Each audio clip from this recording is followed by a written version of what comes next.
his military posture and defense measures, etc., etc. He spoke about all those things.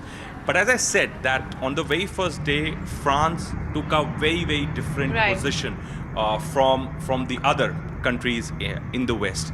And perhaps now we're getting to know that France has warned Israel not to be invading Lebanon, taking mileage of the situation. So yes, as I said, that traditionally also, France has been taking positions which United States and Israel have not been liking. Right, and of course, talking about dissent from the European nations as well, we've seen how Spain has said that it will not allow the United States to use its bases, and we've seen a very defiant response to that from President Donald Trump as well. We'll continue to bring you all the updates on that. It's over to you, Kritsween. All right, thank you for that, Heyman, Siddhant. We'll keep coming back to you. There's lots more breaking news lined up as well. For now, though, we need to cut across to CNN International. CNN chief political correspondent Dana Bash, CNN senior political commentator Van Jones, and John King is back as well. John, I want to start with you. What's the early vote telling you right now? So let's just look quickly at that North Carolina race. This is one of the races where Democrats are hopeful because they have a good statewide candidate, a former governor, running in the primary. Roy Cooper getting, this was not a hard call, 93% of the vote as the votes come in. So he will be your Democratic nominee. This one's a bit more interesting. I'd like to hear Scott's view on this when you get to the panel. With Michael Whatley was the former Republican National Committee chairman. He's become a Donald Trump guy. He used to be more of an establishment Republican. The two candidates running against him are more MAGA candidates here. Michael Whatley's winning easily. Don't get me wrong here. He's getting 64% of the vote. He will be the Republican nominee in November. But you are seeing a bit of a, more MAGA candidates getting some of the, what you would think of normally as the Trumpy base. So some of the Trump base not going with Trump's candidates. Is that a big deal? We find that out in November when folks vote in the general election. But I just point that out that Roy Cooper coasts and Whatley has just a little bit. Let's just look at Texas. This is the marquee race we're going to be talking about tonight. And again, we're nowhere close here. Number one, as Arlette and Jeff were talking about, both campaigns, Cornyn and Paxton, believe this is going to head to a runoff. We'll see if we get there. You have to get 50% plus one to get there. We're at about 26% of the vote. We're beginning to get some votes. If you're Cornyn, you're seeing Harris County. That's the largest population center in the state. You're getting 39 to 39 there. So that's a draw. If that's a draw at the end of the night, then guess what? We're going to a runoff. Cornyn would have to run it up here to surprise us in places like that. Because when you get out here into these rural counties, you should expect Paxton, although Cornyn's doing well up in the top corner of the state, but you should expect Paxton to do well in the smaller rural counties. So very quickly, don't want to take all the time. Just look at Okay, now we hear the sirens. So here's what we're going to do, everyone. Sirens, and you saw that interceptor. It didn't intercept anything, but we have things coming in, so we are going to just unmic. Dan, why don't you take your mic off? And then go downstairs? Yep, I'm going to show you exactly where we go. All right? Well, that's pretty dramatic. We do need to move pretty quickly. Yeah. Okay, and there we go. We're just going to get onto this camera. All right. And come with me, Dan. You can just leave that there. Okay? All right?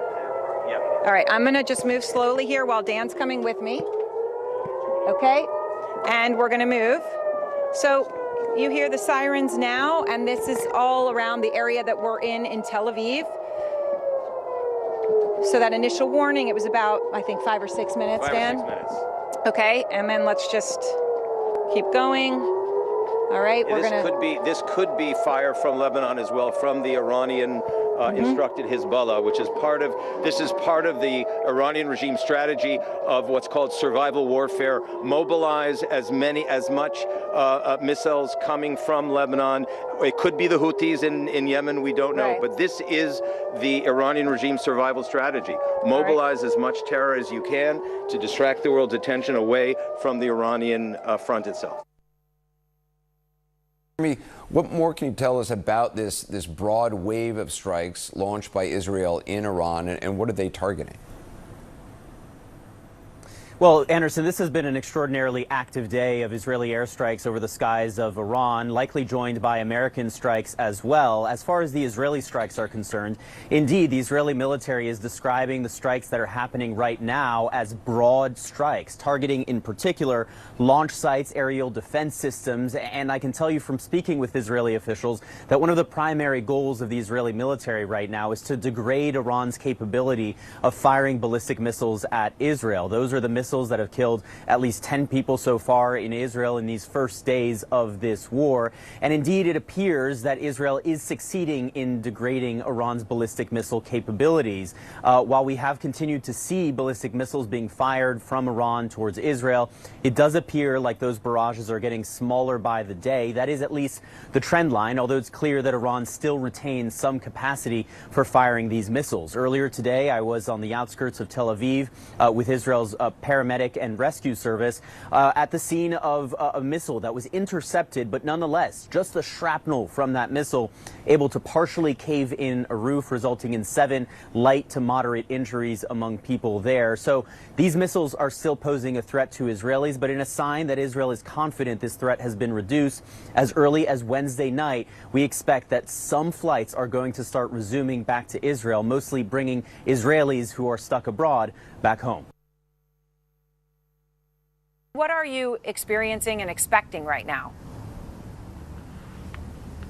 Well, look, I mean, the city of Beirut is very much on edge because, you know, at any moment there could be more airstrikes of the kind we've been seeing very intensively over the course of the past 24 and 48 hours. I'm actually on a rooftop here overlooking the suburbs of South Beirut, and that's known as a Hezbollah stronghold, and it's where much of the Israeli airstrike activity has been taking place in this city. The majority of it, though, to be honest, has been focused on the south of the country, in South Lebanon, which is again those traditional stronghold areas of Hezbollah. There's been rocket fire, drone activity in the other direction as well. Hezbollah continuing an important Iranian-backed proxy for Tehran, has been firing these drones and rockets across the border into Israel as well. They've not been causing a lot of damage. They've not been particularly effective.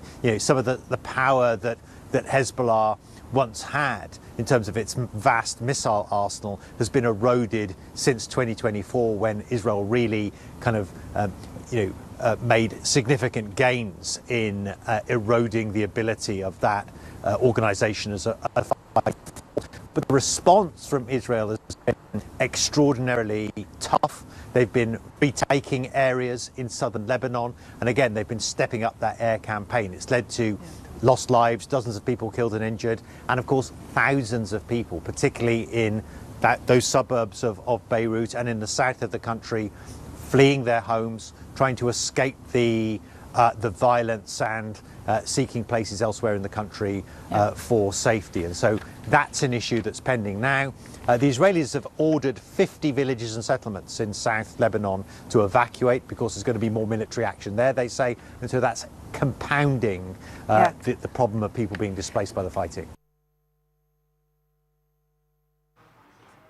Is gearing up its evacuation plan with helplines for expatriates in war-hit areas. The Ministry of External Affairs is establishing dedicated control rooms and helplines. This is to assist all the Indians stranded in Gulf countries in this ongoing conflict, disrupting flights.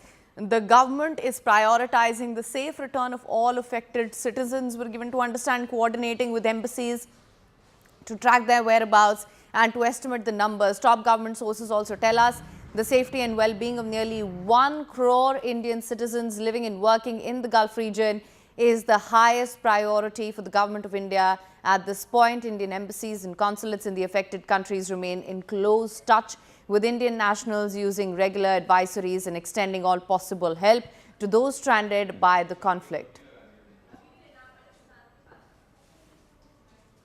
All right, for more on this, Christine is bringing us more updates from the newsroom. Christine, over to you.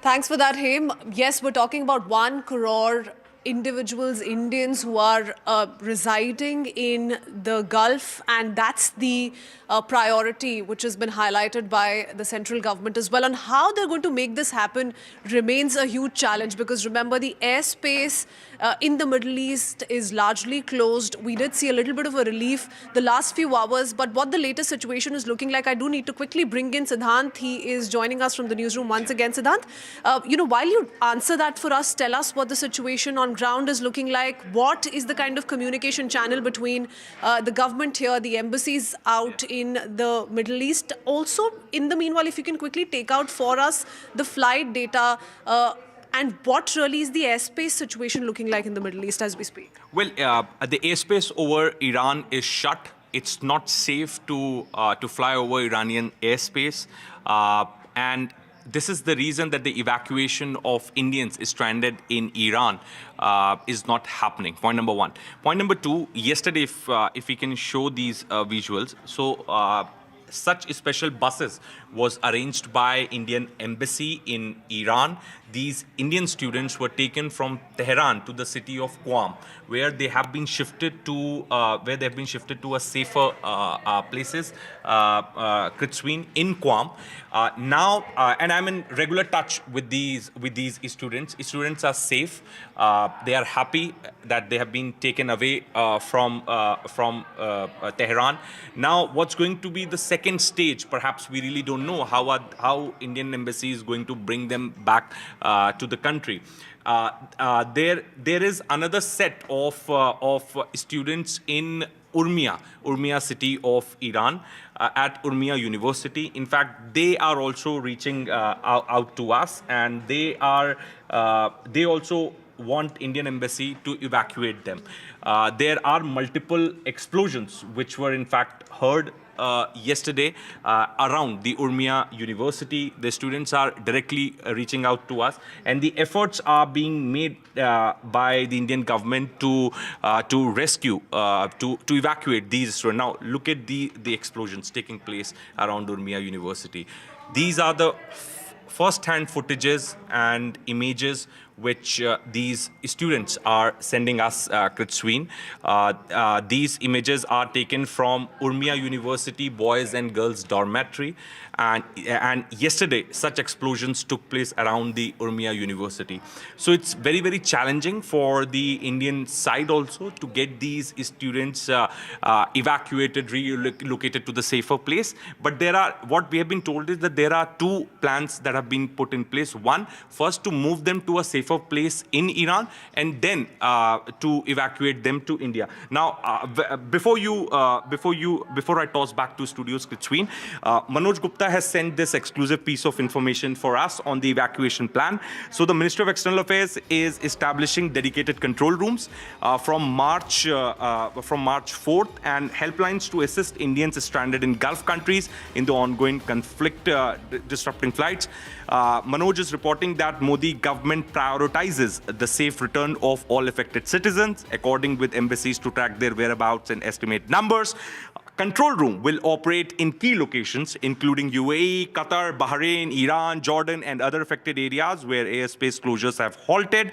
This initiative aims to gather accurate data on stranded Indians and will enable the government to devise effective repatriation mechanism. Now, top government sources are telling Manoj Kritsween the safety and well-being of nearly 1 crore Indian citizens living in Gulf. 1 crore is a huge number, and so it's going to be a huge challenge. Yeah. And the focus is going to be not just on Iran, also all of Middle East. Yeah. There are people who are working there full-time. There are students who are studying there. There are a lot of travelers who've gone to some of these nations to vacation. So how is this really going to play out over the next few days is going to be crucial. Thank you, Siddhant, for that. 1 crore is the number we're talking about, viewers. There's a plan in place. The execution is what looks challenging at the moment. But for now, it's over to you here. All right, and with that, of course, India's position is something that has been in conversation as well. Let's just take a look at this report for more information on that. So there are tens of thousands of Indian students, professionals and business workers in Iran.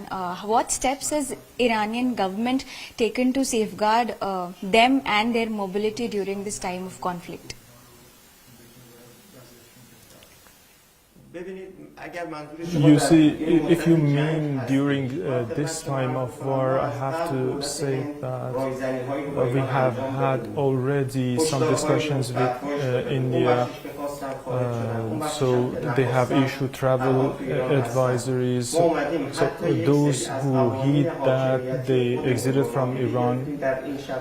But you see, we have also ignored some of our strict internal laws, but for our Indian friends, we said that without any protocol, they just have to have their passports and they can exit Iran from land borders. But our air borders are closed.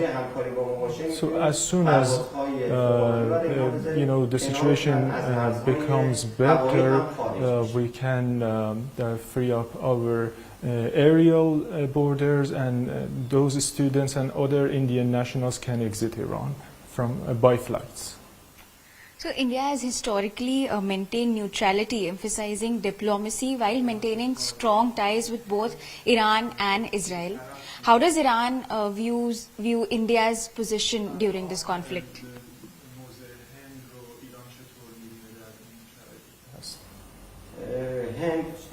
India is our old friend and partner.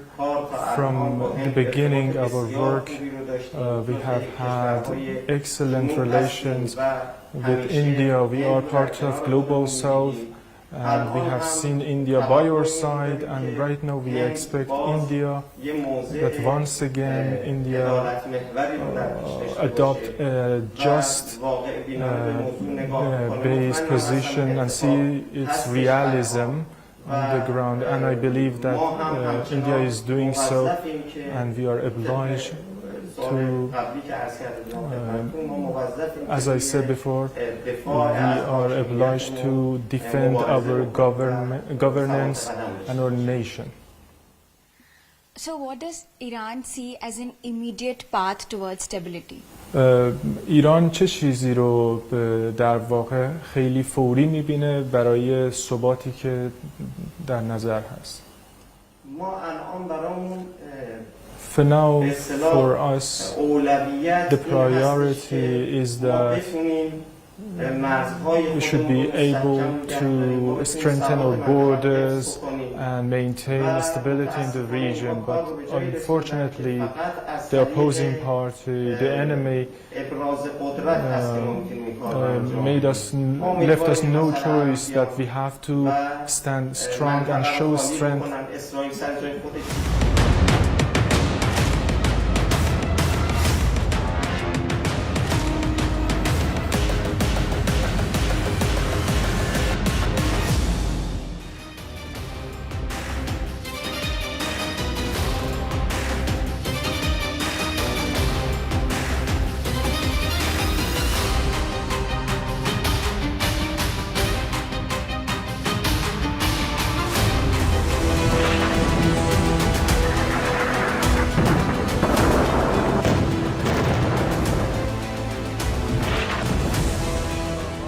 Devastation, a direct hit by a missile. Picture is that the US is not able to defend.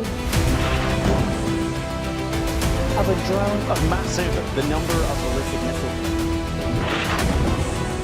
Where is it that Iran is actually placing its resources right now? Tabriz, Sanandaj, Kermanshah. And this is not what they are doing since yesterday. They are conducting more or less organized. US bases have been targeted. Drone has been shot down now. Iran can then threaten or attack enemy nationals. A massive missile and drone attack over here. Iran now has been completely, in some ways, dominated. With ballistic missile attack. It means the Kuwaiti air defense was under big strain.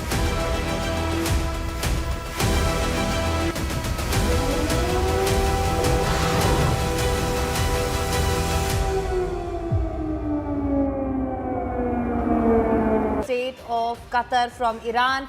Air defenses then intercepted one missile while the second impacted Al Udeid air base without causing any casualties. So that's the latest breaking that we're bringing for you right now. Another missile attack on saying that there were 2 ballistic missiles which were launched on the state of Qatar from Iran. The air defenses did intercept one of the missiles. The second impacted Al Udeid air base without causing any casualties. Remember, the Al Udeid air base happens to be a key US base here, and we're looking at sustained damage there as well.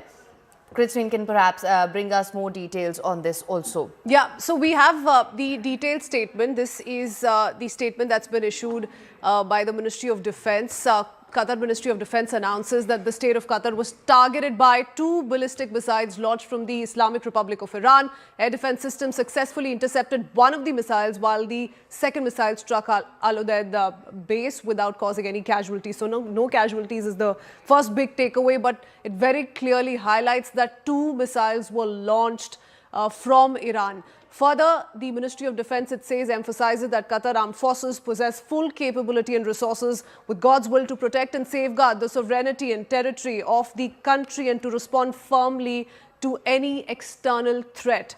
The ministry also calls on citizens, residents and visitors to remain reassured, adhere to instructions issued by the relevant security authorities, refrain from spreading rumors and rely solely on statements and information released by official sources. So that's the official statement that's coming in. It confirms that 2 ballistic missiles were launched from Iran. However, a confirmation also coming in on how the air defense system successfully intercepted one of the missiles. Siddhant Mishra continues to stay on with us.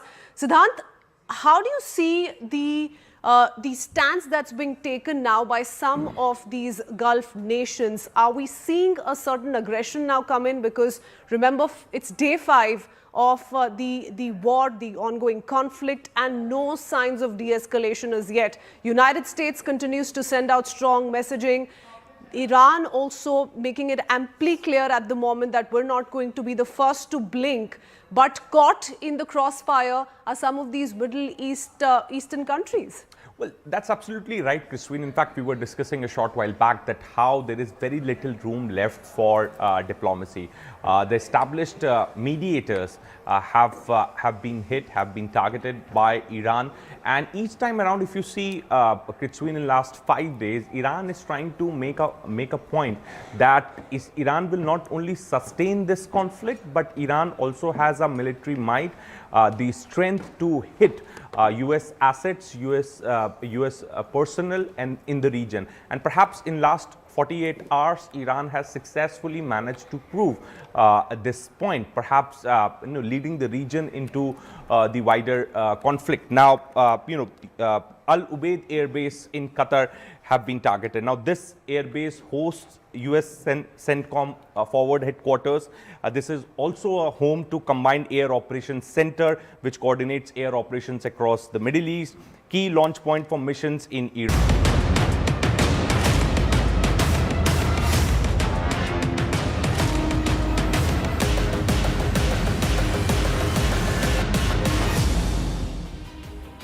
Back with more breaking news coming in. A CIA station inside the US Embassy compound in Riyadh was hit in a drone attack. This is news coming in as per sources. 2 drones caused structural damage and smoke could be seen coming out from this compound. These are details that have been shared by some of the officials. There were no immediate reports of injuries, fortunately. This is a CIA station inside the US Embassy, not the first time that the US Embassy compound in Riyadh has come under direct attack. This once again is a drone attack is what we're learning as per sources. 2 drones did cause structural damage. Fortunately, no casualties. Haim is joining us with more details, taking us through voices coming in from the newsroom. Over to you, Haim. Thank you so much for that, Christine. Of course, so this is the latest that we are tracking right now. A CIA station inside the US Embassy compound in Riyadh, as Christine mentioned, was hit in a drone attack. And 2 drones have caused structural damage, we're given to understand as per sources. Let me just go across to Siddhant, who's in the newsroom with us. Siddhant, what can you tell us? Of course, we're seeing that the US consulates in the region are increasingly becoming the targets. Well, that's right. So US military assets, US diplomatic missions are being hit by Iranians. In fact, yesterday there was a drone attack on the premises, on the compound of US Embassy in Riyadh. Now, in fact, American TV stations are reporting that CIA unit was hit by the Iranian drones. And this is not what Iranians are claiming. This is what American TV stations are reporting. All right, so that's a big development there as well. And now, what Siddhant said here is a very key point here, because it's also eventually going to turn into this narrative war. And to that end, we're also going to be tracking what our social media desk is telling us right now. Of course, they've been tracking all the developments, all that's happening on social media, the kind of discourse that we're seeing around this as well. So what are you looking at right now?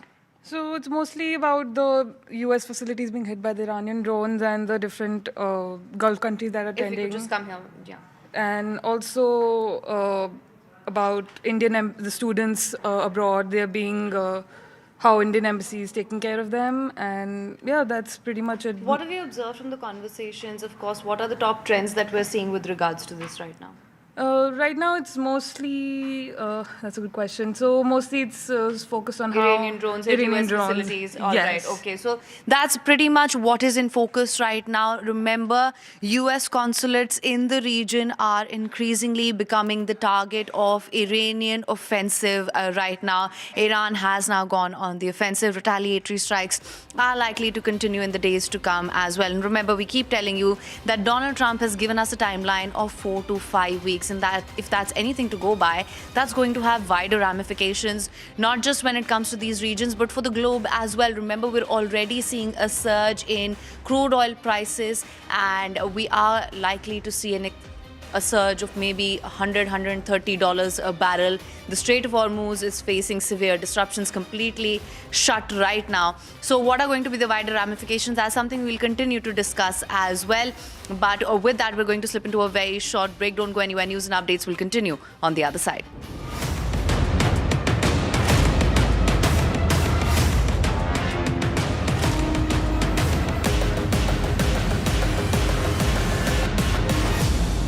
Of Qatar from Iran. Air defenses then intercepted one missile while the second impacted Al Udeid air base without causing any casualties. So that's the latest breaking that we're bringing for you right now. Another missile attack on saying that there were 2 ballistic missiles which were launched on the state of Qatar from Iran. The air defenses did intercept one of the missiles. The second impacted Al Udeid air base without causing any casualties. Remember, the Al Udeid air base happens to be a key US base here, and we're looking at sustained damage there as well. Christine can perhaps bring us more details on this also. Yeah, so we have the detailed statement. This is the statement that's been issued by the Ministry of Defense. Qatar Ministry of Defense announces that the state of Qatar was targeted by 2 ballistic missiles launched from the Islamic Republic of Iran. Air defense systems successfully intercepted one of the missiles, while the second missile struck Al Udeid base without causing any casualties. So no casualties is the first big takeaway, but it very clearly highlights that 2 missiles were launched from Iran. Further, the Ministry of Defense, it says, emphasizes that Qatar armed forces possess full capability and resources with God's will to protect and safeguard the sovereignty and territory of the country and to respond firmly to any external threat. The ministry also calls on citizens, residents and visitors to remain reassured, adhere to instructions issued by the relevant security authorities, refrain from spreading rumors and rely solely on statements and information released by official sources. So that's the official statement that's coming in. It confirms that 2 ballistic missiles were launched from Iran. However, a confirmation also coming in on how the air defense system successfully intercepted one of the missiles. Siddhant Mishra continues to stay on with us. Siddhant, how do you see the stance that's being taken now by some of these Gulf nations? Are we seeing a certain aggression now come in? Because remember, it's day 5 of the war, the ongoing conflict, and no signs of de-escalation as yet. United States continues to send out strong messaging. Iran also making it amply clear at the moment that we're not going to be the first to blink. But caught in the crossfire are some of these Middle Eastern countries. Well, that's absolutely right, Christine. In fact, we were discussing a short while back that how there is very little room left for diplomacy. The established mediators have been hit, have been targeted by Iran, and each time around, if you see, Christine, in the last 5 days, Iran is trying to make a point that Iran will not only sustain this conflict, but Iran also has a military might, the strength to hit U.S. assets, U.S. Personnel, and in the region. And perhaps in last 48 hours, Iran has successfully managed to prove at this point, perhaps leading the region into the wider conflict. Now, Al Udeid Air Base in Qatar have been targeted. Now, this airbase hosts U.S. CENTCOM forward headquarters. This is also a home to Combined Air Operations Center. Who, what, where, when, why? You see the bits, I see the whole. To know the inside story on Iran, get with me inside the bunker.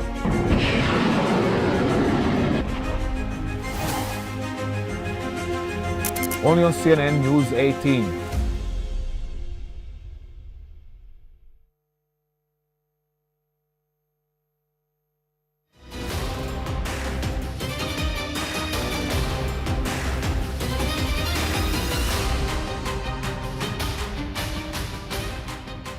State of Qatar from Iran.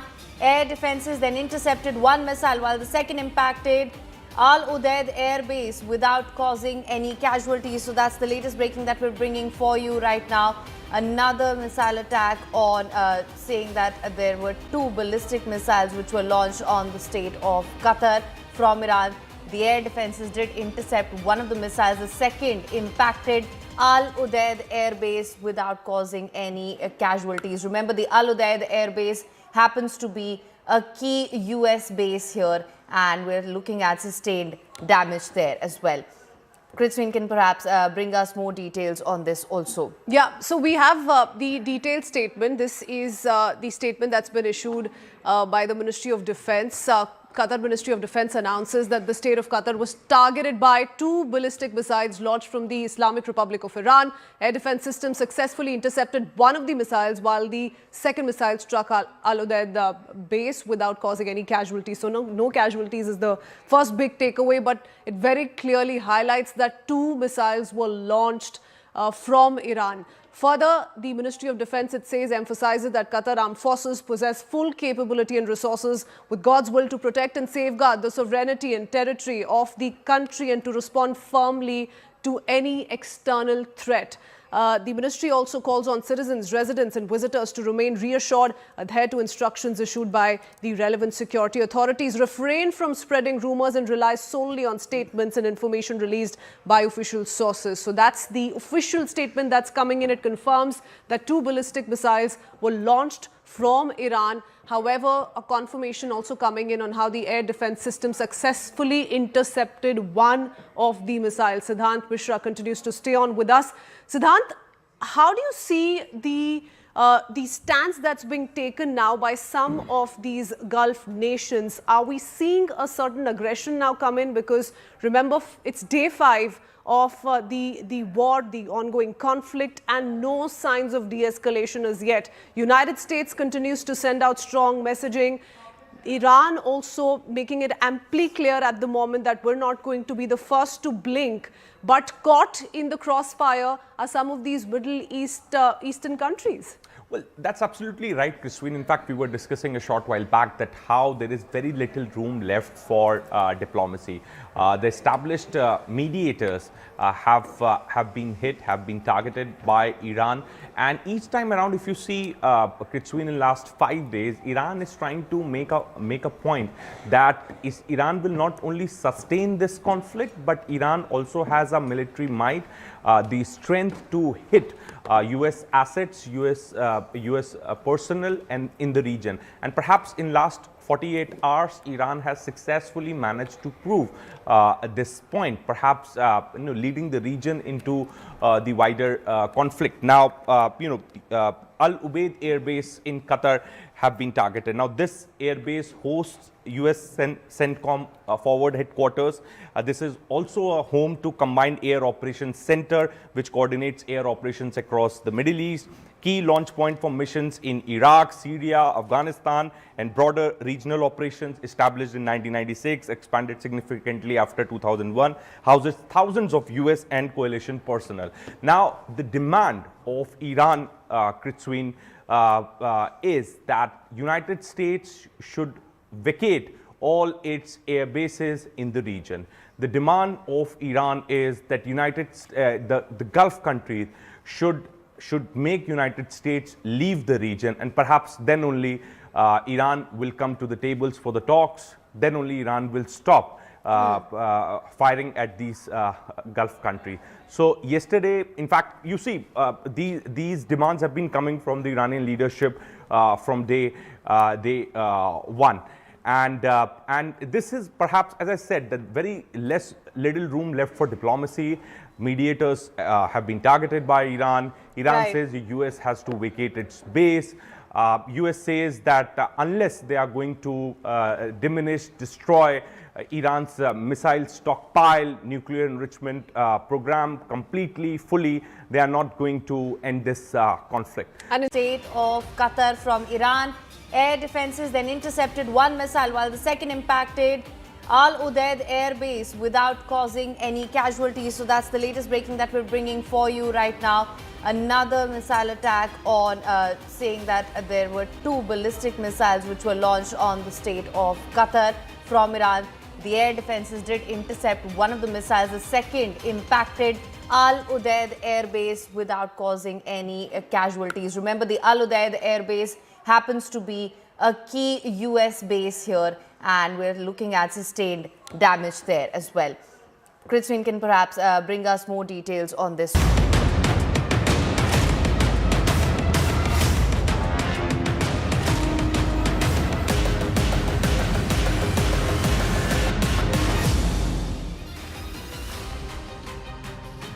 Hello and a very good morning. Thanks for staying tuned to CNN News 18. I'm Kritsween Valia. The last few hours we've seen intense developments take place in all of Middle East, where strikes, counter-strikes continue to take place. A lot of concerns that the United States has also begun reflecting on, especially given how several US embassies in the region are increasingly under threat. So that and much more coming up this morning. First up, a quick check of the top headlines.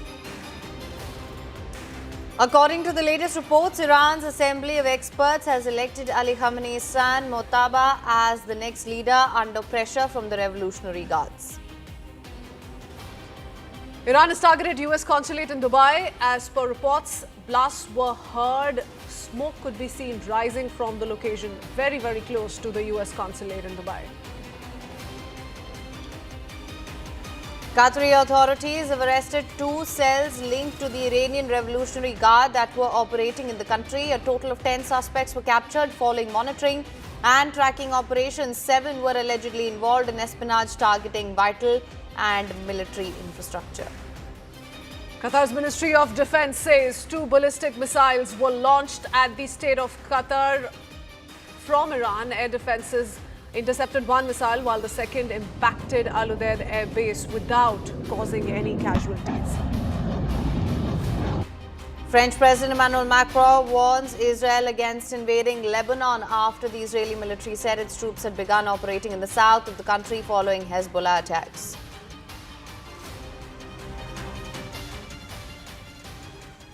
Well, it's day 5 of the ongoing conflict, and the skyrocketing cost of the Israel-Iran war is hitting a breaking point. Regional stability hangs by a thread. The price of defense is staggering. Israel's Arrow and David Sling interceptors cost between $2 to $3.5 million per shot, which means a single night of high-altitude defense can exceed $1 billion. Now, just imagine that. The mounting Israel-Iran conflict has cost Israel so far over 9 billion shekels, with potential monthly expenditures reaching $12 billion as the attacks continue to expand.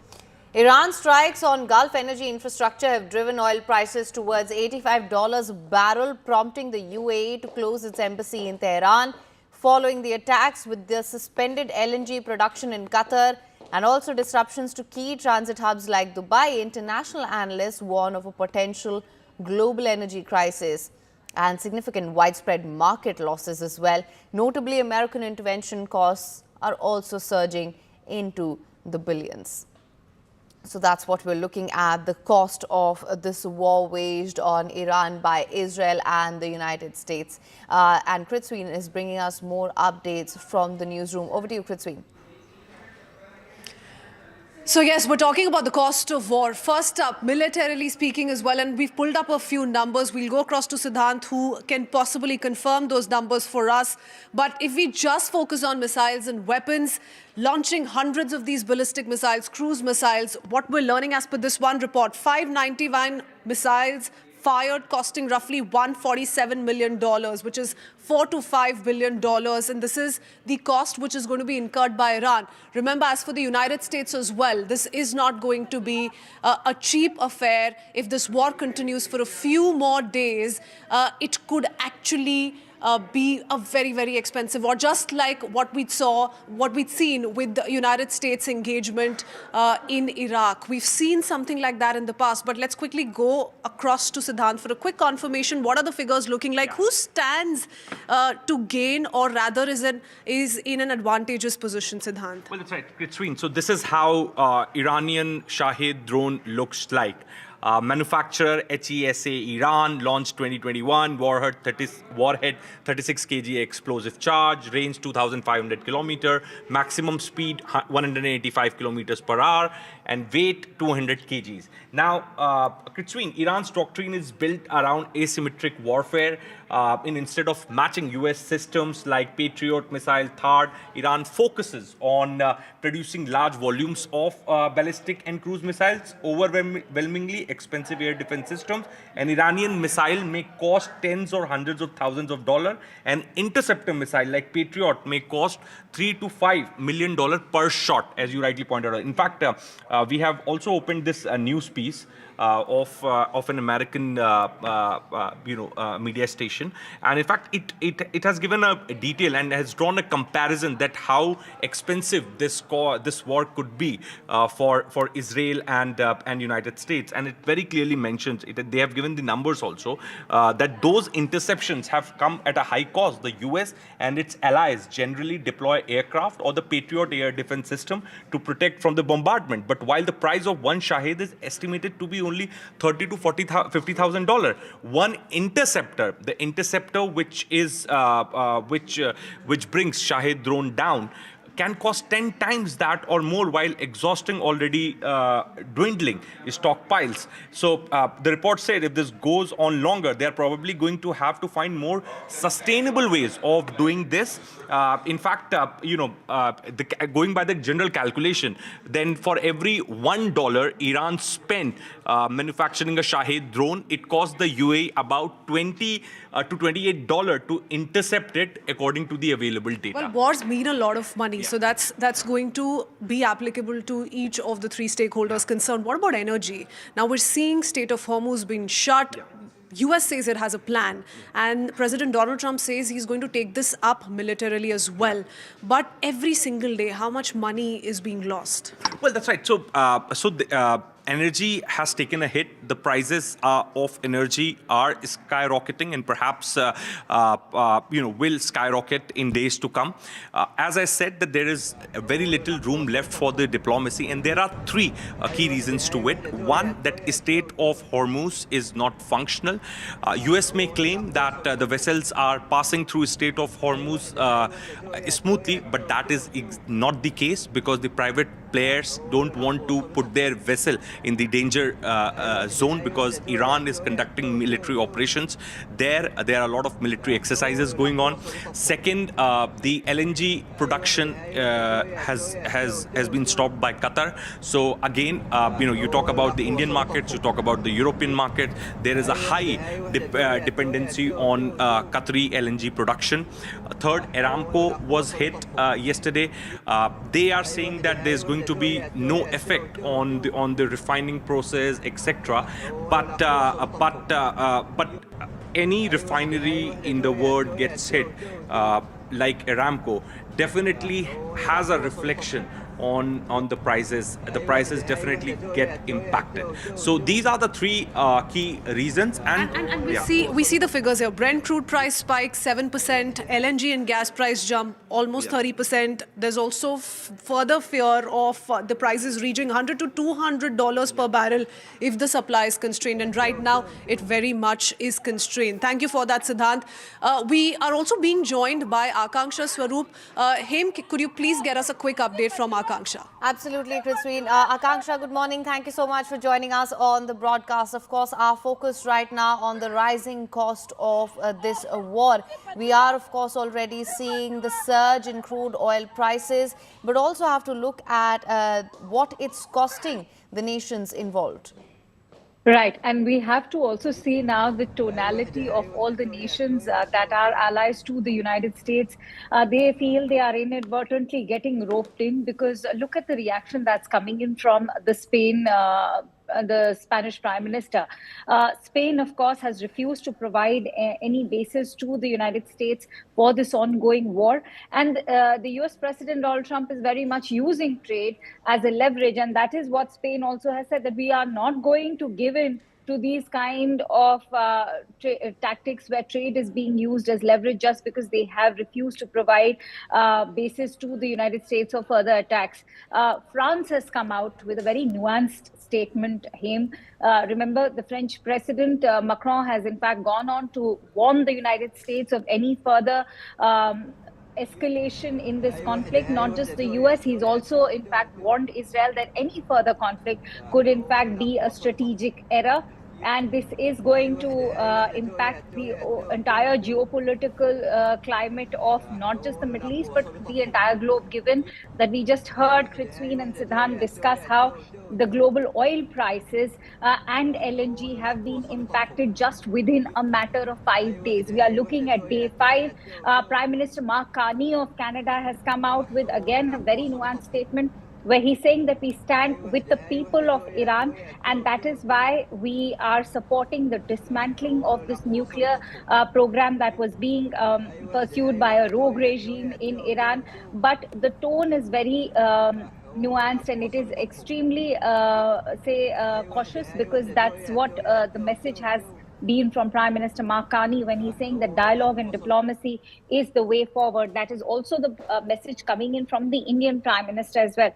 So the world at the moment, even the Western powers included, whether it is UK, whether it is France, or say even Germany, they feel that if they are roped into this conflict, this is bound to have a domino effect. It's going to be a cascading conflict, because inevitably you will be looking at a position where NATO is going to get involved. So there's a word of caution coming in from global leaders from the West, particularly the NATO forces, which are cautioning the United States and Israel to avoid this conflict into escalating further. But as the US President has already indicated, it could take 4 to 5 weeks. We don't know if it could be more than that.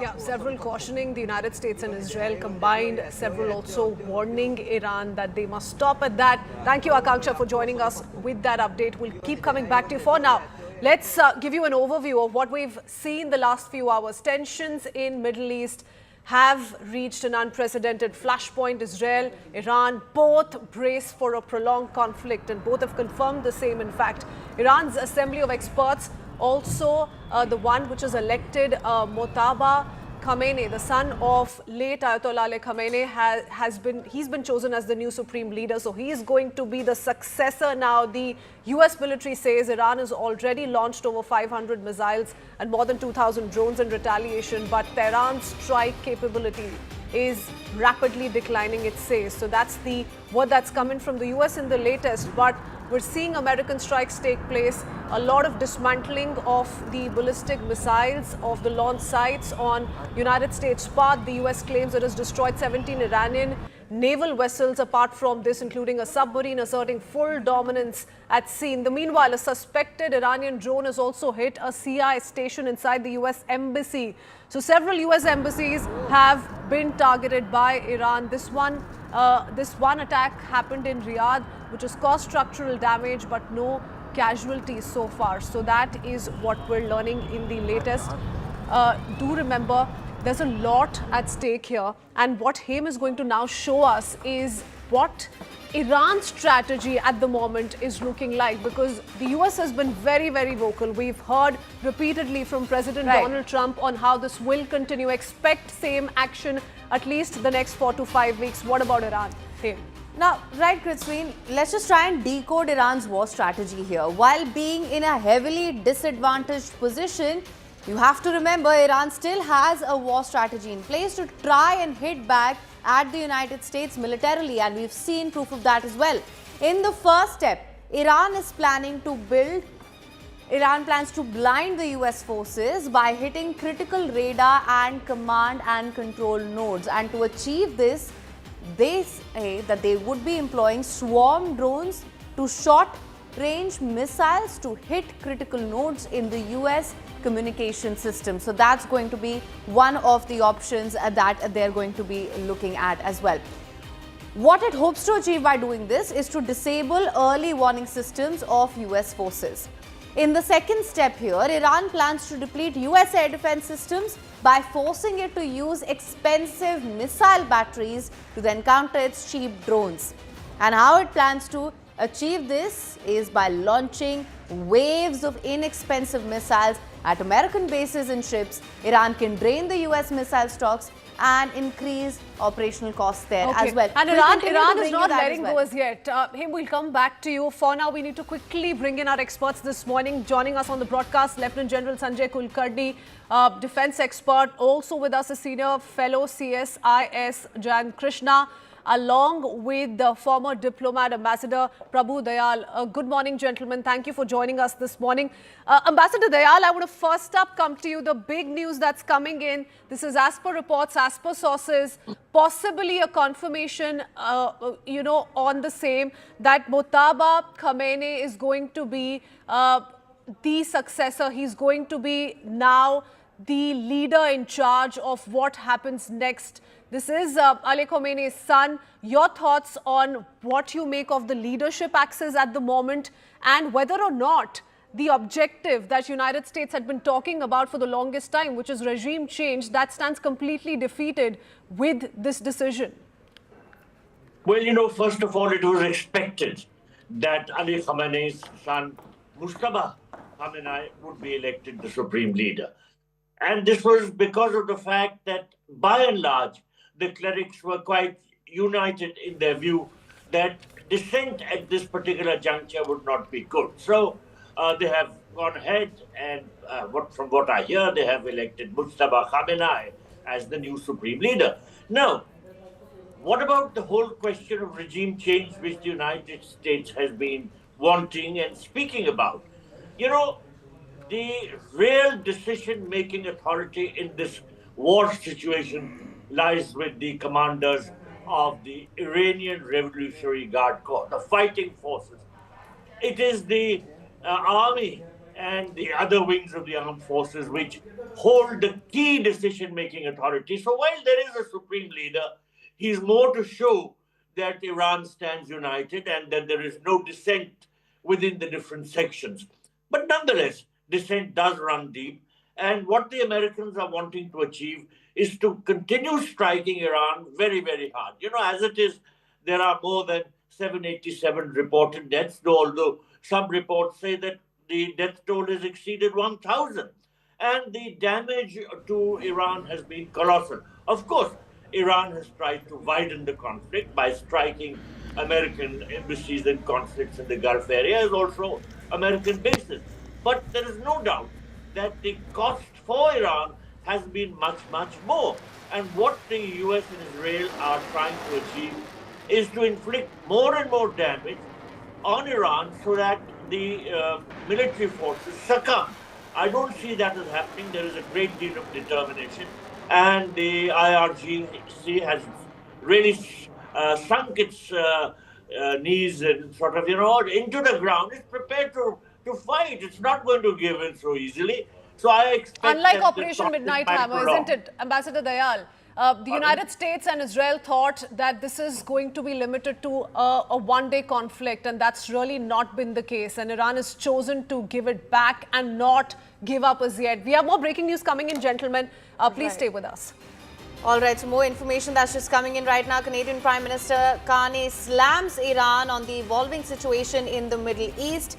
Canada has long seen Iran as the principal source of instability, I'm quoting here, and terror in the Middle East. The regime and its proxies have murdered hundreds of Canadian civilians, and they've caused untold suffering for millions of people in the Middle East and beyond. Now, that is the latest that is coming in. Canadian Prime Minister Mark Carney's response to this. Let's listen in. Canada reaffirms that international law binds all belligerents. We condemn the strikes carried out by Iran on civilians and civilian infrastructure across the Middle East. And we implore all parties, including the United States and Israel, to respect the rules of international engagement.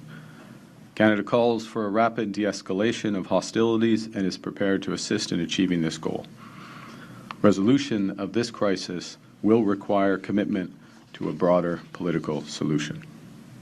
And diplomatic engagement is essential to avoid a wider and deeper conflict. Innocent civilians must be protected, and all parties must commit to finding enduring agreements to end both nuclear proliferation and terrorist extremism. Canada will pursue this approach with like-minded countries and participants in the conflict.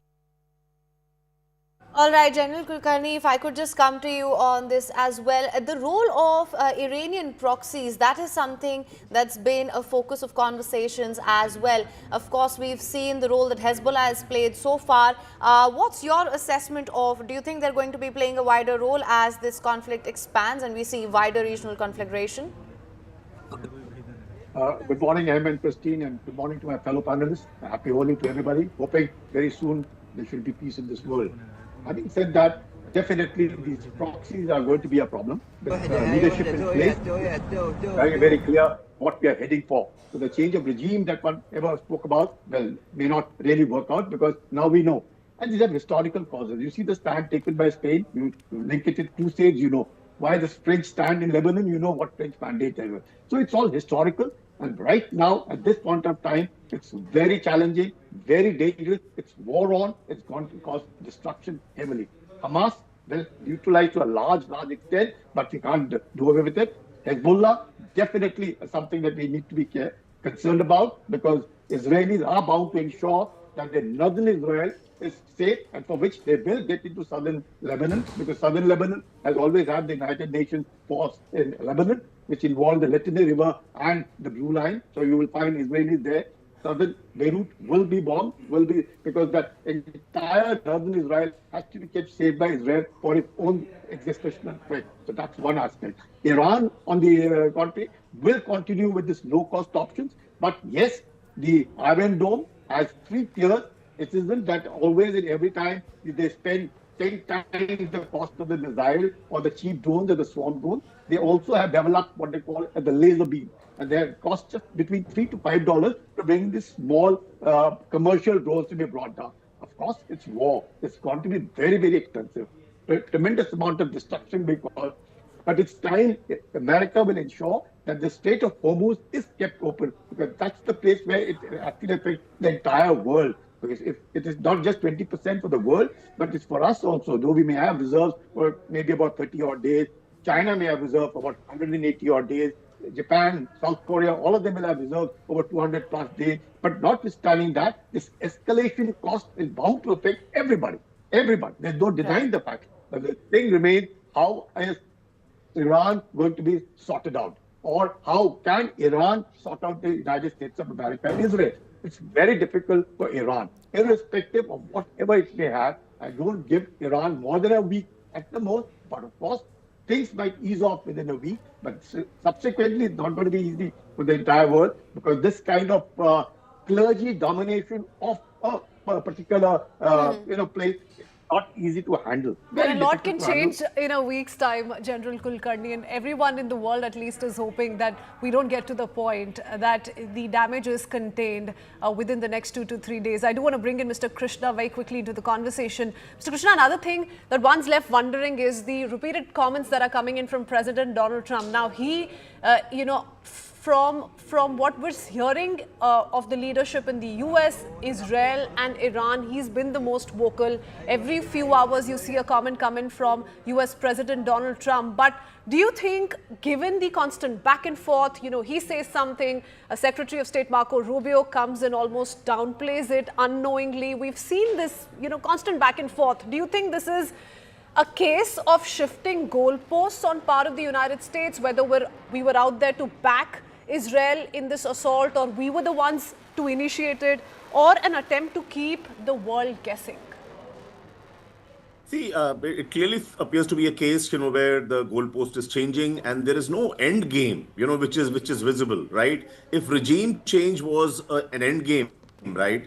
So with, Mojtaba, who's the son of, the former supreme leader, his taking over, how does that help at all, right? The kind of the people whom US had in mind would lead Iran going forward were also killed, I believe, in the attack, right? And if you look at US's track record of regime change or initiating regime change in various countries, be it Iraq, be it Libya, be it Syria, be it Venezuela itself, the latest, or Afghanistan, I don't think they have achieved anything, and the new regime has in no way been substantially better than the earlier one at all. So that's one thing. And second thing which this war has exposed is that Iran is largely attacking, the in West Asia region. They are attacking the allies of US, right?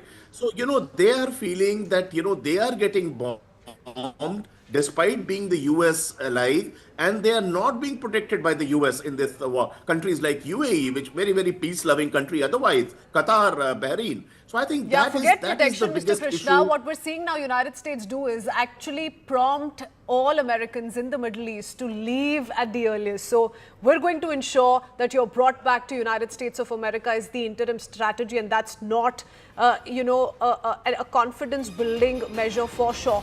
We'll come back to all of you all. Stay on with us. We have more breaking news coming in. Saudi Arabia also intercepted and destroyed 9 drones that entered its airspace, and these are details being shared by state media reports. The report from Saudi press agency, which was attributed to the Defense Ministry spokesperson, said drones were destroyed immediately upon entering the airspace. It did not say whether any casualties or damage to infrastructure had resulted. So no word so far, Haim, on whether there's been injuries or casualties, but Saudi now intercepting and destroying 9 drones that entered its airspace. Right, and that's what Saudi Arabia is claiming right now. Strikes and counter-strikes continue. Remember when we were talking about what sort of war strategy Iran is going to employ, this happens to be one of them, employing cheap drones against these heavy and expensive batteries in the bases and also ally nations in the Gulf right now. This is the latest that's coming from Saudi Arabia. 9 drones have been shot down. For more information, Siddhant is with us. Siddhant, what can you tell us? Well, that's right. So Saudi Arabia intercepted and destroyed 9 drones that entered its airspace. This is what Saudi state media is reporting. The report from the Saudi press agency, which was attributed to the Defense Ministry spokesperson, said that the drones were destroyed immediately upon entering the kingdom's airspace. Now, as we were discussing before him, that there is also the psychological warfare which is going on. Now, Iran keeps claiming that that we have hit this target in this country. Our drones have successfully managed to penetrate the skies of this country, managed to hit the target, etc., etc. So these countries, the Gulf countries, whether it's UAE, Saudi Arabia, Qatar, Kuwait, they have also opened all lines of communications, perhaps going all out in media and talking about their achievements, that how they have been successfully managing to intercept Iranian drones. Now, these barrage of drones are sent by Iran. Now, most of the times, 90 to 95%, or even more than that, get intercepted by the air defense systems. But even if 1 or 2 or maybe 3, 4 drones could manage to penetrate and hit any target in those countries, perhaps it becomes a big news. So, in fact, yesterday I was speaking to a senior official in the government of UAE. So he kind of was trying to make me understand that how effective UAE air defense systems are, that 97% is the accuracy rate. They have been managed to intercept 97% of Iranian drones. But then again, if one drone hits the target, it becomes the news because smoke starts coming out and then, people start reporting about it. Right, Siddhant, and in fact, it's very important that you mentioned that because remember, it's also having to put up a fight against the coveted Iranian Iron Dome. And we've been seeing reports that even though, like you said, 95% or 97% of those are intercepted, even if a few manage to pierce through that Iron Dome, that of course is going to be something that poses a direct threat. Then that also shows us the lapses perhaps in their defense systems, and which is pretty much what the countries in the Gulf are also facing at this point. So when it comes to Iranian capabilities to pierce through these sophisticated air defense systems, how do you assess their capabilities on that front? Well, they are designed around the asymmetric warfare. And they are very cost effective. A single Shahid drone costs $30,000 to $50,000, where a single shot of interception from Patriot or Thor missile systems cost about $3 to $5 million.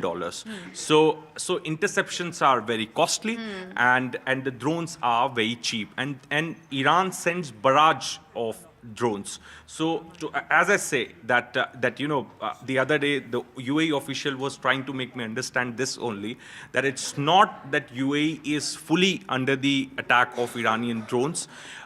We have successfully managed to intercept 95 to 97. That's an accuracy rate, which is a very good accuracy percentage. But because one or two drones could manage to hit the target, it gets bad name for absolutely. Of course, this is the financial cost of the war that we're looking at. We're also going to be discussing the human cost of this war. But with that, we're going to slip into a very short break. News and updates are going to continue on the other side on CNN News 18. Stay tuned.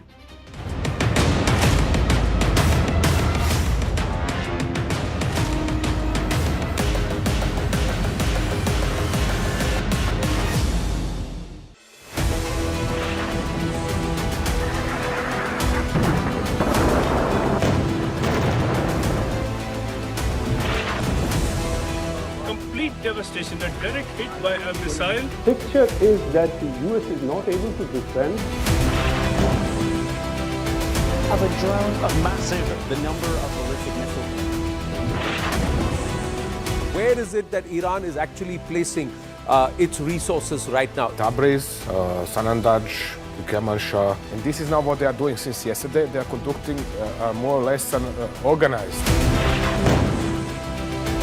US bases have been targeted. Drone has been shot down now. Iran can then threaten or attack enemy nationals. A massive missile and drone attack over here. Iran now has been completely, in some ways, dominated with ballistic missile attack. It means the Kuwaiti air defense was under big strain.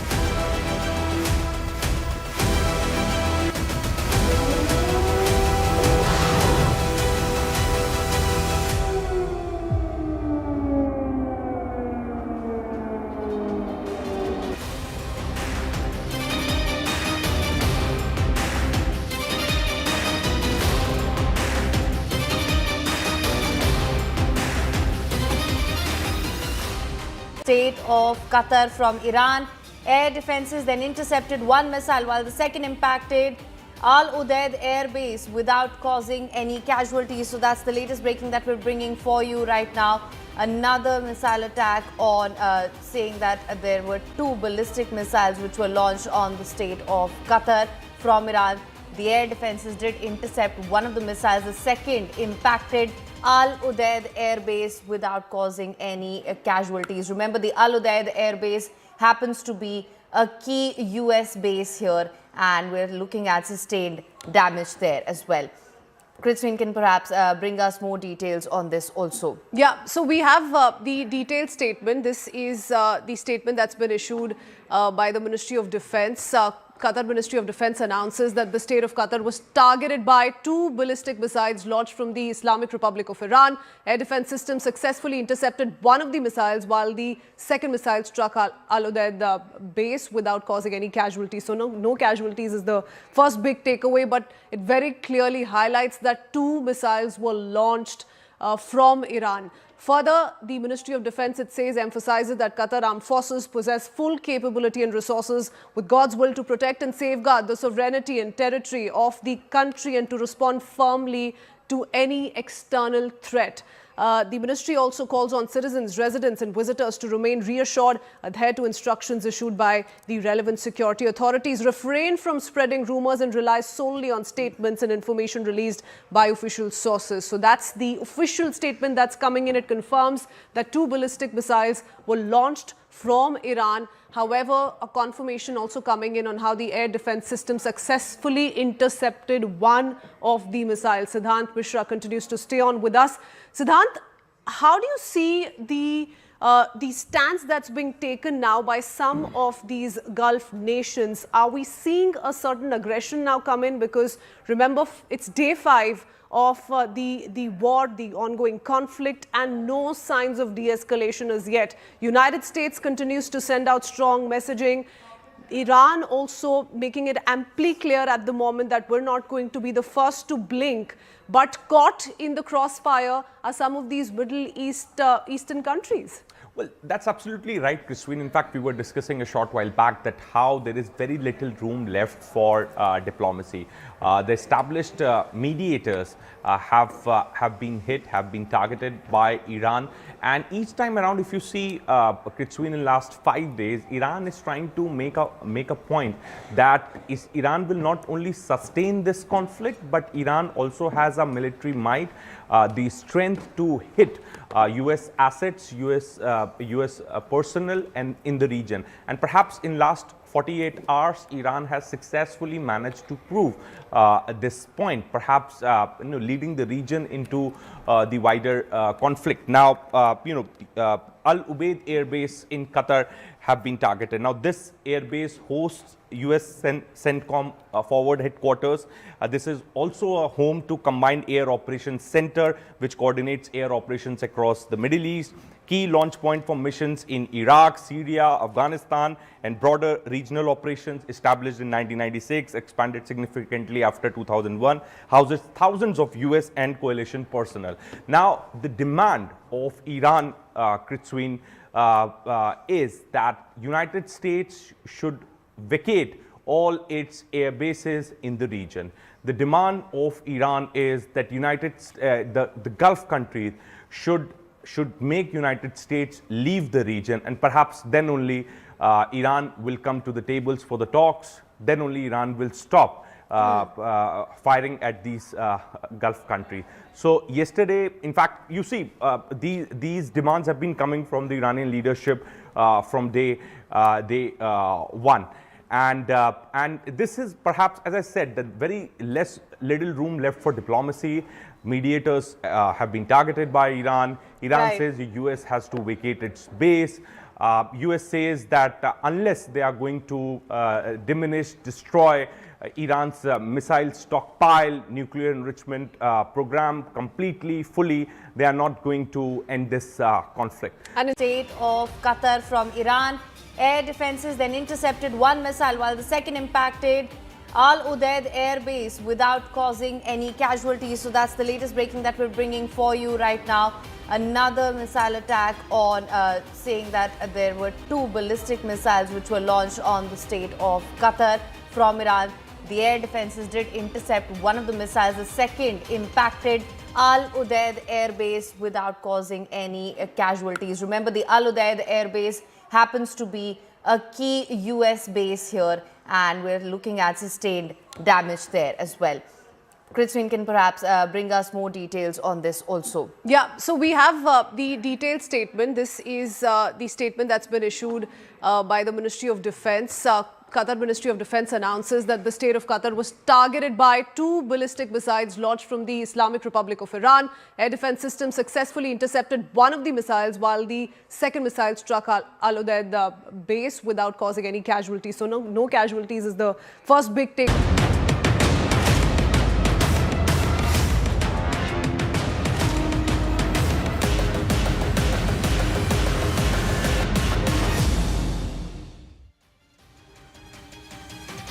Welcome back. Thanks for staying tuned. We return with more breaking news coming in. According to Lebanon's Ministry of Health, at least 50 people have been killed in the Israeli strikes on Lebanon in the past 2 days. At least 335 people have been wounded in the same time. So we're talking about figures in the last 2 days alone.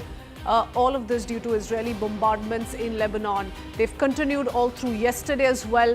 An airstrike in Aramon, south of the capital Beirut, also killed at least 6 people and wounded 8 others as per the ministry details. So that's the latest bit of update coming in Lebanon, sharing some of these official figures. Now, do remember, a lot of civilian casualty taking place because of the Hezbollah from Lebanon firing missiles and drones at Israel, and retaliatory strikes being carried out by Israel. In fact, Israeli officials have said that Hezbollah will have to pay a heavy price, but caught in the crossfire are these civilians, and that's been criticized or condemned by Lebanon's Prime Minister as well. Haim, over to you for more.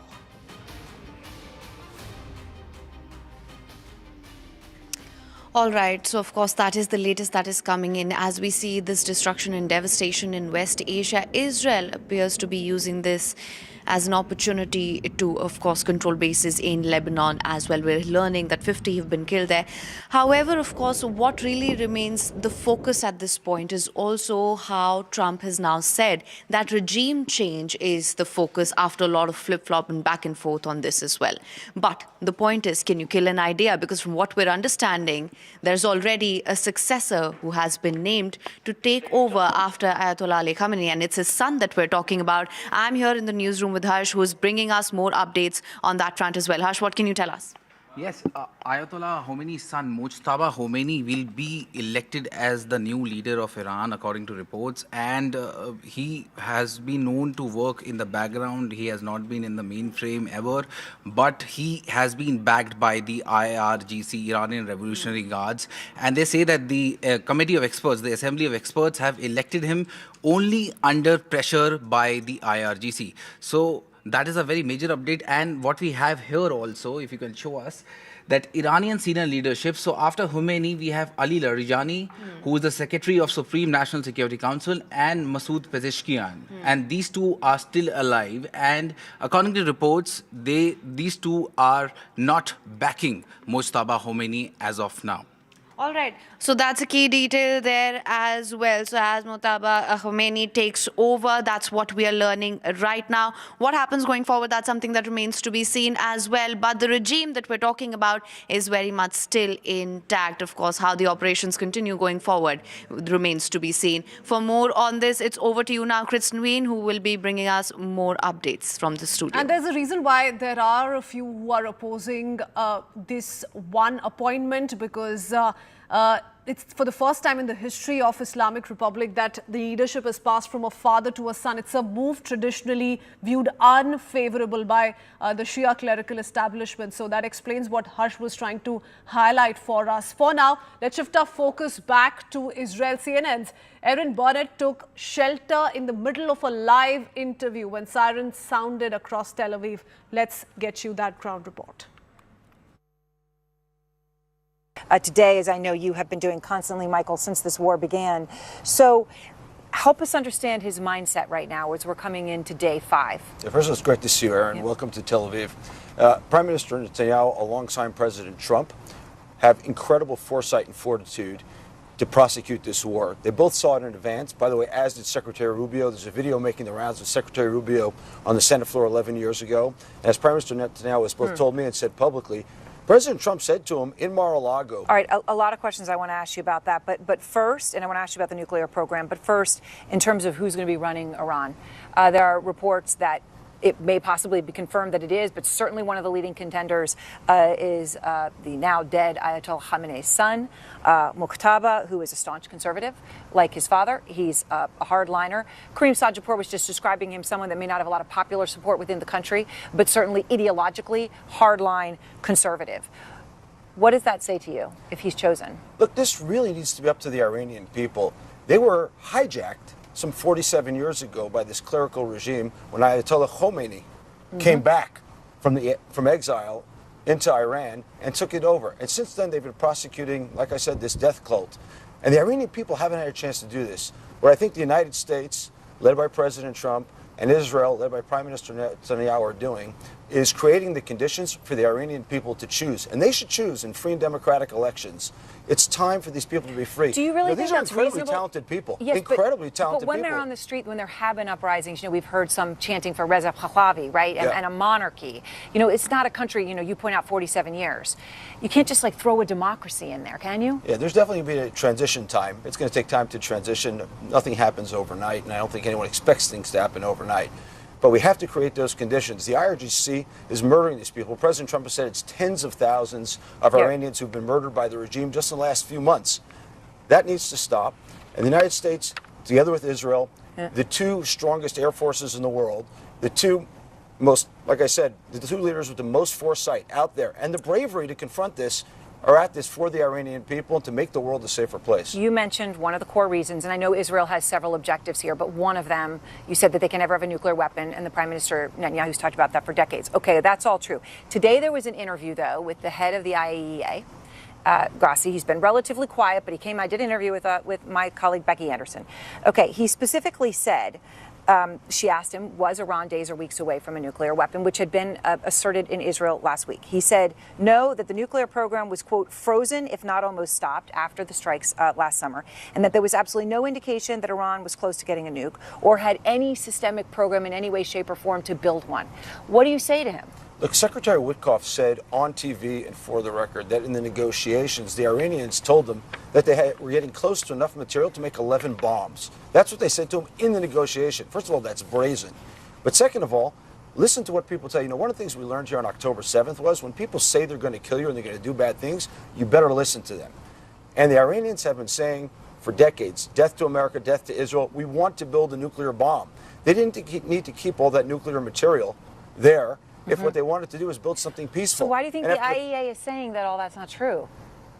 I can't answer for them. They'll have to answer for themselves. But let's just say they've been hoodwinked before by the Iranians. And we have to take a lot of these things that some of these organizations say, not necessarily at face value. The President of the United States, Prime Minister Netanyahu, and the Iranians themselves, to Secretary Witkoff, have said that they are preparing enough material to create 11 nuclear bombs. That's a big deal. We should listen to Secretary Witkoff.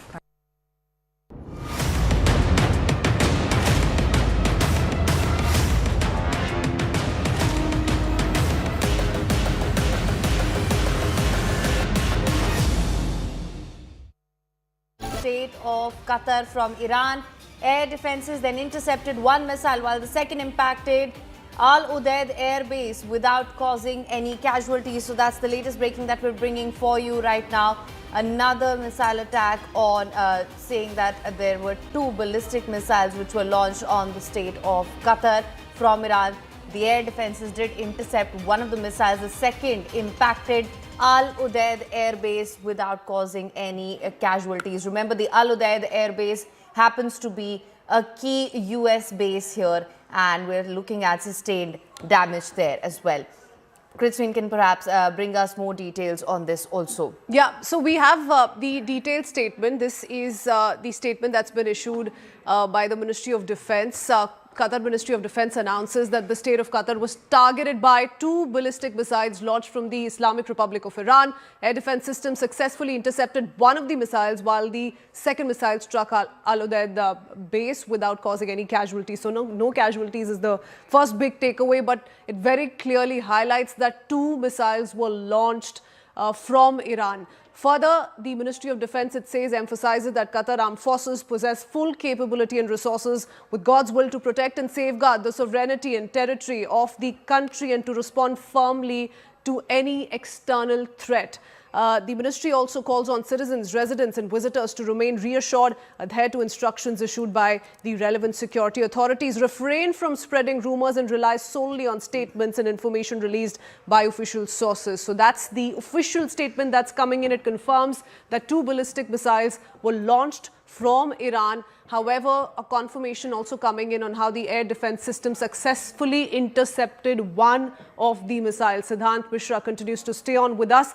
Siddhant, how do you see the stance that's being taken now by some of these Gulf nations? Are we seeing a certain aggression now come in? Because remember, it's day 5 of the war, the ongoing conflict, and no signs of de-escalation as yet. United States continues to send out strong messaging. Iran also making it amply clear at the moment that we're not going to be the first to blink, but caught in the crossfire are some of these Middle Eastern countries. Well, that's absolutely right, Christine. In fact, we were discussing a short while back that how there is very little room left for diplomacy. The established mediators have been hit, have been targeted by Iran.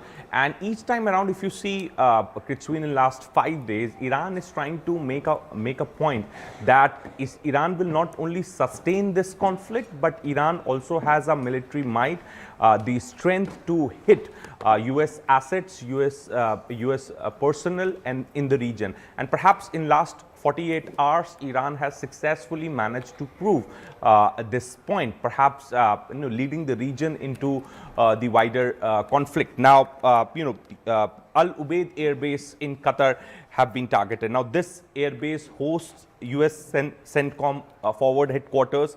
This is also a home to Combined Air Operations Center, which coordinates air operations across the Middle East. Key launch point for missions in Iraq, Syria, Afghanistan, and broader regional operations established in 1996, expanded significantly after 2001, houses thousands of US and coalition personnel. Now, the demand of Iran, Christine, is that United States should vacate all its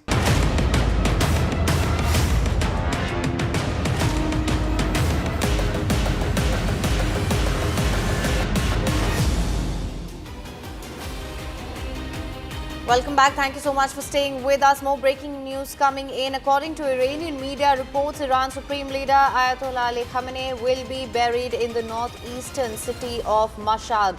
This is the latest information that we are getting right now. According to the Iranian media reports, Iran's Supreme Leader Ali Khamenei to be buried in the northeastern city of Mashhad, and this is the latest that we're learning right now. For more on this, we have General Kulkarni with us as well as Ambassador Prabhu Dayal. Thank you so much for staying on with us on the broadcast as well. Ambassador, if I could come to you as well. Now, there's also been a lot of conversation of what Ayatollah Ali Khamenei meant for a lot of people, what he symbolized, and that's been something that has led to a lot of discourse online as well.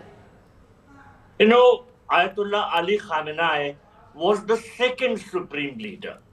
When the Islamic Revolution occurred in 1979, Ayatollah Khomeini became the supreme leader. He was certainly the biggest voice in the Islamic forces.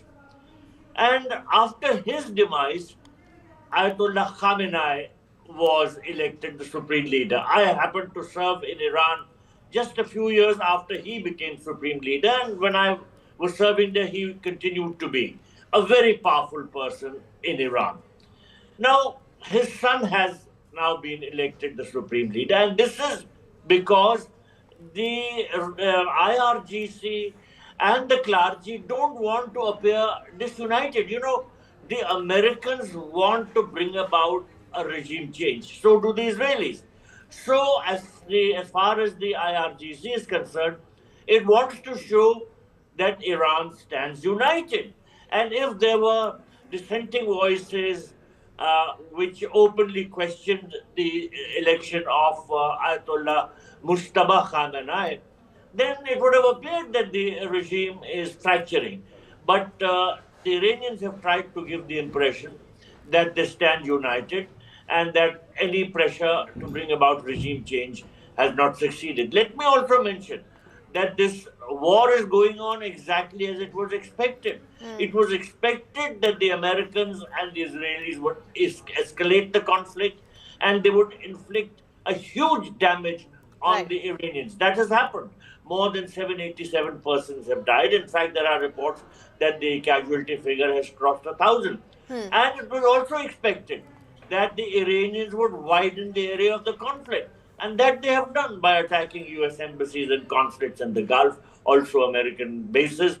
But of course, there has also been a collateral damage, and that has made the Arab Gulf states quite angry. And in fact, their alliances with the United States seem to have been cemented even further because they need the US for helping them out. And Ambassador, the military escalation by Iran has only gone up. We've not seen them back down as yet, and this despite a leadership void at least for a few hours. Now, General Kulkarni with Mojtaba Khamenei taking over, how do you see this playing out for Iran militarily? Because here's a man who's not a high-ranking cleric, does not have an official role in the regime. Yes, during the Iran-Iraq war, he did serve in the Iranian armed forces. Will that be enough to take Iran to the last phase of this conflict? What are your thoughts there? Because a lot of muscle and military flexing is underway as we speak. US says we have enough stocks, we're all stocked up. Iran says US stockpile is shrinking. You know, Israel has its own back and forth on with Hezbollah as we speak. Where do you see this leadership now take Iran? Yeah, I fully agree with my distinguished panelist, Ambassador Dayal, because he has first-hand information of Iran. And let me tell you, if you want peace, be ready for a very, very destructive war, very, very expensive war. Mojtaba brings no change. He's the new Mustafa. His brother may be Mustafa, but he's the new Mustafa with IRGC in complete control. And Pezeshkian almost sidelined. Even in the olden times, the ambassador sir will agree. Even in olden times, when Khamenei was there used to be a huge lot of differences between Hassanjani and Ahmadinejad. But despite that, he managed it. But today, I don't think there's anybody who can actually control. Mojtaba is there, yes, it's IRGC. And IRGC is on the destructive course for a very simple reason. They have their own air force, their own navy, their own army, their own intelligence, 80% control of Iran. What do we expect? They were ready. I agree with the ambassador. They were absolutely ready. They knew what was coming on them. And that is why today it's not going to be different. If you want fury, this fury has to be backed by a tremendous amount of fire from both America and Israel to ensure swift and decisive results. Otherwise, a prolonged war will be instability in the world. Iran won't change. Iran has failed to live up to its reputation of an old civilization. The Americans have failed to live up to the rule of law. So it's a clash of civilization. Now, again, the Arabs and the Persians have kept. If they were attacking, if the Iranians are attacking the US bases in West Asia, it would have been perfectly fine. It would have justified. The fact is just not the bases, but now they're attacking the infrastructure in West Asia. They're bringing down Dubai, they're bringing down Qatar, they're bringing down Kuwait. All of it means Arabs versus General Kulkarni, are you highlighting in a way that this unending Israel-US attack could go on until Tehran concedes? That's the only way this can come to an end? Yes, Iran has to capitulate. If Iran doesn't go in for dialogue or diplomacy right now, Iran will capitulate. Iran doesn't have that means. I'm sure the ambassador knows it firsthand because he's been there. Iran don't have the means. They have low-cost options. You can't fight a war like this. Yeah.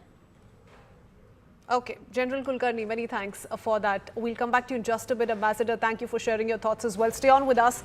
That's all we could pack for you for now. We head into a very quick break. Our colleagues join you on the other side to take this non-stop rolling coverage forward. Thanks for tuning in.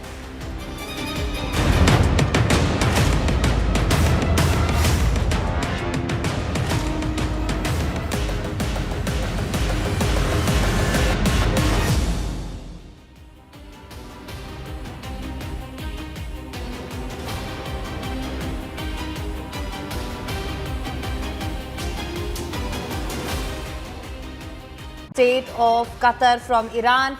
Air defenses then intercepted one missile while the second impacted Al Udeid Air Base without causing any casualties. So that's the latest breaking that we're bringing for you right now. Another missile attack on saying that there were 2 ballistic missiles which were launched on the state of Qatar from Iran. The air defenses did intercept one of the missiles. The second impacted Al Udeid Air Base without causing any casualties. Remember, the Al Udeid Air Base happens to be a key US base here, and we're looking at sustained damage there as well.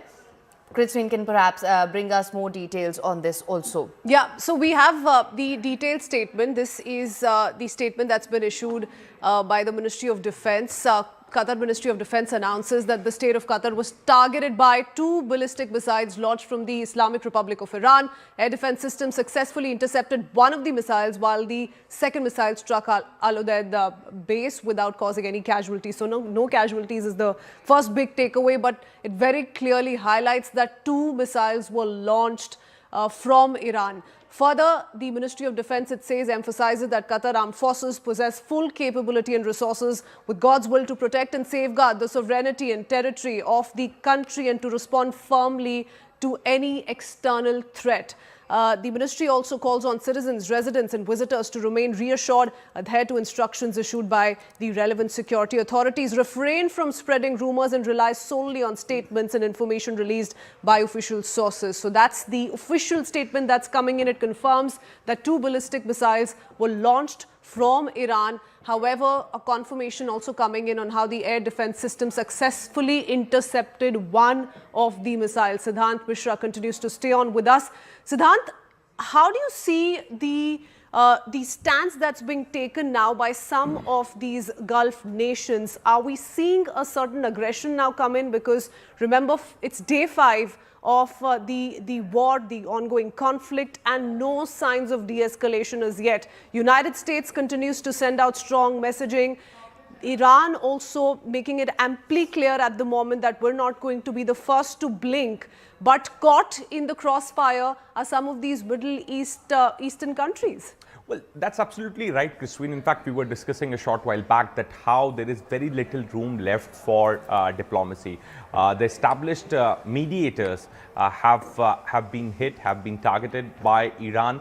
And each time around, if you see, Christine, in the last 5 days, Iran is trying to make a point that Iran will not only sustain this conflict, but Iran also has a military might, the strength to hit US assets, US personnel and in the region. And perhaps in last 48 hours, Iran has successfully managed to prove this point, perhaps leading the region into the wider conflict. Now, Al Udeid Air Base.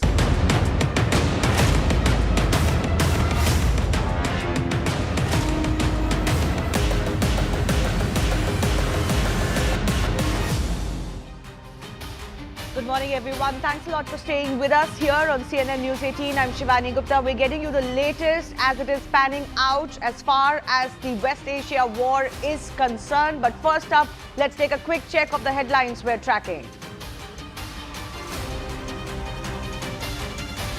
Iranian drone attack sparked fire near the US consulate in Dubai's Al Seif area with smoke visible and limited fire contained. No injuries reported.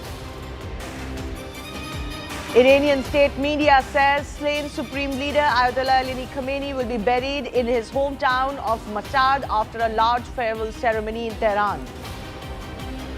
Iran's clerical assembly of experts has reportedly chosen Mojtaba Khamenei, son of the late Ali Khamenei, as the next Supreme Leader under reported pressure from the Revolutionary Guard Corps. Saudi forces destroyed 9 drones upon entering its airspace, state media says, with no immediate casualties or any damage confirmed. Lebanon's health ministry says at least 50 people have been killed and 335 wounded in Israeli strikes over 2 days as bombardment continues, including a deadly airstrike near Beirut. Canada's Prime Minister Mark Carney labels Iran the main source of regional instability and terror, criticizes failed diplomacy, backs efforts to curb nuclear threats. So tensions across the Middle East have erupted into one of the region's most intense conflicts in decades, involving Israel, Iran and the United States. But now all of the Gulf countries are also very much a part of this entire conflict. How will this pan out is the biggest question on everybody's mind. Israeli and US forces are launching major joint campaigns, both by air and of course there is one at least on ground that is happening in Lebanon by Israel. They have killed the Supreme Leader Ayatollah Ali Khamenei, other senior officials, and that project is still ongoing, mind you. There are still precise strikes being carried out by Israel and America on pinpointed locations, on the leadership, so as to say, both the clerical leadership and also the IRGC leadership. In Tehran, there are waves of missiles and drone attacks.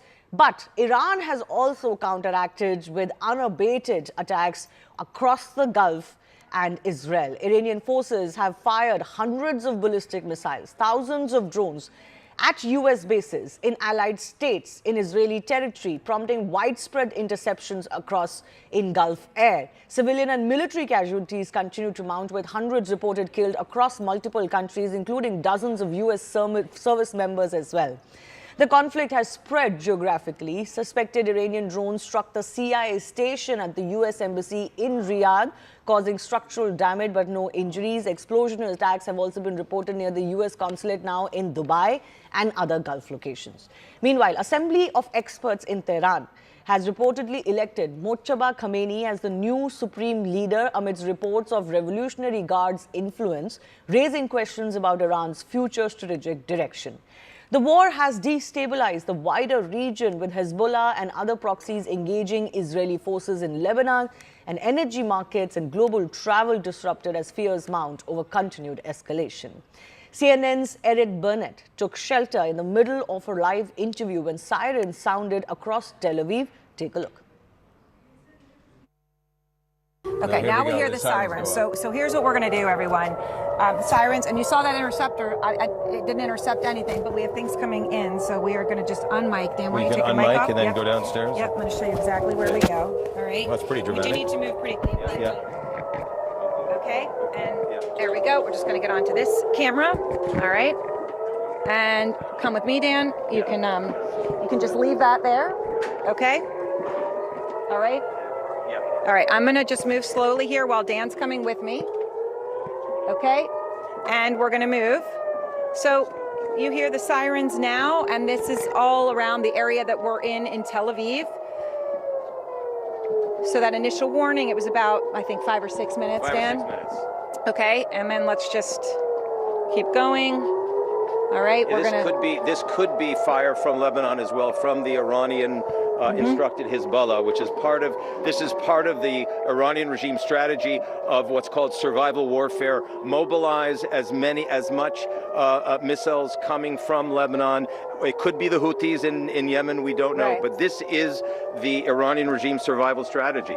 Mobilize as much terror as you can to distract the world's attention away from the Iranian front itself. Right, and then we're inside, and I don't know if everyone can still hear those sirens. We'll hear the booms when they start hitting, which sometimes are as the sirens are going and sometimes are a little bit after. So now we're inside and we're just going to go into a stairwell here, Boris and Brianna.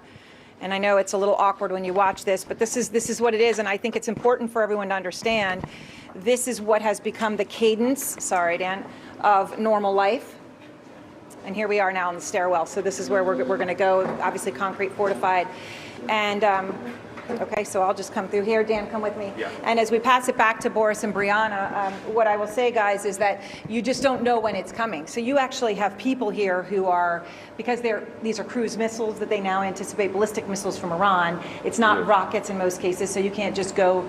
I can hear all of it right now. People can't hear it probably on our mic. We're going to show you afterwards, but I can hear it all hitting right now, whether it's being intercepted or not. So we'll know that in just a few seconds. But it's unpredictable in terms of when, and people are camping out in garages and things like that, parking garages to try to find places that are safe. So it has completely disrupted life here. Absolutely. Schools closed, most stores closed. obviously it's a war zone. It's a war zone. I will say that in Israel uniquely, its life still continues business as usual. Why? Because beginning with these Scud missiles, remember 1991, Saddam Hussein fires 40 Scud missiles into Israel, and subsequently we have been in a ballistic missile war opposite the Iranian regime and its terror proxies, whether it's Hezbollah, whether it's Hamas, whether it's the Houthis, whether it's the Iraqi special forces. So people are used to this type living under terror. Yep. And I can hear, and obviously everyone watching. That was a now big that boom. you might have heard. I don't know, Boris and Brown, if you could hear that one. No. Yep. Okay, so there's a lot going on out there, quite a bit, and we'll see some of these that have come in have appeared to be the sorts of things that would be like a cluster munition, where it sort of explodes in multiple pieces, and then the shrapnels come down and injured people. But so we're going to stay in here. We'll pass it back to you, but obviously we have to stay because you can hear all of this exploding right outside, and then we'll let you know obviously exactly what happened in just a few minutes. We're hitting them very hard, and the big scale hitting goes now. They no longer have air protection. They no longer have any detection facilities at all left, and so they're gonna be in for a lot of hurt. These are bad people. These are people they killed. I guess it's 35,000. It's coming out 35,000 over the last 3 weeks. Protesters, 35,000 violently killed. So these are bad people, and the leader of the pack is gone. And as you know, 49 people were taken out in the first hit. And I guess there was another hit today on the new leadership, and it looks like that was pretty substantial also. The last update I had with seconds before getting before these cameras was that a drone unfortunately struck a parking lot adjacent to the Chancellery building and set off a fire in that place. All personnel are accounted for. As you're aware, we began drawing down personnel from our diplomatic facilities in advance of this. In the cases, for example, of Beirut, we basically drew down to bare bones, as well as in Baghdad and in Erbil and in a couple other posts as well. So we've been very fortunate, obviously, but our embassies and our diplomatic facilities are under direct attack from a terroristic regime. Our military in the Middle East is undertaking an unprecedented operation to eliminate Iran's ability to threaten Americans, as they've been doing for nearly half a century. We're less than 100 hours into this operation, and we've already struck nearly 2,000 targets with more than 2,000 munitions. We have severely degraded Iran's air defenses and destroyed hundreds of Iran's ballistic missiles, launchers, and drones. And in simple terms, we're focused on shooting all the things that can shoot at us. We are also sinking the Iranian Navy, the entire Navy. Thus far, we've destroyed 17 Iranian ships, including the most operational Iranian submarine that now has a hole in its side. For decades, the Iranian regime has harassed international shipping. Today, there's not a single Iranian ship underway in the Arabian Gulf, Strait of Hormuz, or Gulf of Oman.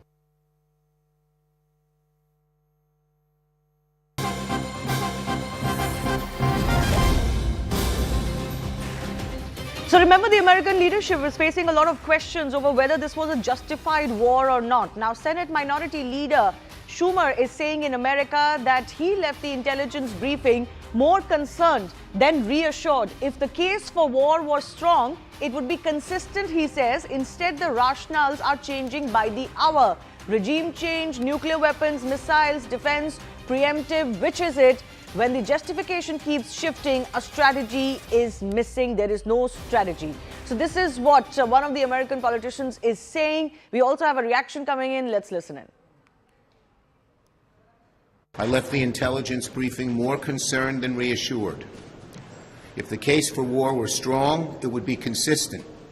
Instead, the rationales change by the hour. Regime change, nuclear weapons, missiles, defense, preemptive. Which is it? When the justification keeps shifting, a strategy is missing. There is no strategy. So there are now internal questions also arising over Donald Trump's decisions. Of course, Marco Rubio really set the cat amongst the pigeons when he said yesterday that we knew that Israel was going to be attacking, so we had no option but to become part of this and do preemptive strikes, because if Israel was to attack, Iran was to attack America. And now that statement, he's finding it hard to live that down, but there are a lot of question marks that are emerging. Let me go across to my colleague Siddhant, who's also here. Siddhant, domestic questions rising. Chuck Schumer saying there seems to be no strategy. The reasonings are changing. We were discussing this exact very thing last evening. The goalposts are changing, Shivani. On the very first day, we were promised, the word was promised that there's going to be the regime change in Iran. We have taken down Khamenei, etc., etc. All those tall promises were made. All those big things were said. Now they're saying that regime change was never the plan. The plan was to assassinate Khamenei. The plan is to destroy the nuclear enrichment facilities. The plan is to destroy the missile facility. And as far as the regime overthrowing is concerned, that will be done by the people of Iran. Now, we'll see what happens. Yeah, we'll see what happens. Now, very important, 2 quick points, Shivani, before I let you go. One, that under the UN Charter, use of force requires either Security Council authorization or a valid claim of self-defense in response to an actual armed attack. For this particular war, launched by Israel and America, no Security Council authorization has been granted. No, but Siddhant, we don't live in a world where the UN matters in these cases.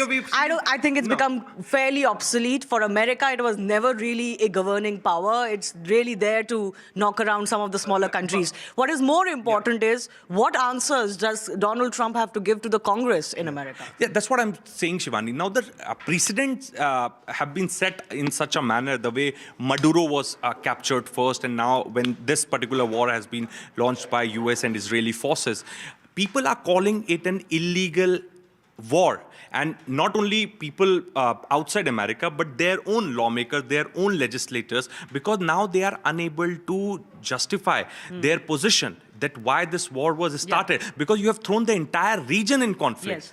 And now the questions are arising whether Donald Trump required any, permissions, if at all, to go ahead and do this. We're getting some more breaking updates coming in. Let's also go across to our desk here that is also telling us more about these breaking updates coming in. I believe we do have a confirmation that is coming in via Fox News that the jets that were downed in Kuwait, the 3 US jets that were downed in Kuwait, F-15s, were in fact done accidentally in friendly fire by the Kuwaitis themselves. Remember, Iran had come out and claimed yesterday that actually it was them, and this claim and counterclaim is going to go on. This is all fog of war. But as far as I can see, the updates that we have is that the 3 US fighter jets that went down yesterday were indeed because of the Kuwaitis themselves. You want to add a little bit more on this? Exactly what more are we learning? Yeah, Fox News has confirmed just now that Kuwaiti fighter jets accidentally shot down 3 US F-15 aircraft during a chaotic response to Iranian drone attacks earlier this week only. So as we know, 3 US F-15 jets were shot down, and Kuwaiti forces said that it was just a friendly fire. And we also saw that the US pilot was also treated afterwards. Yes. We did see those visuals where there were, the first visual that came of the F-15 going down, one pilot parachuting and then being put in the boot of a car and being taken care of had come out. And then we also had visuals of a female pilot of the Americans who had also parachuted down, was actually confronted by one of the locals and told that she was safe. And we've seen reactions on ground in Kuwait, at least on social media. The suggestions are that when the Kuwaitis are finding these American pilots, initially when they're feeling that these are Iraqi pilots, they're very hostile. But when they realize that these are American pilots, they become much more friendly. So the big update here, though, is that while there was a claim by Iran that they're the ones who shot down these fighter jets, it's actually not the case. Both Kuwait and now independently a news media organization is confirming that it was indeed friendly fire. Now, this is important because in any war, there's going to be a narrative war as well. There's going to be, both sides claiming that they managed to do certain things or they did not manage to do certain things. So here, if Iraq was to down a few American fighter jets, it would obviously be some sort of a brownie point or some sort of a bragging right in this chaotic war. But more and more confirmations coming in that it was indeed Kuwaiti's air defense that shot down those jets mistakenly. Lots happening as far as the Gulf is concerned. Clearly, a lot of these Gulf countries have been ill-prepared to take on the response that has come in from Iran. And why is this happening? The best estimate that anybody has right now is that once the leadership was wiped out, all the commands of the IRGC are running independently. They possibly knew that something like this could happen, and they've just gone on and just done their thing. They're not really waiting for any instructions or any strategy anymore. It seems all independent units are on their own. In other terms, they could be rogue. Major General Sanjay Meston continues to be with us. I'm also joined by Ashok Sajjanhar, former diplomat. Major General, I come to you first up. Now, at least an American news outlet confirming that those F-15s were indeed downed by Kuwaiti air defense. Could you give us an idea what could have happened that something like this transpires, that 3 American jets are downed in Kuwaiti airspace in friendly fire? Shivani, good morning. Firstly, I would like to highlight that since Second World War, and even when I was in Afghanistan, I recollect, and even if this is an open source, Americans have suffered almost 20% casualties in friendly fire. So therefore, in warfare, it firstly clearly reflects that this is a phenomena all over the world. And even as a soldier, I can state that this happens in case things are not well coordinated. And in this case, what has happened, that since the US CENTCOM is overall responsibility for the area, also in the area, basically the Kuwaiti troops were deployed. So I think it reflects poorly of the coordination between the US CENTCOM and all the Gulf forces deployed there. Now, in this case, it is the Kuwaiti forces. Now, what could have happened is, these aircrafts, obviously, why they were taking off? Number one, they were not going for a sortie because they were F-15 aircraft. They were just patrolling the Kuwaiti air skies because the drone threats and the missile threats. So this is one, these must be air defense aircraft. So they were patrolling the Kuwaiti airspace to just see that, they can take on any incoming drones, oblique aircraft, or even missiles. Now, what has happened is that perhaps the Kuwaiti forces deployed on ground have used their aircrafts, that is not the aircraft, that is their SAM systems and surface-to-air missiles, whatever they would be having, whether it is Patriot system, because these are all been handed over by the US. So probably it has happened that there has been a problem in IFF, that is identification friend foe, and apparently since Kuwait borders Iran also, Iraq, and they would have perhaps felt that it is the Iraqi pilots who have flown in, and therefore they have shot them down. So this clearly reflects that I think the responsibility with the US CENTCOM, it's a huge command, and they are even responsible for areas up to Afghanistan and Pakistan. So coordination on ground is what perhaps has been a failure, and that is why this cause. See, loss of aircraft causes an embarrassment, and definitely it is an embarrassment. Though all the pilots have successfully ejected because they would have realized they have been hit, and we have seen some visuals. So it is just reflecting coordination, and of course the percentage says that since Second World War till date in all the wars, US has suffered about 20% casualties in friendly fire, Shivani. Ashok Sajjanhar, with you, I want to understand exactly what are the liabilities on an American government, let's say this Trump administration, before launching a war. Now they're actually, very interestingly, even calling it a strategic military operation and not a war. And it reminded us all of Operation Sindoor, because that was called a military operation and not a war. But the phrasing apart, there are questions mounting on Donald Trump and his government whether they needed to have taken some permissions of the Congress before launching this.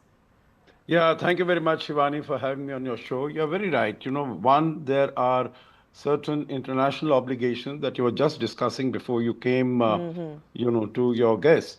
There are international obligations that a country has to fulfill before they can engage in an armed conflict with any hostile power.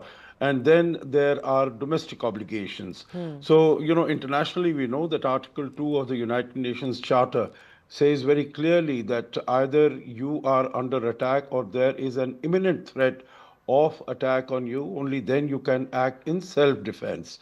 So you have to seek the permission of the UN Security Council, United Nations, before you engage in any military operation, military conflict of that nature. So going to war in that context. And you would remember that till now, although even as far as the Russia-Ukraine conflict has been going on for more than 4 years now, but still it is designated as a special military operation because this is the semantics that countries would tend to resort to because there are certain obligations both domestically and internationally when you engage in a war in an armed conflict. As far as the domestic obligations are concerned, requirements are concerned in the United States, it again has to go to Congress if it is launching a war against any adversary, against any hostile power. And that the United States has not done. And this is what, will be taken up by the Congress, that this is a power that does not reside with the White House, it doesn't reside with the presidency. And President Trump... Sir, just hold your thought. We've got some more updates coming in now. ASEAN foreign ministers have expressed serious concerns over escalating Middle East conflicts following the US-Israeli strikes on Iran, calling for strict adherence to the UN Charter. The UN Charter, we've been talking about this, how much of it really holds in the new global world order or whatever remains of it. It seems that for both Israel and America, their quote-unquote imminent threats are more important than any global order. And anyways, we have seen over the last 4 to 5 years, especially with Trump as a president, that not a lot of the law, international law is being followed. My colleague Siddhant continues to be with us. We were talking about exactly this. But this has become laughable a little bit, right? Yes, world leaders will remind them. You can tell us a little bit about the statement as well. But we all know that they're not listening to the UN or any world order or any international rules at all. Well, that's right, Shivani. So there is this basic difference which I could notice, that this is one of the strongest statement so far by any grouping, multinational grouping, other than the United Nations, any multinational grouping. And this statement is from ASEAN. Now, it also blames Israel and the United States. A statement says that we follow closely the situation and express serious concern over the escalation of conflict in Middle East following the attacks initiated.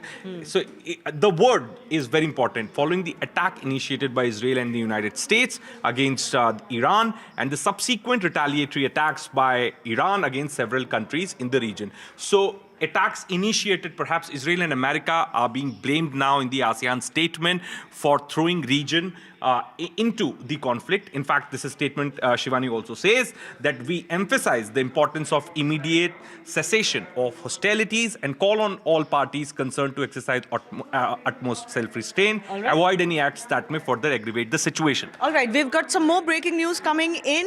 There is the markets that are open today, and we're getting to know that the Nifty is down by nearly 500 points. The Sensex is down by more than 1,500 points. So remember, we've already seen crores of worth being wiped out as far as the Sensex in India is concerned, the markets are concerned, and with greater instability, with more and more instability, and of course a long-drawn war at the prospect, this is going to continue. I've got Haim with me, 500 points nearly for the Nifty and 1,500 for the Sensex. I think once again this could be worse than the first day on Monday when the markets had opened. They had stabilized a little bit, but this could go further down. Absolutely, and we're going to continue seeing these sort of disruptions going forward as well. Remember, of course, when we talk about the Strait of Hormuz, that remains the key bargaining chip is what they're calling it. Right now, operations are completely suspended there. If we could later also bring you some of the marine traffic maps on that as well, you will see that there are so many, earlier as well, before it was announced that the Strait of Hormuz was going to be completely shut down, we'd seen a lot of ship owners that backed out citing security concerns as well. We're looking at the surge, we're seeing about 8 to 9% surge in crude oil prices as well. And remember, Shivani, if we were to go by the timeline that President Donald Trump has given us, which is about 4 to 5 weeks, many analysts there are arguing that as per that timeline, we could see prices surge to about $130 a barrel. Right now, it's at $85 a barrel. But if things continue at this rate, that's the kind of surge that interestingly, yesterday when he was speaking, Donald Trump seemed to suggest to the American population that actually after the brief jump in oil prices, they will eventually stabilize. He has shown that kind of confidence that eventually the prices will stabilize. The entire world is actually a little bit on tenterhooks right now, a little bit nervous about what's going on. And there are some experts that are pointing out, has the world been condemned to another economic downturn, another economic, slide, just when we thought that maybe we could come out of the 2008 slide of COVID, of the pandemic. We've got another war. We had already 2 wars going on, Siddhant. Yeah. So biggest concern for the world right now, Shivani, is the impact on the economic activities. The Gulf, the entire Gulf region. If we only talk about the United States, let's not discuss any other country, the impact on any other country. If we talk about the United States itself, there's a heavy United States investment in Gulf, in their refining sector, in multiple other sectors. In fact, Strait of Hormuz, LNG production, Aramco was hit, etc., etc. So the economic activities are being impacted, and perhaps US is a country driven by markets, driven by corporates. So there is immense pressure on Donald Trump now to justify this war. I mean, we've been hearing from their lawmakers criticizing Donald Trump only because you have not been able to achieve the objective. B, now you're changing the goal. The costs involved. But since you cover foreign affairs, Siddharth, I want your perspective on this. A lot of people talking about how, ahead of that April visit to China that Donald Trump has lined up, basically this is one of his ways to tighten the screws on China. The macro picture is this is US versus China playing out. Donald Trump only wants to, continue to collect pockets of influence so that he can, have some bargaining with both China and Russia behind the scenes. These are the 2 major countries that are anti-US today, 2 major countries that have criticized this action, but also that are in almost a Cold War situation, a new Cold War situation with them. So is all of this playing out for greater oil influence? We've seen Venezuela, we've seen the Gulf now. Yeah. Definitely. I mean, in fact, many experts are saying this, that this is all about the oil influence. In fact, Russia and China both are now, in fact, trying to mediate. They are speaking to both Israel and Iran. A Chinese foreign minister spoke to both Israel and Iran. And in fact, they're urging all sides to exercise restraint, to end the war. But a very important point, Shivani, which, in fact, nobody is discussing, but I personally feel, in fact, I've spoken to many experts as well, that Donald Trump was really not in a good position politically in his own country. Epstein files, then Supreme Court striking down tariffs. Okay. So many are also linking this decision of going after Khamenei at this point in time. But is it winning him any brownie points domestically? I don't know, but are we talking? Might be more upset. Okay. But are we talking about Epstein anymore? Are we talking about tariffs anymore? All right. Yes. So, wonderfully in politics, diversionary tactics is what people often say politicians or those in power go for. We've seen these allegations being made in India too. I want to quickly go across to my colleague Pallavi also joining us. Pallavi, the markets in the red once again, and this could be a pretty bad day today if we go by the opening itself. Oh, yes, absolutely, Shivani. In fact, markets have not been doing too well in the last couple of weeks. But, this is also something which I think the government has been anticipating and also has been monitoring. Especially, they're going to look at the energy stocks, which the government has also reached out and given an assurance that there's no need to panic because we have enough supply, both the crude and energy supplies. So we're going to wait to see that whether these are the shares and the stocks which have been affected as far as the market crash is concerned. But whenever, Shivani, there's a little bit of uncertainty, global volatility, but more importantly, in those areas like the Gulf areas, which hits the supplies, that is where one does expect this kind of impact on the markets. We're also getting updates that the rupee is continuing to slide further down. 66 paisa is what we know right now. Tell us more of how, the Indian Finance Ministry, the RBI and others are looking at this situation. Shivani, the gold surge or the silver price surge is something which has been going on for weeks and for a couple of months. And the RBI closely monitors it. The Finance Ministry says that they step in only when they find the situation completely alarming and out of control. So far, they say that that situation has not arisen. The immediate impact which they really would worry about is the fact that it could have an impact on the inflationary tendencies. But as far as the rupee sliding is concerned, again, this was something which the Finance Ministry says and sources are saying that we were aware of. We did know that this is something which is going to happen. Again, the RBI is doing a 24/7 monitoring of the situation. As much of the situation that is there in their control, they're trying to do, but they are trying to improve the market sentiment.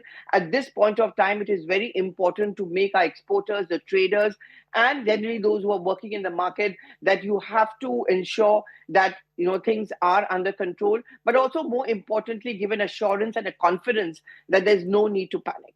Okay, Pallavi, we'll keep coming back to you. Remember, the entire game could be about oil, and Iran has blockaded the Strait of Hormuz, which is a very, very important port. 20 to 25% of all global oil is transferred or traverses from here. So I want to show you, the biggest question in everybody's mind is, what are the alternatives available for this route? The Gulf region has limited backup routes to keep this oil flowing. So let's take you through those. One, of course, is the Saudi Arabia east-west pipeline. This is the one that goes via the Red Sea. This has a capacity of about 5 million barrels a day. It can be expanded to 7 million barrels a day. So remember, this is the Strait of Hormuz, which is now blocked. Iranian, IRGC forces, others, they're just not allowing tankers to go through. They've already been, firing at certain vessels as well. This is the Red Sea. This is the Red Sea. This is Saudi Arabia. So obviously, the oil was to go through this route. Saudi Arabia has a pipeline. They have the port of Yanbu here. And some of that oil can, of course, go via the Red Sea as well. Even this has a very, very narrow point of exit as far as Africa and Middle East is concerned. So this is one of those. It has a capacity of only 5 million barrels a day. Remember, as far as the port, the Strait of Hormuz is concerned, there's about 20 million barrels a day, which is its capacity. So this moves the crude from the eastern oil fields to the Red Sea, and it bypasses the Hormuz entirely. What is the other option? The other option is the UAE's Abu Dhabi crude oil pipeline. This will go via the Gulf of Oman. This can, carry about 1.5 million barrels a day. So none of them are going to replace the requirement of the Strait of Hormuz, but there can be some backup options. So where is this port of Fujairah in UAE? So this is the Strait of Hormuz. Yeah, ships have to come out from there, have to go in from there. This port of Fujairah is a little bit before that in the Gulf of Oman. So this also then doesn't become captive to the Strait of Hormuz being held captive. So this also bypasses the need of going through the Strait of Hormuz. These are a couple of options. Barring that, there's not much else, frankly. And even their capacity is not so high that this can replace the requirement entirely. The Indian Oil Ministry, Petroleum and Gas Industry Ministry has already talked about how they are looking at alternative routes. Some of these are these routes, but they will also have to, of course, diversify their oil requirements from other sources. What happens to that Russian oil embargo is the big question as well. We'll slip into a very short break. News and updates continue in just a bit.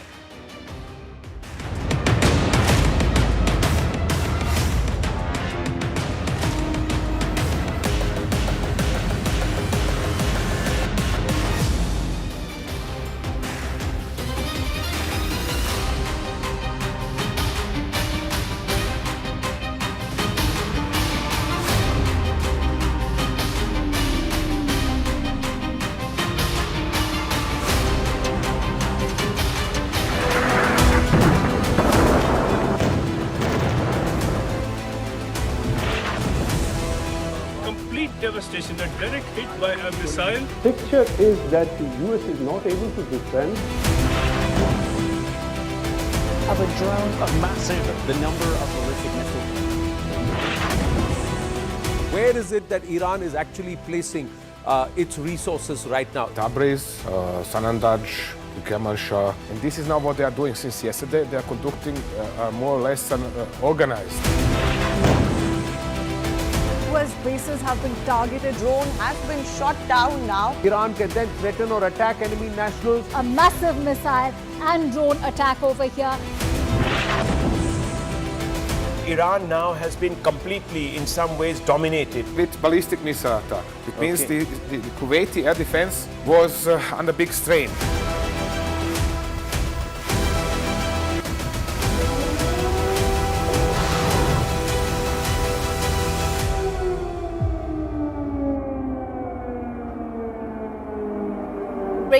news coming in. According to Iranian media reports, Iran's Supreme Leader Ayatollah Ali Khamenei will be buried in the northeastern city of Mashhad. This is the latest information that we are getting right now. According to the Iranian media reports, Iran's Supreme Leader Ali Khamenei to be buried in the northeastern city of Mashhad, and this is the latest that we're learning right now. For more on this, we have General Kulkarni with us as well as Ambassador Prabhu Dayal. Thank you so much for staying on with us on the broadcast as well. Ambassador, if I could come to you as well. Now, there's also been a lot of conversation of what Ayatollah Ali Khamenei meant for a lot of people, what he symbolized, and that's been something that has led to a lot of discourse online as well. You know, Ayatollah Ali Khamenei was the second supreme leader. When the Islamic Revolution occurred in 1979, Ayatollah Khomeini became the supreme leader. He was certainly the biggest voice in the Islamic forces. And after his demise, Ayatollah Khamenei was elected the supreme leader. I happened to serve in Iran just a few years after he became supreme leader, and when I was serving there, he continued to be a very powerful person in Iran. Now, his son has now been elected the supreme leader, and this is because the IRGC and the clergy don't want to appear disunited. You know, the Americans want to bring about a regime change. So do the Israelis. So as far as the IRGC is concerned, it wants to show that Iran stands united. And if there were dissenting voices which openly questioned the election of Ayatollah Mojtaba Khamenei, then it would have appeared that the regime is fracturing. But the Iranians have tried to give the impression that they stand united and that any pressure to bring about regime change has not succeeded. Let me also mention that this war is going on exactly as it was expected. It was expected that the Americans and the Israelis would escalate the conflict and they would inflict a huge damage on the Iranians. That has happened. More than 787 persons have died. In fact, there are reports that the casualty figure has crossed 1,000. And it was also expected that the Iranians would widen the area of the conflict. And that they have done by attacking US embassies and consulates in the Gulf, also American bases. But of course, there has also been a collateral damage, and that has made the Arab Gulf states quite angry. And in fact, their alliances with the United States seem to have been cemented even further because they need the US for helping them out. And Ambassador, the military escalation by Iran has only gone up. We've not seen them back down as yet, and this despite a leadership void at least for a few hours. Now, General Kulkarni, with Mojtaba Khamenei taking over, how do you see this playing out for Iran militarily? Because here's a man who's not a high-ranking cleric, does not have an official role in the regime. Yes, during the Iran-Iraq war, he did serve in the Iranian armed forces. Will that be enough to take Iran to the last phase of this conflict? What are your thoughts there? Because a lot of muscle and military flexing is underway as we speak. US says we have enough stocks, we're all stocked up. Iran says US stockpile is shrinking. You know, Israel has its own back and forth on with Hezbollah as we speak. Where do you see this leadership now take Iran? Yeah, I fully agree with my distinguished panelist, Ambassador Dayal, because he has first-hand information of Iran. And let me tell you, if you want peace, be ready for a very, very destructive war, very, very expensive war. Mojtaba brings no change. He's the new Mustafa. His brother may be Mustafa, but he's the new Mustafa with IRGC in complete control. And Pezeshkian almost sidelined.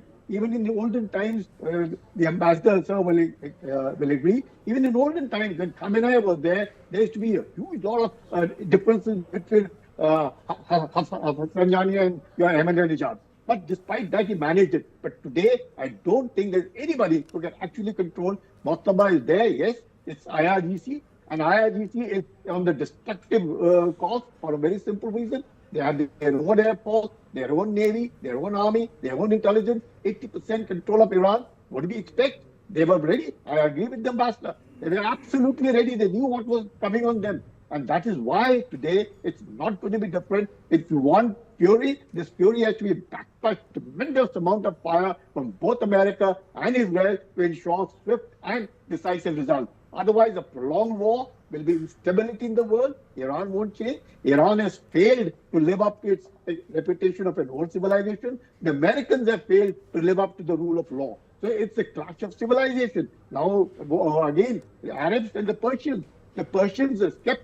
If they were attacking, if the Iranians are attacking the US bases in West Asia, it would have been perfectly fine.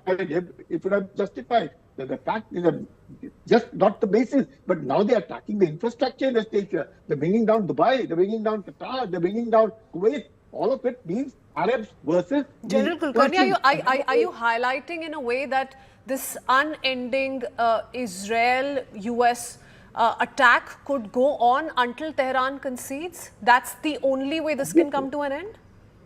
Yes, Iran has to capitulate. If Iran doesn't go in for dialogue or diplomacy right now, Iran will capitulate. Iran doesn't have the means. I'm sure the ambassador knows it firsthand because he's been there. Iran don't have the means. They have low-cost options.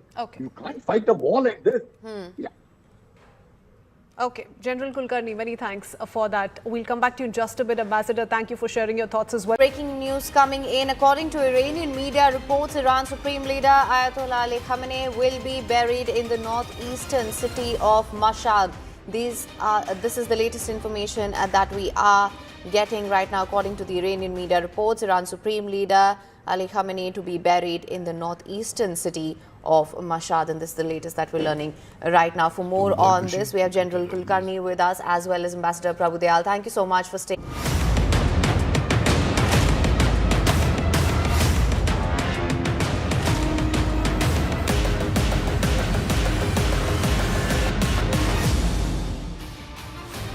Welcome back. Impact of the West Asia war in India is first and foremost being felt by the markets on a daily basis. We saw the Sensex crashing a bit on Monday as well, the first trading day after the war was declared over the weekend. And now today the Nifty is down by nearly 500 points. The Sensex is down by more than 1,600 points, crashing by 1,758.22. It is down to 78,480 right now in early morning trade. The Nifty has tanked 530 points to 24,334, a sub 25K marker.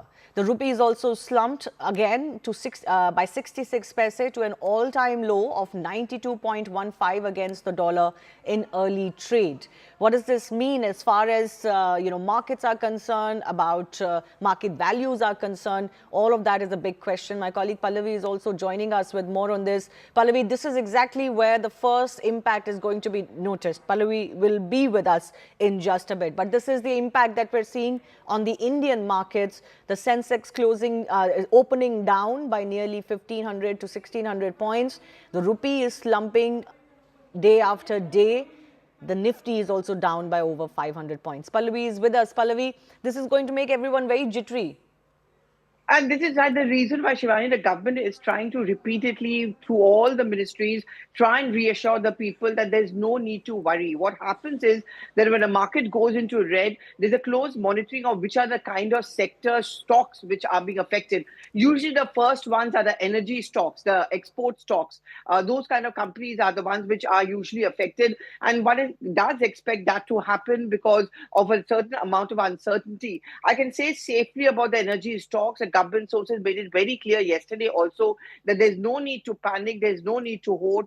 We have enough supplies for 25 days, both for the energy stock, which is petrol and diesel, because this has a spiraling effect. It usually gives a surge as far as freight charges are concerned, and as far as transportation charges are concerned. So government has made it very clear that 25 days each, 25 days for energy stocks, 25 days for crude oil stocks, which means we are covered by 50 days. Also, Strait of Hormuz being closed is also one factor which could have had an impact on the markets. Over here also, the government is giving that assurance that only 40% of our products come through this route. 60% are the alternative routes, for example, the Cape of Good Hope. So there's no reason to panic, but these are markets, Shivani. Market always responds negatively as far as any semblance of uncertainty is concerned, because there's also no clarity. No one can give this for sure or predict for sure that how long will the war continue. Yes, absolutely. Uncertainty is not something that the markets like. We've seen a buoyant market for a while now, and India has been one of those major economies that not only is growing very well despite the uncertainties that prevail. Remember, we've been living in an era of war, unfortunately, over the last 3 to 4 years, but also there is global economic uncertainty, but India has been kind of bypassing that. Now, it seems as far as this is concerned, Christine, this is too close to home as well, because this is not only regionally very close to us, but also the oil factor is very important for us. Yeah, and I'm going to quickly just open the live markets for you. If you just look at Indian indices, Sensex down by 15, it was 1,600 points. So fluctuating right now, 1,537 points is what Sensex shows at the moment. So yes, we're seeing an all-in-all impact on markets as well. And that pretty much has been the scenario the last few days, isn't it, Shivani? We've not seen the market stabilize. So this is 1,550 points at the moment. It's fluctuating. I'm going to try and open Nifty figures also here in just a bit. Okay, all right. The minus 3.91 is the change that we're seeing here. So these Nifty is down by nearly 4%, yeah, is it? Yeah, 4%. This is the percentage change. 4% again fluctuating. 3.73 was 3.9. And Sensex is down by 2%. Yeah, almost 2%, minus 1.91, almost 2%, and 1,600 points, or 1,533 points. And if you look at this, the percentage change in Nifty is 4%. That's the market status as of right now. The next few hours, very interesting. Let's see how this plays out. Not expecting too much of a gain at the moment because of the lack of faith at the moment, because Strait of Hormuz once again shut, closed. Doesn't look like there's an opportunity. Really. So interestingly, Donald Trump in his briefing yesterday has said, which was overnight for us, that if necessary, U.S. naval vessels are going to escort ships through the Strait of Hormuz. He has said, if necessary, they're willing to do this. I think they could also try and wait and watch as to how long some of these independent units of the IRGC are able to close this. Because remember, a big claim of the US administration is that Iran doesn't have any naval capabilities anymore. All of their 11 naval vessels have been downed. So how is this strait being held back? It's probably being held back purely by fire from land. And a few vessels were lit attacked by these units that are acting independently right now, and they are clearly using the Strait of Hormuz as some sort of a bargaining chip, or just to hurt everybody. You know, this is what happens when you're in a desperate situation. I've got Professor Peter Kuznick joining me. Professor, just give us a sense of how much the US Navy can do at this stage or in days to come to somehow ensure that the Strait of Hormuz can remain open and some business can be conducted, because this is a very important oil route. The U.S. Navy would come under attack, probably, as you say, from the land, not so much from the sea. But we saw what the Houthis were able to do in Yemen when they were able to effectively shut down shipping in the Red Sea there.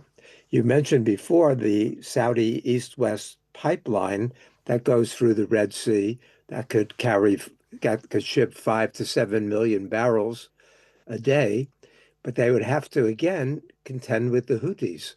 And we saw what the Houthis' capability was. The Iranian capability is much, much greater than the Houthis. So the U.S. could potentially do that, but it would put U.S. warships in a very vulnerable position, which is why Donald Trump has not tried to do that already. Mm-hmm. overall, everything that Donald Trump has said, he said few key points. They don't have, their navy is destroyed, their air defense systems are destroyed, and their leadership is wiped out. But what it still leaves for the US and the Israelis, plus the Gulf countries and everybody else to contend with, are these independent units on ground. Clearly, the IRGC command is now open, and people are just doing whatever they can do. They're using whatever stockpiles they have before they are destroyed, right? So this is like, end of time kind of a scenario for them. This is Armageddon for them, and they're throwing everything they have on either the Gulf countries or, American or Israeli assets. But how long till we see this? How long can the Iranians sustain this? Plus, how soon before the Americans and Israelis are able to establish the kind of dominance that they need on land? Well, they already have dominance in the air. But nobody seems to know what Iran's capacity is. We know that the interceptors that are being used to shoot down these $25,000 drones cost between $1 million, and some of them cost as much as $30 million. So the United States is spending a fortune just to maintain this war. It costs $12 million a day for each aircraft carrier. So between the two of them, that's $24 million a day. And the estimate is that the overall effort is costing well over $60 million a day. And the United States is running out of interceptors, and it's running out of armaments there. So the question is, who's going to run out first? The Iranians say they've held back a large part of their stock. So this could go on for a long time, and more of these Iranian missiles and drones could get through. So we've only seen the beginning.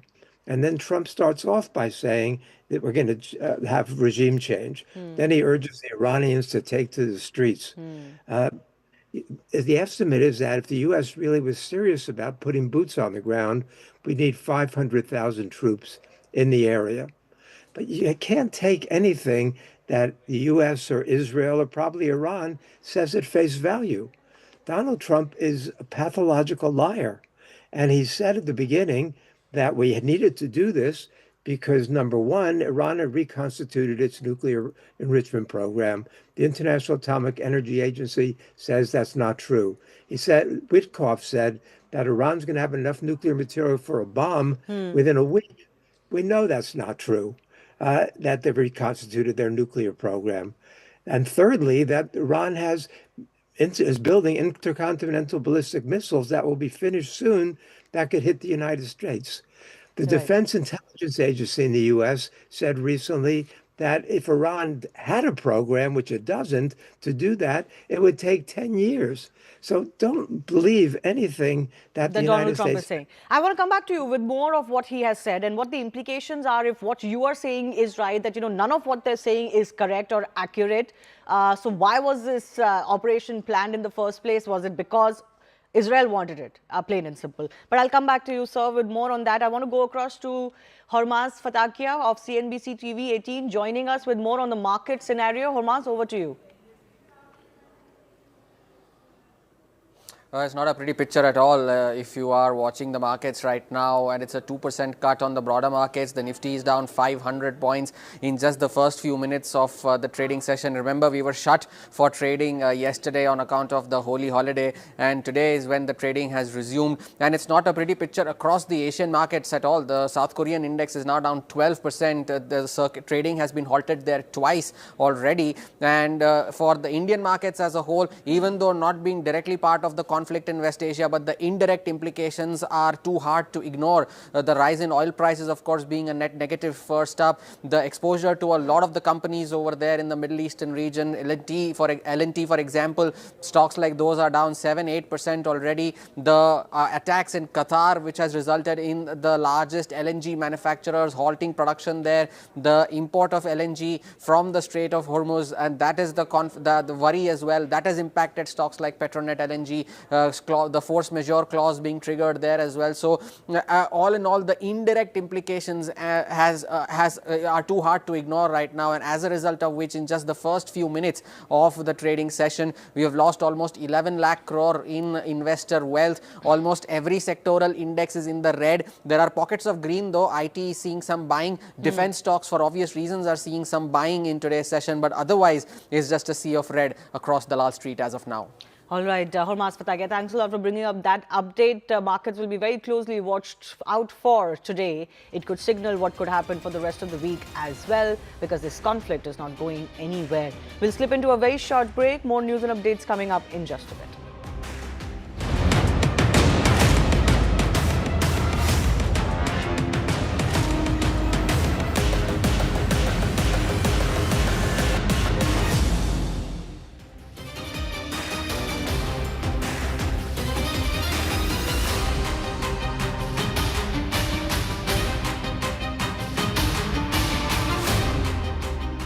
Breaking news coming in. According to Iranian media reports, Iran's Supreme Leader Ayatollah Ali Khamenei will be buried in the northeastern city of Mashhad. This is the latest information that we are getting right now. According to the Iranian media reports, Iran's Supreme Leader Ali Khamenei to be buried in the northeastern city of Mashhad, and this is the latest that we're learning right now. For more on this, we have General Kulkarni with us, as well as Ambassador Prabhu Dayal. Thank you so much for staying on with us on the broadcast as well. Ambassador, if I could come to you as well. Now, there's also been a lot of conversation of what Ayatollah Ali Khamenei meant for a lot of people, what he symbolized, and that's been something that has led to a lot of discourse online as well. You know, Ayatollah Ali Khamenei was the second supreme leader. When the Islamic Revolution occurred in 1979, Ayatollah Khomeini became the supreme leader. He was certainly the biggest voice in the Islamic forces. And after his demise, Ayatollah Khamenei was elected the supreme leader. I happened to serve in Iran just a few years after he became supreme leader, and when I was serving there, he continued to be a very powerful person in Iran. Now, his son has now been elected the supreme leader, and this is because the IRGC and the clergy don't want to appear disunited. You know, the Americans want to bring about a regime change. So do the Israelis. So as far as the IRGC is concerned, it wants to show that Iran stands united. And if there were dissenting voices which openly questioned the election of Ayatollah Mojtaba Khamenei, then it would have appeared that the regime is fracturing. But the Iranians have tried to give the impression that they stand united and that any pressure to bring about regime change has not succeeded. Let me also mention that this war is going on exactly as it was expected. It was expected that the Americans and the Israelis would escalate the conflict and they would inflict a huge damage on the Iranians. That has happened. More than 787 persons have died. In fact, there are reports that the casualty figure has crossed 1,000. And it was also expected that the Iranians would widen the area of the conflict. And that they have done by attacking US embassies and consulates in the Gulf, also American bases. But of course, there has also been a collateral damage, and that has made the Arab Gulf states quite angry. And in fact, their alliances with the United States seem to have been cemented even further because they need the US for helping them out. And Ambassador, the military escalation by Iran has only gone up. We've not seen them back down as yet, and this despite a leadership void at least for a few hours now. General Kulkarni, with Mojtaba Khamenei taking over, how do you see this playing out for Iran militarily? Because here's a man who's not a high-ranking cleric, does not have an official role in the regime. Yes, during the Iran-Iraq war, he did serve in the Iranian armed forces. Will that be enough to take Iran to the last phase of this conflict? What are your thoughts there? Because a lot of muscle and military flexing is underway as we speak. US says we have enough stocks, we're all stocked up. Iran says US stockpile is shrinking. You know, Israel has its own back and forth on with Hezbollah as we speak. Where do you see this leadership now take Iran? Yeah, I fully agree with my distinguished panelist, Ambassador Dayal, because he has first-hand information of Iran. And let me tell you, if you want peace, be ready for a very, very destructive war, very, very expensive war. Mojtaba brings no change. He's the new Mustafa. His brother may be Mustafa, but he's the new Mustafa with IRGC in complete control. And Pezeshkian almost sidelined. Even in the olden times, the ambassador sir will agree, even in olden times when Khamenei was there, there used to be a huge lot of differences between Rafsanjani and Ahmadinejad. But despite that, he managed it. But today, I don't think there's anybody who can actually control. Mojtaba is there, yes, it's IRGC, and IRGC is on the destructive course for a very simple reason. They have their own air force, their own navy, their own army, their own intelligence, 80% control of Iran. What do we expect? They were ready. I agree with the ambassador. They were absolutely ready. They knew what was coming on them. And that is why today it's not going to be different. If you want fury, this fury has to be backed by tremendous amount of fire from both America and Israel to ensure swift and decisive results. Otherwise, a prolonged war will be instability in the world. Iran won't change. Iran has failed to live up to its reputation of an old civilization. The Americans have failed to live up to the rule of law. So it's a clash of civilization. Now, again, the Arabs and the Persians have kept. If they were attacking, if the Iranians are attacking the US bases in West Asia, it would have been perfectly fine. It would have justified. The fact is just not the bases, but now they are attacking the infrastructure in West Asia. They're bringing down Dubai, they're bringing down Qatar, they're bringing down Kuwait. All of it means Arabs versus General Kulkarni, are you highlighting in a way that this unending Israel-US attack could go on until Tehran concedes? That's the only way this can come to an end? Yes, Iran has to capitulate. If Iran doesn't go in for dialogue or diplomacy right now, Iran will capitulate. Iran doesn't have the means. I'm sure the ambassador knows it firsthand because he's been there. Iran don't have the means. They have low cost.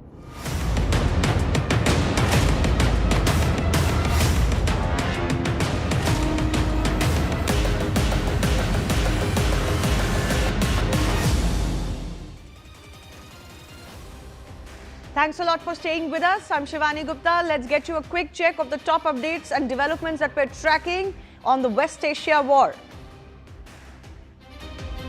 Amid rising geopolitical tensions, Indian markets tumble with the Sensex falling over 1,700 points and the Nifty dropping more than 500.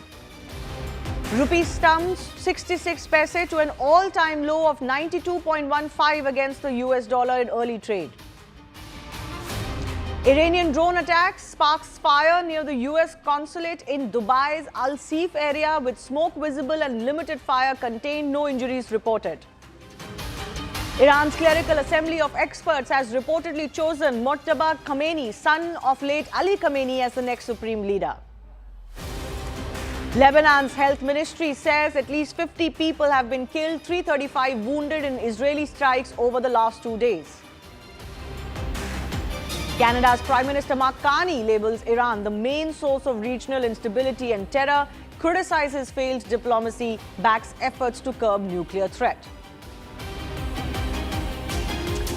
All right, amidst the escalating tensions, Indian markets have plunged in early trade with the Sensex falling over 1,750 points, the Nifty dropping more than 530, the Rupee slumping by 66 paise to an all-time low. After joint US-Israeli air and missile strikes on Iran reportedly killed Supreme Leader Ayatollah Ali Khamenei and senior officials, Khamenei's second son Mojtaba is being elected as Iran's next leader. The conflict has widened though geographically with reported drone strikes near US diplomatic sites in Riyadh and now Dubai. 50 people have been killed in Lebanon. US President Donald Trump said Iran's Air Force and Navy have been knocked out and that new strikes targeted Iranian leadership. Israel also struck a compound allegedly belonging to a group responsible for electing Iran's next supreme leader. Let's get you some updates from the theater of war. We are in the city of Ramat Gan on the outskirts of Tel Aviv, and the scene that you're going to see behind me, there is a lot of destruction, but mind you that this is not even a direct impact of one of these missiles. This is just what can happen, the kind of destruction that can happen when one of those ballistic missiles is intercepted and shrapnel falls in a residential area. You can see in particular on the top of this home here, part of the roof has caved in, and so you can imagine that that was likely quite a large piece of shrapnel that fell. Keep in mind, these ballistic missiles are huge. And so when we're talking about shrapnel, that can sometimes be something as big as a car in length that is falling on a building. We're told that there were only 7 injuries here. Most of them were light injuries. One person is in moderate condition as a result of some of that shrapnel. We were actually among the first to arrive on the scene here because we were traveling with Israel's Magen David Adom rescue service. We sped down here in one of those emergency vehicles with a paramedic and arrived on the scene to find people who were really in shock, but relatively okay, particularly when you consider some of the scenes that we've been reporting from in recent days, where some of these missiles made direct impact, like in Bet Shemesh on the outskirts of Jerusalem a couple days ago, where 9 people were killed. Now, the question that Israelis are asking themselves is how much longer is this going to continue? We know that Israeli and American officials certainly have the appetite for at least a couple of weeks of continued airstrikes in Iran, and the Iranians have vowed to continue to retaliate. But I've also been told by Israeli officials that the strikes that we've seen over the course of the first 4 days of this war, and particularly the last 24 hours, are expected to significantly reduce Iran's ballistic missile capabilities. And so I'm told that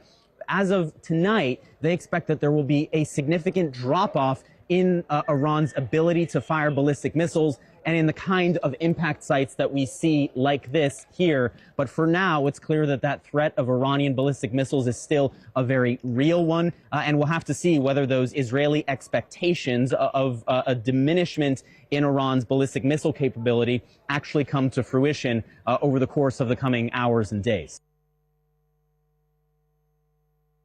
Today, as I know you have been doing constantly, Michael, since this war began. So help us understand his mindset right now as we're coming into day 5. Yeah, first of all, it's great to see you, Aaron. Yeah. Welcome to Tel Aviv. Prime Minister Netanyahu, alongside President Trump, have incredible foresight and fortitude to prosecute this war. They both saw it in advance. By the way, as did Secretary Rubio. There's a video making the rounds of Secretary Rubio on the Senate floor 11 years ago. And as Prime Minister Netanyahu has both told me and said publicly, President Trump said to him in Mar-a-Lago. All right, a lot of questions I want to ask you about that. But first, and I want to ask you about the nuclear program, but first, in terms of who's going to be running Iran, there are reports that it may possibly be confirmed that it is, but certainly one of the leading contenders is the now dead Ayatollah Khamenei's son, Mojtaba, who is a staunch conservative, like his father. He's a hardliner. Kareem Sajapur was just describing him someone that may not have a lot of popular support within the country, but certainly ideologically hardline conservative. What does that say to you if he's chosen? Look, this really needs to be up to the Iranian people. They were hijacked some 47 years ago by this clerical regime when Ayatollah Khamenei came back from exile into Iran and took it over. And since then, they've been prosecuting, like I said, this death cult. And the Iranian people haven't had a chance to do this. What I think the United States, led by President Trump, and Israel, led by Prime Minister Netanyahu, are doing is creating the conditions for the Iranian people to choose. And they should choose in free and democratic elections. It's time for these people to be free. Do you really think that's reasonable? These are incredibly talented people. Yes, incredibly talented people. But when they're on the street, when there have been uprisings, we've heard some chanting for Reza Pahlavi, right? And a monarchy. It's not a country, you point out 47 years.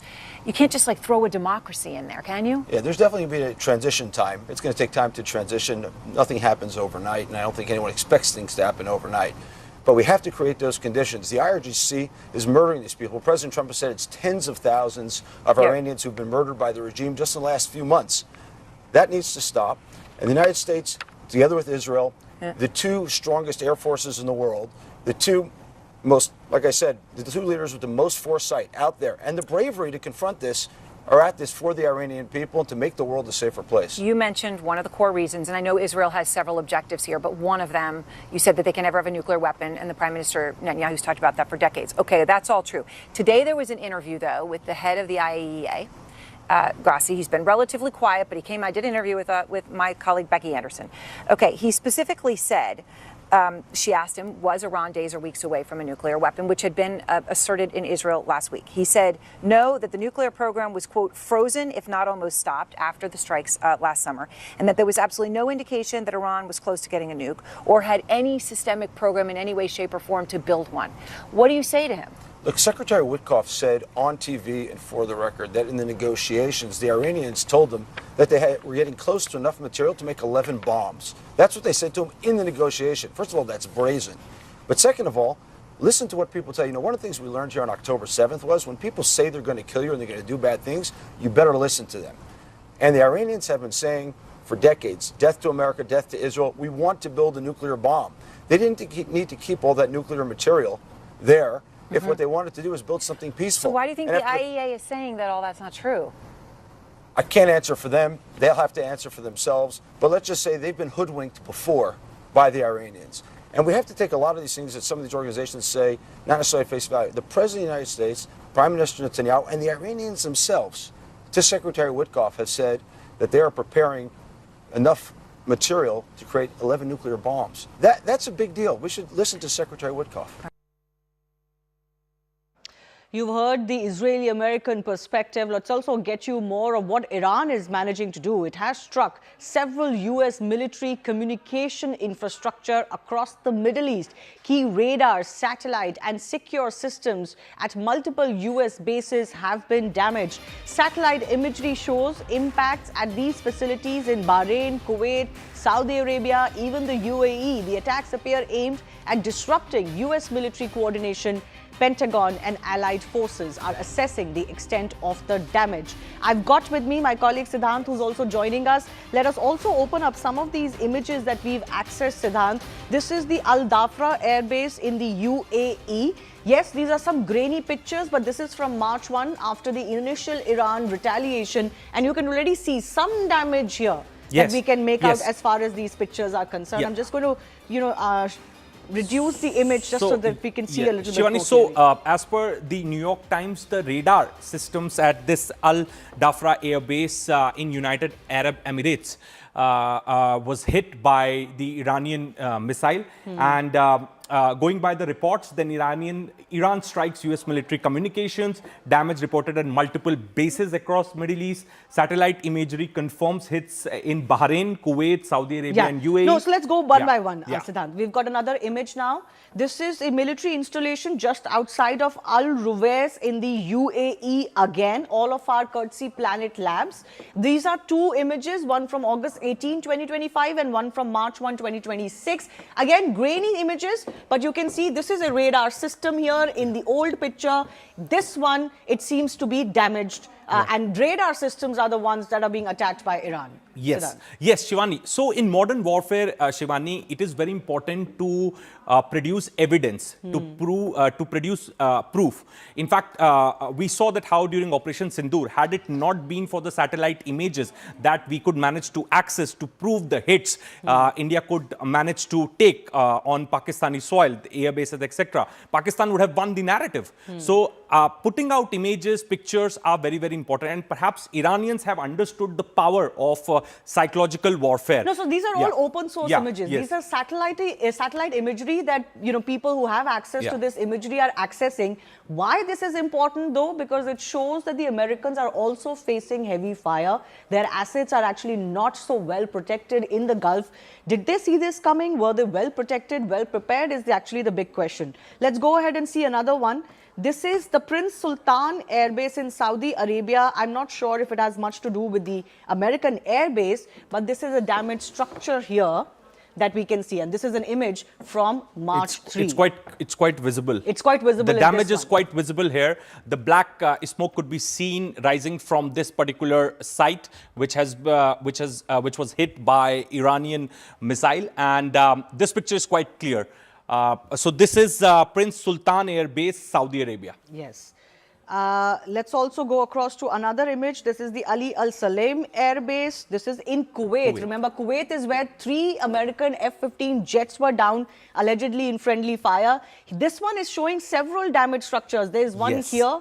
There's a few here. There are satellite dishes that may have been damaged. One roof, you can see something has penetrated here, and another damaged structure here.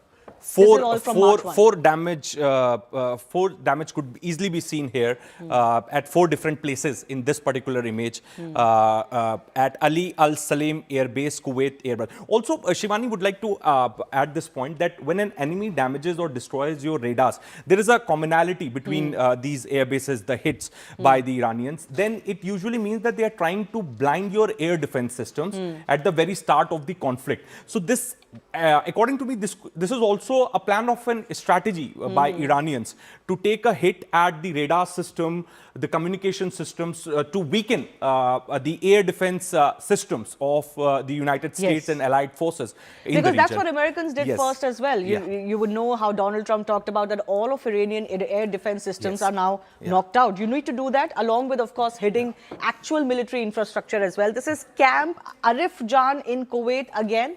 Again, this is an image from Feb 23 and this is an image from March 1. I'm not sure if we can make out extent of the entire damage, but I think here we can see a few of these domes that have been hit. In this you have 1, 2, 3, 4, 5, 6 white domes. 1, 2, 3, 4. And these are all black. I think this one is also hit. So you can see 3 easily, but not the other 3. So this dome is not visible and 2 domes here are not visible. I'm guessing these are satellite dishes again. The picture is not clear, viewers. The satellite pictures are not very clear, but yes, we could easily understand and establish the damage caused by Iranian missiles, drones at these various air bases. This is possibly again one of those better images that we've got. This is the very important Al Udeid air base in Qatar. This is the image from March 1 and you can clearly see there is some sort of a structural damage here. A lot of satellites, I think these are all satellites here. And these are all required as far as your communications are concerned. Let me just reconnect my phone. By the way, we are using this phone to live project some of these images that we are getting.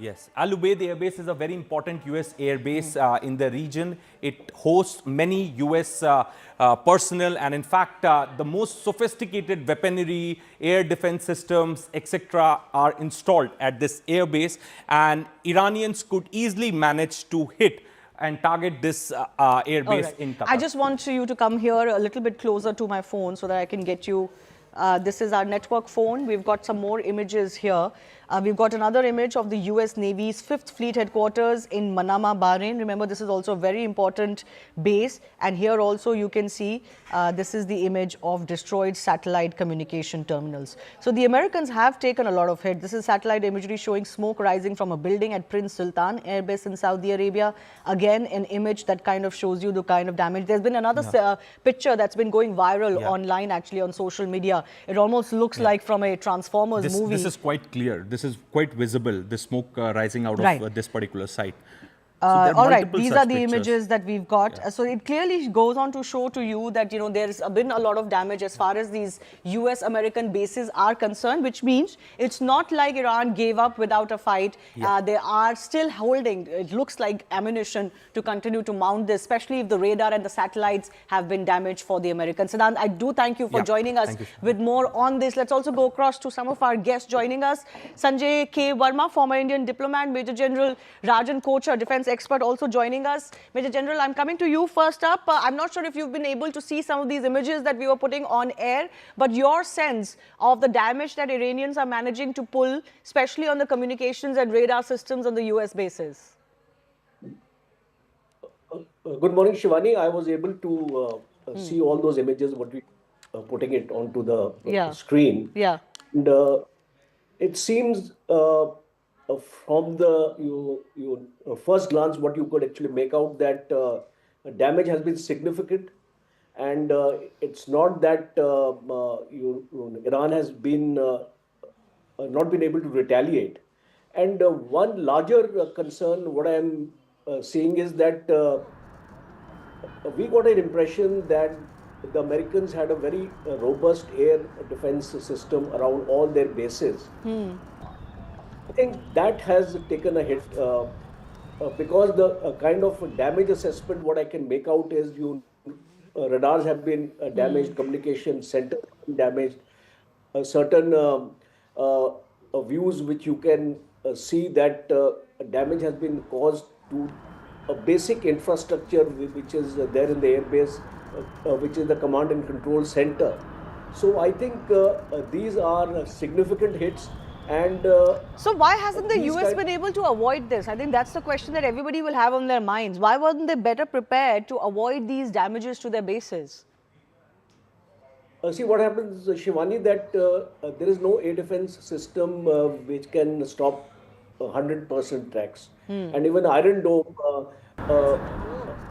has a success probability of only 82%. So when you have a swarm drone attack, because basically all these bases have been hit by drones. And when you have a swarm drone attack in which more than about 50-100 drones are latched on to a particular objective, then you are not able to hit each and every drone because your air defense systems get saturated. Because there is a capability built in the air defense systems, and the interceptors also, there is a rate of fire involved also as far as the interceptors are concerned. So they're not able to catch on to each and every drone, and therefore this new technique of using swarm drones has been evolved to ensure that overwhelm the system. Yes. No, but I want to understand from you, these US bases in the Gulf are not being used by America. They haven't been allowed to be used by the Gulf countries for any action against Iran. So there's no activity really happening there. And I think America is having to mount whatever counter offensive, defensive action is concerned from other locations, either in Israel or from the sea. So could the distance also be creating problems for them, because they can't use the territory of these Gulf countries?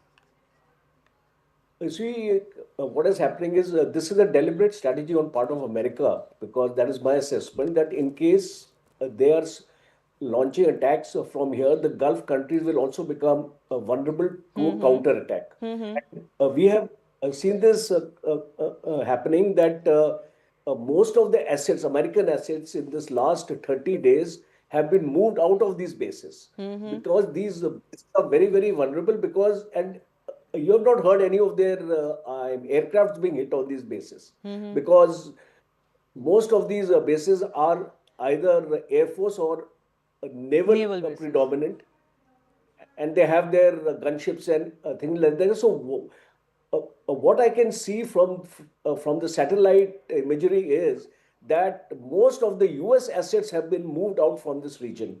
And that is why I think America is not unduly worried, even if you destroy a particular radar or a particular communication center, because these are not taking part in the war as one can see it, because most of their attacks are based from their aircraft carriers and their assets, which are 700 to 800 kilometers away in the sea, because the aircraft carrier is also, I believe, Lincoln is more than 1,000 kilometers away from the Iranian coastline. So I think that's a deliberate ploy by the Americans not to endanger their assets in very close proximity, because a drone attack is very much possible on these assets, and it has happened. Yeah.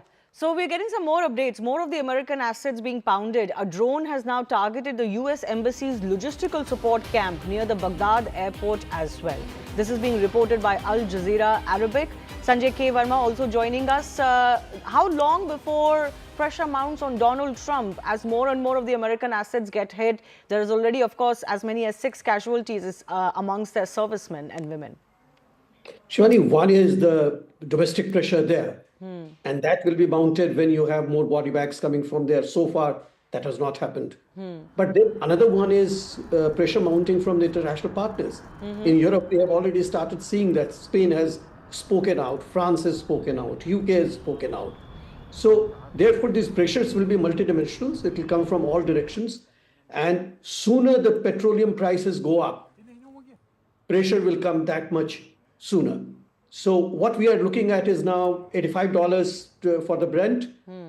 As soon as it crosses $100, probably you'll see much more pressure coming on to the both sides to call the hostilities ceased.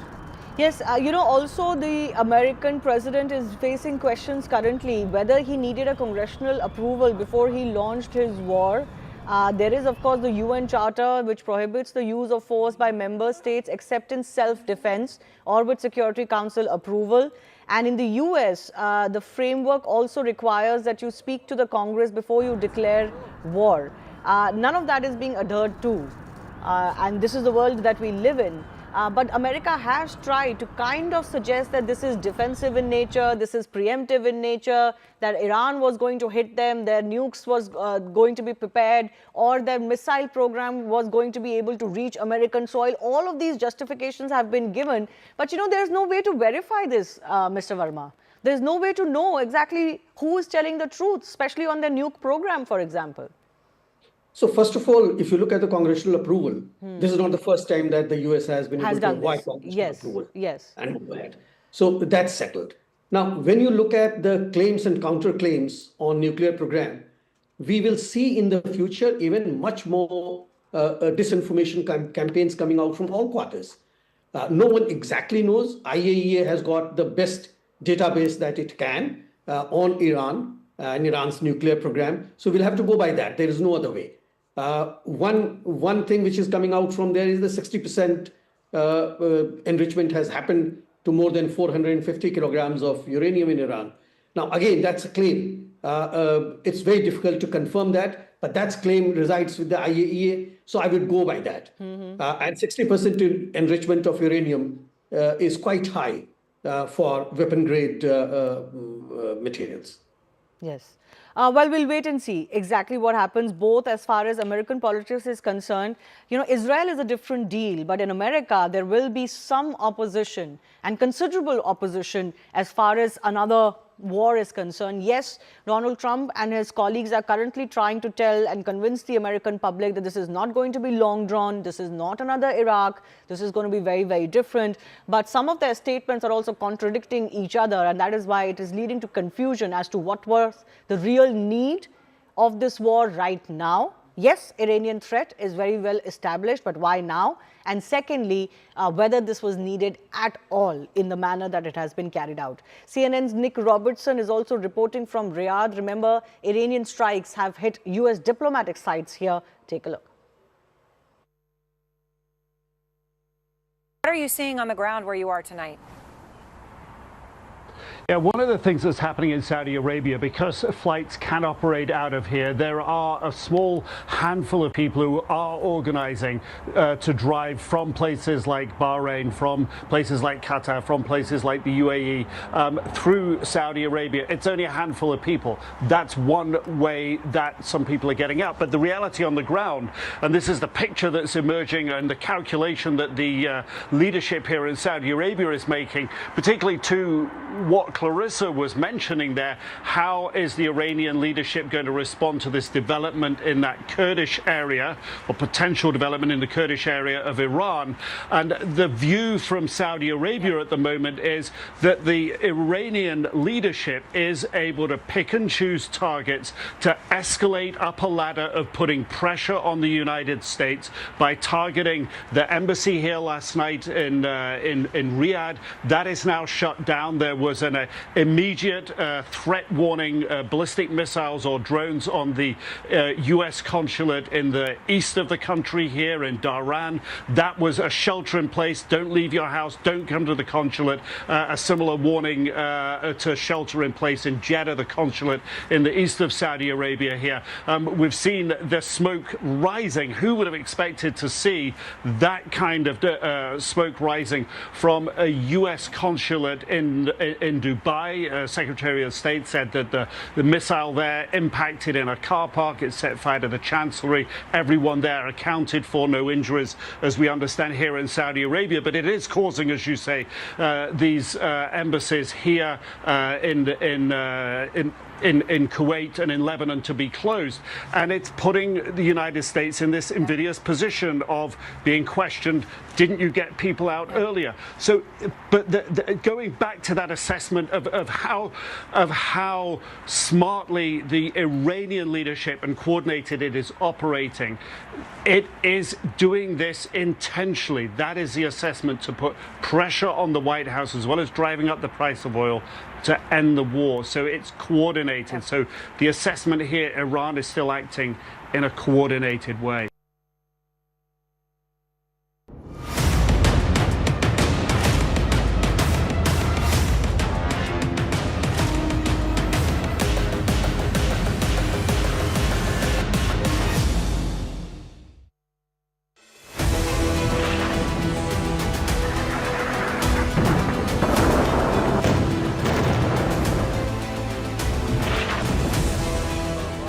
Devastation, a direct hit by a missile. Picture is that the US is not able to defend. Of a drone, a massive, the number of ballistic missiles. Where is it that Iran is actually placing its resources right now? Tabriz, Sanandaj, Kermanshah. And this is now what they are doing since yesterday. They are conducting more or less an organized. US bases have been targeted. Drone has been shot down now. Iran can then threaten or attack enemy nationals. A massive missile and drone attack over here. Iran now has been completely, in some ways, dominated. With ballistic missile attack. It means the Kuwaiti air defense was under big strain.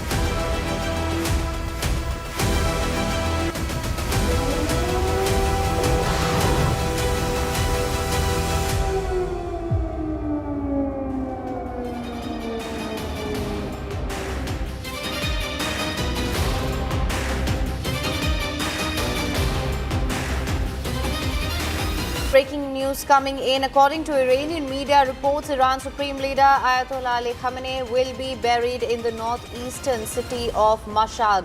This is the latest information that we are getting right now. According to the Iranian media reports, Iran's Supreme Leader Ali Khamenei to be buried in the northeastern city of Mashhad, and this is the latest that we're learning right now. For more on this, we have General Kulkarni with us, as well as Ambassador Prabhu Dayal. Thank you so much for staying on with us on the broadcast as well. Ambassador, if I could come to you as well. Now, there's also been a lot of conversation of what Ayatollah Ali Khamenei meant for a lot of people, what he symbolized, and that's been something that has led to a lot of discourse online as well. You know, Ayatollah Ali Khamenei was the second supreme leader.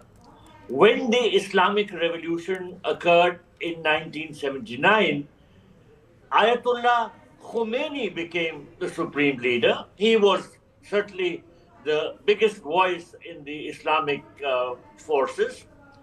And after his demise, Ayatollah Khamenei was elected the supreme leader. I happened to serve in Iran just a few years after he became supreme leader, and when I was serving there, he continued to be a very powerful person in Iran. Now, his son has now been elected the supreme leader, and this is because the IRGC and the clergy don't want to appear disunited. You know, the Americans want to bring about a regime change. So do the Israelis. So as far as the IRGC is concerned, it wants to show that Iran stands united. And if there were dissenting voices which openly questioned the election of Ayatollah Mojtaba Khamenei, then it would have appeared that the regime is fracturing. But the Iranians have tried to give the impression that they stand united and that any pressure to bring about regime change has not succeeded. Let me also mention that this war is going on exactly as it was expected. It was expected that the Americans and the Israelis would escalate the conflict and they would inflict a huge damage on the Iranians. That has happened. More than 787 persons have died. In fact, there are reports that the casualty figure has crossed 1,000. And it was also expected that the Iranians would widen the area of the conflict. And that they have done by attacking US embassies and consulates in the Gulf, also American bases. But of course, there has also been a collateral damage, and that has made the Arab Gulf states quite angry. And in fact, their alliances with the United States seem to have been cemented even further because they need the US for helping them out. And Ambassador, the military escalation by Iran has only gone up. We've not seen them back down as yet, and this despite a leadership void at least for a few hours now. General Kulkarni, with Mojtaba Khamenei taking over, how do you see this playing out for Iran militarily? Because here's a man who's not a high-ranking cleric.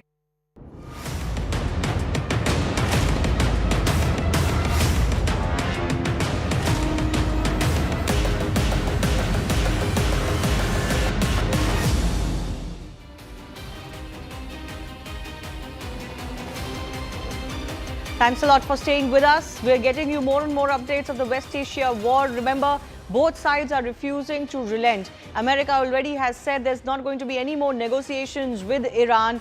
They're saying that we gave you the chance. Donald Trump, in his quintessential Trump style, said they wanted to talk to me now, but I said it is too late. Iran initially declined and rejected any negotiations with the Americans, but now they're saying that they want to actually get on to the table. We are bringing to you, with my colleague, we are bringing you some satellite images that we have accessed. These are, of course, images that have been accessed via satellites by open source. This is the Prince Sultan Air Base in Saudi Arabia, and you can see some of the damages that have been caused. These are particularly radar and communication sites. This is a radome that has also been attacked here. The main agenda of the Iranians being here, Siddhant, that they also want to blind the Americans and, of course, hit their assets in the Gulf. So this is a war strategy, Shivani, and this is in fact this is exactly what US and Israeli forces are also doing. Before taking a big hit, perhaps the idea is to damage the air defense systems, and that is exactly what Iranians are doing with the United States.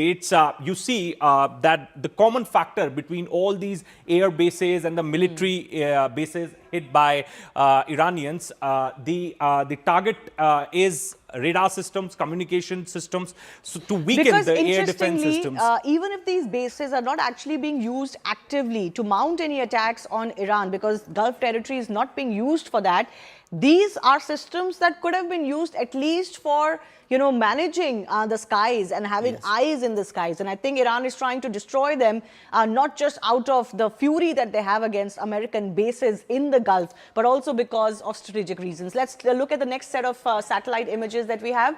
Al Ruwais in UAE. This is also a radar system that has allegedly been destroyed. This is a comparison from earlier images to now. This is from March 1, 2026, and this shows a damaged radar system. This picture is very clear. This is a previous picture of radar system at Al Ruwais Air Base, and this is the damaged structure, picture of a damaged structure.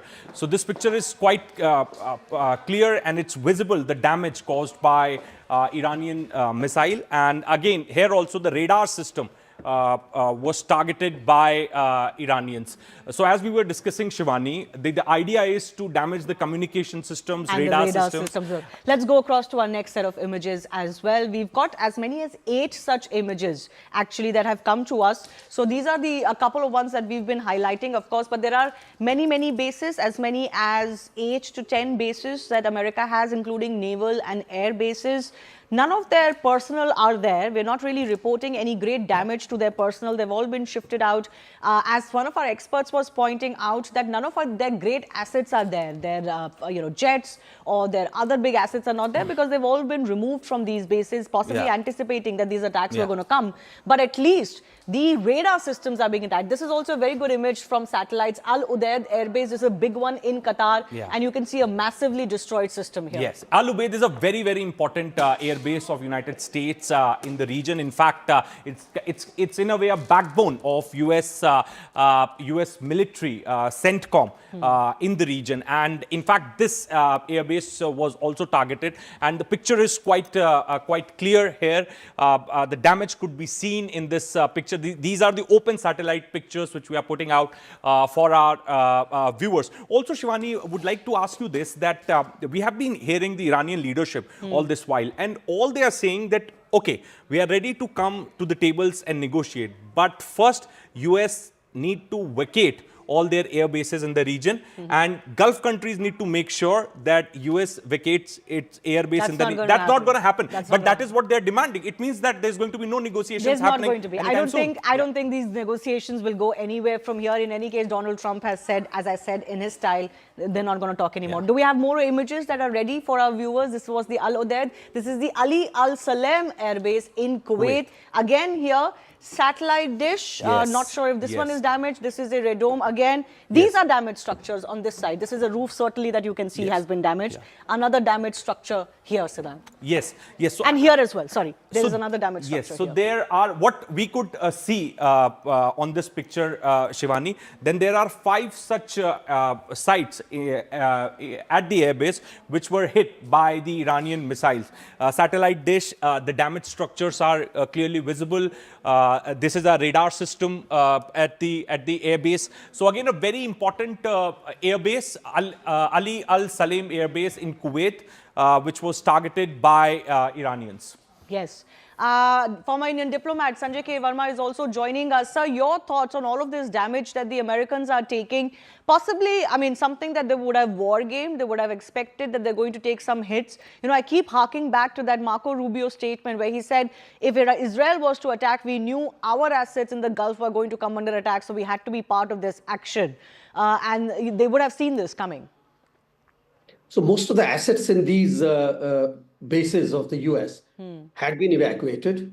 That is what the reports say. And therefore, the current strike are certainly damaging the infrastructure on those bases, but not actually reducing the firepower which the United States has on those bases.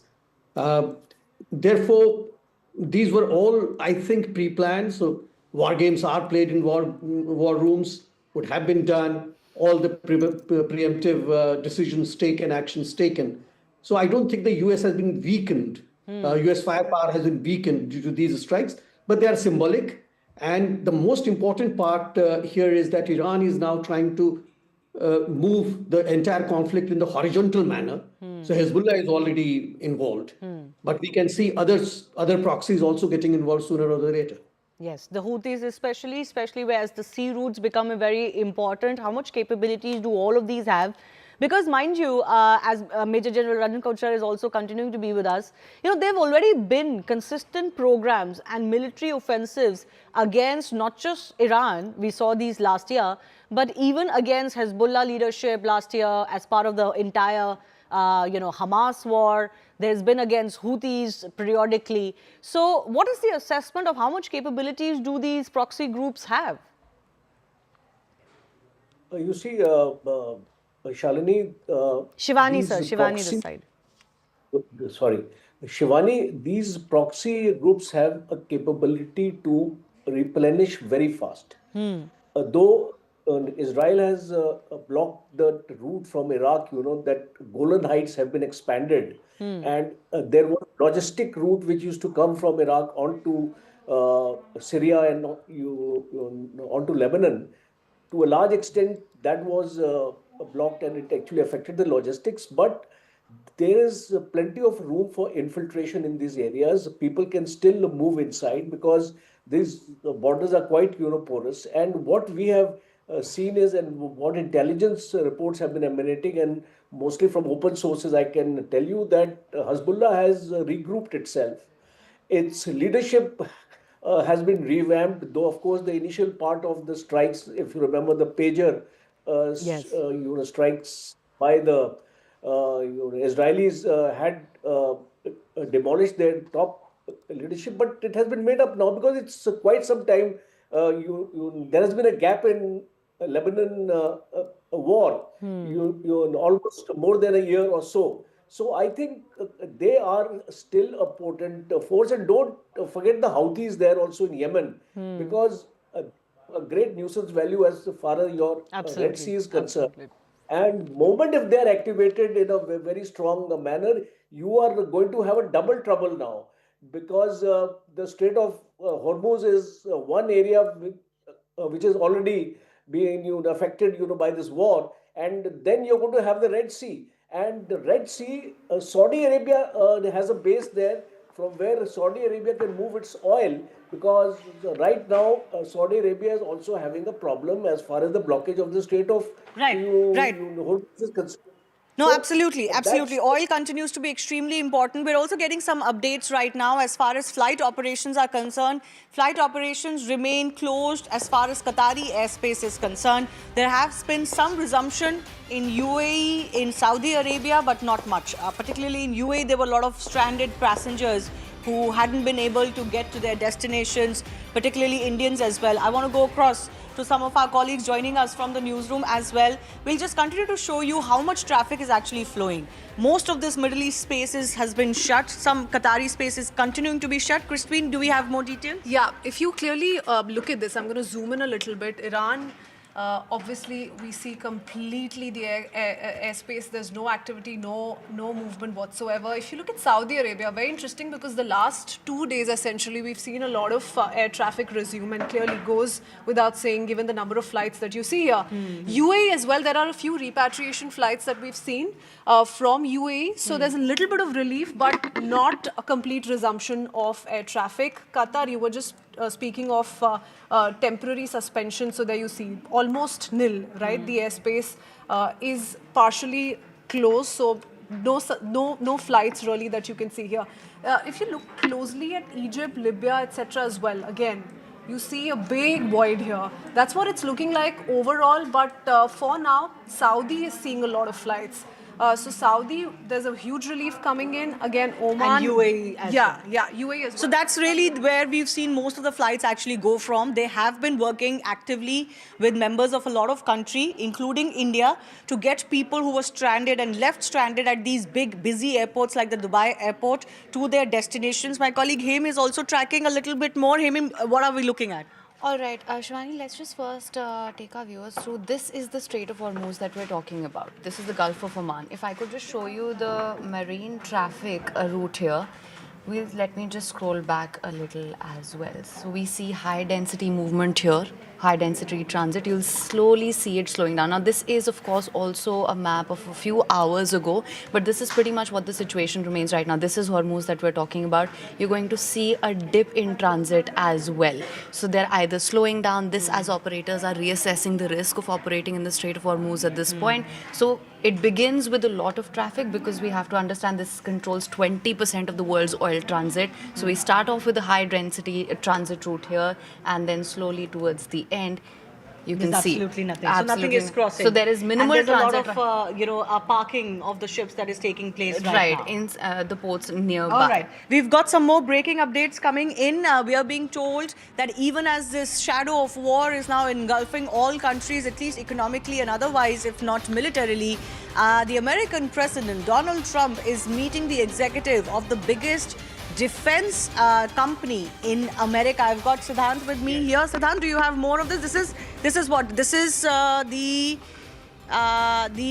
biggest defense manufacturer, American defense manufacturer, the Pentagon wanting to replenish their stocks, White House to host this person, defense contractors, multiple contractors. Yes, that's right, Shivani. So the Trump administration plans to meet with executives from the biggest U.S. defense contractors at the White House on March 6 to discuss accelerating weapon production as the Pentagon works to replenish supplies after strikes on Iran. So yesterday this question was asked to President Trump when he was meeting German Chancellor Merz, that what about the supplies? Because there is a growing concern as far as supplies, ammunition, resources are concerned in the Middle East. Because earlier it was a 1 or 2 day affair, but it looks like this war could last for. No, but this is that's what I was. That is something which I was about to highlight. So he said that we have unlimited upper and lower end ammunitions. Now that was an assurance which he gave to journalists at the White House, but it looks like that the reality is quite contrary to what he is claiming, and perhaps this is the reason that now White House will host the defense contractors. They are going to be told to steadfast the defense production. All right, this is very interesting. You know, as is the case with Donald Trump, you really don't know what he's talking about and what you can make out of, you know, some of these updates that are coming in. Just yesterday, when he spoke to the media, he said we've got a middle end where we are sufficient, and then he said that we've got an higher end where we're not quite where we want to be. We would like to have more. Akansha is also joining us. So I'm glad you've touched upon this point, because in the last 24 or rather last 24 hours, the US administration has just royally botched up the entire war of narrative. First, Marco Rubio said that we knew that if Israel is going to attack Iran, that's going to precipitate a reciprocal action by Iran against the US forces. Then Donald Trump first claiming that they have proof that Iran is going to attack US first, whereas Pentagon has actually gone on record to state, Shivani, that they have no intel input suggesting that Iran was going to attack US first. Yesterday, Donald Trump has again made a flip-flop by saying that it was his opinion that Iran is going to attack them first. So when he's saying that the reasons to go to war with Iran was just based on his opinion, only goes on to show what a messed up game this has been by the United States. But they now want to pile up more weapons. So what was happening in preparation of this war is a big question. And whether he was accurate when he told the public and the media at large that they got enough, almost unlimited supplies, again, that's a statement that is under question. Well, this is not new. We know this is the territory that we're dealing with as far as the current president is concerned. But, you know, how long can this continue to go on, and how long can the world really rely on the word of a superpower whose chief cannot be relied upon as far as his words are concerned? Let me go across to our guests also who are joining us. Sanjay Verma, I'm coming to you first. I mean, just yesterday he said we've got an unlimited supply of weapons. Today he's hosting defense contractors. That says a lot about the communication within his own cabinet. So the communication is faulty, the narrative is faulty. They are not able to push out a coherent story to the outside world as well as the domestic, for their domestic consumption. Yeah, and Major General Rajan Kochar, your thoughts on this? He did say yesterday, just to give him the benefit of doubt, that the higher end that we would like to be at is not what it is. But given that you're meeting defense contractors at the White House so immediately after initiating a conflict means you weren't perhaps prepared, you need more. And we have been talking about how costly it is to intercept missiles and drones, and how quickly America might also need reinforcements. Okay, let me give you a military point of view on this. The first aspect is very important, which you covered, is strategic communication. Now, strategic communication is an art of warfare. You can win the war in the minds of the people itself without firing a bullet, which I think China practices very well. Where I think America has lacked is that too many people have become the spokesperson in America. Everybody is making a statement, and each statement is divergent to each other. Yeah, yeah. So a right message is not going across because they are conflicting reports. And if you remember, in the 12-day war also, Pentagon issued a statement which was totally in contrary to what President Trump said when he said that we have demolished the entire nuclear infrastructure of Iran, and Pentagon said that it was nothing like that. So this is the problem here, because this narrative war is not being won by the Americans, and that's a bad hit for them. A second point on the logistic part, because this is also very important. When you go to build up a logistic base, and that logistic base has to be on ground. It cannot be on sea, because on sea you have a limited availability of storage space, infrastructure, and you are more vulnerable. So therefore, in the Iraq war, if you remember, the logistic base came up in Saudi Arabia, and from there they were actually operating. Most of their operations were taking place. The Russians also suffered the same thing in Ukraine war. In the initial part of the war, you would have seen the logistic went for a 6. And here, when Trump says that he has got so much and so many, that's not the case. He is already eating into his reserves, because these reserves are kept for an unforeseen contingency, which Trump is using now, and these are not endless, because the kind of missiles, I'll just give you a figure, which again I got from open source. In the last 4 days, there have been more than 2,500 missiles which have been fired by the Americans. From where are they going to replenish it? And even if they tell these defense companies to beef up the manufacture, it will take time. So I don't, at the time, Trump doesn't have, because this war has to be continuous. So can I what ask you a feel question? is- Can I ask you a question, Major Rajan? Do you think this is a messaging from Americans? That listen, we are prepared for the long haul. If we have to ask our defense contractors to replenish, to accelerate weapon production, we'll do so. Could this be a strategic message to Iran as well, and to China and Russia perhaps, that we're in it for the long haul, which they've already indicated in some other words, and we're not getting onto the negotiating table anytime soon?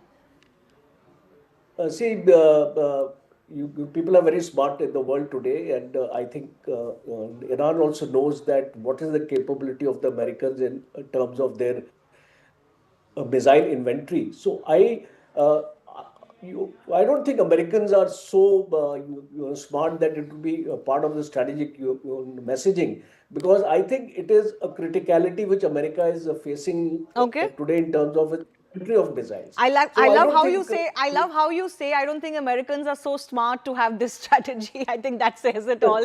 But Sanjay Verma, I want to bring you in as well. But this is messaging gone haywire. Can I just say? And I don't want to equate the two situations. But during Operation Sindoor, there was a lot of pressure on India. India does its things in its own way. And yes, it had learned some lessons from surgical strikes and air strikes. And there were press conferences that happened before anybody else could say anything. But we still were behind the curve when it came to the narrative war. We still had a lot to learn.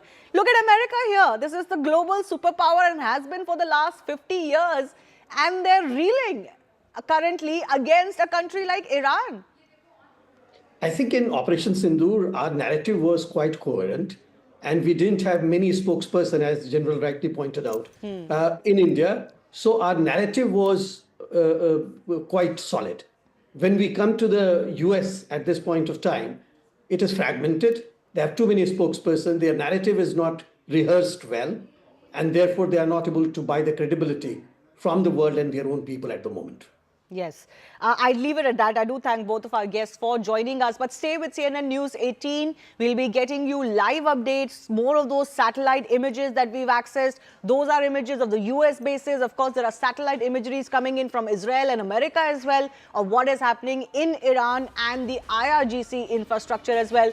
All that and more will be coming up after a very short break. Stay with us, and a happy Holi to everybody.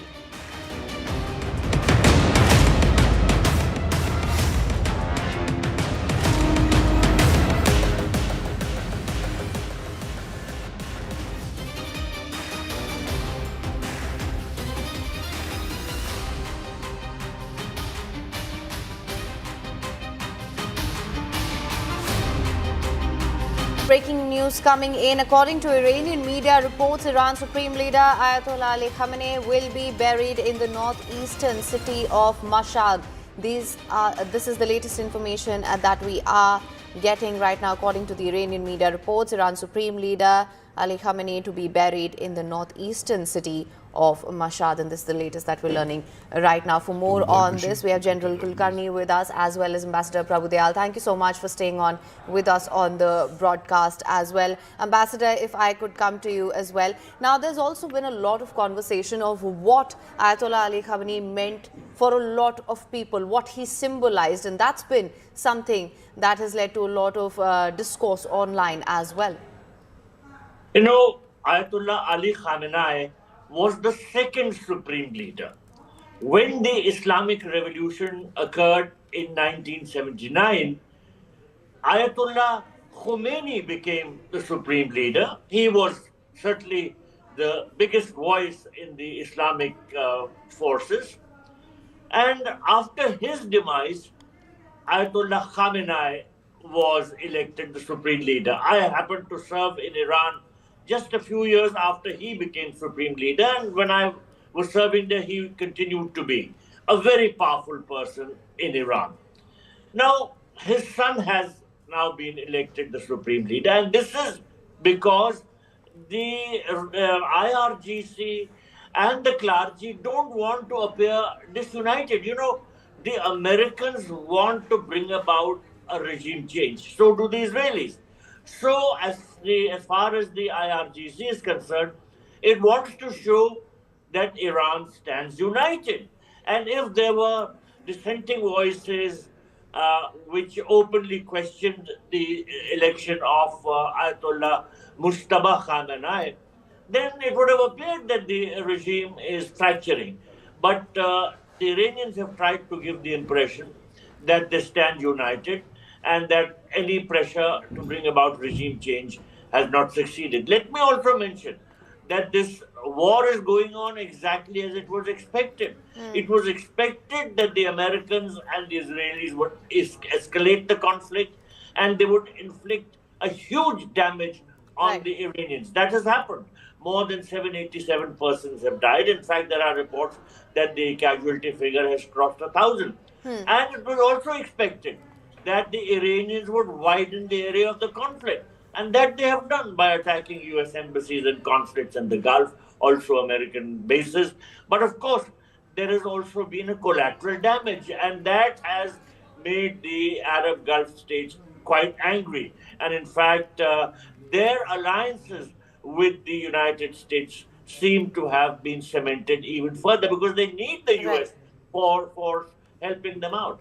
And Ambassador, the military escalation by Iran has only gone up. We've not seen them back down as yet, and this despite a leadership void at least for a few hours. Now, General Kulkarni with Mojtaba Khamenei taking over, how do you see this playing out for Iran militarily? Because here's a man who's not a high-ranking cleric, does not have an official role in the regime. Yes, during the Iran-Iraq war, he did serve in the Iranian armed forces. Will that be enough to take Iran to the last phase of this conflict? What are your thoughts there? Because a lot of muscle and military flexing is underway as we speak. US says we have...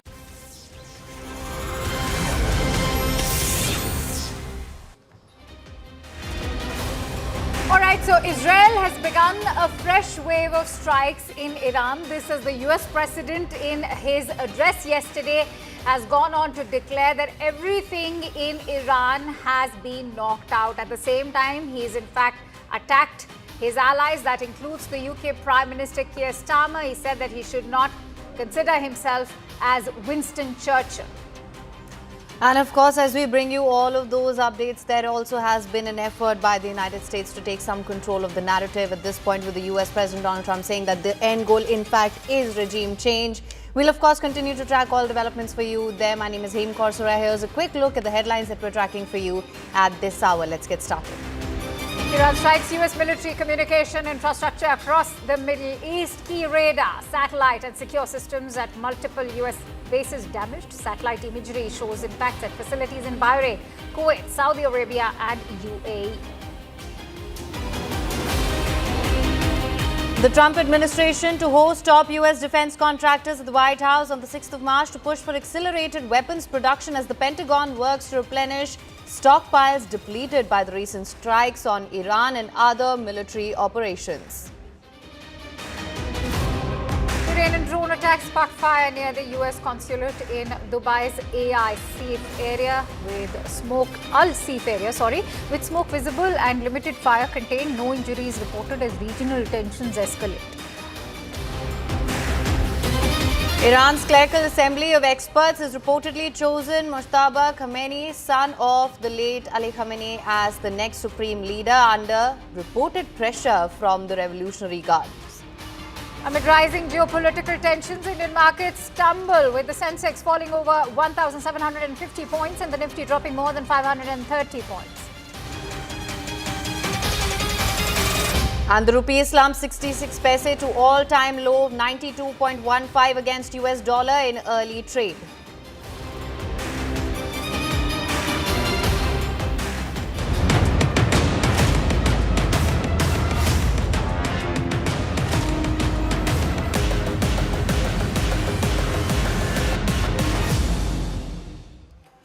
All right, let's now bring the focus over to India. This is how the war is impacting the country amid escalating tensions. Indian markets plunged in early trade, with the Sensex falling over 1,750 points, the Nifty dropping more than 530 and the rupee slumping to 66 paise to a record low of 92.15 against the US dollar.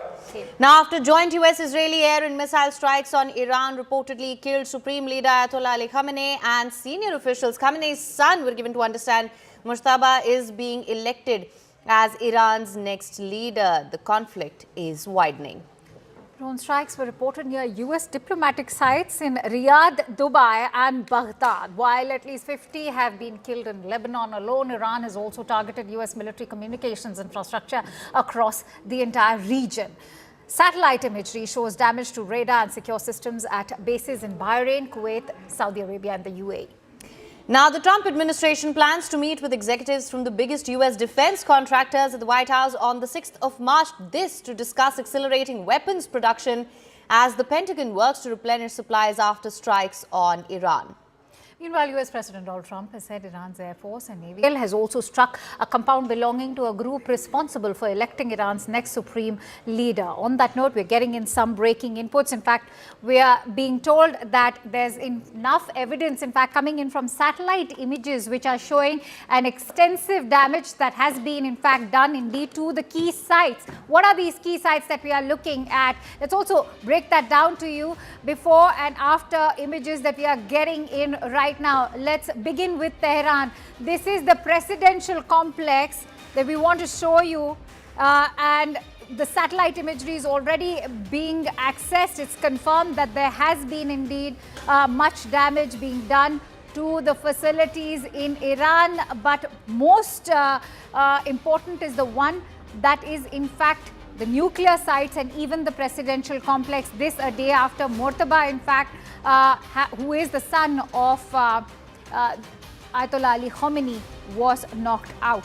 These are the latest images that we are bringing to you. These are of the nuclear facilities and in fact the presidential complex actually is what I'm being told. Siddhant, I can see, is coming and joining us. Siddhant, if you can break down this imagery. This is the presidential complex in Tehran. If you look at this, this seems to be the main abode of the presidential complex over here. That's what we are circling for our viewers. And if you look at the imagery, to break it down for you in the aftermath of it, completely decimated. It's been reduced to a rubble.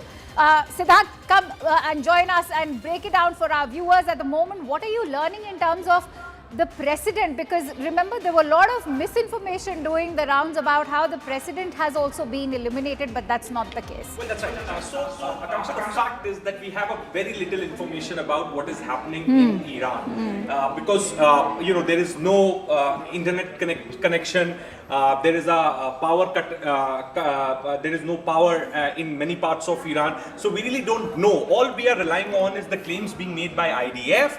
And also what few of the Tehran-based news portals are reporting, linked, associated with Tehran. But now this is perhaps for the first time where we are establishing the damage caused by the US forces, Israeli forces, and it's a clear hit. It could be seen very clearly. Because remember, this is what the US president also has been talking about, how there's going to be pinpoint bombardment. Yes. Their trajectory in terms of what they are going to in fact target is very clear, that these are surgical strikes. So first we saw Ayatollah's residence being targeted, and now we are looking at the presidential complex. Let's break it down for our viewers. You look at this image. It's very clear. It's very clear, Akanksha. This is the presidential palace in Iran, and there you see the roof of this palace very clearly visible. And right there where Akanksha is standing, the damage is structure of the presidential palace. If I may request my director to in fact prompt us the next image, you can see this is the judiciary complex now. So before and after again, this again seems completely decimated. I can see there's a heap of debris over here towards this side. This side, correct. You got it right, Akanksha. This side is fully damaged in the picture right there. So this is before and that is after. Correct me if I'm wrong. But the main building still seems to be standing, but the surrounding and the adjacent areas have been completely razed to the ground. So there's clearly a very closely monitored, conscious effort being made to target all arms of the Iranian regime.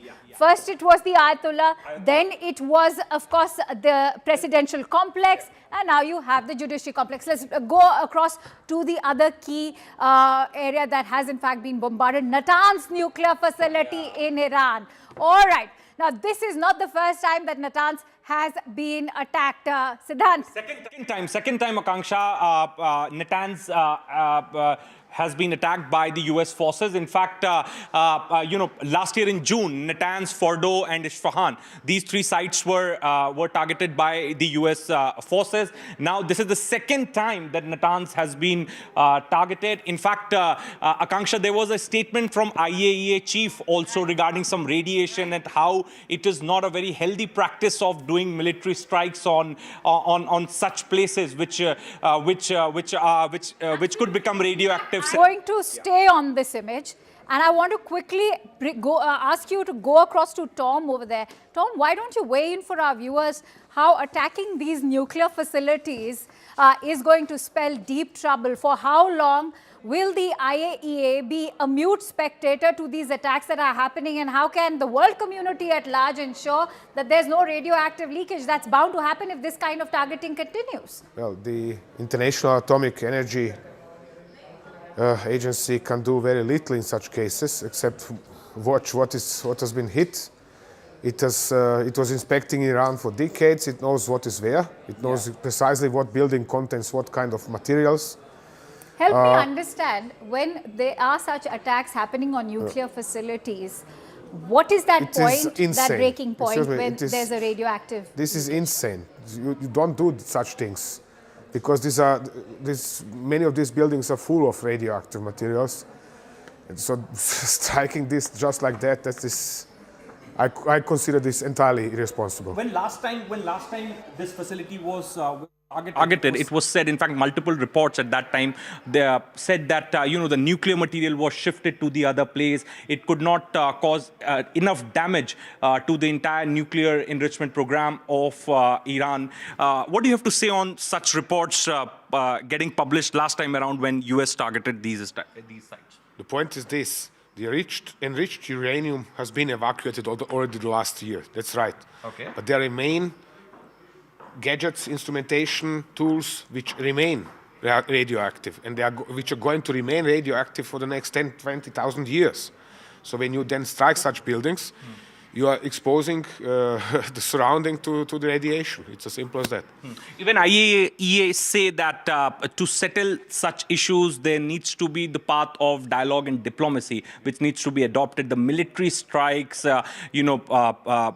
dropping bombs on such strikes could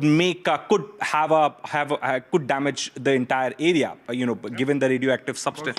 It is de facto certain to cause widespread radiation. The Islamic Revolutionary Guard Corps headquarters has also been attacked over here. As I said, that all the important, significant arms of the Iranian regime are being targeted. We're going to take this forward with Siddhant and Tom in just a bit, but maybe him can also break it down for us. So, Akanksha, clearly, if we were to see the damage that has been sustained, it's particularly this particular area that we're looking at, and of course, this is the Islamic Revolutionary Guard Corps headquarters. What it looked like before. Right, this is what it looked like before, and after the strikes here, that's what it looks like right now. Completely reduced to rubble. This particular area, if you could just focus on that as well. This is the heart of it, where we are seeing completely razed to the ground. So, Siddhant, if I could quickly bring you in on that point.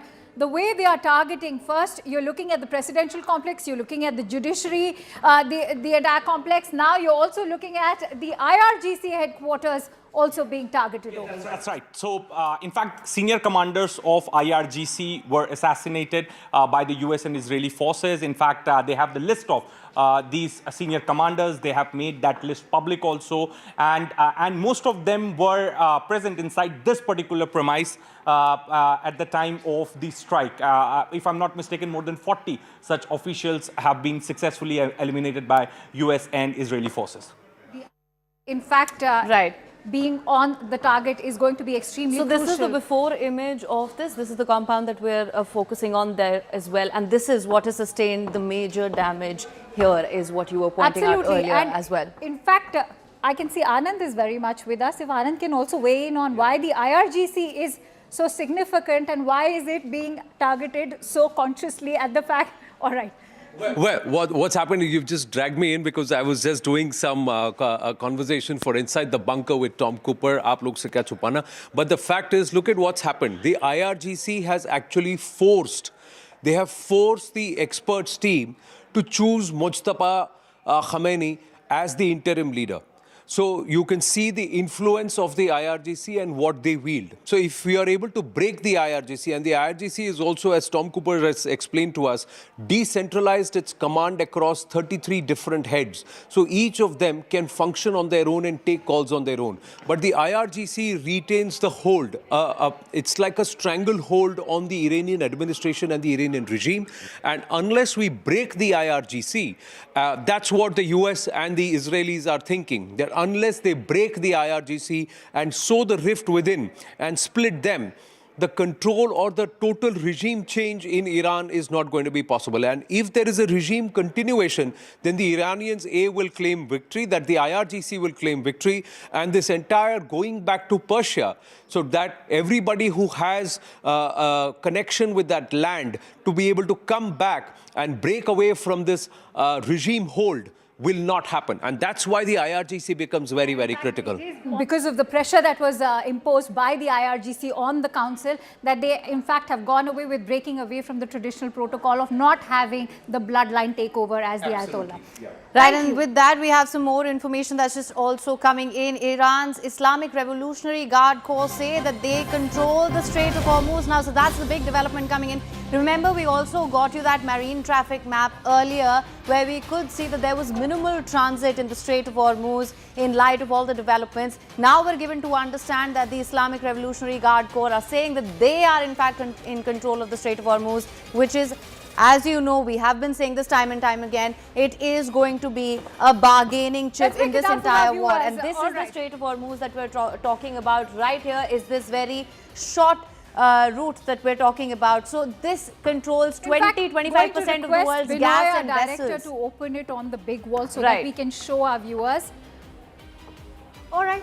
All right, so this is where about 20% of the oil and gas vessels pass through this waterway. But we have it right here, so let's in fact break it down for our viewers where the Strait of Hormuz actually is. So you can see this is the crucial choke point between the Persian Gulf and the Gulf of Oman. It's a very short kind of a passage that you're looking at, and it's right adjacent to the Porbandar port in Iran, which is the strategic leverage that Iran actually is sitting over. And that's why they've shut down the Strait of Hormuz. Why is it so significant? Because it's gained control over 1/5 of the oil and LNG exports. Remember, most of our own exports, China's and Europe's, also come through the Strait of Hormuz. Let me quickly go across to Tom, who continues to stay with us as well. So, Tom, come here, come this side, and maybe you can also perhaps weigh in on the overall situation. The fact is that the conflict has very much now moved over to the Strait of Hormuz. Why is this going to spell more trouble for the global community at the moment? Because you have oil-loaded vessels passing through this area. The traffic certainly has come down by 80% from what we are being told. But the conflict has moved to the strait. And what does that mean now? Well, that means that that the mass of gas and oil that used to be exported, especially to Asian countries, is now not exported, not moving, not reaching its destinations, which in turn means that, well, countries like India, China, and so on are soon going to face shortages of the same. Could you also focus on the maritime dangers of it if oil-loaded vessels are getting destroyed? Because both sides, US also claims to have destroyed Iranian vessels and vice versa. There's certainly severe damage for environment already now. And if one of fully loaded, let's say, ships fully loaded with crude is hit, even more so. Ships loaded with liquid natural gas, they are de facto floating bombs. So any hit on one of them, that would cause extremely powerful conflagration. That's the maritime damage of it, but as we've been informing our viewers, the impact on the market is already very much visible. If you look at the That Brent as well, crude yes, increasing, the oil and gas prices already have been, in fact, hitting a high. The rupee has been at an all-time low in the last 1 month. Yes. But quickly bringing you in, Tom, take our viewers through this entire map right now, Yes. just to highlight the impact of the war. What are the areas that we are looking at currently that have completely been consumed and sucked into this war at the moment? Primarily, war is taking place here. This is Western Iran, Western and Central Iran. This is where most of the strikes are taking place. Additional strikes by US and Israeli forces, but reportedly also by Qatari and Saudi forces are taking place in southern Iran. So reportedly, Qataris and Saudis have flown some airstrikes. So as well. from Iran all the way to Qatar, Yes. you have UAE, you have Bahrain, Kuwait, Saudi Arabia. They are all targeted by Iran. Iraq. Iraq is not targeted as such. It is But- everywhere the but same. there are, What Iranians are targeting. Erbil was attacked. Yes, Iranians are targeting US base in Erbil. And of course the US British base in Jordan, on Cyprus, and the NATO base in Chilik near Adana. And What of course are they're your fears targeting. in terms of a spillover? Do you see this spilling over to Turkey and reaching, perhaps Armenia still up above there, but do you see this spilling over to Turkey? Spilling over, that is hard to say. It depends on how much Erdogan lets himself get dragged into the story. Given that he's one of the leading voices from the Islamic world, I do have my doubts about for how long will he be able to take a step back and be a mute spectator to an entire conflict happening in the Islamic world. Even more so considering in recent weeks, there were open public threats from the Israeli government towards Turkey. On the other side, Erdogan has joined this peace club or whatever it is and calling it the country club of Donald Trump, and is trying to get Turkey involved on the US side. True, so we are not going to see because also... remember, Turkey is also a NATO member. I'm going to Exactly. quickly go across to him because she has some more information for us. All right, joining us right now is Sanjay Suri. Thank you so much for joining us. Of course, we are given to understand that Iran's Islamic Revolutionary Guard Corps are saying that they control the Strait of Hormuz, which is a key bargaining chip in this war and a vital shipping route for oil and gas for the rest of the globe as well. What can you tell us? Well, that is an inevitable target. It has been threatened by Iran for long. It is an easy target for Iran. This is right by Iran's border. So very short range missiles can be brought in. Drones can be devastating, and the target is a slow moving large targets in themselves. Explosive, many of them, the oil tankers certainly. And so it would be very easy for Iran to target these. And these can be targeted from land and missile launch sites on land. The Iranian Navy, Trump claims, has been decimated. It's all at the bottom of the sea. That would appear a credible claim considering that the naval fleet of Iran really would have been sitting ducks against Tomahawk and other missiles launched by Israel and the US. So the Iranian Navy is not the problem here. The danger is attacks from the ground in Iran. And until those missile launch sites are taken out, there will be a continuing problem in this strait, as there will be in Israel and across the Gulf.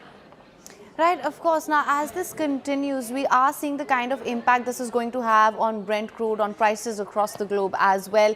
Of course, we're given to understand that gas in any vessels, which is, of course, hard to ignore at this point, which seek to pass through this waterway, risk damage from missiles or even stray drones. So that is something that remains a high risk factor in this entire strait as well. Well, certainly this is going to have very serious knock-on effects on the economy and the world economy, and therefore there have been a lot of attempts made, certainly promises made. Trump has said that he is prepared to underwrite insurance for tankers passing through.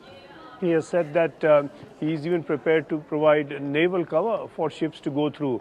A lot of these steps may not quite be practical, certainly naval cover and US Navy escorting every tanker or every group of tankers, this may not be necessarily practical or even very protective for missile launches from just across the shore in Iran.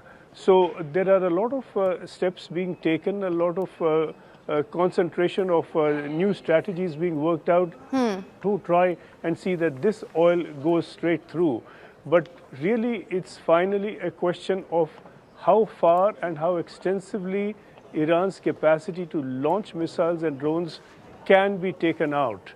To the extent that there are even some remnant groups in place, they can cause a great deal of damage, and short of that, cause a great deal of scare, and the scare itself is damaging. So it really comes down to whether the capacity of Iran has been smothered to a great extent, as claimed by the US and Israel, or whether a lot of these are in place and others are being kept back in reserve. Yes. Let me quickly bring in Ambassador Prabhu Dayal also, who's joining us on the broadcast with more perspective. Ambassador, thank you for joining in. We're looking at day 5 of this conflict. Given that Donald Trump has said it seems like a 4 to 5 week conflict, well, it's only escalating in nature. But if you look at the way Iran is currently targeting US assets, today, we've all woken up to the news that the Al Udeid air base, which is the largest air base of the United States and Qatar, has also been targeted. At the same time, they have locked down Strait of Hormuz. What is currently being used as a bargaining chip from both sides, whether it is the United States or even Qatar, Iran? Well, let me first say that I entirely agree with what Sanjay Suri said, that the key aspect right now is to what extent the US and Israel will be able to take out Iran's missile striking ability. Now, let me explain. What the US and Israel have tried to do is to decimate the Iranian regime. They have struck at important civilian targets as also military targets. And they want to bring this regime down to its knees. They want to bring about a regime change so that whatever new regime then is installed agrees to all their demands, including those relating to the nuclear issues. What Iran's strategy is to widen the conflict, and it wants to encapsulate as many countries in the Arabian Gulf as it can. So that is why Iran's ability to strike at them through its missiles becomes very, very important. And that is why the effort of both the United States and Israel is to take out these missiles and to destroy Iran's capability to launch them. But it's not going to be easy. And for that reason, this conflict is becoming much, much longer than what was expected. You know, President Trump was very, very categorical. He was saying that this war will be ended very quickly and that the Iranian regime will be decimated. However, while some of the strikes have eliminated some very important figures in the Iranian establishment, including Ayatollah Khamenei, but the regime has quickly regrouped and they have installed his son as the supreme leader. So Iran has shown a tendency that it will continue to fight. If I could just come in there as well, and Tom, I want to come to you on that actually. We know that the US administration is going to be holding that meeting with the defense contractors as well on the 6th. So completely their stockpiles do of course appear to be depleted. As Ambassador Prabhu Dayal said as well, that perhaps earlier they were thinking that they could get this done in 2 to 3 days. Does it then appear going forward as well that they didn't really think this through? They didn't think this through. Trump simply didn't care to pay attention about cautioning in regards to stocks. Therefore, he has called all the possible contractors to him, and now he's trying to find out how quickly they can increase the production. What is my paramount worry right now, however, is this strike on this assembly that was to select the new supreme leader yesterday by the Israelis, where it is absolutely it is not sure right now how many have been killed in Tehran. But the problem is this is adding such a major religious no to all of this, what is happening. This is turning it into a religious war, and that is going to have consequences for decades in advance. It is mind that the Sunni world is split up since Ataturk has actually cancelled the caliphate in 1922 or 24. And if now something similar happens with the Shia clergy, then every Tom, Dick and Harry can declare themselves for something important, and there are then plenty of rogues around, and then we are in deep trouble and for a very long religious war.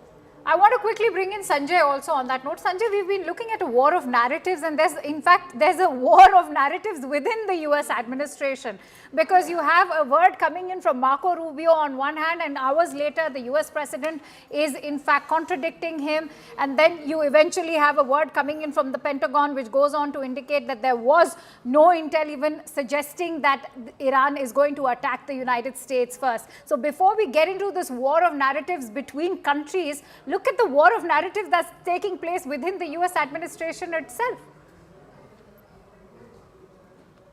Sanjay, can you hear me? Well, what's also interesting, I think let's take that forward with Ambassador Prabhu Dayal. Ambassador Prabhu Dayal, perhaps you could weigh in. I think Sanjay's frame has frozen over there. So, Ambassador, please go ahead. That contradictory signals and statements are coming from the US administration. From Trump himself, very contradictory statements have come. On some occasions, he has said, we are prepared to talk, we want to have talks, we want to ease the tension. On the other side, he continues to say things which are extremely aggressive. He wants to say that we will decimate Iran, we will destroy the regime, etc. But, and this is a fundamental but, there is something that is a little fishy behind the whole thing. A lot of analysts within the United States feel that this entire conflict has been waged, firstly, because Trump wants to deflect and divert attention from some of the issues which were plaguing him, like the Epstein files and the Supreme Court judgment on tariffs. And he didn't want his MAGA base to think that he was weak. And now he's waged this war. He hopes to emerge victorious. And then his Trump base will say that, look, our leader is so strong, he's the strongest person. As regards Netanyahu, he's facing elections. He wants to show that he has destroyed Israel's enemy. So there are certain hidden reasons which are behind this conflict. But nonetheless, it is becoming a very, very big global problem. Right, and Akanksha, what's also interesting there is Marco Rubio there saying that we knew that once we hit Iran, they would hit back. One would ask then what were they expecting? And also something that he mentioned, something to the tune of, we went on a proactive defense. Yes. Perhaps the word that he's looking for there is an offensive, right? But so, what was the need for that preemptive strike? Nobody knows, given that there is no and what is the end game now? That Iran was even preparing to hit Israel. So there's in fact a very mixed, misleading narrative that we are looking at the moment. But it's time to head into a quick break. Stay tuned to CNN News 18 as we bring you all the live and rolling updates from across the globe, particularly the Middle East.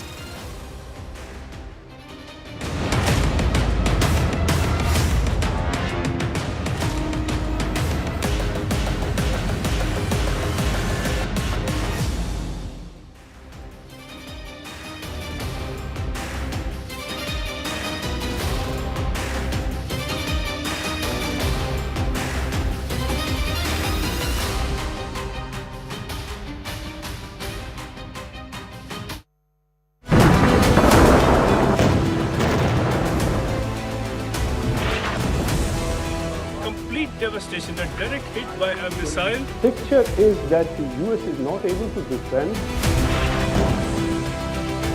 Of a drone of massive, the number of ballistic missiles.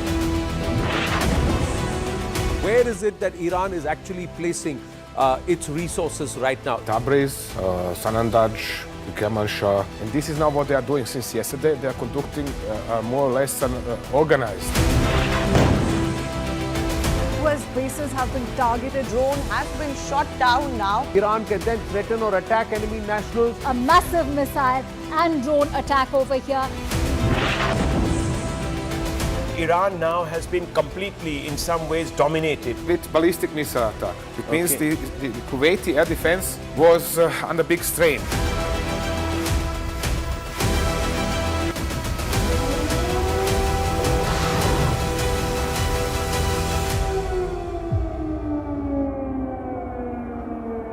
Breaking news coming in. According to Iranian media reports, Iran's Supreme Leader Ayatollah Ali Khamenei will be buried in the northeastern city of Mashhad.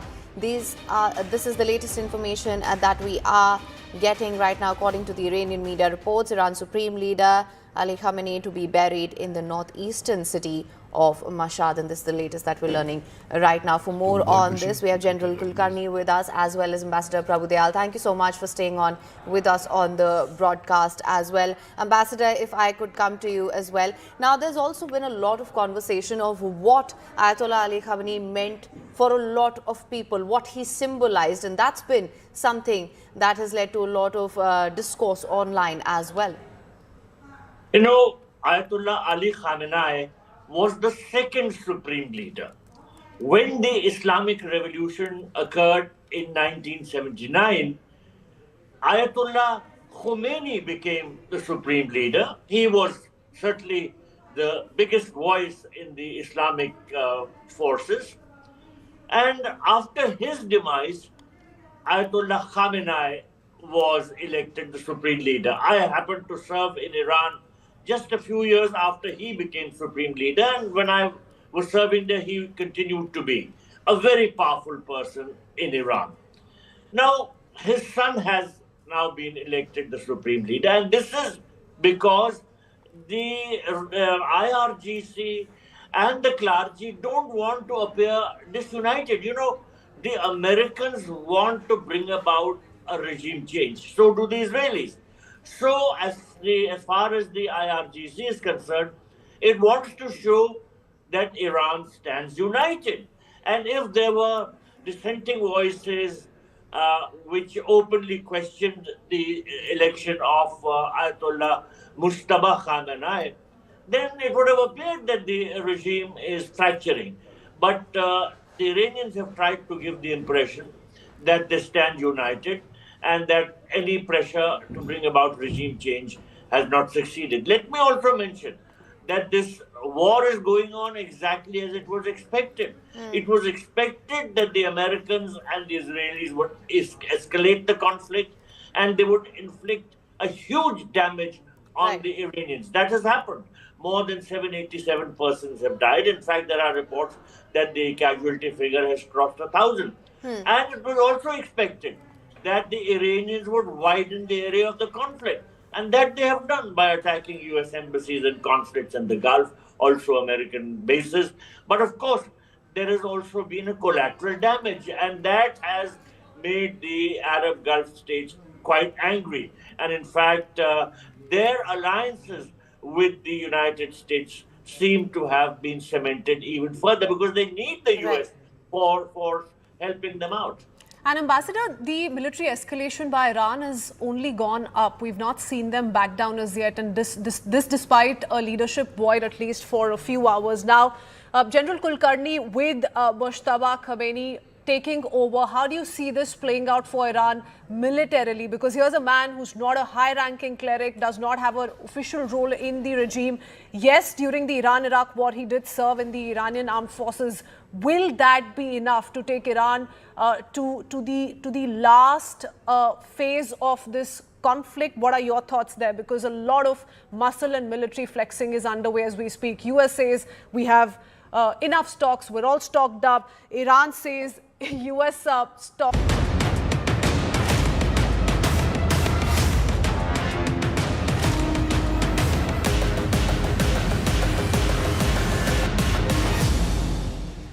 Welcome back. Thank you so much for staying on with us. Of course, we continue to bring you all the breaking developments which are coming in at this time. A drone has targeted the US Embassy's logistical support camp near Baghdad International Airport. So this is the latest that we are getting right now. A drone which has targeted the US Embassy's logistical support camp near the Baghdad International Airport. I'm also going to go into the newsroom, bring you more updates. We have Siddhant with us as well. Siddhant, let me just come to you quickly on this. This is the latest that we're getting right now. What can you tell us, Siddhant? Well, that's right. So, Haim, we're getting to know that a drone targets U.S. facility near Baghdad airport. In fact, some of the footages are suggesting that there were defense systems active firing at the drone, but failing to intercept an incoming suicide drone. So the message is very clear from the Iranian regime that it's time for U.S. to move out of the region. Perhaps that's the warning which they gave. And they also said that if U.S. moves out of West Asia, vacates all its air bases, perhaps then they are ready to come to the table. So, there have been regular such targeting attacks on U.S. air bases, U.S.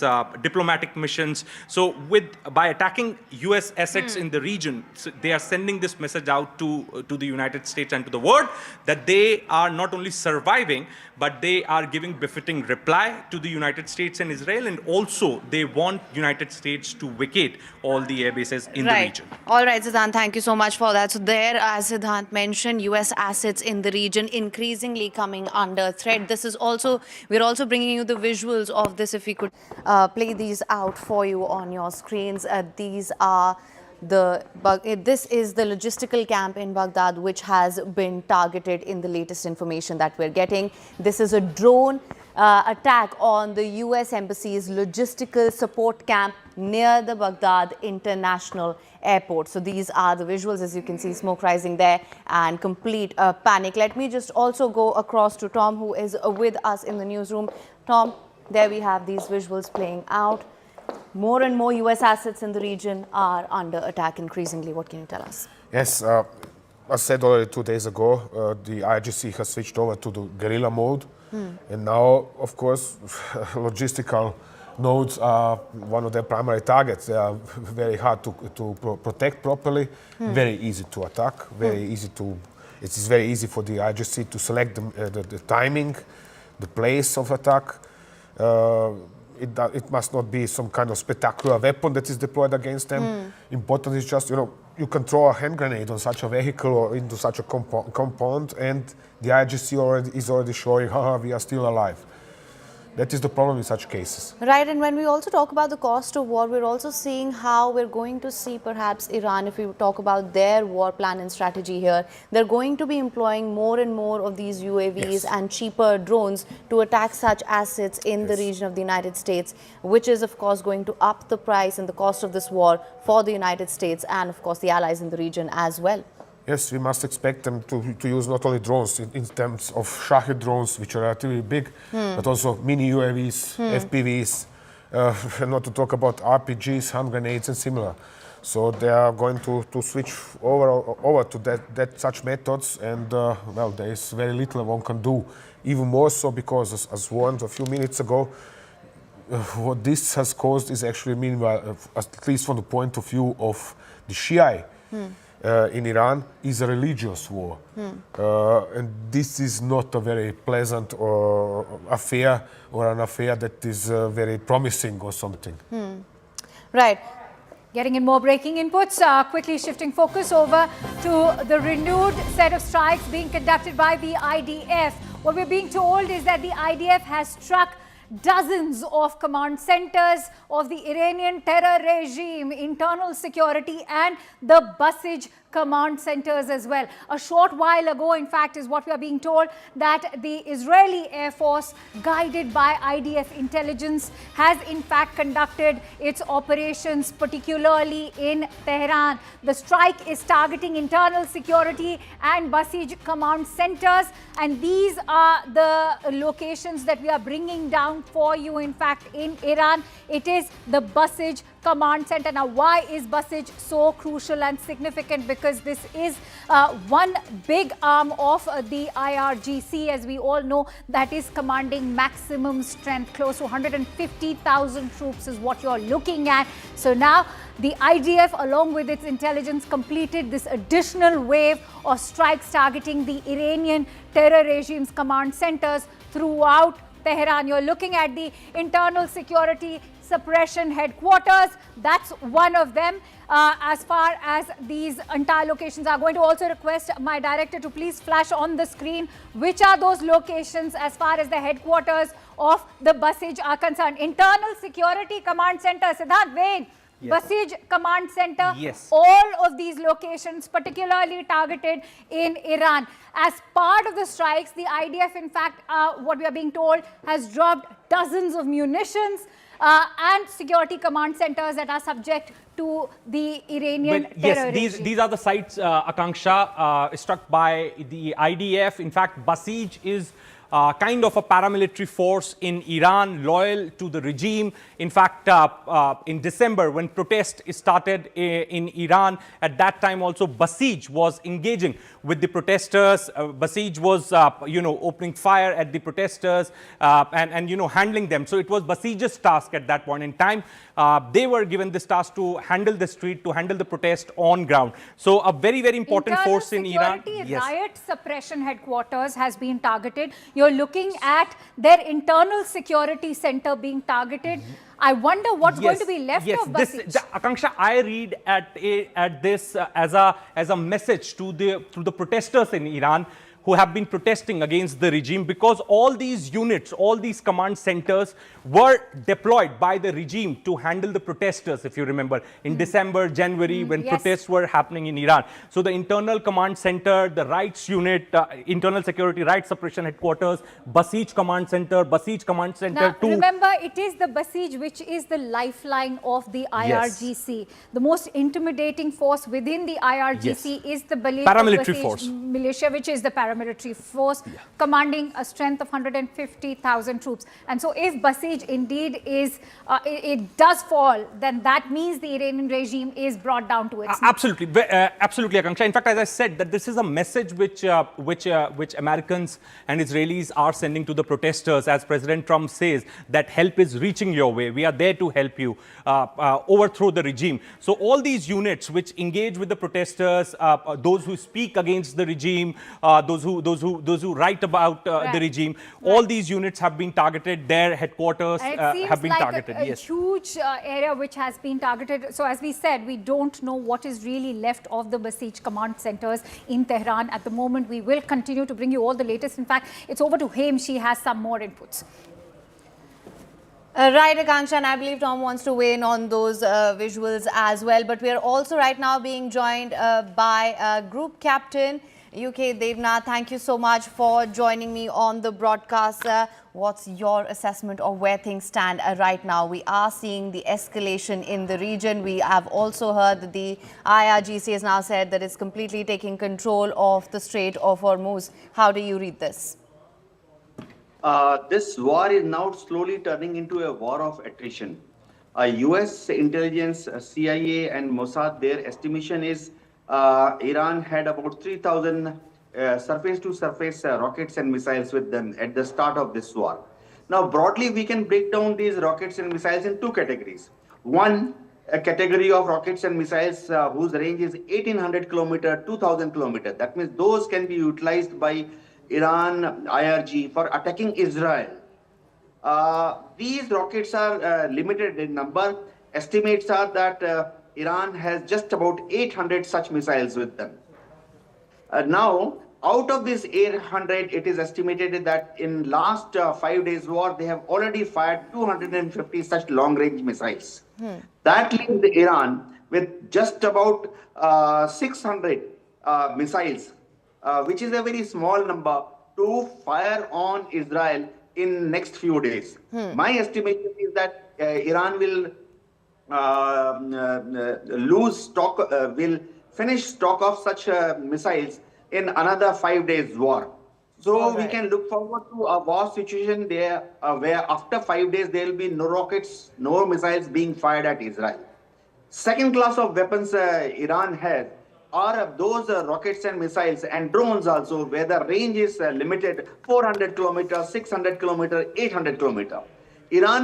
Iran had about 2,200 of this class of small range rockets and missiles and drones. Now, Iran has already fired about 800 of them. But these will be utilized against American assets in Gulf region, American US Army, Navy and air bases, and also some places where Iranian intelligence estimates that Mossad and CIA agents are operating from Gulf region. So, Group Captain, stay with me. Stay with me. There's a lot of information that's, in fact, you have parallel bombardments of happening over here. We have an information bombardment as well. The biggest news this hour is also of the attacks that have been conducted on the IRGC headquarters. Tom Cooper, who continues to stay with us in the studio, would also like to weigh in. Tom, we right now on the screens showed all of those locations. You know, you're looking at the internal security riot suppression headquarters, which was a very significant one. They were the ones which were controlling the protests. Then you also have the internal security command headquarters. I don't know what's left of the IRGC headquarters in Tehran right now, but how do you assess this entire attack? Of course, it is impressive to see the precision and the amount of strikes.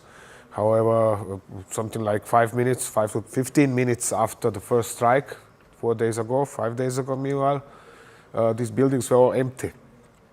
Which means that actual damage caused by such attacks is actually not worth mention. Foremost, the commanders of the IRGC, they are nowhere near such places anymore. Only the stupids might remain there, or the guards and the portiers at the entrances, of course. Everybody else is already long time ago away. Especially such figures that would matter. They are not easy to track down or to kill. It's in fact attacking the spine of the IRGC. Yes. Right. All right. Of course, we'll continue to track all developments on that front as well. For more on the CNN's Erin Burnett also took shelter in the middle of her live interview. This was when sirens sounded across Tel Aviv. Take a look at this report as well. Okay, now we hear the sirens. So here's what we're going to do, everyone. Sirens, and you saw that interceptor. It didn't intercept anything, but we have things coming in, so we are going to just unmic. Dan, why don't you take your mic off? And then go downstairs? Yep, I'm going to show you exactly where we go. All right. Well, that's pretty dramatic. We do need to move pretty quickly. Yeah. Okay, and there we go. We're just going to get onto this camera. All right. And come with me, Dan. You can just leave that there. Okay. All right. All right, I'm going to just move slowly here while Dan's coming with me. Okay, and we're going to move. So you hear the sirens now, and this is all around the area that we're in Tel Aviv. So that initial warning, it was about, I think, 5 or 6 minutes, Dan? 5 or 6 minutes. Okay, and then let's just keep going. All right, we're going to... This could be fire from Lebanon as well, from the Iranian instructed Hezbollah, which is part of the Iranian regime strategy of what's called survival warfare. Mobilize as much missiles coming from Lebanon. It could be the Houthis in Yemen, we don't know. Right. But this is the Iranian regime survival strategy. Mobilize as much terror as you can to distract the world's attention away from the Iranian front itself. Right, and then we're inside, and I don't know if everyone can still hear those sirens. We'll hear the booms when they start hitting, which sometimes are as the sirens are going, and sometimes are a little bit after. So now we're inside, and we're just going to go into a stairwell here, Boris and Brianna. And I know it's a little awkward when you watch this, but this is what it is, and I think it's important for everyone to understand. This is what has become the cadence, sorry, Dan, of normal life. And here we are now in the stairwell. So this is where we're going to go, obviously concrete fortified. And okay, so I'll just come through here. Dan, come with me. Yeah. And as we pass it back to Boris and Brianna, what I will say, guys, is that you just don't know when it's coming. So you actually have people here who are, because these are cruise missiles that they now anticipate, ballistic missiles from Iran. It's not rockets in most cases, so you can't just go. I can hear all of it right now. People can't hear it probably on our mic. We're going to show you afterwards, but I can hear it all hitting right now, whether it's being intercepted or not. So we'll know that in just a few seconds.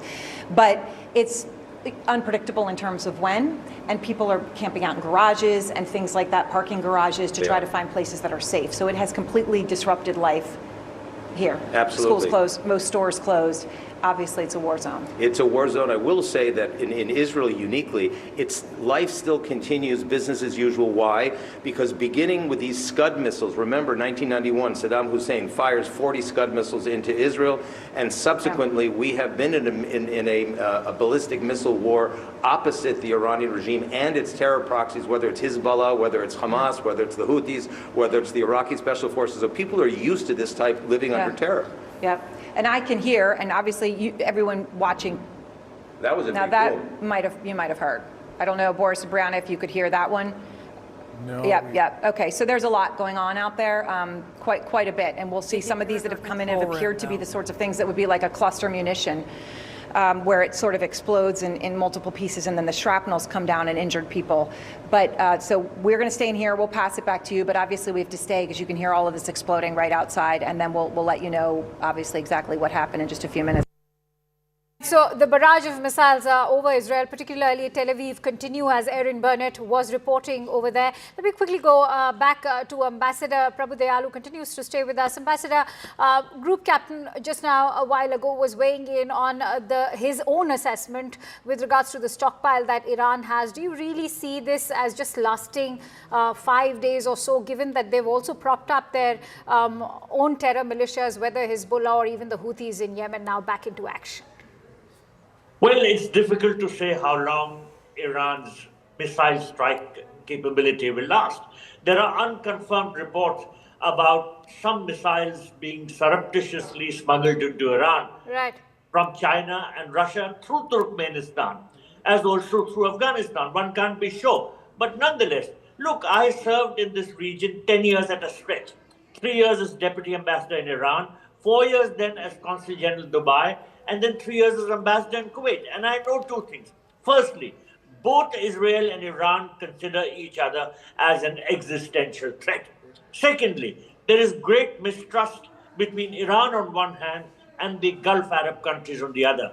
Iran thinks of them as American proxies, American allies, and they mistrust Iran because of the fact that it has expansionist designs. Expansionism in terms of its control and its Islamic revolution export. Now, when I was there, a huge conflict had broken out between Iran and UAE over the Abu Musa and the two Tomb Islands. And Iran had forcibly taken control of these islands, which were claimed by UAE. Now, this is only accentuated with time, and today we see this conflict playing out at full scale. And it's also the leadership vacuum, even though the son has been elected as the new Ayatollah. How soon can they fortify the regime will also perhaps dictate the future trajectory of this entire conflict. Many thanks to you, Ambassador, and Tom, for joining us on this broadcast as we continue with the coverage. All right, with that, we're going to slip into a very short break, but don't go anywhere. News and updates are going to continue on the other side right here on CNN News 18. Stay tuned.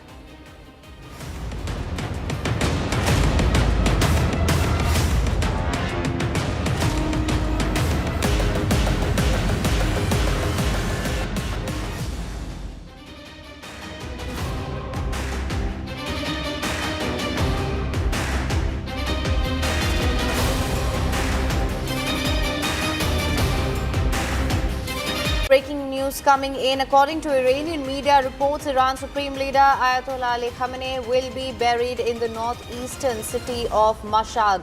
This is the latest information that we are getting right now. According to the Iranian media reports, Iran's Supreme Leader Ali Khamenei to be buried in the northeastern city of Mashhad, and this is the latest that we're learning right now. For more on this, we have General Kulkarni with us as well as Ambassador Prabhu Dayal. Thank you so much for staying on with us on the broadcast as well. Ambassador, if I could come to you as well. Now, there's also been a lot of conversation of what Ayatollah Ali Khamenei meant for a lot of people, what he symbolized, and that's been something that has led to a lot of discourse online as well.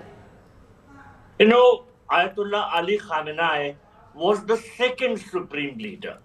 When the Islamic Revolution occurred in 1979, Ayatollah Khomeini became the supreme leader. He was certainly the biggest voice in the Islamic forces.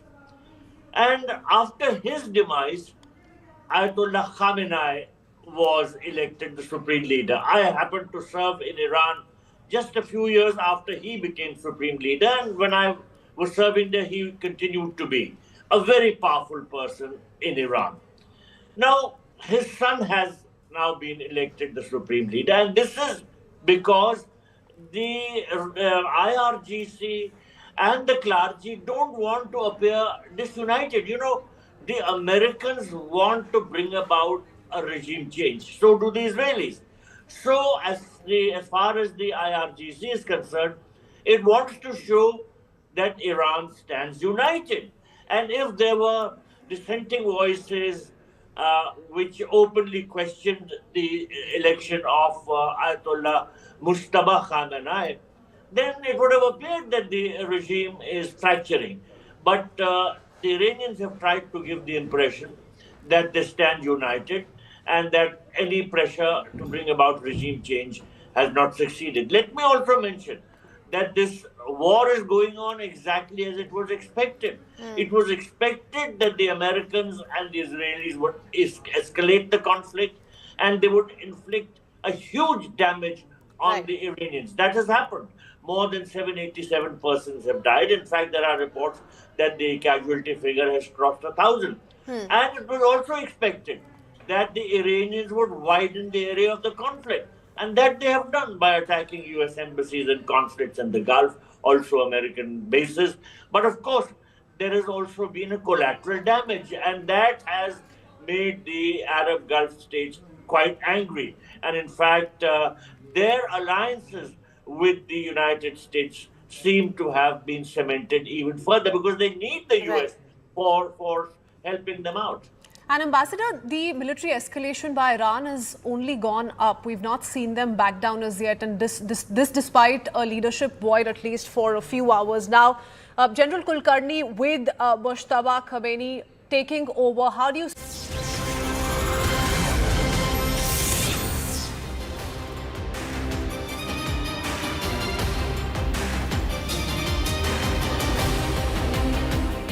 Namaste and welcome. We are inside the bunker with the one and only Tom Cooper, who's right through this entire fury in the Gulf. As long as this conflict goes on, he's been with us at CNN News 18. Let's get a quick check of the headlines this Wednesday. Happy Holi and at 12 noon. Iran strikes US military communications, radar and satellite infrastructure across the Middle East. Satellite imagery shows key systems at bases in Bahrain, Kuwait, Saudi Arabia and the UAE damaged. New satellite images reveal widespread destruction across Iran's strategic infrastructure following coordinated US and Israeli military strikes. Iranian drone attack sparked fire near the US consulate in Dubai's Al Seif area with smoke visible and limited fire contained. No injuries reported as regional tensions escalate. The Trump administration will host top US defense contractors at the White House on March 6th to press for faster weapons production as the Pentagon moves to rebuild stockpiles drained by recent strikes on Iran and other military operations. Iran's clerical assembly of experts has reportedly chosen Mojtaba Khamenei, son of the late Ali Khamenei, as the next supreme leader under reported pressure from the IRGC.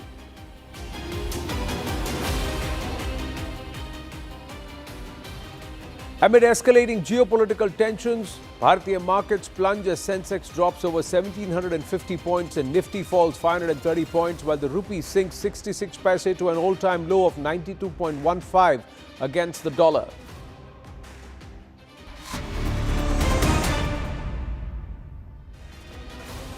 Now, Israeli officials had earlier estimated that Iran was left with about 1,500 missiles and about 200 launchers, and we need to watch out what they have to offer. Now, let us also try and understand that as the conflict rages, US and Israel are striking key Iranian bases. But what will be their targets today? Let's try and understand that with Tom Cooper, the 5 key important aspects that he has said that we need to watch out for. One, how is Let's try and understand this. First one, what will be Iran's missile count? How many missiles will Iran fire today? We'll talk about all of them. The second part that he has very clearly, importantly said, let's bring that down. Point number 2, US-Israel strikes. Where do US and Israel counter their strikes? What will be their targets? Also, that the CIA and the Americans may engage Kurdish forces to gather intelligence to disrupt supply lines and influence regional dynamics amid escalating conflict. So where do these negotiations, do they materialize and no, and what will be the impact of perhaps certain amount of ground thrust, especially in that Kurdistan area, which the Kurds have claimed, yes, northwestern, and it's very close to the one place where we have not seen huge protests against the regime, that is Tabriz. So what happens there? The fourth point, Pakistan.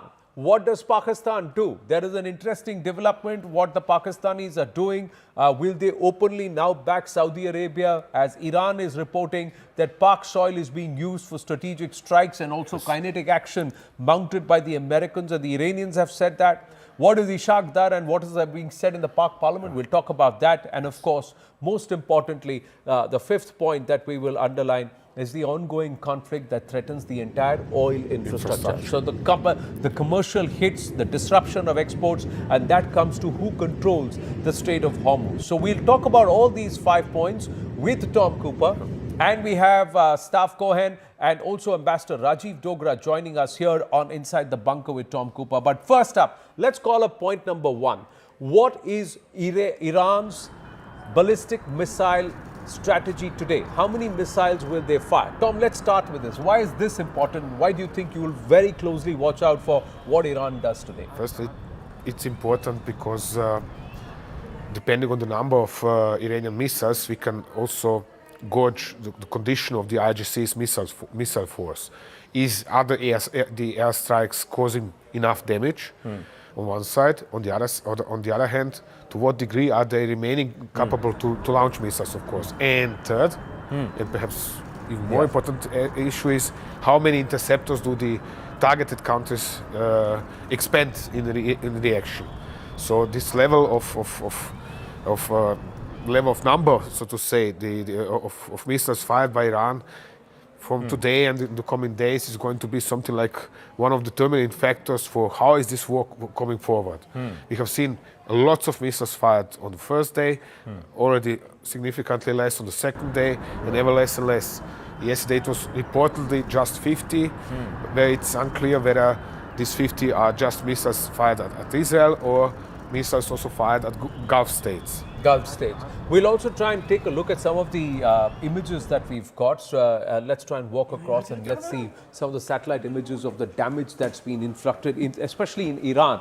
And we'll ask Tom to say, have the Israelis and the US, now this is the presidential complex, now we see flights there.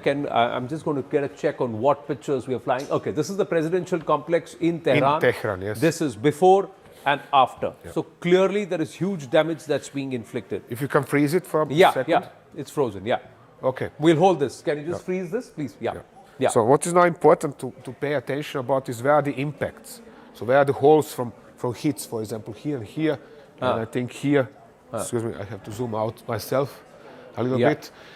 Because this is indicative of how heavily was the building damaged. Yeah. Principally, obvious precision, no discussion about this. Yeah. Question is just who was inside.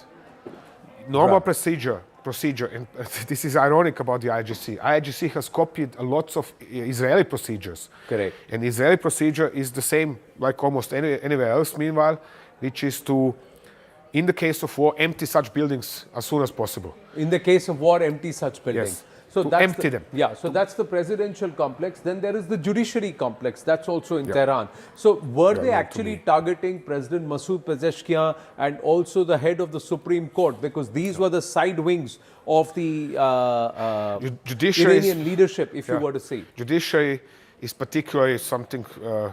I'm happy to hear that it has been hit because they were prosecuting mercilessly any kind of opposition. I mean, move to the next one, please. Yeah. Yes. Yeah. They're prosecuting not only the opposition or oppositionals who have been arrested, but also anybody who they didn't like de facto. It's just like some kind of a witch hunt that they were running for anybody, for any kind of opposition or any kind of disagreement. Yeah, so this is the damage. So yes, the judiciary we see the building here, yeah. still intact, and here the entire complex is destroyed. So obviously demolished. So here also are major impacts. Obviously, there is what is also obvious from all of these images is that the use of heavy weaponry. Yeah. It means warheads of 1,000 kilogram, at least 500 kilogram, because this kind of extension, you see the crater on this building here, right, is simply indicative of the use of very heavy weapons. So the intention is really to destroy, to cause damage, not only to cause damage, but to destroy. They absolutely destroy, not just damage, but destroy, and also perhaps eliminate anybody who may have been present inside. Yes, and that is it now the problem. This is very unlikely to eliminate the people whom the Israelis and Americans want to hit. Why? I said again, standard procedure is, in the case of war, get out of here. Get out of here. Yes. Get out this of is what all the military forces are training, and correspondingly also civilian forces, or civilian authorities for such cases are training. But there is report now, and this is confirmed, viewers, that the strikes happened because 88 of the top leadership, including the Ayatollah, were present inside a conference, and the Israelis had got that intel which was communicated to the Americans. This has been reported at multiple levels, and because that happened, they all converged. They said it's now or never. This is the chance, and that's when the first assault and that huge bombing happened over that complex to take out the entire top leadership. That's what they said, and Trump has made the same claim. We just must distinguish between judiciary in this case, or this council that met together, that came together in order to select the new leader, so to say. We have seen the related images related to that attack yesterday. Yesterday. This is an entirely different situation. So there is also, it is not absolutely sure whether this council was held in the complex that was hit by the Israelis and entirely destroyed or not. There are controversial reports in this regard from Iran. Right, from Iran, but that's what the Israelis have also claimed, that this was confirmed intel. The next picture is about Natanz. That's the nuclear facility. Natanz, This is again before and after. If you take a look, this is the entire facility, and after there has been significant damage that's been inflicted. But what you see on the surface is perhaps it's just a concrete shelter. This need not necessarily be the main office. These are the hangars. These are the storage hangars. Okay. And so the roof is soft, as you can see, and the bomb simply goes in, causes minimal damage, but there is lots of damage inside. Inside, okay. Yes. You can be absolutely sure that that everything that is inside is gone. wrecked. So these are the penetrating ones which explode after contact and getting inside, and that's when then they would fuses of such weaponry are usually set to detonate the bomb some milliseconds after the impact. So to punch through the roof and detonate inside. So they don't detonate on impact. They actually, after a few seconds after impact, so then they are able to go in and then cause the. So if this is an underground facility, you're saying that it all looks all right on top, but the base could have been totally demolished or destroyed. The point is this: or underneath. In lots of facilities of this kind, there are underground facilities underneath the buildings, under these hangars. So the Iranians erect the hangars, put a metal or whatever roof on top of it.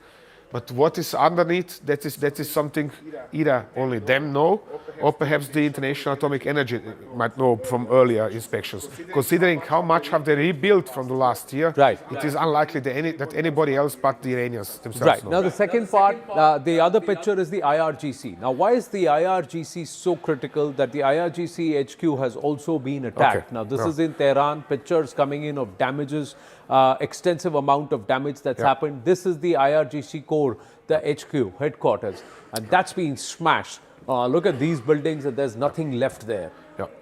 IRGC, I am designating Iranian regime an IRGC regime. I'm not calling it a mullah regime because mullahs do not have the effective power. They are influencing the IRGC.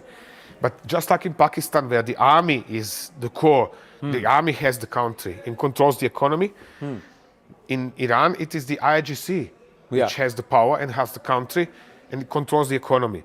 Therefore, the IRGC is almost everywhere in Iran. you have it not only indirectly controlling the government, but also controlling the telecommunications sector, banks and insurances, construction sector, everything is IRGC control. Even the selection of Mojtaba Khamenei of course. Has come under the pressure of the Revolutionary Guards because they have a system of not continuing somebody from the same family line. There's always somebody else. That's how they are elected. Ali Reza was supposed to be the front runner, but they've gone back to Mojtaba Khamenei, Tom Cooper. That is the point. I mean, I don't want to offend anybody, but Mojtaba is described as a psychopath by many. I'm just reporting what I've heard. So, and a psychopath who is very likely to satisfy the biggest hawks in the IRGC. So obviously they are exercising pressure upon whoever is selecting the leaders right now to select the fiercest opponent possible. All right, we've got more news coming through and then we'll bring in Staff Cohen and Ambassador Rajiv Dogra into the conversation. The IDF has said that the IAF struck Iranian air defense operators, hit Mi-17 helicopter, and also the IDF has released footage that it showed a strike on the Iranian military Mi-17 attack helicopter. 3 soldiers have been killed in the strike. We'll just get you the footage. The Israeli forces are releasing this footage. It's very, very sparse. The footage access that we are getting is very, very sparse from our team's viewers. Let's have a look at these pictures. There you go. Because this could be also a Gendarmerie helicopter. Iranian Gendarmerie is using the same helicopter. Could be IRGC, could be Gendarmerie. We don't know because General Marines or the Iranian IRGC, but the Israelis are claiming this is an IRGC Mi-17 attack helicopter. Was somebody important in that helicopter? 3 soldiers were given to understand have perished. But this is the footage that is limited amounts that we are getting from Tehran, from Iran, from inside Iran. In fact, we got more news coming through. The IDF has actually begun striking the Hezbollah infrastructure in Beirut also. So there is fresh videos of that where they have started striking the Hezbollah. So the Israelis seem to have a plan of how they want to go about. That is a question. I do not understand. They are striking Khorramabad, which is a quadruple missile base of the IRGC, from which most of missile strikes on Israel are launched. So I know that they have hit it and bombed it yesterday and the day before and the day before. And they're not releasing any kind of images. In this regard, no, they are showing us some, excuse me for expression, pointless helicopter being destroyed. Pointless helicopter. Yeah. Let's ask Staff Cohen that. Staff Cohen, why is it that a pointless helicopter strike is being shown when you're striking nuclear facilities and ballistic missile launch sites? That's something that Tom Cooper is asking us. How are you doing, sir? First of all, thank you for having me. It's a pleasure being here. I think we should start off, sir, with the main point, which is why this war broke at the beginning. We need to remember that Iran has murdered thousands of Americans in Afghanistan, Iraq, murdered tens of thousands of their own people, sir. They bombed American embassies, tried to assassinate President Trump twice, if I recall. They massacred, they have spread World Wide Web of terrorism in the entire world. Now, anyone who's questioned, any person, in my opinion, sir, that is not radical Muslim and is questioning or opposing that attack, that war is basically arguing on digging or consistently. Let's call it. They just want to dig their own I'll tell you one grave, thing. There are a lot of people who understand the dynamics of this region. There are 2 points of view here, and nobody has got any love lost for a mullah regime that has backed a lot of terror and spawned a lot of terror. Nobody has the love lost. What people are asking is that the Iranians, or right now the IRGC, seems to be controlling the narrative. They are the ones who are releasing pictures of them attacking key commercial positions, oil tankers, US bases, destroying communication centers in UAE, Qatar, Bahrain, etc.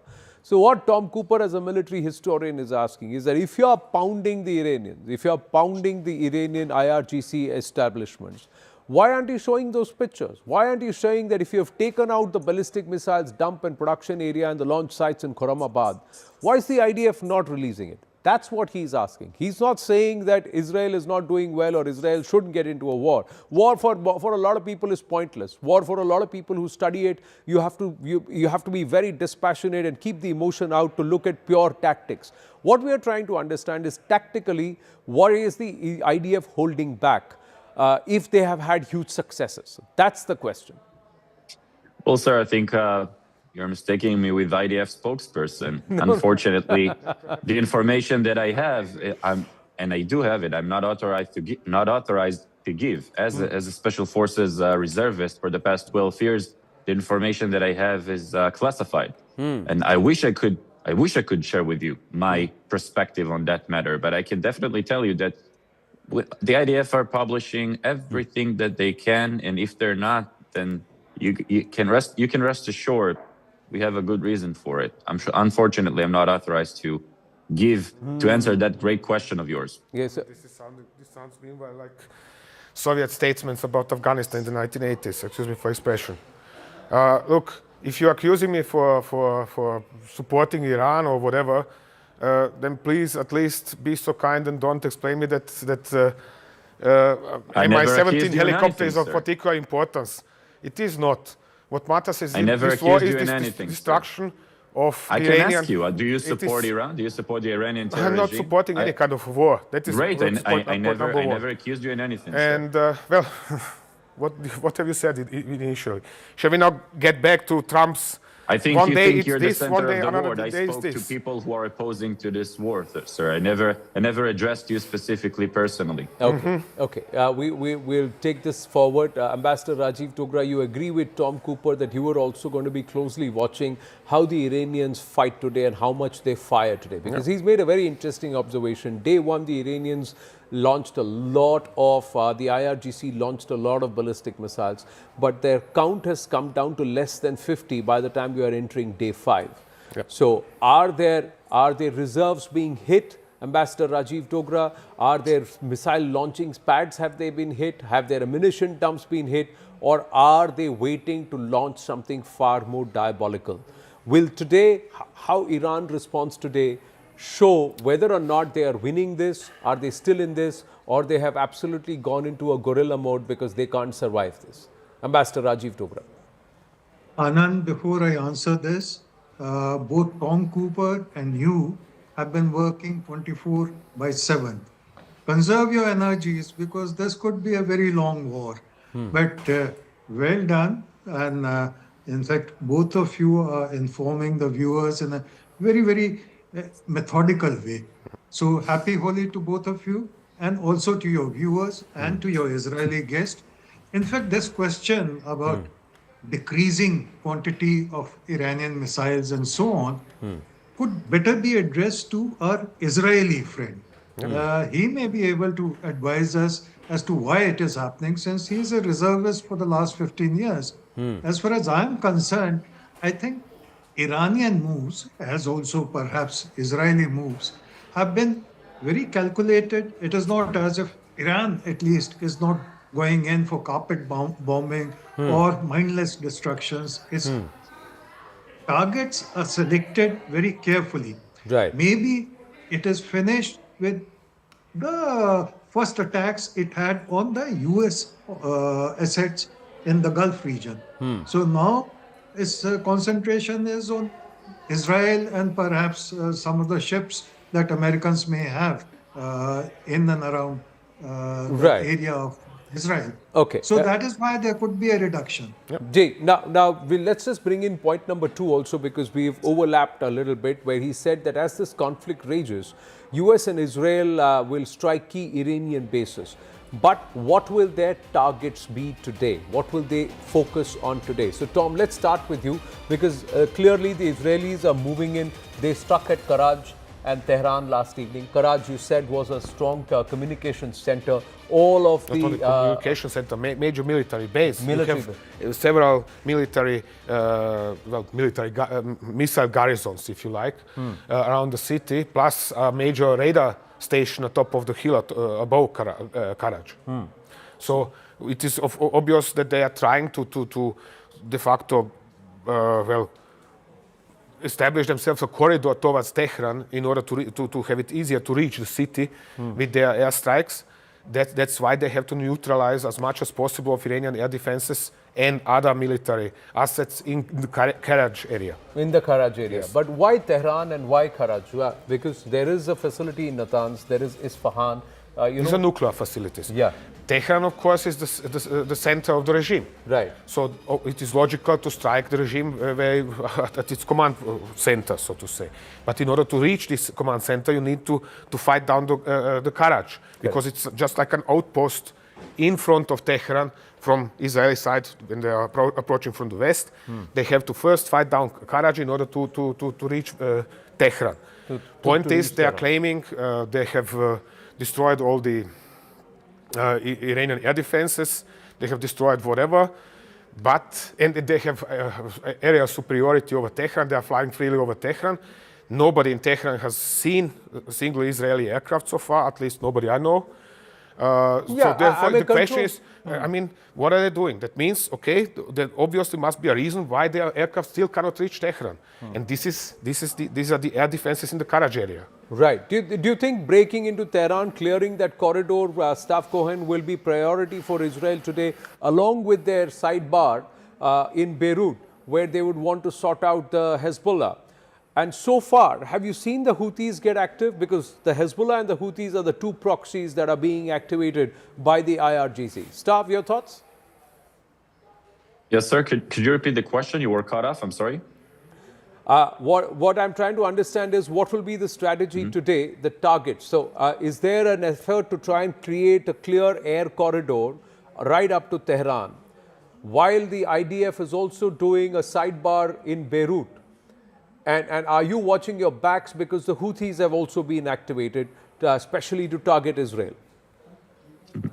Yeah, we have friends all over the place here. Yes. Absolutely. And we should keep in mind, sir, our beloved friends in the Gaza Strip, Hamas, which have fought many times, and they already recruited tens of thousands of people. But your question is a great one. Yes, I truly believe that at this moment, the Houthis know that once they'll raise their head up, they will no longer have that head. Now, as someone who fought Hezbollah as well, I know that currently, when you're handling the head of the octopus, sir, now the arms are starting to die slowly. Right. And for me specifically, you said about Tehran that we need to see more airplanes over there, more of the Israeli and American Air Force. I sincerely hope that we will see Tehran falling, meaning the terror regime, so Hezbollah will have no longer force to continue this ongoing massacre of its own people. Of course, they've been hijacked the Lebanese people, and I actually had a interesting debate with two Lebanese just the other day, and they told me that Hezbollah are making their life horrible as well. So yeah, I sincerely believe that we will see Tehran is falling. I'm sorry? No, he's saying that's true, in the sense that Hezbollah are making the Lebanese also sweat and suffer. So there's no doubt about that. But how are you going to be able to do this? Now, we've just got news coming through even as we speak, and we're going to go into the third dimension after that. The IRGC has launched a 17th wave of strike against US-Israeli targets. That's what the Iranian foreign minister is saying. Tehran is determined to defend itself, confront US-Israeli aggression. But are they slowly on the wane? Are they weakening in their counter strikes? Do you see that over the last 48 hours, Tom? Yes, the number of reported missiles or missile firings by Iran, or the number of missiles reportedly intercepted, whether by Israel, Americans, or any of Gulf Cooperation Council states, is declining. So from that point of view, one has the impression the intensity of Iranian strikes is lessening, which in turn leads to the conclusion that this would mean that the effectiveness of US and Israeli strikes, perhaps also additional Qatari and Saudi strikes, is improving or increasing. The recalibration, the UAE has also said that they have blocked and they have defended about 169 missiles and projectiles that have come their way, including UAVs from the Iranian side. Many more UAVs. So everybody is perhaps now calibrating and coordinating better. Stav, you wanted to say something, yeah? Yes, sir. Thank you. I just wanted to say that as someone who's currently in Israel for the past 24 hours, I believe I was at least 15 times. I had to run to seek shelter, and I had to help mothers carrying their babies, their dogs, their loved ones to the shelter, to the neighborhood local shelter, which everyone are basically squeezing in order not to die. And no, for me, there was no decline in the number of times. For me personally, sir, I don't know about reported strikes, but for me, as someone who lives here, I had no declining with the number of times that I had to run to shelter, just the opposite. We have, and every time that you run into the shelter, you have to stay there for 30, 40 minutes, and you hear explosions, massive explosions. Your entire building is shaking. Iran has the capacity of shutting down the Middle East. Still, at this hour, they still have plenty of more other ballistic missiles. And if I may, sir, they just started using their explosive that is, there you go. Yeah, so the hit in Bet Shemesh, a city that is very close to where I am right now, had suffered one of those, meaning that once the missile is being targeted and explode, it still had shrapnels. Yes, it still had shrapnels. Yeah, in Bet Shemesh, it's a facility you can't talk about. I understand this. But Tom Cooper's assessment is that the Bet Shemesh strike was directed at its Miha, which officially IDF cannot talk about, or those in reserves cannot talk about, but it was just over the hill, and the missile landed at the hill. We've discussed at length on that. We've got more news, and just shifting focus. Dramatic visuals accessed by CNN News 18 show large-scale destruction across Iran as coordinated US-Israeli strikes enter their 5th consecutive day. So these are pictures we have been able to access. These are protests that have come out in Tehran. This is the pro-regime protest visuals. Can we move to the next one also, where there are civilian, this is the huge damage that's also happened in the civilian areas. These are pictures that we have been able to access. Buildings, cars, and also civilian infrastructure has damaged, and there is heavy bombardment and debris. So multiple visuals that have come in from multiple regions. Isfahan, Karaj, Kermanshah, they've all been targeted in what's being described as unprecedented joint offensive. Hundreds of missiles. Tehran is blocking all the footage coming out of Tehran. We have been able to access some of these pictures. We're hoping that we'll be able to get you more. But so far, there are a lot of pro-regime support, which is being shown outside. But this is one of the points we have to keep in mind. Yes. An outside invasion, aerial or not, is always rallying the Iranians around the flag. Whoever is in power, whether popular or not, or hated just like this regime, Iranians are always rallying around the flag when attacked from the outside. We have seen this in 1980 when Iraq invaded Iran. We have seen this last year again. Right. So while it is certainly perfectly possible that some of the demonstrations pro-regime are staged, even many or even most of them, who can say, they are going to stand together. That is something that one shouldn't forget.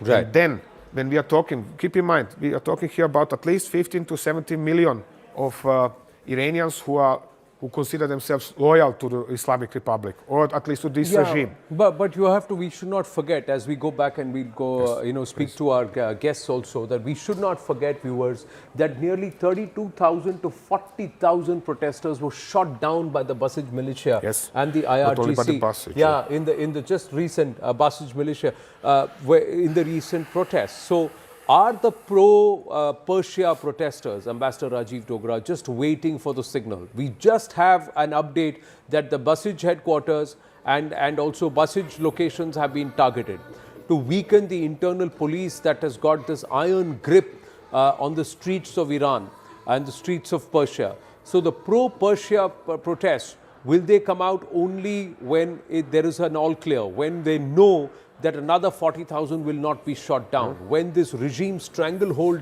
is perhaps weakened? And how long will that take? Because unless there is an internal uprising, things are not going to materialize from an external force. Ambassador Rajiv Dogra.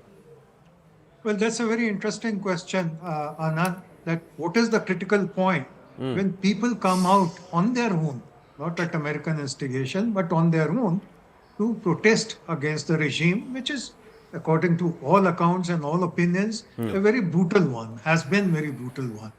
Now, I had examined this question after deep research for my book, Autocrats. Right. And my conclusion was, which I've written in the book, Right. that people basically are afraid to come out Right. in singles and doubles and dozens Right. till they have confidence that others have come out. Right. And the others will not come out till they have confidence, as you yourself said just a minute back, Right. that the police and the security system has been demoralized or demolished to an extent that they can't do much harm to the first population, group of yes. protesters. Right. So that is a long way away. That's not going to happen. But I must also add two more points. Firstly, thank you to your Israeli guest who's given a very candid assessment of the missiles that are coming through in Israel, unfortunately for everyone concerned in the war. But there are other visuals which are very disturbing. Right. One is of the 164 girls of school who were killed, and there is proof of their bodies being buried. I'm told this is the largest single incident of bombing against school children, which has resulted in so many deaths. The other is the body bags have started arriving in America. Not too many, according to the visuals which were released this morning. Right. But the effect is there already in America among people. And the hearing, very classified hearing, which was given to some select congressmen and women in America. And some of them, for example, Mrs. Warren, who came out, said, I was worried, but after this hearing, I'm even more worried. So these are strong words. Yeah, and but there are pictures also from Tel Aviv, which are disturbing.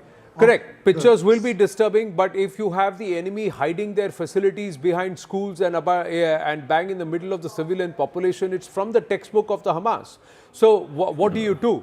So, and these are people, and if you have shot down 40,000 protesters and you're mourning 169 children, yes, 169 children hurt, but what about those 40,000 people who you shot down, point blank?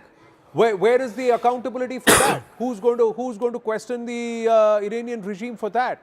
And that kind of suppression. What about 50% of the Persian population? What about the 10 million Persians who are living outside the country for the last 4 decades because they dare not go back?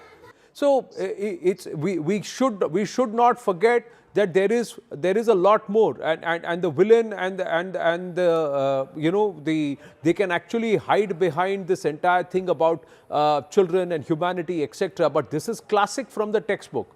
This is classic from the textbook that let's play this card. Let's try and create a commercial issue. Let's try and create a currency issue. Let's try and send the world into panic by creating an oil supply. And let's continue to showcase the people who we feel are convenient to show that they have perished and hide all the brutality that we have meted out. I'm just saying it's very easy to get succumbed into one particular point of view and forget the larger picture or the broader picture. Does anybody subscribe to this mullah regime that has accounted for 90% of the terrorism in that region and has said that we are going to get rapidly nuclear despite the Khamenei's fatwa?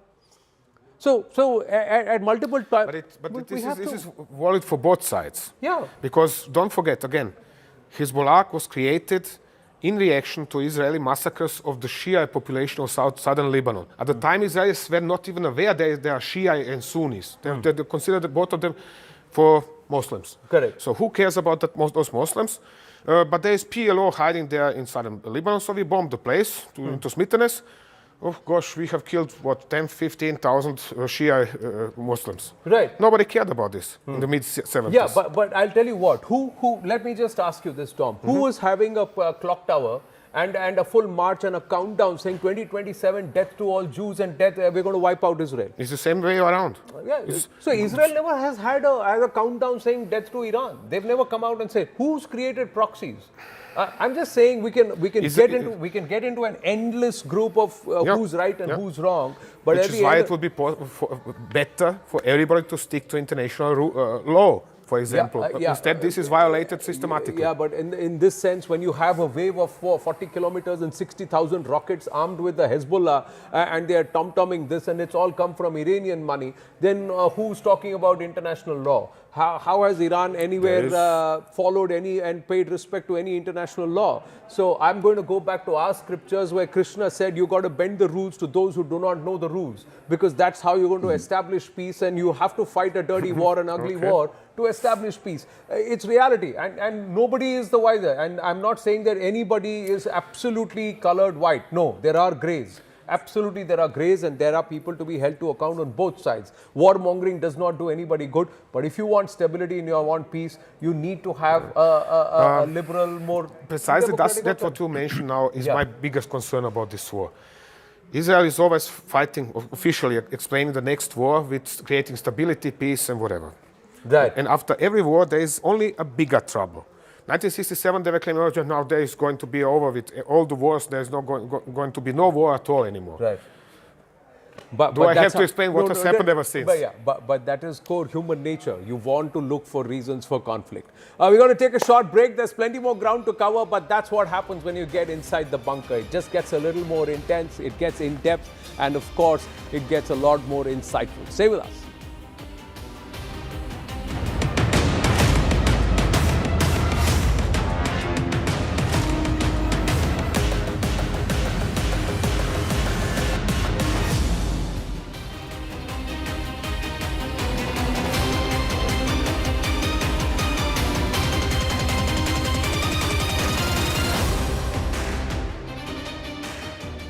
Breaking news coming in. According to Iranian media reports, Iran's Supreme Leader Ayatollah Ali Khamenei will be buried in the northeastern city of Mashhad.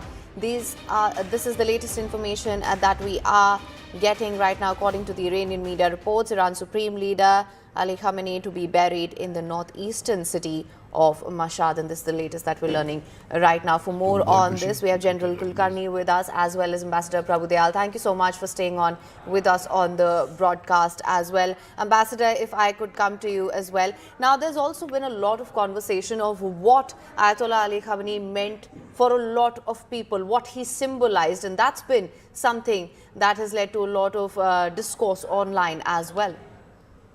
You know, Ayatollah Ali Khamenei was the second supreme leader. When the Islamic Revolution occurred in 1979, Ayatollah Khomeini became the supreme leader. He was certainly the biggest voice in the Islamic forces.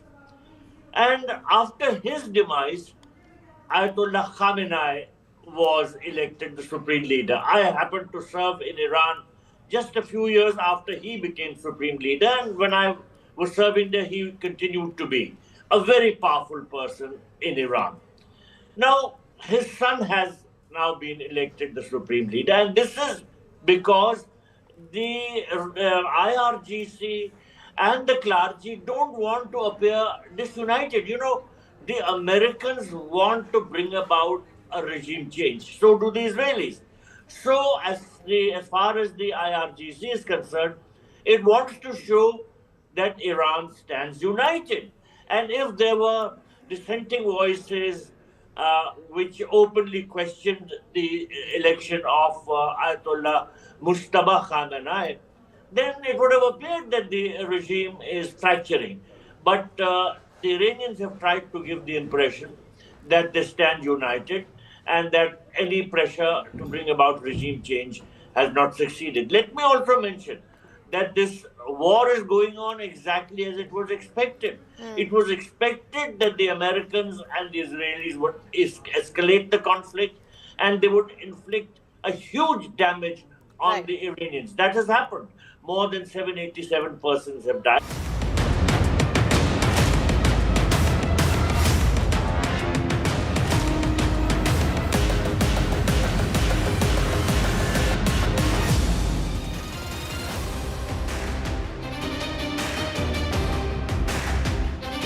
Back live and inside the bunker with the one and only Tom Cooper, and he was the one who actually raised this point and saying, watch out for the Kurds. And soon we got reports that the CIA and the American government is going to actively engage with two important factions of the Kurds and the Kurdish forces. And they could not just gather intelligence, but they could actually enter Iran from that region, where we also have the area of Tabriz, the one place where there haven't been pro-Persia protests, and that becomes a critical point for the regime. Let Tom Cooper explain that, and then we bring in Staff Cohen and Ambassador Rajiv Dogra also here, viewers. So this is also point number 3 that he had raised and saying why it's important. So where are the Kurds? Just a second. Yeah. So shall I call it? Okay. So this is northwestern Iran. Yeah. Let me point it in this fashion. So northwestern Iran, the border. Yeah. So the Kurds, most of Kurds are here in the area from Mahabad, Sanandaj down to Koramabad. Not entirely to that's what I have drawn it now, but that is the essence of the story. Okay. No, excuse me, I have a little bit of problem today with this map. Yeah, the map also perhaps for the last 72 hours we've been working the map so much that it's also acting up. It's also a little tight. That's all right. Take your time, and we'll get it straight. Just a second. We are going to be there in a moment. So, and back to this. The problem with Kurds is that they are disunited.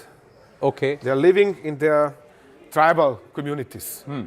Therefore, every tribal leader nowadays between the Kurds has his own political party. Right. Correspondingly, there are some 3 political parties in northern Iraq as well, Kurdish dominated. One is the IRGC, the other is KDP, and so on and so on. Right. It's similar in Turkey, in southeastern Turkey, but they were short of obtaining autonomy. Thank you. But then started quarreling between each other over which of their 47 different languages is going to be the official Kurdish language for this autonomous province of Turkey. Okay. So now there are some Kurds. There are, of course, Kurdish population is in Syria, but foremost there used to be this PKK. This is a Turkish Kurdish terrorist organization, considered as such in all of Europe, in the United States, and it used to control all of northeastern Syria for years, with US support. Right. They have now been evacuated from northeastern Syria, along an arrangement between the new government in Syria and the US government. They have been evacuated to northern Iraq. Northern Iraq, okay. Yes. Now, it's the problem.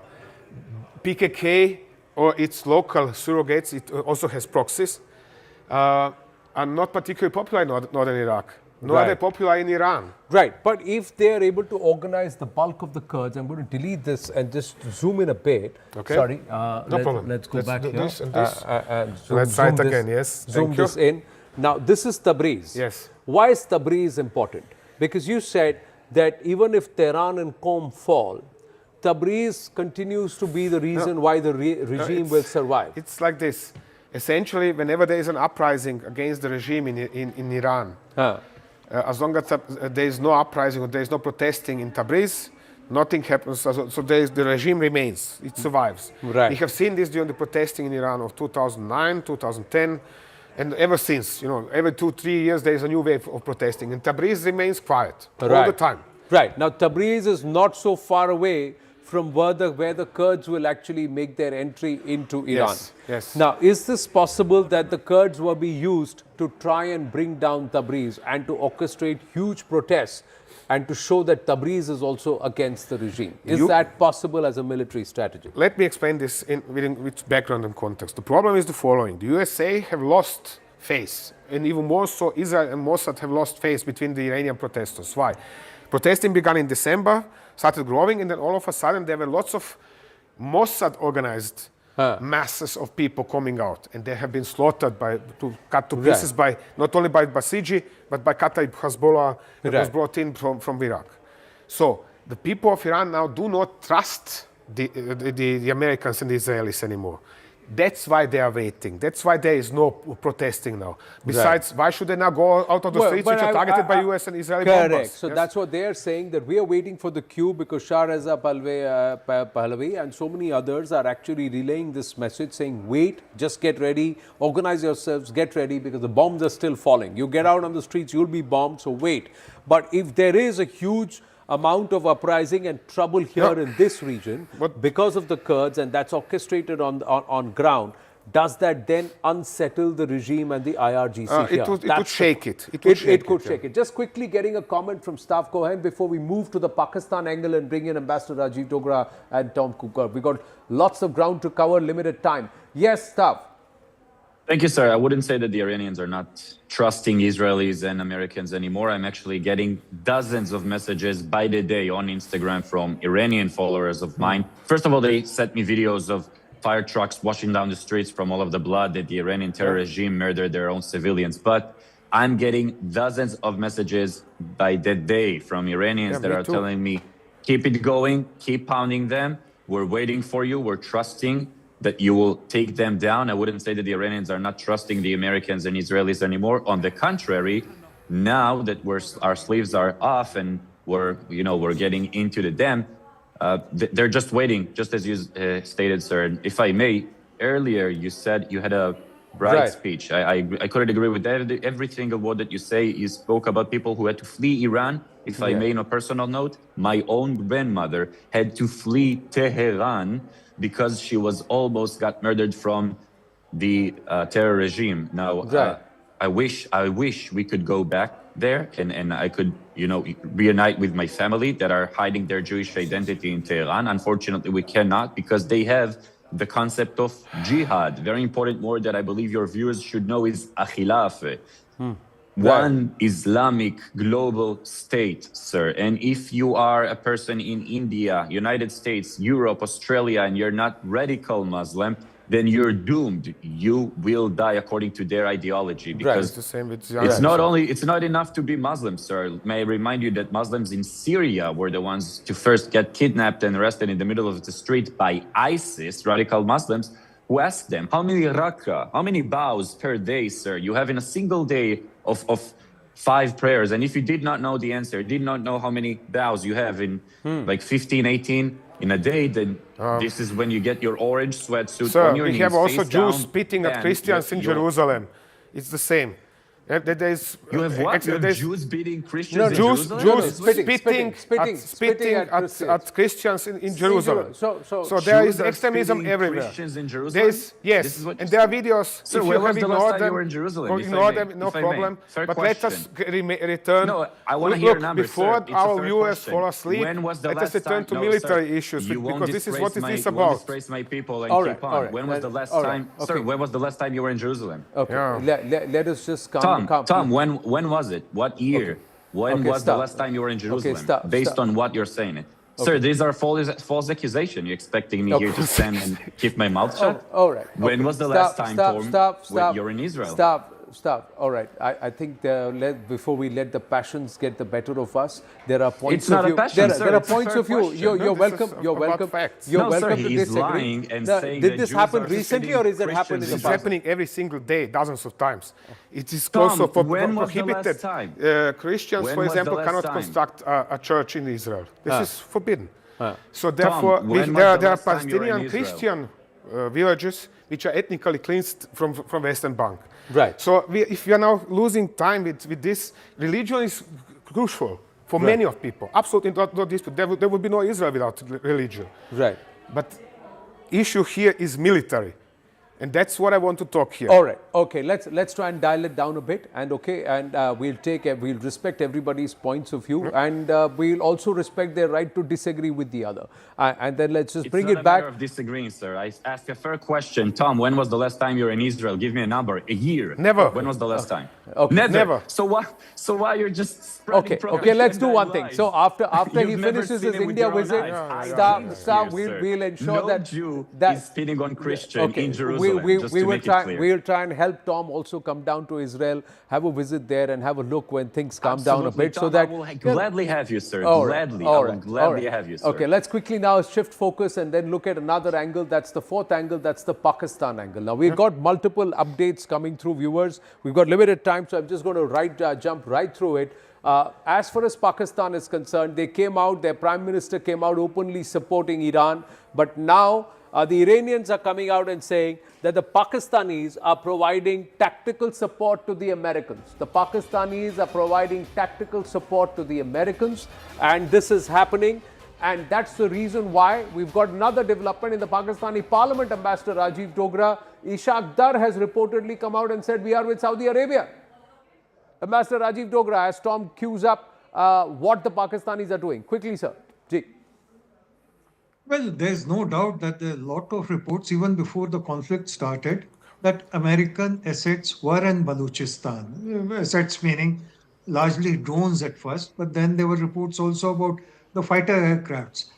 There are now reports after the conflict started that the Americans were using Balochistan air bases, two air bases, one Kandari and then another one which has come up recently, to have surveillance flights over Iran, as well as some of the attack drones launched from there. So there's no doubt that Pakistan has provided facilities to America. What effect it has on the local population, and I don't mean just Shia population, but population in general, as also Shia officers in the Pakistani army. They are a disgruntled lot. Yeah, they are. And also the Baluch, sir. The Baluch also have Iranian connections. And the Baluch, and through Herat, they have had historical tribes coming up here and there, and they don't even consider those land borders. Yes, what happens? That's what happens when somebody from abroad draws borders where they have no idea who is living over there. And this is then the case with Balochistan. Some of Balochistan is in Iran, some of Balochistan is in southern Afghanistan. And most of it was usurped de facto by Pakistan in 1948, following the partition. So now there are claims by the IRGC, for example, that the Americans, and IRGC stresses also Israel, which is absolute nonsense, are flying airstrikes via Pakistani airspace. That means like this, something like this. We have seen lots of airstrikes on Shabaha the last few days. Why? Because it's the end of the pipeline coming from Galach, from, let's say, northern Persian Gulf, down to the coast of the Oman. This pipeline comes like this, Bay, all the way. Down here. So now the question is it true or is it not true? It is very likely, at least. Pakistan would, this is typical Pakistani politics, as soon as they can make a favor to the Americans, they're going to make the Americans pay for that favor as well, of course. And the Saudi Arabia has bailed them out. It's their $3 billion that continues to keep the Pakistani economy afloat. And they've signed a security deal here. So we're given to understand Ishaq Dar in Parliament has come out and openly said, we are with Saudi Arabia. So Iran, all that statement is gone. Now, quickly, sir, I have run out of time. If you can delete this and come down and let's focus on the Strait of Hormuz. This region, the Iranians say we control it.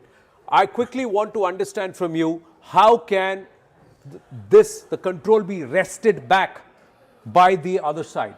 Well, the only way to do that would be to neutralize the IRGC all along the Persian Gulf or Strait of Hormuz.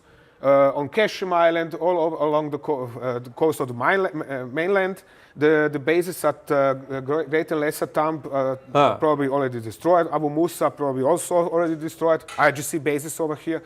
So, but they are still capable of exercising or expressing threats for international shipping because not all of their anti-ship missiles have been destroyed. Not all of their UAVs have been destroyed. And as long as there is threat, could they send a few ballistic missiles this way from central Iran or from... theoretically, yes, they could send ballistic missiles as well, because Iran has at least claimed to have anti-ship ballistic missiles. And it is very likely that this attack on the US aircraft carrier a few days ago was undertaken by such weaponry. But primary threat in the Strait of Hormuz are anti-ship missiles. and drones. And drones. We've run out of time. Ambassador Rajiv Dogra, Staff Cohen, thank you very much. And Tom Cooper, inside the bunker with you is always great fun. This is the focus, viewers, for me, as what we close. Whoever controls the Strait of Hormuz controls the narrative of which way this war is going. Now, I think that's going to be critical because the world is watching who controls this strait. Right now, the Iranians have got it shut. And we're going to close on that note. Thank you so much.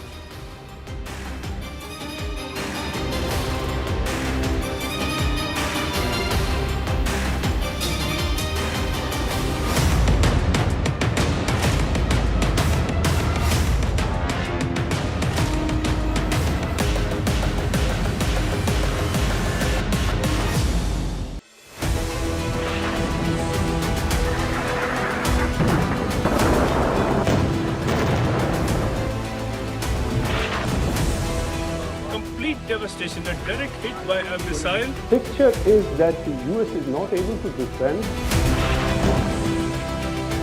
Of a drone, of massive, the number of ballistic missiles.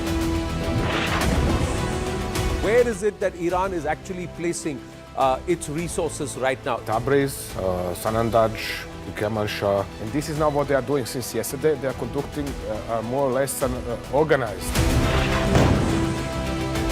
US bases have been targeted. Drone has been shot down now. Iran can then threaten or attack enemy nationals. A massive missile and drone attack over here.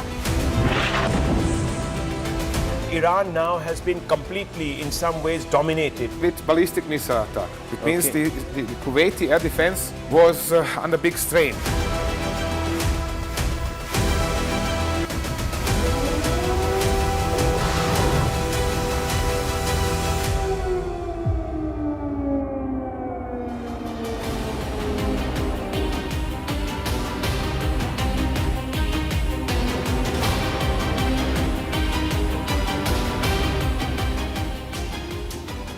Breaking news coming in. According to Iranian media reports, Iran's Supreme Leader Ayatollah Ali Khamenei will be buried in the northeastern city of Mashhad.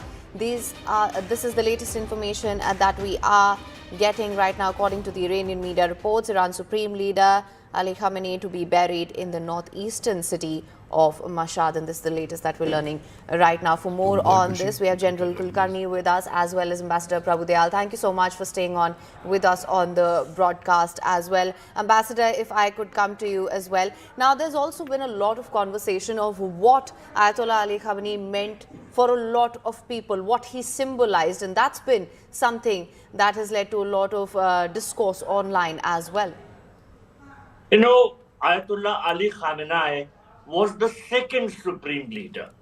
When the Islamic Revolution occurred in 1979, Ayatollah Khamenei became the supreme leader. He was certainly the biggest voice in the Islamic forces.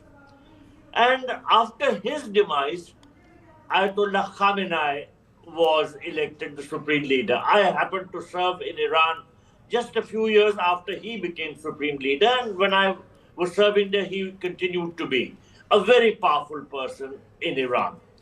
Now, his son has now been elected the supreme leader, and this is because the IRGC and the clergy don't want to appear disunited. You know, the Americans want to bring about a regime change. So do the Israelis. So as far as the IRGC is concerned, it wants to show that Iran stands united. And if there were dissenting voices,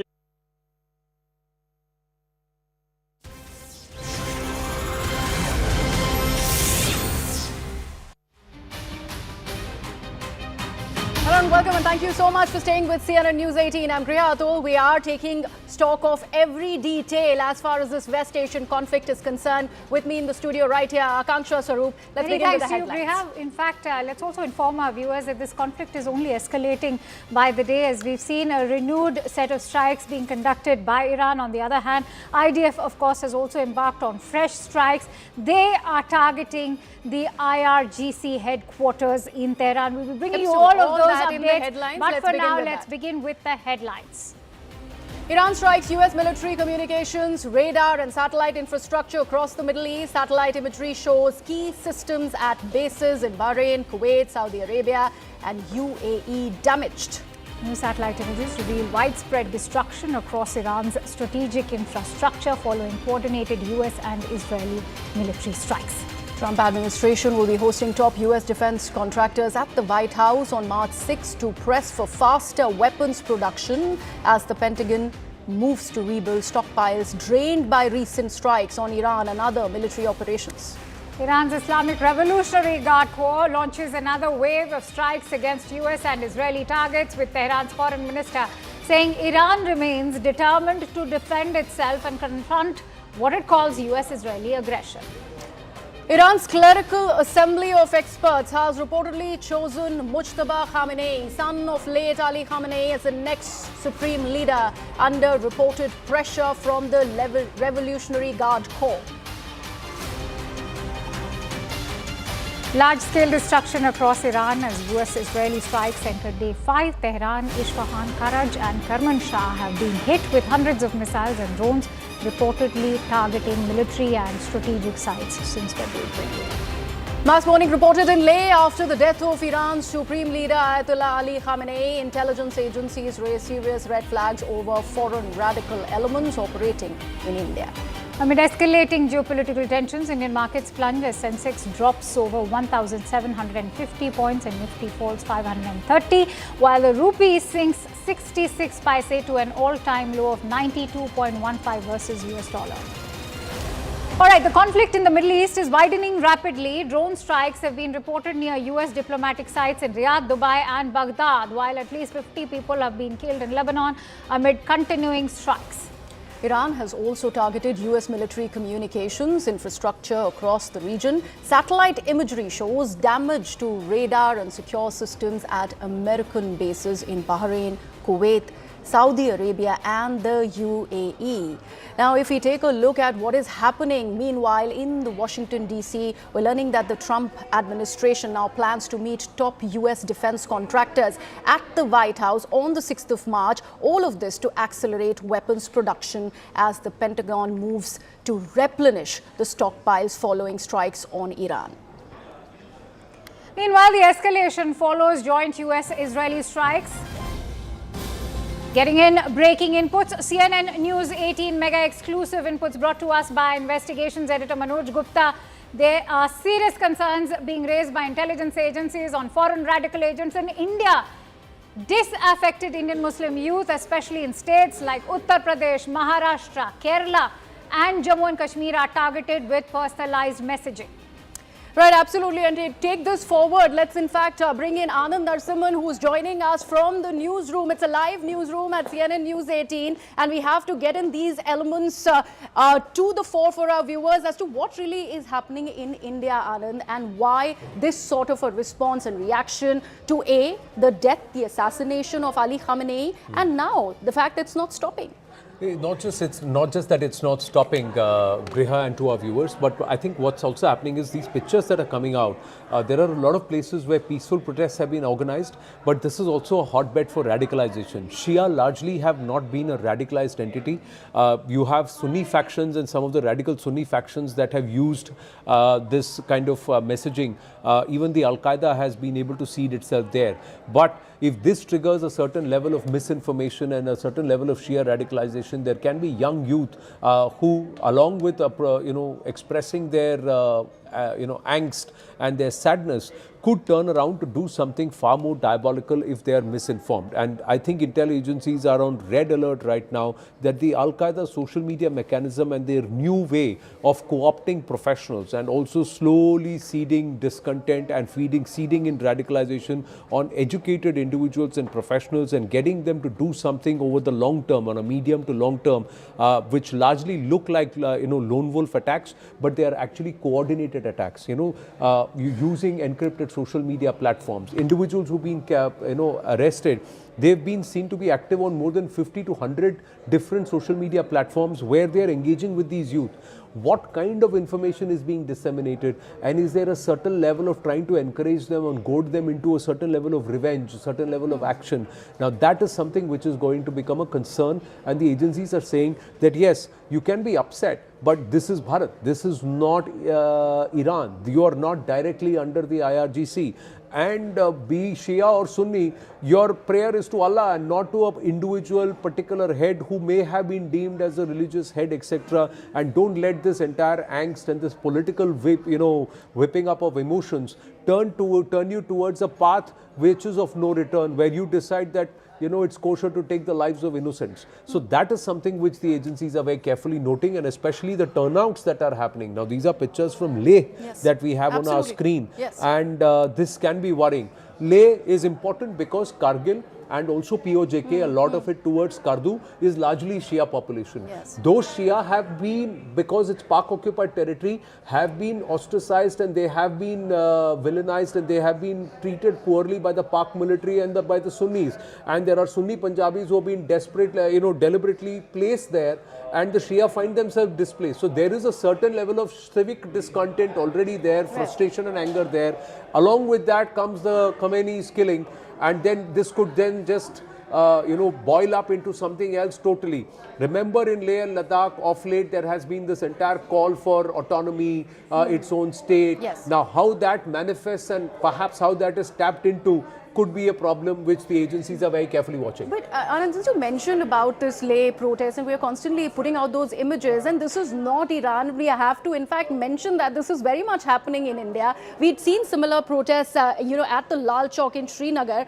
This is only coming in from these sections, and in northern India particularly. It's not just restricted to Kashmir. You just mentioned Leh. We have, these matters come up from places like Uttar Pradesh as well. One thing is that you're looking at Ali Khamenei as your spiritual leader because he largely caters to the Shia community. The other aspect is this concerning one that you just spoke about. Yes, it is. We must understand, Lucknow has an Imam Bada. An Imam Bada is a Shia prayer. And that's where in the first month of the Islamic calendar comes the 10th day, that is Ashura. And that's where they mourn the death of Imam Hussain. And so that's why you have an Imam Bada, because Lucknow was largely controlled by a Shia ruler. The Maharaja in the past used to be a Shia ruler, so it's an Imam Bada. And that's why you see protests in Lucknow and UP, because there is a long, strong Shia population there. The same thing in Srinagar. In Badgam, these are all huge Shia population areas. And what you are seeing is the Shia. So the Shia, after 33 years, after the abrogation of Article 370, was the first time that they could actually mourn the death of Imam Hussain and on the 10th day of Ashura conduct the Julus on the streets of Srinagar, because the previous government would not let them do it.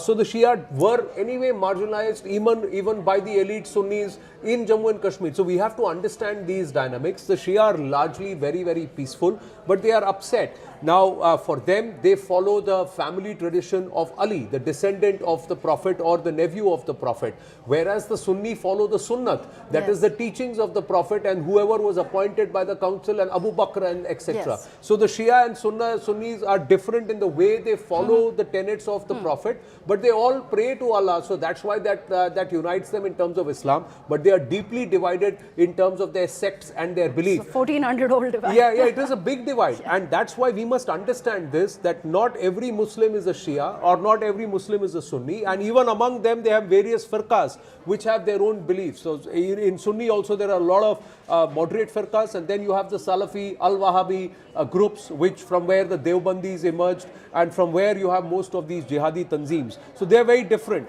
But to color all of this into a narrative, to just influence out of this entire crowd of, say, because these are all Shia and they are upset, they have come out there and expressed, support for Palestine, for the Hezbollah, because they believe that the Khamenei and what the Khamenei says there is important, and for them he is the spiritual leader. Oftentimes this is forgotten, that they are not supposed to revere a spiritual leader. Their only prayer has to be Allah. It's forgotten, and these figureheads tend to become more important because of the misinformation that is spread across. So I think that's what the agencies are also very very worried that this needs to be controlled. Right, absolutely. Thank you so much, Anand, for that. And let me toss this over to my colleague Akanksha in the studio, as she has certain graphics that we will in fact bring to our viewers to take this forward and see what really is happening as far as the West Asian conflict is concerned. All right, many thanks. Yeah, in fact, as we all know that the US Gulf allies to the United States are bearing the brunt of this, because it is these Gulf allies which are also housing US military bases. Let's take you through all of them. First and foremost, in the last 24 hours, we've seen an attack in Saudi Arabia. That is, of course, the Prince Sultan Air Base. Satellite images have in fact gone on to indicate the kind of damage that has been done. Plumes of smoke have been seen. The entire air base being razed down to a heap of rubble.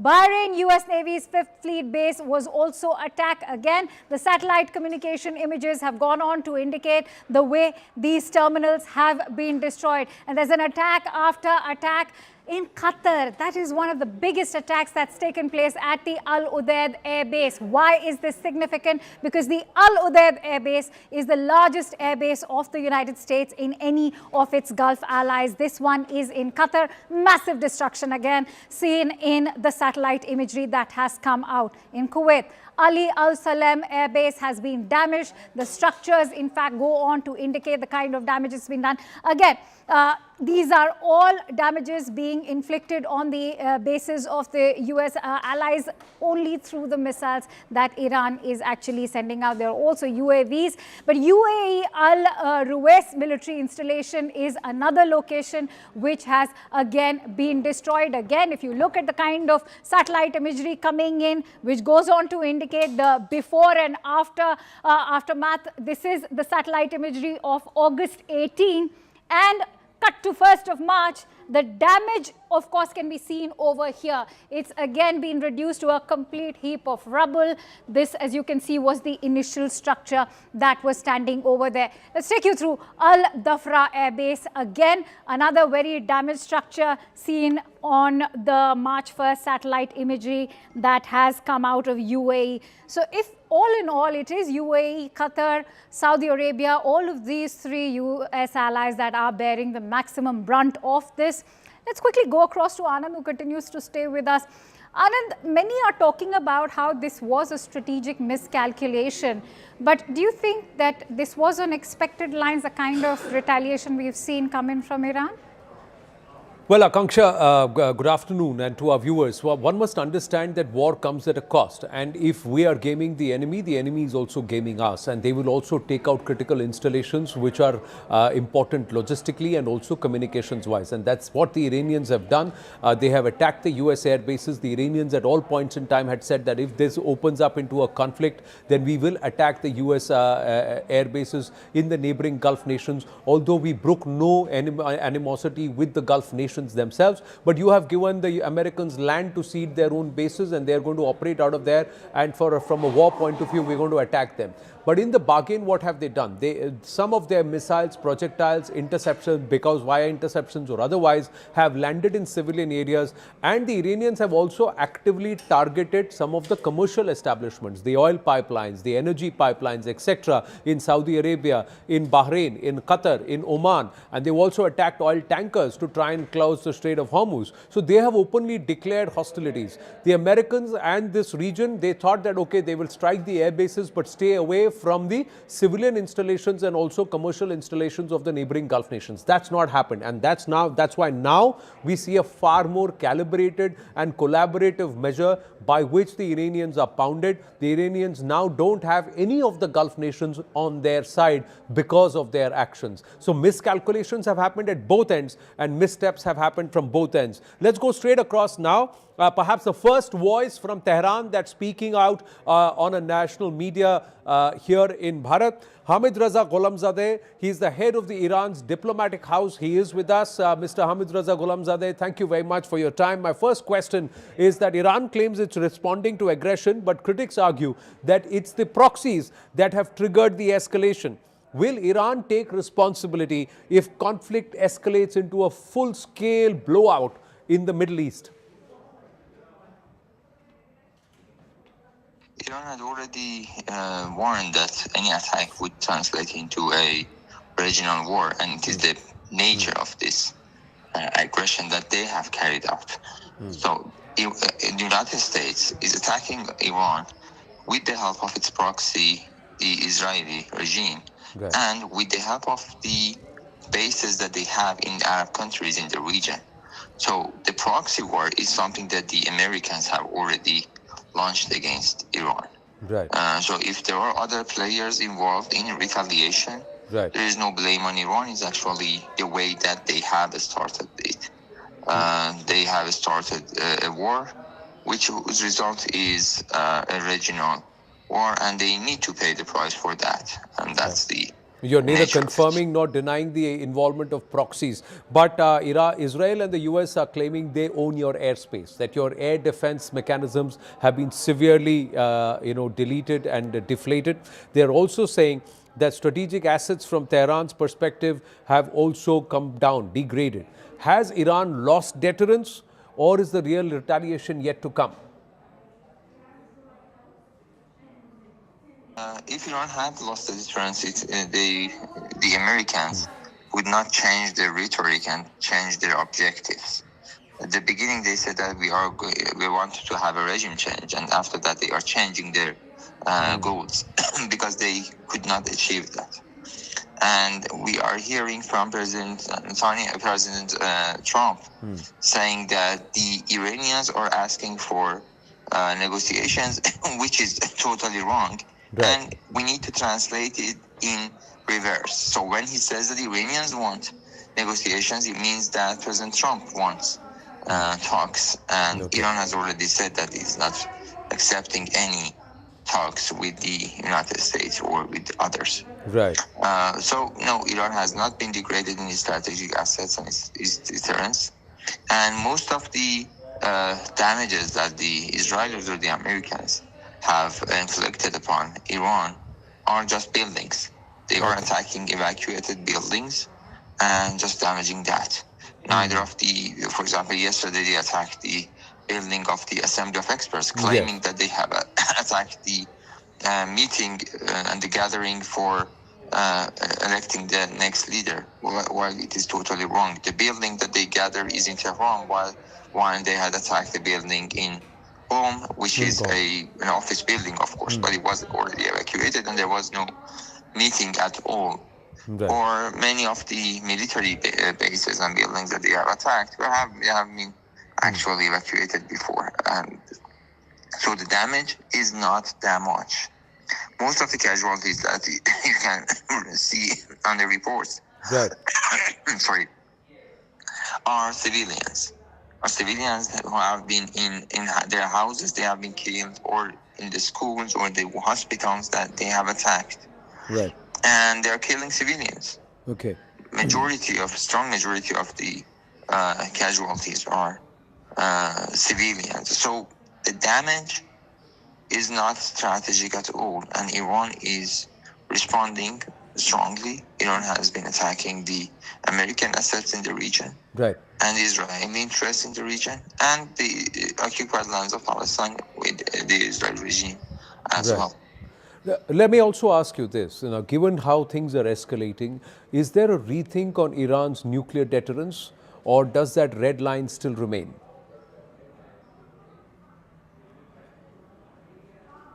Iran had never wanted to have a nuclear weapon.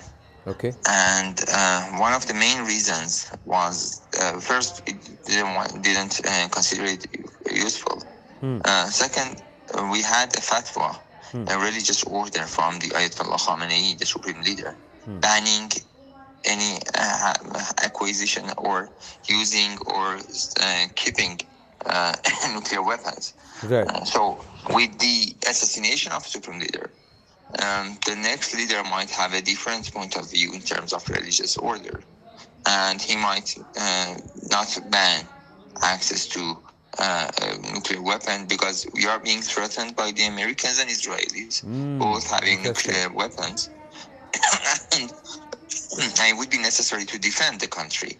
So maybe the next leader thinks and decide that it would be better to reverse the order and to have some nuclear weapon. In that case, yes, Iran might go for that. Otherwise, still, it doesn't want to. So you're saying you stand by the fatwa of the former supreme leader, but if the new current elect supreme leader, that's Mojtaba Khamenei, decides otherwise, there may be and issues a fresh fatwa, then Iran may then progress or follow a different line. That's very interesting, very important point that you make, Mr. Hamid Raza Gholamzadeh. But I just want to ask you this. This war is also dragging in some of the neighboring Gulf nations. Their businesses, their oil pipelines are being hit. Do you think that's a right strategy? Could this war not be fought without dragging in Saudi Arabia and some of the other NATO nations? Iran is not attacking those countries. Iran is attacking military bases and any interest or anyone abetting this war against Iran.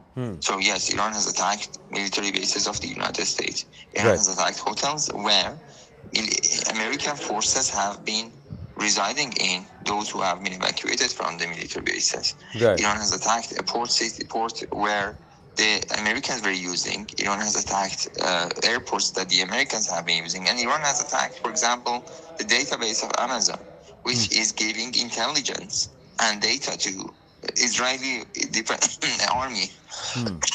So Iran is not dragging them into war. Iran is not attacking those countries and has but you've attacked Aramco pipeline, oil tankers here. By the Secretary of the Supreme National Security Council on Saturday.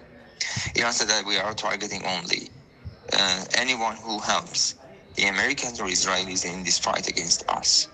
So everyone who has invested in the Israeli or American army or are helping them in one way or the other, they would be a legitimate target because they are helping the war against the country. So there is no blame on us. Who wants to drag Arab countries into the war is actually Americans and Israelis, because they are running out of ammunition and they are paying a heavy price.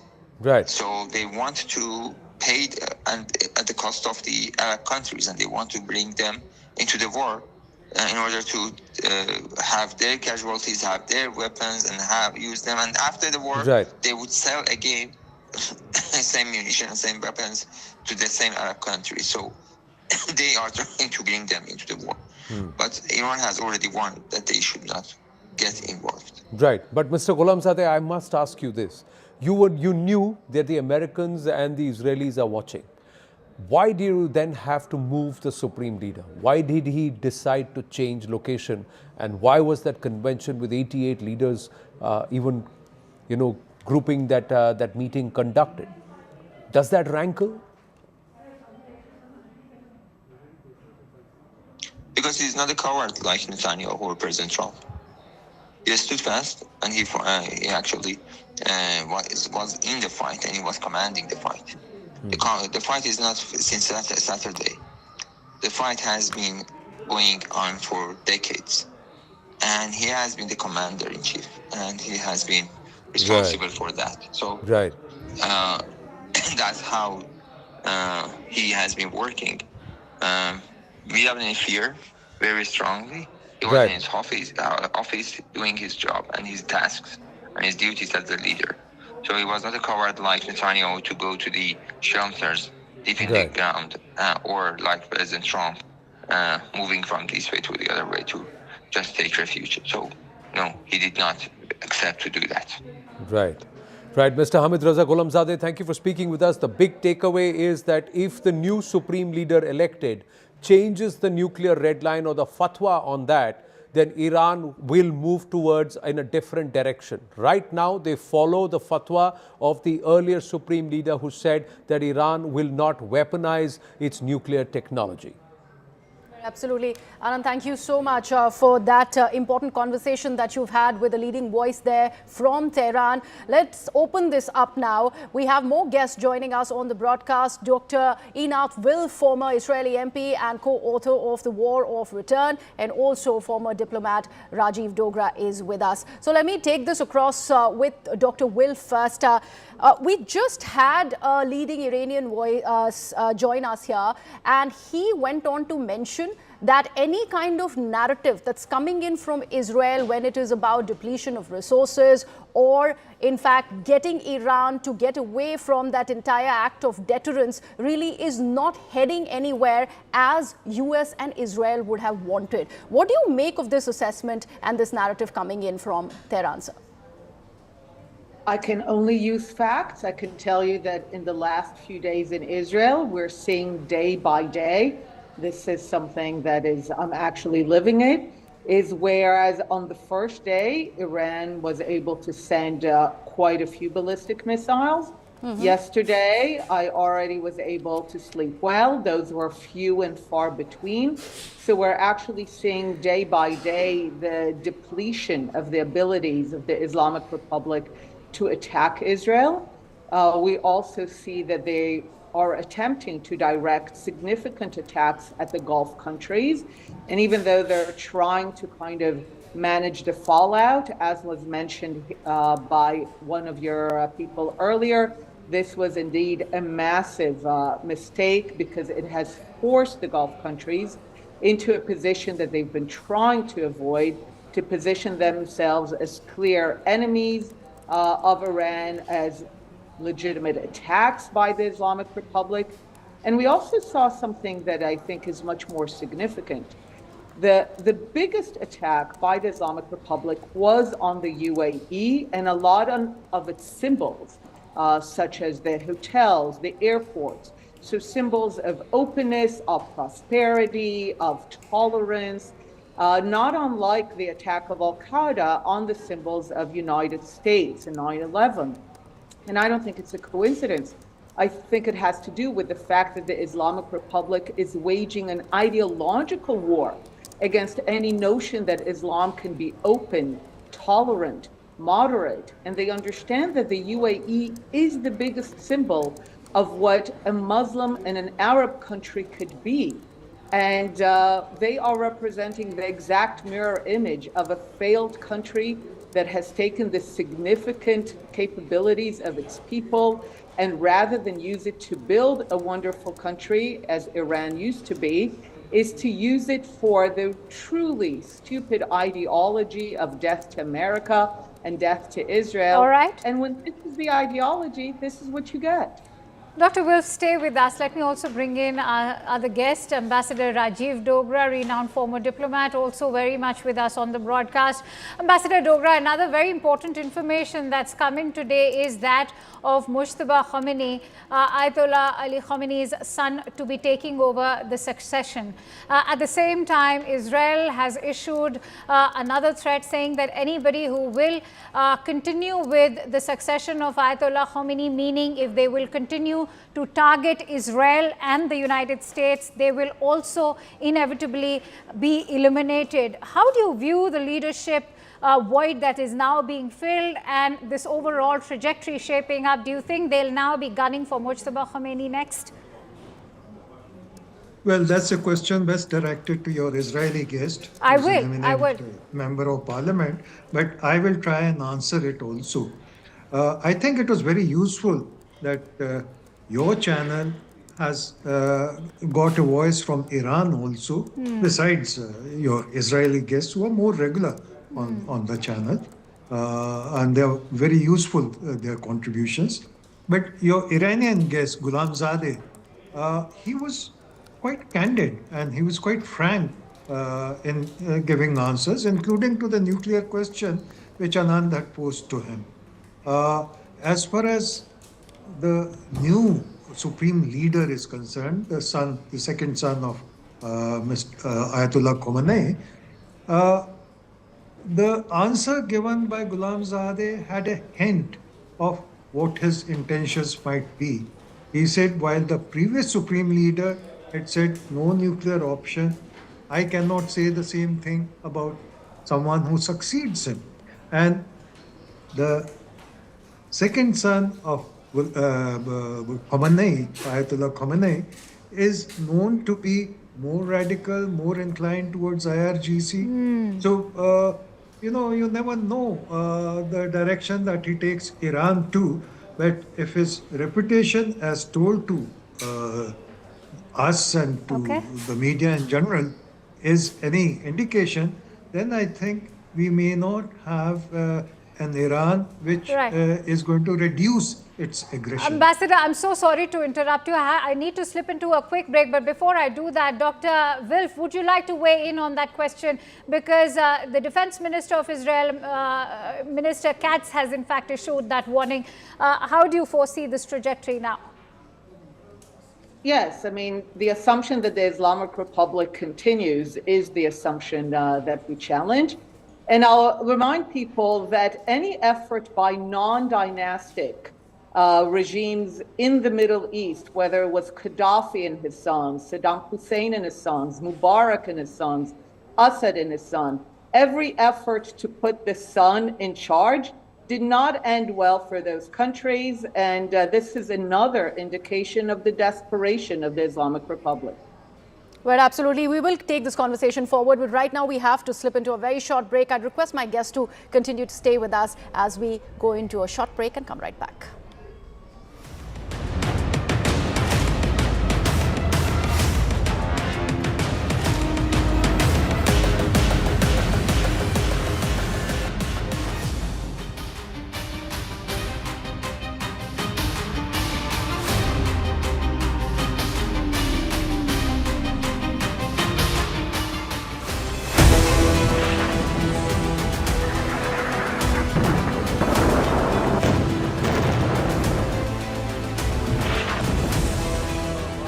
Devastation, a direct hit by a missile. Picture is that the US is not able to defend.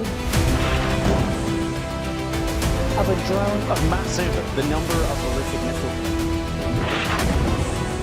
Where is it that Iran is actually placing its resources right now? Tabriz, Sanandaj, Kermanshah. And this is now what they are doing since yesterday. They are conducting more or less an organized. US bases have been targeted. Drone has been shot down now. Iran can then threaten or attack enemy nationals. A massive missile and drone attack over here. Iran now has been completely, in some ways, dominated. With ballistic missile attack. It means the Kuwaiti air defense was under big strain.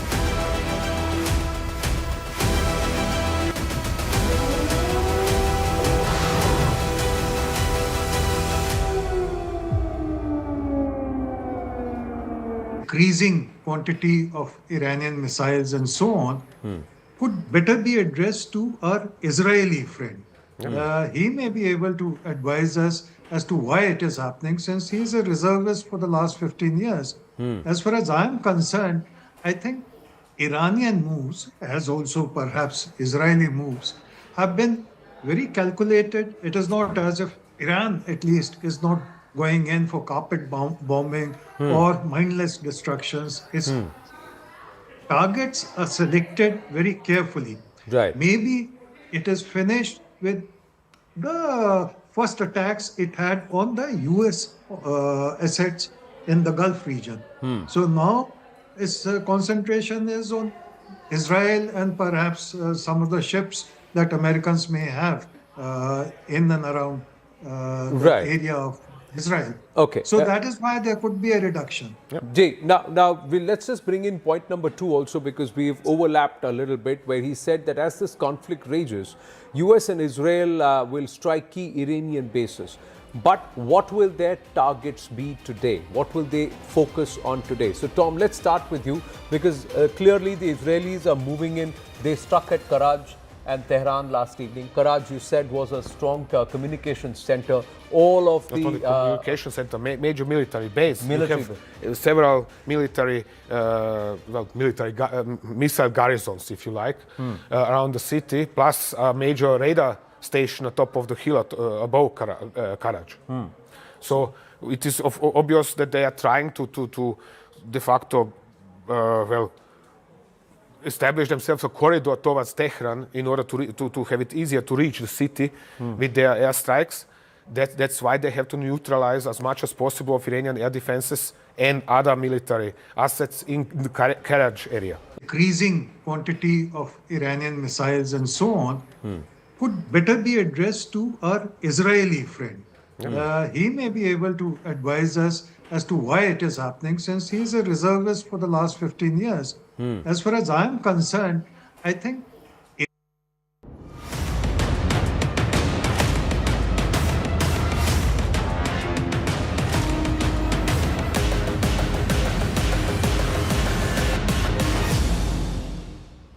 Welcome back. We're getting in breaking inputs. In fact, this is the impact of the war in West Asia. There's already a bloodbath on the Dalal Street. Nifty is down by 413 points. Sensex is down by 1,200. We'll in fact be getting you more inputs on that news story. Let's quickly go across to Mangalam Malu, who's joining us from CNBC TV 18 in just a bit. But remember, we've seen ever since the war began on Saturday, there's been an impact on the overall Brent crude as well as oil prices. Perhaps even Griha would like to weigh in on that. Right, absolutely. We have been constantly talking about the fact that the Strait of Hormuz has been impacted, how underwriters are not allowing certain ships to go ahead and pass, and there is an official missive that has come in from Tehran, and that will go ahead and impact trade, commerce significantly globally, and that's why the markets are seeing this kind of impact. Nifty now down by 413 points, Sensex down by 1,200 points. We are looking at every significant blow that India will also suffer because of the kind of strategic interest that India has in the Gulf regions, in West Asia, and with this closure, all of that comes down to the Indian market, and that's why we are seeing all of these figures really ringing. Nifty now down by over 400 points, Sensex by over 1,200 points. Possibly there will be more crash coming because the versions that are coming in from both Washington and Tehran, we do not really see this war, in fact, anytime soon. And we also do not know by how low is going to be the rupee falling right now. Let's quickly go across to Mangalam Malu of CNBC TV 18, who's joining us on the broadcast. Mangalam, what else can you tell us right now? How low has it been for the rupee? Because till yesterday we were being told that the rupee was staring at an all-time low in a month's time.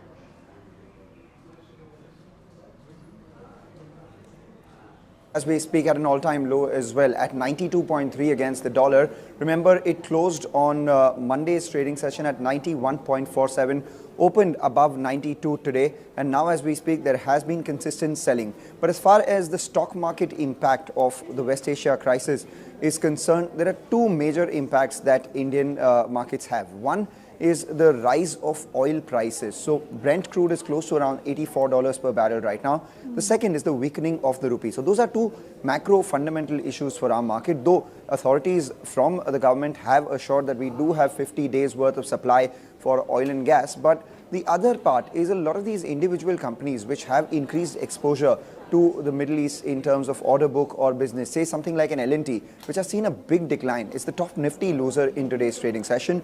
The other group of stocks would be obviously the travel and tourism stocks. So Interglobe Aviation, the one that runs Indigo, is down about 4% as well. And then you have the oil and gas majors which are impacted. Petronet LNG, for one, is down about 9% in the market. So there is a broad-based sell-off in the Indian markets that we're seeing right now. But the good part in which we can clutch onto some of the straws is that one, India did not participate as much on the way up because we had a lack of an AI trade. So as a result of which, we don't have much below to go here from here as well. And even if you look at it in perspective of our exposure, it's limited to a few stocks or few sectors.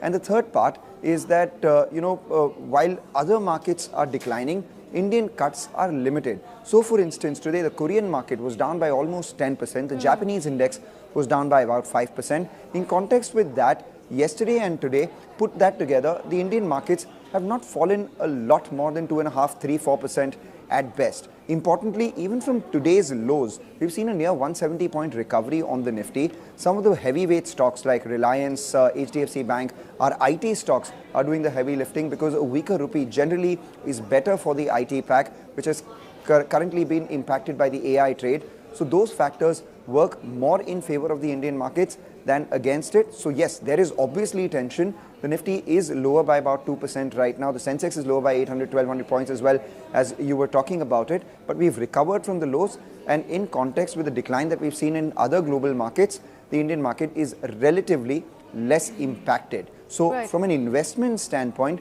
the best thing would be to right now, continue your SIPs and keep your head down, look at the market fundamentals, which actually are offering attractive stocks to, bet on. All right, you say keep your head down and continue to watch the market, Mangalam, but I do want to understand from you, from the figures that we are getting so far, we do understand that this is an all-time low in the last 10 months, and that's how significant this crash really is, something that India is looking at. The bilateral trade that India has with the GCC nations also, and the remittances, all of that will get impacted. Do you think there is a significant amount of crisis in the market, and that's why how we see this fall being registered on a day-wise basis, probably within hours? Well, at an index level, yes, we are at a 10-month low, but it was just about 2 months ago that we hit a fresh record high on the index as well. So the index is a constituent of just about 50 stocks. If you look at the broader markets, they've been under pressure for their own reasons. Lack of foreign inflows, in fact, foreign fund selling that took place, lack of earnings visibility, and a general weakness into the Indian markets because of the lack of any options when it came to the AI trade. So we can't particularly drill them down to the recent nervousness that we're seeing. In fact, the exaggerated decline could be an outcome of the recent nervousness, but not to suggest that, the fact that we're at a 10-month low is largely because of these two factors.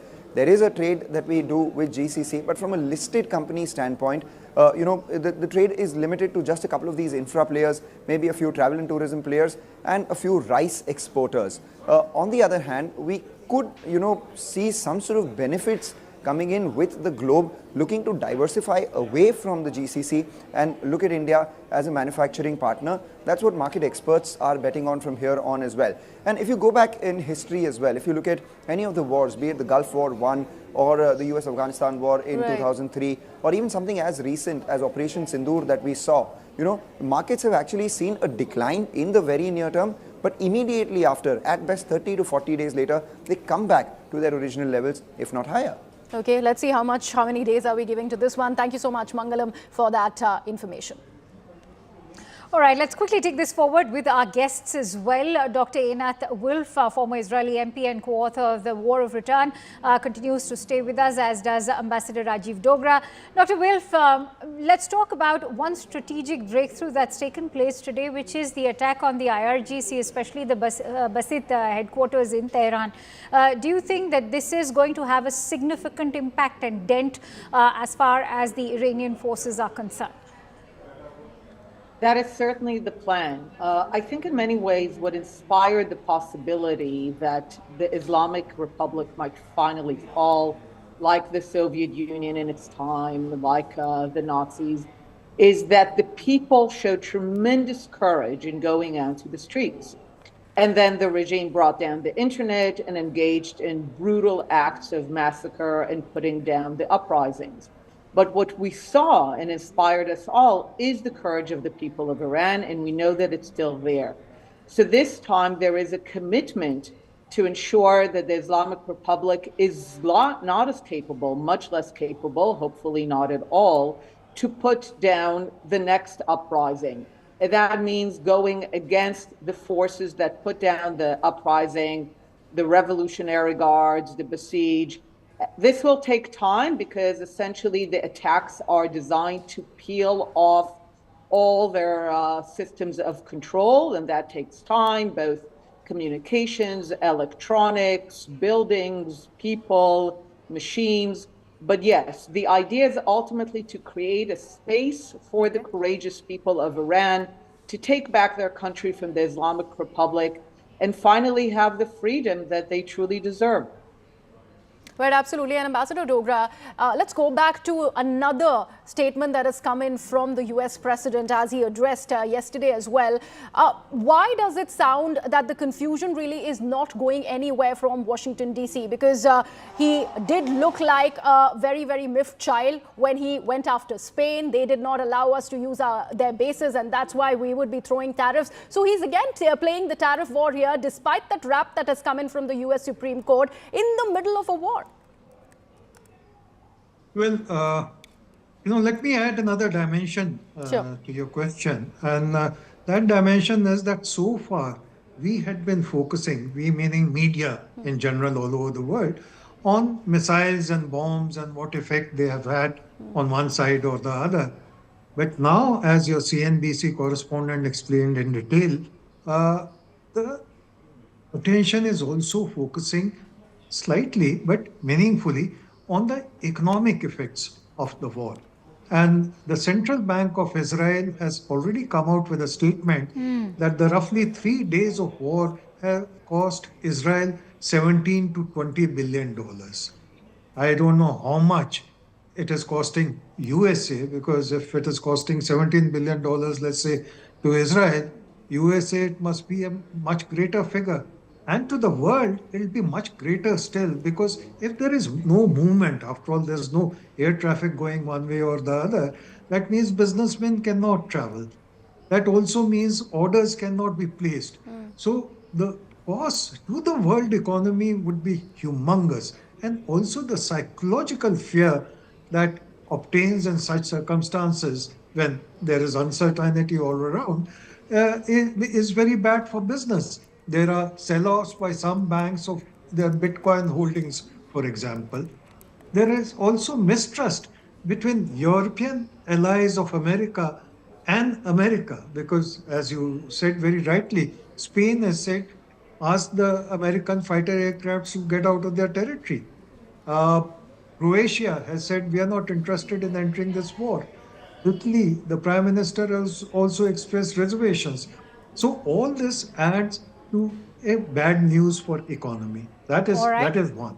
As far as Trump is concerned, his statements cannot be taken at face value, because he says something one moment and contradicts himself the other moment. But even worse, it is Rubio, who is supposed to be a stabilizing influence. His statements show confusion creeping in. Absolutely. And that is bad news Ambassador for America. Dogra, I'm sure you will agree, we've also discussed this kind of back and forth in the political narrative that's surrounding this war. But let me quickly, interesting figures you shared in terms of the losses that Israel is bearing. I want to bring in our third guest, Adam Scott Bellows, who's the CEO at Israel Innovation Fund. Adam, thank you for joining in. How do you assess the figures that are coming out? And at a time, there's so much talk about a war of attrition. Well, Israel already has been at that when you talk about the war going on in Gaza ever since October 7, in fact, in 2023. For how long can one afford this war, not just in Israel, but also the overall impact on the global economy? I think we need to be extreme. Well, first of all, thank you for having me. It's always great to be here with you guys. I think we need to be extremely clear right now. This war hasn't even lasted a week, and the Islamic Republic's leadership has been utterly decimated. If you were here during the last 12-day conflict that happened directly with Iran, the bombardment on the country was much heavier. While more has maybe gotten through due to the cluster firing that the Iranians are doing, which is a violation of international law, maybe there are some more buildings that are being hit in Tel Aviv, but the actual running to the bomb shelter and the inconvenience on Israeli lives in general is nowhere near what it was during the 12-day conflict about a year ago. And I think that's very important to understand. I do not see this being a protracted conflict. Yes, is this going to have a major global economic impact with the closing of the Straits of Hormuz and the choking of oil? Yes, for sure. And the Saudis are right now trying to reroute oil through the Red Sea. Let's not get hyperbolic on an endless war or start making crazy conjectures. Right now, we're in a very dramatic situation. The markets are reacting because markets don't like instability. Bitcoin and alternative coins have already been tanking for the last, I would say, 8 weeks, if not 12 weeks, going Bitcoin, for example, dropping from 120,000 to I believe it's now at 62,000 a coin. It's extremely important not to overreact. Any financial analysis expert or any financial forensic expert would tell you that obviously there's going to be some type of recorrection. Two, wait, I want to add one other thing that's very important. The Chinese element of this financial aspect is extremely important, okay? Because right now, the entire strategy, it seems, of the Americans has been to squeeze China and isolate China's energy supply, which is extremely important, and it's going to force Russia to make a choice. Right. Do they want to be Iran's biggest client, or do they still want to be their own superpower? Right. Thank you so much for that, Mr. Bellos. We have a quick piece of breaking news that we'd like to put out for our viewers. Do stay on with us. All right, getting in some breaking inputs. This is with regards to a fresh wave of attacks being undertaken by the IDF. What we're being told is that the IDF has launched a 10th wave of strikes in Tehran. The Air Force has now begun a broad wave of strikes targeting infrastructure of the Iranian terror regime in Tehran. Further details are yet to follow, but what we can tell you that Tehran is back now as far as the overall radar for the IDF is concerned. Not only did we see that the IRGC's Basit headquarters, their central command, their in fact also the ones that were looking after suppression of protesters, all of the various headquarters located in the Basit headquarters in Tehran have been targeted, and that in itself is a huge sort of dent to the IRGC. Let's quickly, in fact, go across to Siddhant Mishra, who's joining us from the newsroom as well. But Siddhant, take us through why Tehran is currently bearing such a brunt. Initially, we've seen the IRGC also being impacted. Any information coming in through your sources with the IDF? What are the new targets in Tehran at the moment? Well, I think looking at today's situation, Akanksha, in fact, we have been discussing since morning. So there has been a change in goalpost from day 1 to day 4. And now there is immense pressure mounting on US and Israeli forces, A, to justify this entire operation which is being carried out against Iran, and B, that till when this war is going to continue.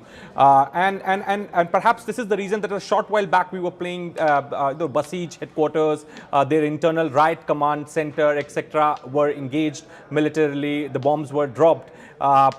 So, that was a message to the people, anti-regime in Iran, that they can overthrow the government, etc. Now, it would really be interesting to see that what is going to be this target in the 10th wave. They have still not given details of the target. So, it would really be interesting to see. Perhaps then we could get to know more about the objectives in the 10th wave. So, as you rightly highlighted, this is just day 4, and we're already staring at the 10th wave of strikes being conducted by the IDF. But more importantly, as we were highlighting today, the big breakthrough over here is how the IRGC headquarters in Tehran have been in fact targeted. You're looking at the Basit militia. I want to quickly get in another word from Siddhant with regards to what the Basit means, not just to the IRGC, but to the overall Iranian regime. Yeah, so very few people know that Basij is a paramilitary force in Iran, loyal to the regime.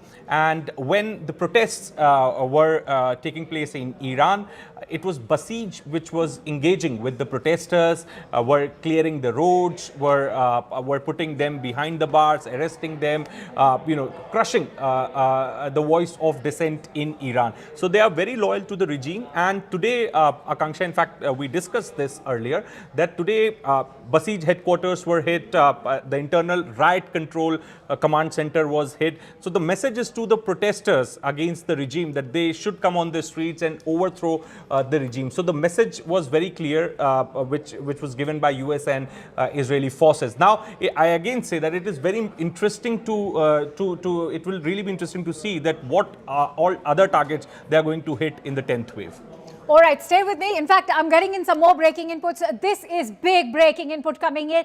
We're getting in a word that China's Foreign Minister Wang Yi has dialed Israel's counterpart over there. In fact, gone on to also share the Chinese sentiment, openly talking about how they condemn the strikes on Iran by Israel. In fact, he's spoken to his Israeli counterpart, and this is a big statement. Is China now going to be the mediating force over here? It seems like the indications that are coming in, but the Chinese Foreign Minister, Siddhant, dialing the Israeli counterpart is big news. Well, that's right, Akanksha. So this has been a very long dream of China to play a role of mediator in West Asia. In fact, if you remember a few years back, they got Saudi Arabia and Iran, some kind of a pact mediated. If you remember, I very clearly remember those pictures where Wang Yi was sitting in between and you know, his counterparts from Saudi Arabia and Iran were on the other side. So, you know, they definitely want this US dominance over West Asia to end. In fact, they have been trying really hard to get this dominance ended, and now perhaps they're looking... And also they have their own vested interests. Yes, Let's not forget, with the Strait of Hormuz being shutting down, we also know that the Chinese supplies are also in fact bearing the brunt of this. But Akanksha, I doubt that Chinese supply will bear the brunt. Okay. Because Why do you say so? But given the kind of relations and equations they have with Iran, perhaps when there was nobody standing with Iran buying their crude, China was buying their crude. So and there is a tech transfer, military cooperation, etc., etc. So I doubt that Chinese vessels will be stopped. That's a very interesting point. For all we know, Hormuz. that maybe perhaps there is in fact a special passage being created in the Strait of Hormuz for those Chinese vessels, which is why that phone call has gone on to Israel. We will keep coming back to you with all the more inputs, the latest breaking inputs that are coming in on CNN News 18. With that, it's a quick wrap from my end. Thank you so much for watching.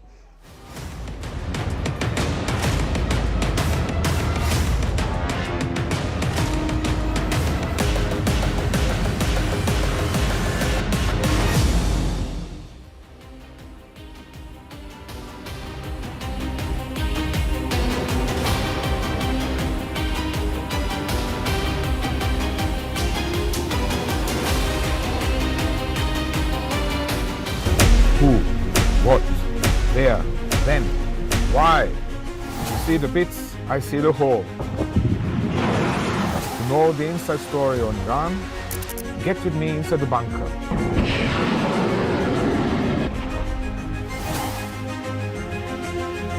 Only on CNN News 18.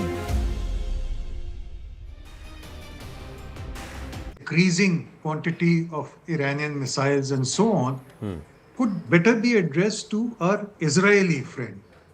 He may be able to advise us as to why it is happening, since he is a reservist for the last 15 years. As far as I'm concerned, I think Iranian moves, as also perhaps Israeli moves, have been very calculated. It is not as if Iran, at least, is not going in for carpet bombing or mindless destructions. Its targets are selected very carefully. Right. Maybe it is finished with the first attacks it had on the US assets in the Gulf region. So now its concentration is on Israel and perhaps some of the ships that Americans may have in and around the area of Israel. Okay. So that is why there could be a reduction. Jay, now let's just bring in point number 2 also, because we've overlapped a little bit, where he said that as this conflict rages, US and Israel will strike key Iranian bases. But what will their targets be today? What will they focus on today? So Tom, let's start with you, because clearly the Israelis are moving in. They struck at Karaj and Tehran last evening. Karaj, you said, was a strong communication center. All of Not only communication center, major military base. Military you have several military, missile garrisons, if you like, around the city, plus a major radar station atop of the hill above Karaj. So it is obvious that they are trying to de facto, establish themselves a corridor towards Tehran in order to have it easier to reach the city with their airstrikes. That's why they have to neutralize as much as possible of Iranian air defenses and other military.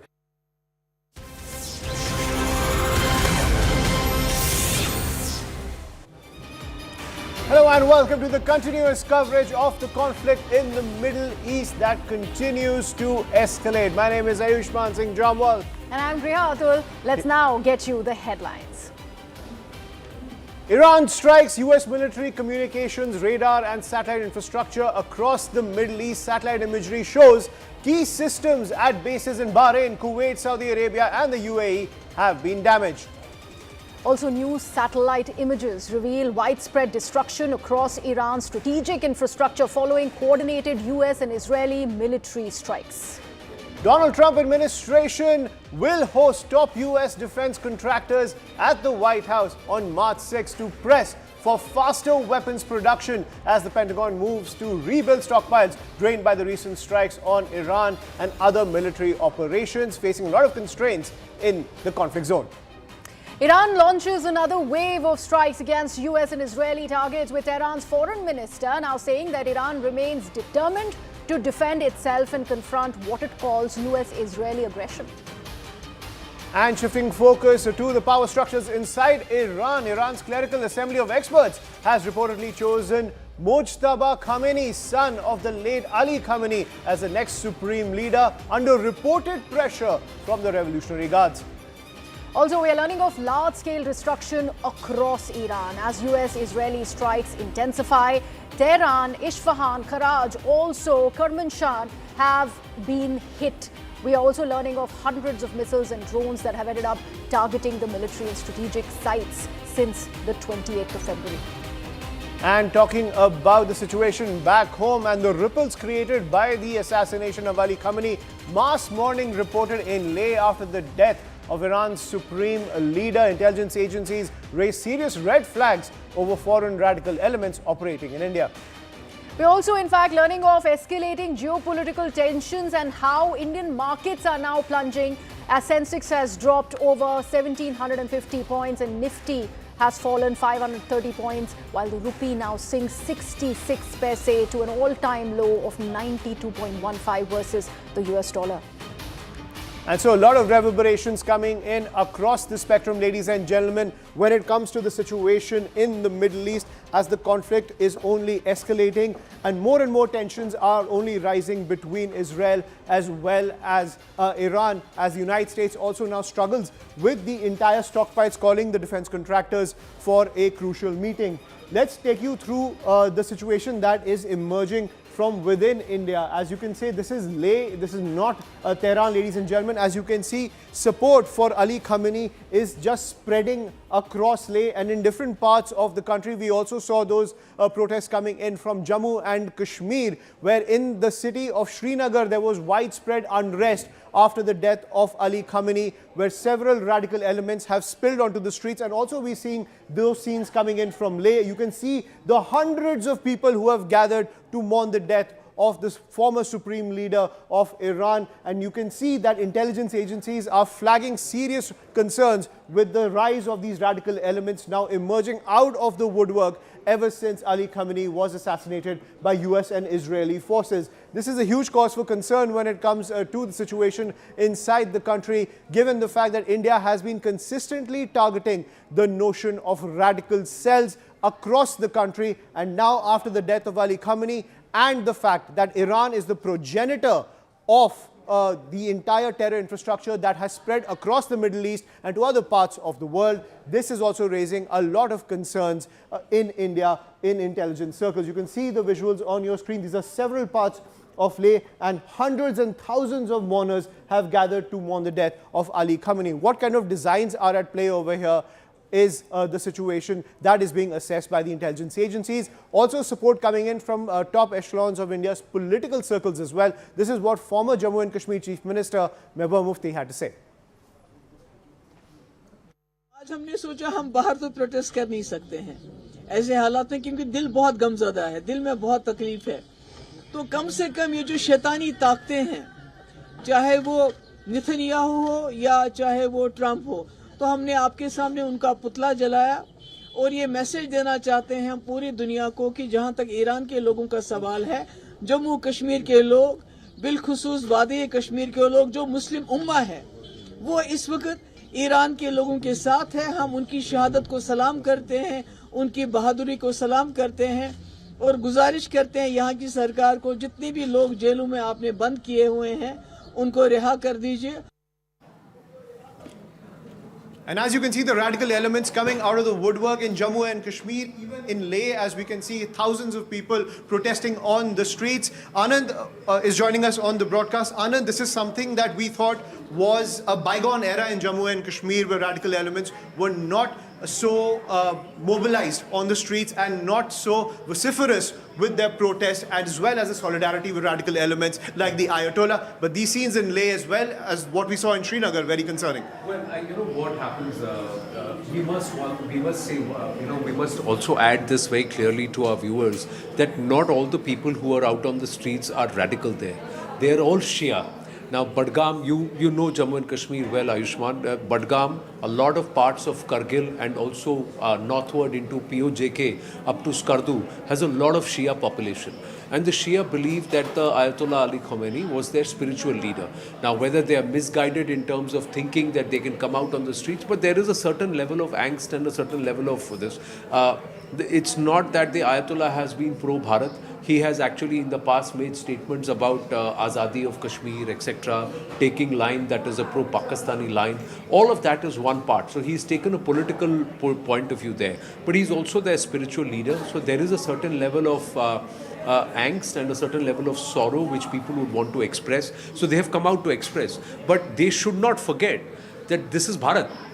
This is India. And India respects everybody. So you have the right to come out and protest, but don't turn it into a statement of violence or a statement that looks like an extreme position compared to what Bharat's syncretic culture is. People like Mehbooba Mufti like to feed on the frenzy. They have been oftentimes guilty of fanning these flames and fumes in the past. And the concern is that, in trying to express pain, it should not turn into that you start pelting stones, you resort to violence, and you try and do things which are not allowed as per the rules and structure of Bharatiya laws are concerned, Nyaya Sanhita is concerned. And you have to not forget that all Muslims, the only true person to pray to is Allah.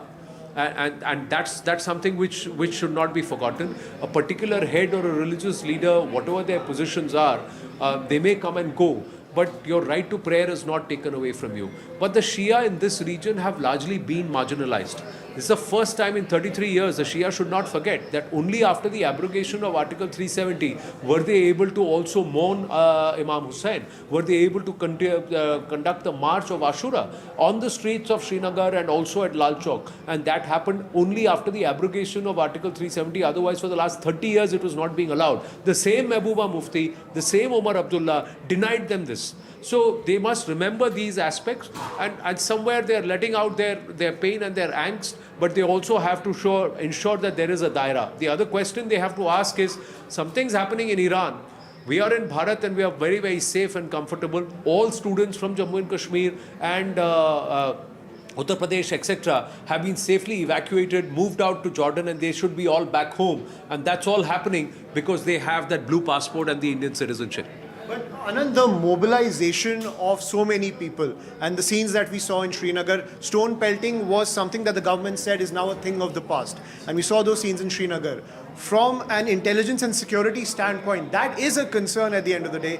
To see this level of mobilization taking place for someone who was against Bharat, but at the same time, that the radical elements can have this level of influence on the people in Jammu and Kashmir. See, at times it is possible for somebody to make this assumption, and they are youth. A lot of them have not seen 70s, 80s, 90s. They're all born in post-2000. And they have not seen the brutality that's been meted out by the IRGC, which shot down 40,000 protesters. What they are seeing is that their spiritual leader was bombed. They were bombed by US and Israel. They are not coming out in protest against the Bharatiya government or Bharat. They are coming out in protest against those who they believe killed the Khamenei. So the Trump regime, Bibi Netanyahu, etc. They can, one would ask, saying, hey, something's happening elsewhere in, 4,000 kilometers away. Why are you joining issue with them? But you can also say that, all right, if there is a sentiment, let them vent it out. But like I said, there has to be a line that has to be drawn, and these people have to realize that you cannot act against the country and take law and order into your own hands while you come out to protest. And who are you protesting for? Did he stand up for your rights? Did he stand up for you when Pakistan was trying to bomb and trying to send drones? Which side did Iran stand on? What did the Ali Khamenei at that time have to say? What was his actual position? What did the IRGC have to say? The same IRGC that took a pro-Pakistan stand today is complaining that the Pakistanis are giving their air bases to the Saudis and to the Americans. So this is all very duplicitous, and one needs to actually filter this information across to them for them to understand the reality.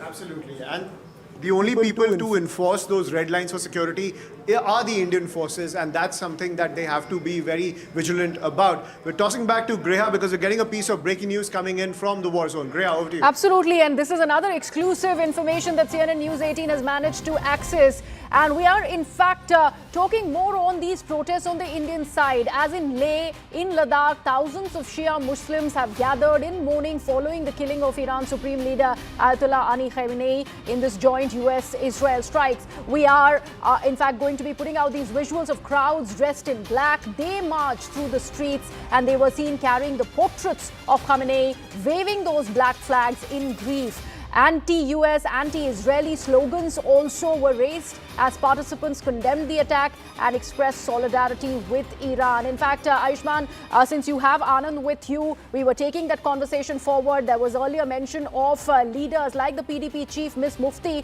She too was seen burning the effigy of the top leadership of Israel. Absolutely, and now Donald Trump as well as Benjamin Netanyahu are enemy number one when it comes to the situation in Jammu and Kashmir as well as Leh, where the anger is spilling against Israel as well as the United States. But the question remains, should the Indian intelligence circles and the security circles be also vigilant about this rising mobilization that we are seeing? Anand, we were discussing this, that this is something that they're venting their anger because they saw Ali Khamenei as their spiritual leader. But the spillover that we can see in other parts, especially the parts of Jammu and Kashmir, which are prone to radicalism, that continues to be a concern. And we can see all that mobilization on our screens. Well, this is happening in Lucknow, viewers. So those who don't understand or perhaps have limited understanding of Islam and its various firqas and sects, the Shia and Sunni are very different. What's Lucknow famous for? The Imam Bada, right? What's an Imam Bada? An Imam Bada is a Shia area of prayer or mourning. And the Imam Bada comes into play when the first month of Islamic calendar happens, and then the 10th day, that is Ashura, where they mourn the martyrdom of Imam Hussain. Now, the Shia follow the direct descendant of the Prophet, and that's his nephew. It all starts with Ali, and from there, the Shia sect itself draws its roots. Whereas the Sunnis, they follow Abu Bakr and also the teachings of the group that follows the teachings of the Prophet Muhammad. So that's why they are called the Sunnat, or they follow the Sunnat or the Sunnis. So masjids, mosques are different, Imam Badas are different, and that's why Lucknow has a very strong Shia population. And that's why we see the Shia coming out to protest. And this is how they protest. They dress in black, they mourn, and as they are mourning Imam Hassan, the same way they are mourning Ayatollah Ali Khamenei. That leader for a lot of people was radical. He was a mullah. He fostered terror groups and also responses. But there are always two sides to the coin, and how the narrative is seen and the perspectives that are seen. At this moment, for the intel agencies and for the local administration, as long as it is mourning because a spiritual leader is dead, that's what connects Shias around the world. It is okay. But if this becomes a hotbed for radicalization and a fresh round of violence, then we have a concern. And I think all the leaders, the Shia imams, so that's why those who are Shia leaders are called imams. And if the imams are playing their role responsibly, they will ensure that the youth who came out to mourn, stand there, do their mourning, and vent out their angst or their pain, perhaps burn a few effigies, and then go back and realize that they are in Bharat. And their citizenship and their allegiance is with Bharat. It's syncretic culture where there is safety, there is not a radical regime here, and continue to then go back to doing their service to the country. As long as the imams are able to ensure that, I think we don't have a problem. But if there are elements which try to poke in and try to radicalize and politicize this matter and deliberately try and stoke violence, That's a concern, and that needs to be nipped in the bud. Absolutely. And that is the concern, and the security forces have to be vigilant. Thank you, Anand, for decoding that for us. Tossing over to Griha to get more details as more and more updates coming in from Jammu and Kashmir as well as Leh when it comes to the situation and the reverberation after Ali Khamenei's death. Also, the latest updates coming in from the war zone. Right, absolutely, Ayushman. And we are constantly tracking the rapidly widening escalation as far as Middle East and West Asia entirely is concerned. Drone strikes that have been reported near US diplomatic sites in Riyadh, Dubai, also Baghdad. At least 50 people, we are learning, have been killed in Lebanon amid continuing strikes. Iran has also gone on to target US military communications across the region. Satellite imagery also is going on to show and register that damage to the radar and secure systems at American bases, be it in Bahrain, be it in Kuwait, Saudi Arabia, and also the Al Udeid base for that matter. If we take a look at what is the missive that's coming out of Washington, the Trump administration, we learning of, is planning on meeting top US defense contractors. Now, why is that? These meetings will take place at the White House. We are told that this might happen as early as the 6th of March. All of this to accelerate weapons production as the Pentagon moves to replenish the stockpiles following strikes on Iran. There are also reports that are indicating the Ayatollah's son, Mojtaba Khamenei, he is being elevated as Iran's next supreme leader. So back home, there is an impact already that the markets are witnessing. Even as these tensions continue to rise in West Asia, we are learning about how the markets have reacted very, very sharply. Indian equities have plunged in early trade and the rupee has weakened by 66 paise. Very, very concerning piece of news for the Indian rupee, as it has now gone to a record low of 92.15 against the dollar. So let's in fact give you an assessment visually of what this escalation, the attacks from both sides, from a three-way attack really is looking like when it is about this growing conflict. We first take a look at the presidential complex in Tehran. And if we take a look at the before and after images, that's right behind me on the video wall here, you can see it's pretty intact here. Before we've marked it here in circle, and to give you an assessment of the kind of damage that it has seen.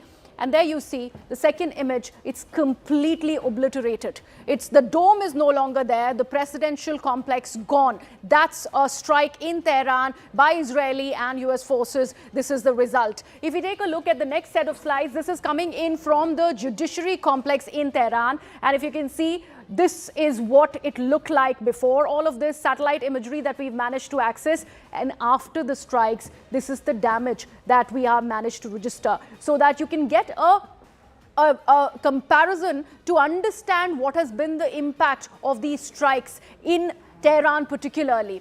Nuclear facility in Iran. Remember, the bone of contention, it all started from there. At least that's how the US is choosing to, in fact, send out a narrative. The Natanz nuclear facility. Take a look at this. If we take a look at the next set of images, I request the director to cue us to the next set. This is the Natanz nuclear facility in Iran.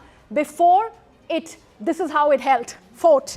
But this is what has happened to it now after the strikes. Remember, there were earlier strikes that had happened on the nuclear facility in Natanz, in Iran for that matter. The US president, with his own assertion, has spoken about how the entire nuclear doctrine, the way the stockpiling really is happening on part of Iran, all of that has been completely obliterated. All of that came in from Washington, then they go on to strike the nuclear facility again. Now, the next one is from the Islamic Revolutionary Guard Corps headquarters. So IRGC, significant heft that it commands in Iran. Even their headquarters have been struck. Before, this is what it looked like, and after it, there you can see this is a significant damage that the IRGC HQ has registered in Iran. A lot of importance and a lot of, in fact, heft, like I was mentioning, that the IRGC really has in Iran. But if you can see the strike and the impact of the strike, Ayushman, we can, in fact, only assess the damage that has, the building at least has, in fact, had.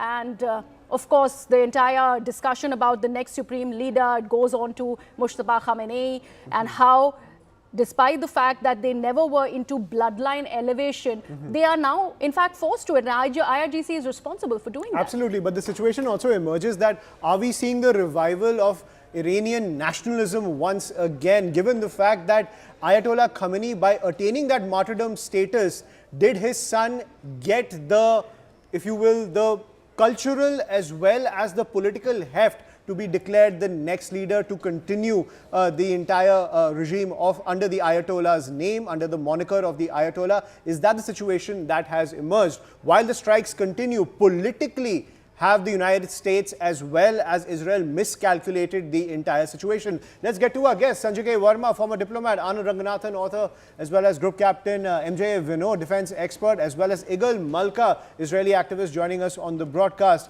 I want to take this question first to Sanjay K. Verma. Sir, just from a diplomatic perspective, looking at the situation that's emerging, looking at the strained narratives coming in from the Trump administration, where everyone from Marco Rubio to Pete Hegseth to even Donald Trump seem like headless chickens when it comes to talking about the entire narrative for the war. Has the United States and Israel miscalculated the messaging as well as the optics surrounding this conflict? So let me first talk about Washington. So it seems that the strategic communication is not coherent coming out from there, and different heads of his own cabinet ministries are talking differently. That is something which will never be able to build a narrative favoring the United States steps that it has taken. Israel, I would say, more or less is quite coherent in its narrative. So therefore, diplomatically speaking, we are looking at a situation where it seems that the decision was not taken in Washington unanimously, and probably it was the head of the state who took the call without consulting many of his colleagues.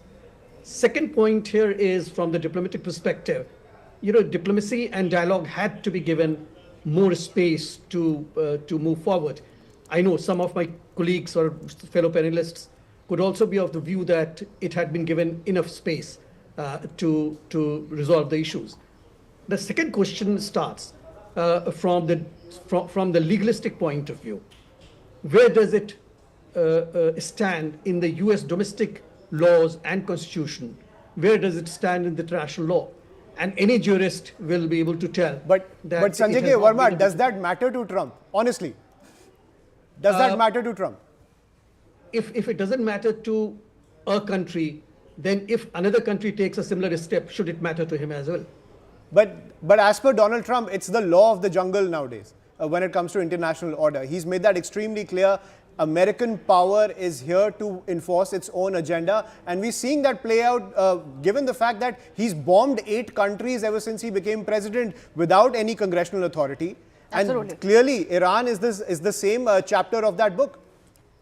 See, that is why if you look at it, his allies themselves are falling apart. But Spain let has me said take that this. they will not be.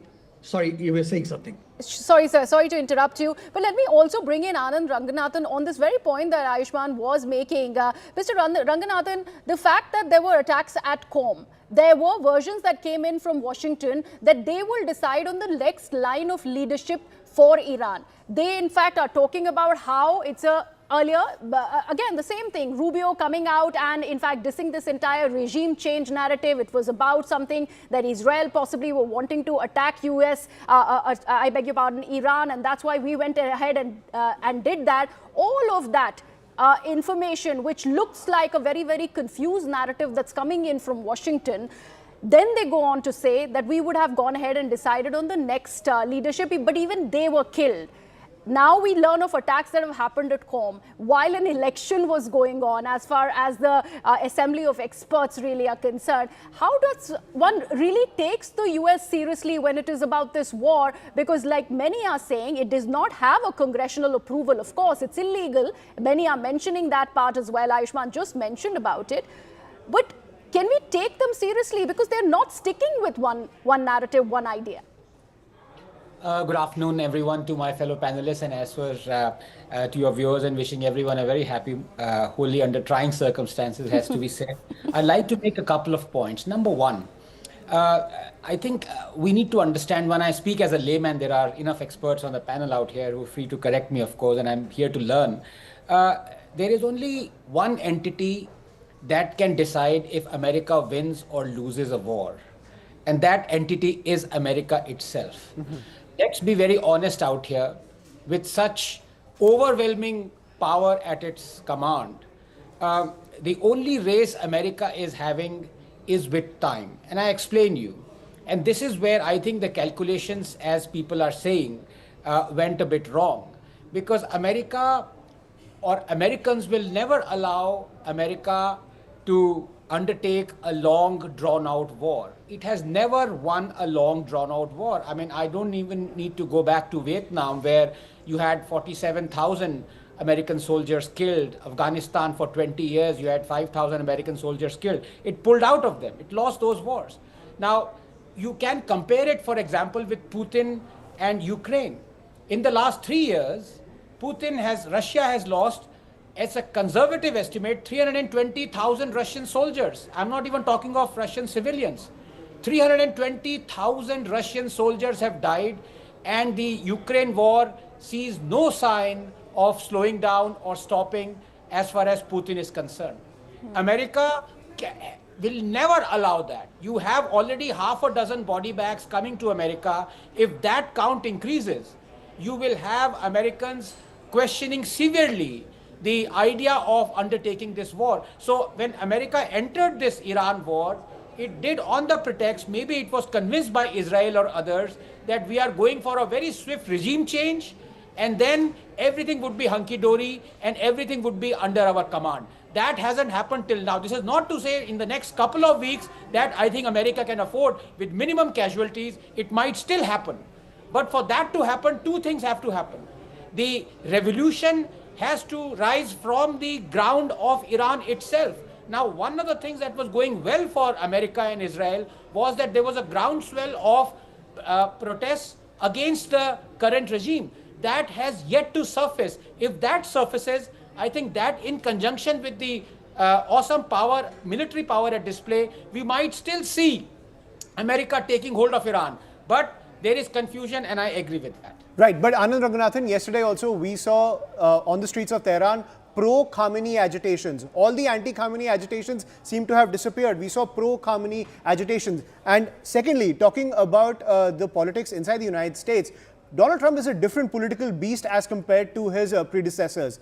Even if the body bags increase, even if more American servicemen are killed in this conflict, is it possible for him to politically survive? Because he's still known as Teflon Don. We've seen the MAGA base coalesce around the idea of waging war against Iran. Can he survive this politically if the American casualties increase?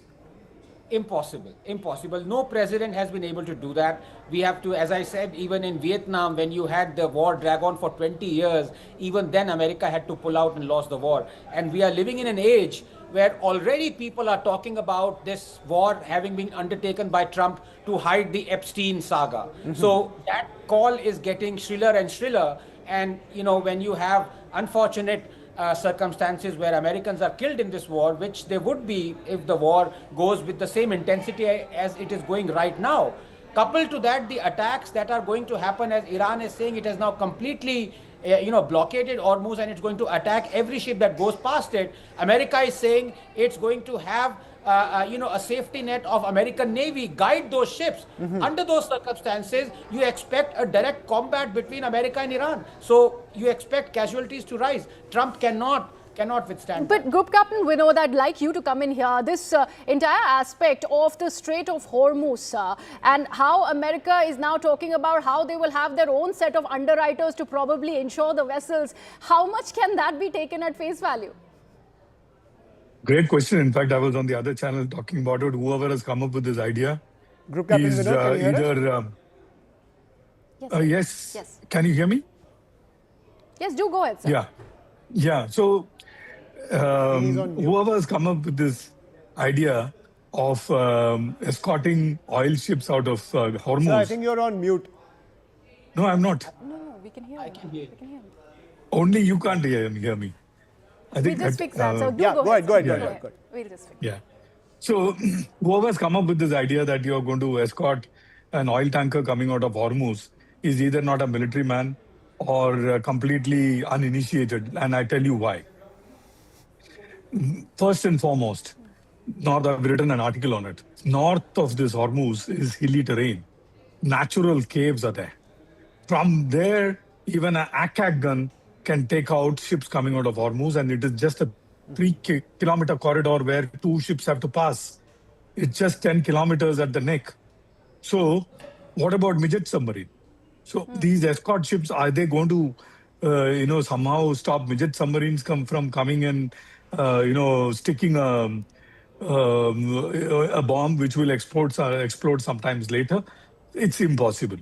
In fact, the trump card of Hormuz for Iran is much bigger than the trump card of the nuclear bogey that they've been throwing around. Let me take also a leaf from what Anand, just now talked about.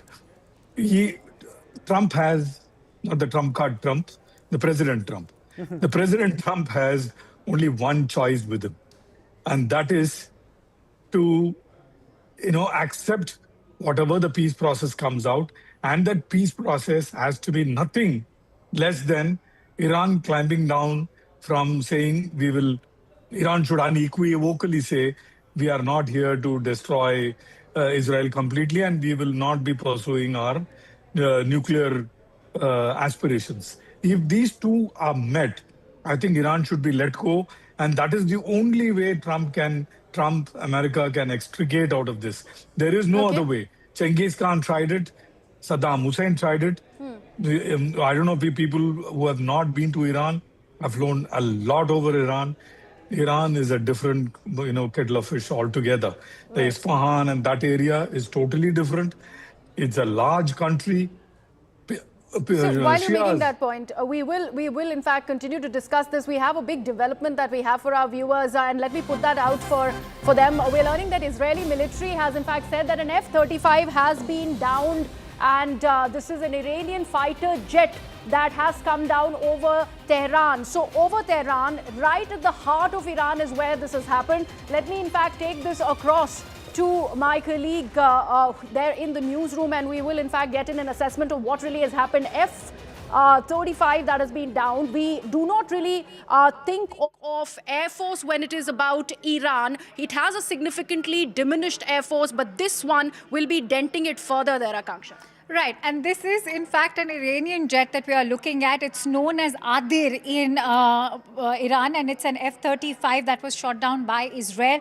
This is the first shoot down in history of a manned fighter aircraft by an F-35 Adir fighter jet. Now, this is indeed big news, as this has in fact been confirmed by Israel. Now, these are claims that are being made by the IDF at the moment. What we can tell you, because the Israeli military is now claiming that they downed this Iranian fighter jet in Tehran, which means that they literally entered the Iranian airspace, and there was perhaps a dogfight, and eventually it's led to this strategic loss. But going on to also indicate that today itself IDF has started a fresh wave of airstrikes, and maybe I in fact have Tom also with us. Tom, could you also shed more light on these Iranian fighter jets that are currently getting down? We were just having a word on that. Yes, thank you. Generally, Iranian Air Force is flying with light jets. Yak 130 is a training jet over Tehran area and shooting down incoming Israeli and US missiles. And it makes sense for Israelis to try to suppress them, to shut down some of their jets. That is definitely so. I was earlier asking Akanksha this as well. When it is about air power, Iran doesn't have that significant heft in front of an Israel and an America. So how much of this will be denting what they are saying about their deterrence further? Well, Iranian Air Force is old and mostly consisting of old and worn-out aircraft, like F-4s, F-5s, F-14s from the 1970s. They have been minimally upgraded over the time, but they are no deterrence. They are at most useful against Israeli and US drones operating over Iran. Right. This is what they were doing, and now one of them was obviously shot down in this fashion. Right. Thank you so much for that, Tom. In fact, Ayushman, maybe you'd want to take this across to our guests as well, because this is another major development. We are talking about how this has happened right in the heart of Iran, particularly in Tehran. Absolutely. I want to take that to Igal Malka, Israeli activist who's joining us on the broadcast. Thank you, Mr. Malka, for joining us. Now, when we talk about Israeli air power, it is legendary when it comes to the Middle East. We all remember the Six-Day War, how Israel was able to neutralize the air force of 4 other nations that had retaliated against it. But talking about the situation that's escalating in the Middle East and the rise of this pro-Khamenei kind of support that we're seeing on the streets of Tehran, is there a fear within the IDF that this entire military exercise could lead to a revival of Iranian nationalism? Could we see the rise of another Mahmoud Ahmadinejad type figure who can rally the entire Iranian nation against Israel more vociferously than we've seen before? Okay, first of all, this is not the Six-Day Wars. This time we are aiming to 3,000 kilometers from Israel. The Iran is not here in our borders, so we get the fight over there and not here. So it's completely different issue now. About the fear that they will rise another terrorist leader in Iran, yes, of course it can happen. Same as we saw in Lebanon when Hezbollah raised their leaders one after another. When you kill one, then they rising some other one. But the issue is that now the American people, the American president and Israel are aiming to change the regime. The issue is not killing Khamenei, and that's enough. The plan is to change the regime after almost 50 years, 5 decades of. But Mr. Malka, just to clarify, 40 of the top leadership has been eliminated. Still, they were able to pick a supreme leader who was Ali Khamenei's son. Have you created a bloodline succession by making Khamenei into a martyr? He's pretty much gained that position in the upper echelons of Iranian politics, where you've created a figure like Ali Khamenei, whose now son is the supreme leader. Have you miscalculated politically in some way? Because earlier we were seeing anti-regime agitations on the ground. Now we are seeing pro-regime agitations on the ground. So have you miscalculated this politically by pouring more life into the regime, if you will? Well, first of all, Ali Khamenei's son become a target, same as his father is a target now. Wow. And besides that, when we are talking about the support of the regime in Iran, you have to understand the people in Iran doesn't believe that this regime is coming to end his life very soon. And they still have to think about the day after. Just imagine that this war will end and the regime will stand on its foot. Those people have to show support. They are terrified from the idea that this war will end without the fail of the regime. Right. Mr. Malka, I think Israel since 1948 has been in for the long haul when it comes to fighting these forces. But the question remains, does the United States have the same stomach for this kind of a war the same way Israel has? That's the big question. Well, we would take that forward, but we have to take a very short break at the moment. Gentlemen, do stay on with us. We'll come right back after a quick break.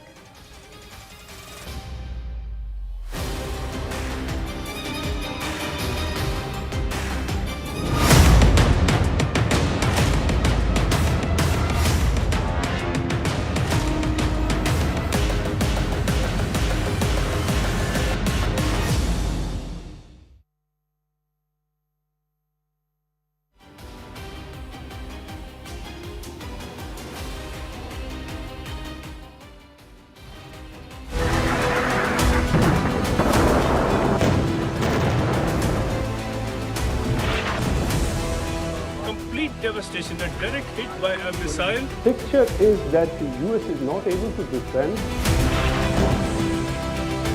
Of a drone of massive, the number of ballistic missiles. Where is it that Iran is actually placing its resources right now? Tabriz, Sanandaj, the Kermanshah. And this is now what they are doing since yesterday. They are conducting more or less organized.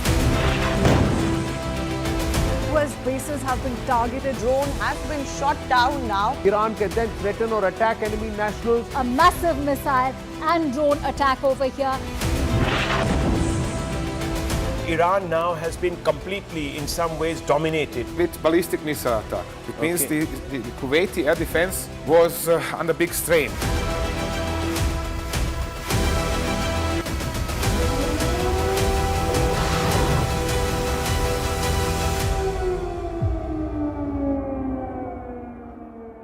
Increasing quantity of Iranian missiles and so on could better be addressed to our Israeli friend. He may be able to advise us as to why it is happening, since he is a reservist for the last 15 years. As far as I am concerned, I think Iranian moves, as also perhaps Israeli moves, have been very calculated. It is not as if Iran, at least, is not going in for carpet bombing or mindless destructions. Its targets are selected very carefully. Right. Maybe it is finished with the first attacks it had on the US assets in the Gulf region. So now its concentration is on Israel and perhaps some of the ships that Americans may have in and around the area of Israel. Okay. So that is why there could be a reduction. Jay, now let's just bring in point number 2 also, because we've overlapped a little bit, where he said that as this conflict rages, US and Israel will strike key Iranian bases. But what will their targets be today? What will they focus on today? So Tom, let's start with you, because clearly the Israelis are moving in. They struck at Karaj and Tehran last evening. Karaj, you said, was a strong communications center. All of Not only communication center, major military base. Military you have several military, missile garrisons, if you like, around the city, plus a major radar station atop of the hill above Karaj. So it is obvious that they are trying to de facto, establish themselves a corridor towards Tehran in order to have it easier to reach the city with their airstrikes. That's why they have to neutralize as much as possible of Iranian air defenses and other military assets in the Karaj area. Increasing quantity of Iranian missiles and so on could better be addressed to our Israeli friend. He may be able to advise us as to why it is happening, since he is a reservist for the last 15 years. As far as I am concerned, I think Iranian moves, as also perhaps Israeli moves, have been very calculated. It is not as if Iran, at least, is not going in for carpet.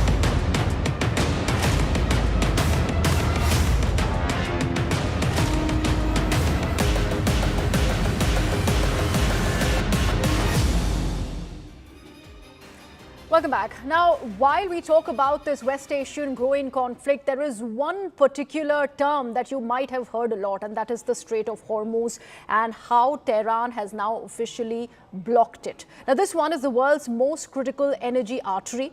It has been constricted, and India is now feeling that pulse, the pressure. In the latest, we are learning that Iran's Islamic Revolutionary Guard Corps has declared full control over the Strait of Hormuz. It is a defiant move, and Tehran has warned that any vessel attempting to navigate this vital energy corridor risks immediate destruction by missiles or stray drones. Remember, they have in fact gone on to shot one Omani vessel as well in the past 5 days of this conflict. Aishman has more. When it comes to the Strait of Hormuz, ladies and gentlemen, at the end of the day, there are other avenues as well that nations around the globe can actually access as well as explore. First is the port of Yanbu, which is the Saudi Arabia's east-west pipeline via the Red Sea. It has the capacity of 5 million barrels a day, expandable to 7 million. This is another alternative to the Strait of Hormuz. More details on the Saudi Arabia east-west pipeline as we continue. It moves crude from the eastern oil fields to the Red Sea, bypassing Hormuz entirely. But at the same time, more cost of movement of these oil tankers, and they are still vulnerable to attacks from Iran. But if we look at more options which are coming in, then there is the UAE's Abu Dhabi crude oil pipeline via the Gulf of Oman. It carries 1.5 million barrels a day and directly to the port of Fujairah, but we also saw that how this entire sector is also vulnerable to attacks coming in from Iran. We saw the blast taking place at Fujairah from an Iranian drone, because Iran can launch those swarm drones from its territories on mobile trucks. So all of these oil fields across Saudi Arabia are in harm's way, are in the firing line of those swarm drones. It lies beyond the Hormuz, enabling uninterrupted exports even during a blockade, but at the same time, the entire infrastructure in this area continues to be vulnerable to Iranian attacks. If you look at more options also which are coming in, these are the several areas where oil can be moved, but the entire region is in harm's way of Iranian swarm drones. So even if other options are explored, the logistics are different, but the threat remains exactly the same. Greya, back to you. Right, absolutely. And let me, in fact, take this across to our guests who continue to be with us on the broadcast. Ambassador Verma, I'd want your expert analysis on what you see really happening here. This was a given that any kind of escalation, if Iran does go ahead and decide to attack, the one leverage that it will go on to use is, of course, the Strait of Hormuz and the immediate blockage of the Strait of Hormuz. This is what has happened. But we are seeing the impacts and it is not looking good. Sensex, Nifty crashing, Rupee at an all-time low, sir. See, that's just the beginning. Now, when our own reserve starts getting depleted, that will be the time you will see the impact at the household level, where the gas cylinders will become more expensive, thereby putting some political cost to what's happening in the Middle East. So at the moment, it is very erring. It is not a surprise that IRGC has decided to close Hormuz Strait of Hormuz, and it is not surprising that they keep threatening the vessels passing through that channel. Right, and Anurag Nathan, I want to take that point to you. Do you think that is the Iranian strategy, to game this out to that level, send such a bloodbath through the energy markets by playing the Strait of Hormuz card, that all American allies, and there is a global consensus from around the world that America and Israel must pull out? Do you think that can be Iran's, if you will, scorched earth strategy when it comes to the energy sector? Yes, that is what Iran is thinking, but America is never going to allow that. As far as India is concerned, half of our energy imports come from the Suez. So we are kind of not entirely dependent on the Strait of Hormuz. Even Houthis are attacking that, sir. Yes, I know. I know this is a complete bloodbath out there, but I'm just saying, between the devil and the deep blue sea, we are not completely exposed like many other countries are. So at least, and we saw our petroleum minister saying that our reserves can at least, let us pass through another month at best without overly worrying about it. But if Iran believes that America is going to just sit back and allow Iran to completely monopolize the Hormuz or, attack the ships that pass through it, then Iran does not know what is coming its way. Trump, not just America, it is Trump that has literally gone to war and abducted, kidnapped, killed people because it wants an oil monopoly. I mean, Venezuela being just the latest example, Iran being another, is not going to allow that. I think very recently it was Trump who said he's going to make sure at a very quote-unquote reasonable price that the oil companies and the oil lines are going to be insured by the American insurers. Good luck with that. But the point is, Iran cannot be allowed to go on like this. Absolutely, but I find it very interesting that how the United States was able to secure its oil interests in Venezuela before sending the entire energy market into a tizzy by targeting Iran. So you can see Trump's art of the deal pretty much at play over here. MJ Augustine, Greya, you want to ask? I just wanted to make that one point that also, Ayushman, you were making, but Captain Vinod, the fact that there is a significant, input that has come in from China. So far, China has stayed away from any kind of response when it is about this growing aggression. Now, they have implode upon a stoppage to this. We had been talking about how they have a significant leverage when it is about the Strait of Hormuz despite the blockage. Do you see China now getting impacted, and because of which that missive is also coming out from China? You know, we need to understand this very, very clearly and loud and clear. Iran is playing out a playbook to the T. And that playbook is to choke every other country so that those countries, including the oil-producing nations, oil-consuming nations, right down to South Korea, Japan, who don't produce any, those nations choke Mr. Trump. That is the playbook that they are playing, A. B, Qatar is the largest producer of not oil, of CNG. Yes. Or LNG, liquefied natural gas. It has to be carried on a gas carrier or a methane carrier. Thirdly, you know, there's something called VLCC, not Vandana, Luthra, curls and curves. It is very large crude carrier. Very large crude carrier carries 2.2 million barrels. I'm amazed you knew the full form, but yes, do go. I didn't know it. 2.2 million barrels. And every day there are 60 to 80 that cross Hormuz. What are we saying here? This pipeline, Fujairah pipeline, is already burning. There is no other way. Like Rajnath Singh ji said, there is no other way, Griha and Aishman, that all of us, the consumer, oil consumers, have to get at Mr. Trump's throat and tell him, please stop this war, and get at Iran's throat to say that Israel, Jews have only one nation. Don't look at obliterating it. These are the only two possibilities. There is no third possibility. It is as simple as that. Over to you. Right. And Igal Milka, I want to give you the final word. Now, the fact that the United States and Israel have pretty much crippled the traditional, the conventional arms of Iran on the surface of it. Several reports say that the underground operations of the defense forces of Iran continue. We've also seen the swarm drones being operated through mobile trucks. That is something Israel has not been able to tackle, or the US forces at the same time. But these swarm drones on these mobile trucks, these are the ones which are crippling the oil fields across the Arab world. What is the strategy to target those capabilities of Iran, which despite the airstrikes have not been taken out? Well, I guess that the strategy is to take control of those oil fields in Iran.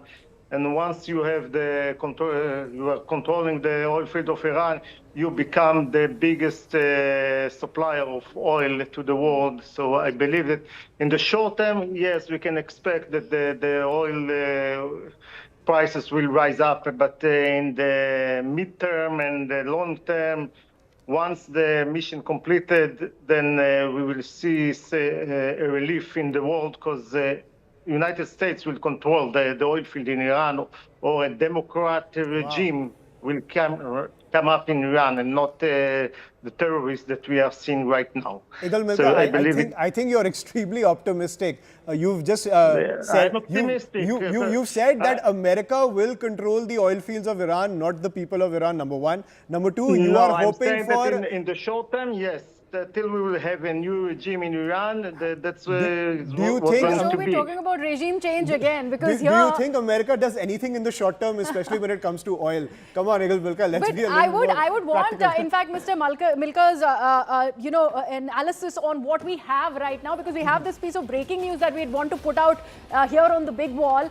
As Iran, remember, prepares for the funeral of Ayatollah Ali Khamenei, this is what is happening in different parts of Tehran. In central Tehran, targeting by US and Israeli forces continue, and we are just going to be putting out these images, and you can see these images, you can see these plumes of smoke, and this is the central Tehran that we are talking about, ladies and gentlemen. The attacks by US and Israeli forces continue, even as there's 3-day mourning that has been announced as the funeral will be underway of Ayatollah Ali Khamenei. We have a new supreme leader in his son, Mojtaba Khamenei, and while that is happening, this is the status in Iran, Tehran particularly. Mr. Malka, would you like to weigh in? These are the images that we've managed to access. The pounding by US-Israeli forces continue. You were talking about how there will be a taking over of the oil reserves of Iran as well. The regime change still becomes a big question that US doesn't really want to be a party to, at least for now.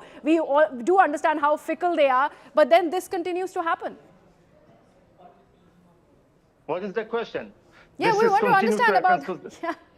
The war is continue. I'm in Israel and we are still getting missiles from Iran. They are not stopping the shooting over more than 5 countries around them. So why do you think that Tehran need to rest in peace? Because the terrorist Ali Khamenei had a funeral. I don't think he deserves any funeral. He's a terrorist. They don't see the question.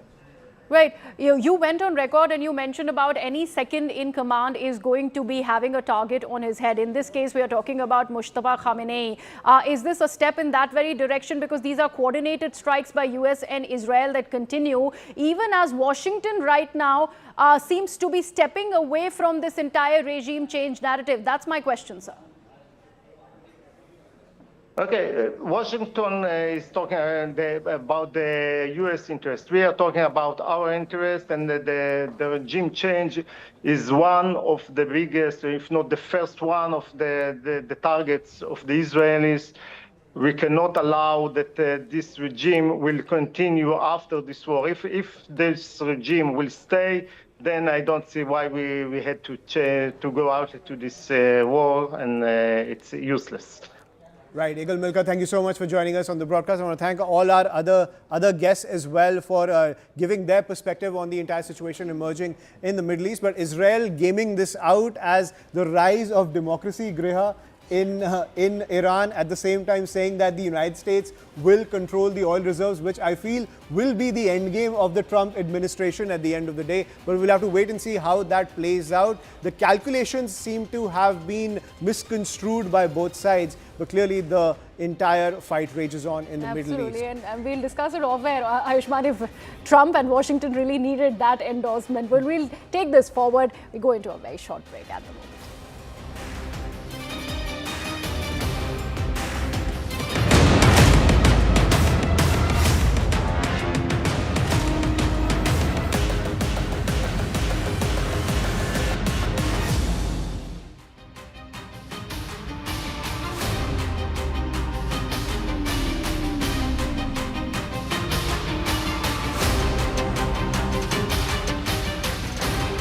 Increasing quantity of Iranian missiles and so on could better be addressed to our Israeli friend. He may be able to advise us as to why it is happening, since he is a reservist for the last 15 years.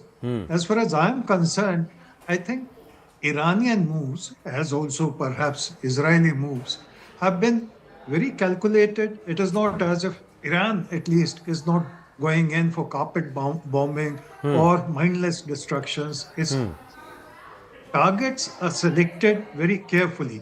Right. Maybe it is finished with the first attacks it had on the US assets in the Gulf region. So now its concentration is on Israel and perhaps some of the ships that Americans may have in and around the area of Israel. Okay. So that is why there could be a reduction.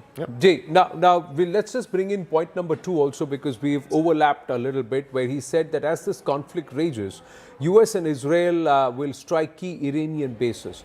But what will their targets be today? What will they focus on today? So Tom, let's start with you, because clearly the Israelis are moving in. They struck at Karaj and Tehran last evening. Karaj, you said, was a strong communications center. All of not only communication center, major military base. Military you have several military, missile garrisons, if you like, around the city, plus a major radar station on top of the hill above Karaj. So it is obvious that they are trying to de facto, establish themselves a corridor towards Tehran in order to have it easier to reach the city with their airstrikes.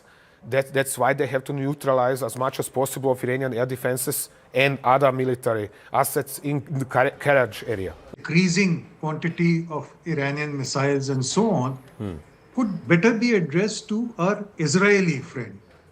He may be able to advise us as to why it is happening, since he's a reservist for the last 15 years. As far as I'm concerned, I think Iranian moves, as also perhaps Israeli moves, have been very calculated. It is not as if Iran, at least, is not going in for carpet bombing or mindless destructions. Its targets are selected very carefully. Right. Maybe it is finished with the first attacks it had on the US assets in the Gulf region. So now its concentration is on Israel and perhaps some of the ships that Americans may have in and around the area of Israel. Okay. So that is.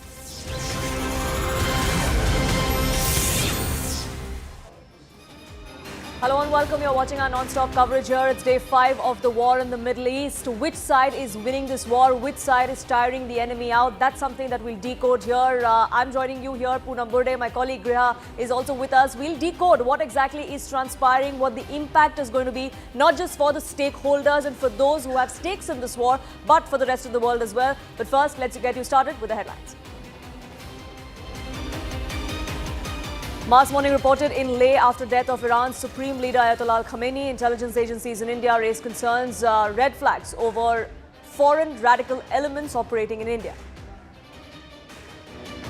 Iran strikes US military communications, radar and satellite infrastructure across the Middle East. Satellite imagery reveals the impact. Key systems at bases in Bahrain, Kuwait, Saudi and UAE have been damaged. New satellite images reveal widespread destruction across Iran's strategic infrastructure following coordinated US and Israeli military strikes. Iran's Clerical Assembly of Experts has reportedly chosen Mojtaba Khamenei, son of Ayatollah Ali Khamenei, as the next supreme leader. Israel vows to eliminate him as well. Amid escalating geopolitical tensions, Indian markets plunge as Sensex drops over 1,700 points. Nifty falls 530 points, while the rupee sinks 66 paise to an all-time low of 92 rupees versus the dollar.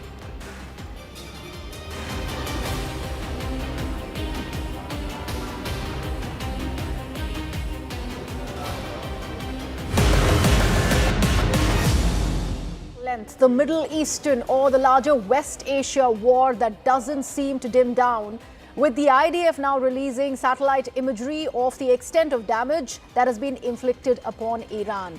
Satellite photographs that are revealing extensive destruction at several bases and facilities targeted by US and Israeli strikes, including missile sites, airfields, radar installations. All of this has shown collapsed infrastructure. There are scars, burns, debris in the fields as well. Commercial satellite imageries have also been published showing damage near the compound associated with Iran's supreme leader, including after strike views of the site as well. Remember, earlier we were talking about how a lot of AI and traffic camera footages were used by Israelis to in fact track down the supreme leader and then went about the plan of assassinating him altogether. And satellite footage has also been captured as of March 2nd following the damage to buildings and access structures at the Natanz nuclear enrichment complex as well, marking one of the most significant confirmed strikes on Iran's nuclear infrastructure in the current conflict. Remember, earlier strikes on nuclear installations have also happened by Israel and US combined. And in fact, Washington coming out and saying that we've obliterated the nuclear program of Iran. But yet these strikes continue as of today. Remember, Iran too has hit several of the US bases, and that has happened across West Asia. In fact, with me here in the studio is also Tom Cooper. Tom Cooper has been with us through this entire conflict and the escalations that we are seeing. Tom and Poonam, we will ask you to join us here so that we take this conversation forward. But before that, Poonam, I think we will just want to, in fact, talk about the imagery that we have managed to access and how much of the damage that we've assessed from the before and after pictures that we have here on CNN News 18. So far, Griha, for the last last 4 days. We've seen the videos come out. We've seen the kind of strikes that have taken place, the kind of smoke that has bellowed out across skylines in across Tehran, across Iran and across Israel as well. But what really has been the impact? Let's try and get you a sense of that. This is a presidential complex in Tehran. This is what it looked like before. This is that presidential complex. Right after the strike, this is what it looks like. There is a gaping hole that you see. That's where the missile, the drone, the projectile that came in from the United States or the Israeli side or the Allied forces side, so to say, that's where it struck. That's the impact that is now being shown as far as this imagery goes. Next we have is a judiciary complex in Tehran. Again, the seat of power, remember, was struck. That's something that was targeted by the Israeli United States forces. This is that complex, and this is what it looked like before the strike. This is where the impact can be seen, as Tom Cooper is also pointing out. This is that area where you can see right now, it looks like there is complete destruction there on that particular side of the judiciary complex in Tehran. Then there's a nuclear facility that was also hit in Iran. That's the Natanz nuclear site. These are the two places which were reportedly hit by the American side, by the Israeli side during their particular this thing. This is the impact. This is what it looked like before, and this is completely flattened there. This is what it looks like now. Again, there is a gaping hole, so to say, right where that particular facility is. What exactly is the impact on that facility itself? That's something that is still being ascertained. Both sides, of course, have their own opinions to make about this. But looking at these pictures, Tom, I just want to ask you, as far as the nuclear facility in itself is concerned, given what we are seeing in these imagery, how extensive or not so extensive would you think the damage would be? Essentially, from these photographs alone, we know nothing. Point is that the mass of Iranian nuclear facilities are deep under the ground. And then on top of this, the area where the underground facilities are, they're constructing different buildings. So what we know, okay, the roof was penetrated or not, probably everything under this roof was destroyed. Yes. Provided there was something of some kind of use. What we don't know is whether the bombs actually went through, not only through the building, but also underground. This is not visible from this image. It is also, you have marked down here these two buildings. This is a typical situation. Again, a hangar or something house-like was constructed atop of what is probably an underground facility. And whether this is now, well, there are obviously traces of smoke or fire on this side. Yes, possibly something underneath was damaged or inside was damaged, but what exactly and to what degree, this is unclear from these photographs. Fact is, all of this has been hit. There is no doubt that there is precision and so on. Absolutely no question. But what exactly was damaged, the extent of damage, is unclear. And that's something that we will not know unless something actually comes out of Tehran, isn't it? Because they have been saying that they have nothing to hide in terms of what their nuclear capabilities are, because there are none. They were quite often in this regards. They were cooperating with the International Atomic Energy. So as soon as the foreign inspectors are left into Iran again, then they can actually inspect these facilities and say, okay, this was destroyed, this was not destroyed. The inspectors also know what is there, or what was there until June last year, until Iran cancelled the cooperation with the International Atomic Energy Agency. Whether they know what is there now is a different question.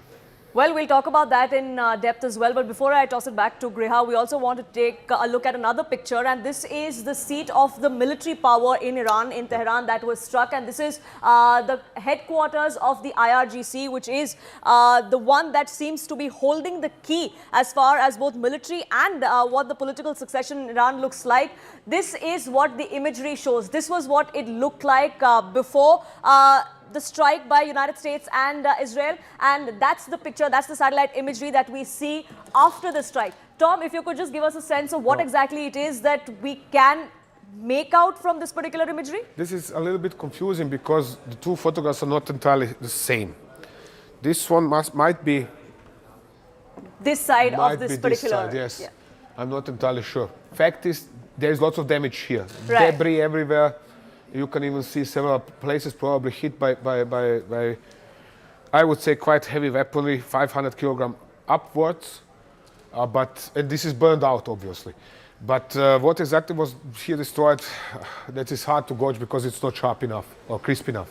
But again, Point if this was the place where they hit with the intention of wiping out the entire leadership, then from what we see, the remnants, it looks like they were successful in that case, and we also have data to prove that. I have no doubt that they were successful in killing, let's say, 40 top officers of the IRGC. No dispute about this. Fact is just, overall, I doubt this is going to destroy the IRGC or significantly damage its capability to suppress the population. And that is what, at least nominally, the Israelis and Americans are after. Absolutely, and they continue to have that sort of sort of power in Iran. They're also discussing and deciding who the next successor is going to be. And we'll talk about that in depth, but I request you to come with me as we take our seats. And Greha takes this forward with our guests as well. Absolutely, Poonam. Thank you so much for that. And also, Tom, let me, in fact, bring our guest back on the broadcast. Anand Ranganathan continues to be with us here on CNN News 18. Also joining us is Sheni Moore, lecturer, Reichman University. In fact, Sheni, since you are with us and we just played out the significant damage that we are seeing, particularly on the Iranian side, what do you make of this growing escalation and the constant assertions that are coming in from the IDF, where they speak about how they have massively impacted Iran, but at the same time the deterrence continues from the IRGC? It's hard to measure the effectiveness of the IRGC's deterrence, whether it's domestic or here. We can only say that we have a pretty small end to gauge by, but in 4 days of war, there's a monotonic secular downward trend in the Iranians' ability to launch missiles at Israel. Neither Israel nor the United States has any realistic capacity to affect regime change on their own in Iran. But what they can do is, first of all, make progress on the 3 strategic issues that were important to them kinetically, particularly the first 2, the ballistic missile program and the nuclear program. In terms of regional proxies, that's a more complicated operation. And regarding the 4th one, which is the regime itself and its crackdown on protesters, if it's sufficiently degraded that once one or both of the sides call for a ceasefire, the Iranians take to the streets again, the regime will presumably have a much more difficult time repressing that uprising than it did in January, although even there it's not clear ahead of time what the conclusion would be. Right, absolutely. Let me also bring Anand here. Anand, we were initially talking about how there is a live attack that we managed to, in fact, intercept, and we were just playing that out on the broadcast as well, while there is a mourning that has been announced. In fact, Mr. Moore was talking about how any kind of significant impact on the IRGC so far has not really been made by the Israelis, even if they want us to believe that. And that's why the constant assertion has been dissed by the Iranian side. We did have a Iranian speaker also come on the broadcast, and they, in fact, went on record and they said that the deterrence continues, that is not stopping. And this entire strategy on part of Iran on going ahead or talking about depletion, you were making a mention of that. It is coming from Washington as well. They're already talking about replenishing, talking to cooperators. That will happen on the 6th of March. So where do you see this really headed? Is it only now restricted to a narrative war where one side is saying something, the other something else? Anand, you're on mute. Thank you for that very important question. Let me answer it in 2 ways. I think it's very difficult for democracies to continue to win the narrative war, especially because if you know for the last 3 years where Israel has the moral right and obligation to defend itself after the October 7th, 2023 genocide, you've seen how the narrative has shifted completely against Israel in the last 3 years. I mean, now you have people that saying in America, especially in the universities and in the upper echelons there, that it was Israel that has committed genocide. The same will continue here as well. Already you see that awful spectacle of a school that was bombed accidentally, and the funerals, they are taking more of the media space. I think the narrative war is going to be very difficult to control for democracies. That's always been the case. Iran, because it's an evil dictatorial regime that doesn't care one way or the other what happens to its population, that has actually killed verifiably tens of thousands of citizens of Iran just on the pretext of that you're not wearing a burqa or a hijab and, the mundane things, it will be very easy for Iran to control the narrative. So as far as narrative goes, that is how I look at things. Now, you see, the other fact is, has Iran or have Israel and America severely depleted Iran's arsenal? I don't think so. Because Iran, possibly, common sense tells you, would have known this to be coming.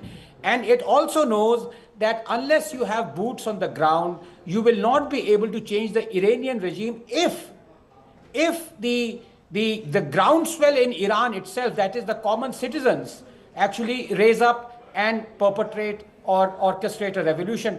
That doesn't seem to be happening as of today. You already talked about pro-Khamenei movement happening. Well, that is orchestrated in Iran, so that is understood. You will not have an anti-regime voice on the streets coming up. Obviously not, because then they would be killed mercilessly. And why I spoke about this narrative war was also because, Anand, very recently, we just spoke about the F-35 that has been brought down. At least that is the version that came in from IDF. But how much of an impact really will that have on Iran? Because we do know that Iran, for one thing, does not really boast of air power. Tattered aircrafts that one is talking about. So even if an F-35 has come down, how much of that will really impact? We'll continue to, in fact, discuss this. And Anand, do weigh in on this point. But I do have to get in Poonam. Poonam has a next set of visuals that we've managed to access. And that will, in fact, be giving us an idea of which way is it really headed. Poonam? Which way is it really headed is also a war of perception, really, Griha, and that's what we're talking about here, because even as the United States and Israel thought that this is a war that they could perhaps win within less than 5 days, that hasn't happened. Iran has managed to sort of humble them, to say, at least on some levels, which is why we're now seeing that there is some amount of reinforcements that we're seeing coming in from the United States and from the Israeli side as well. This is the US Navy's 5th Fleet headquarters. This is in Bahrain, which was targeted by the Iranian forces. Iranian projectile hit this particular area in Manama in Bahrain. That is where the satellite communication terminals were destroyed of the United States. Remember, United States assets have been at the target of the Iranian forces, of the Iranian drones and their projectiles ever since this war began, and they had made it clear that the United States and any other country that stands with the United States will feel the brunt, which is why we're seeing several of these Arab world nations,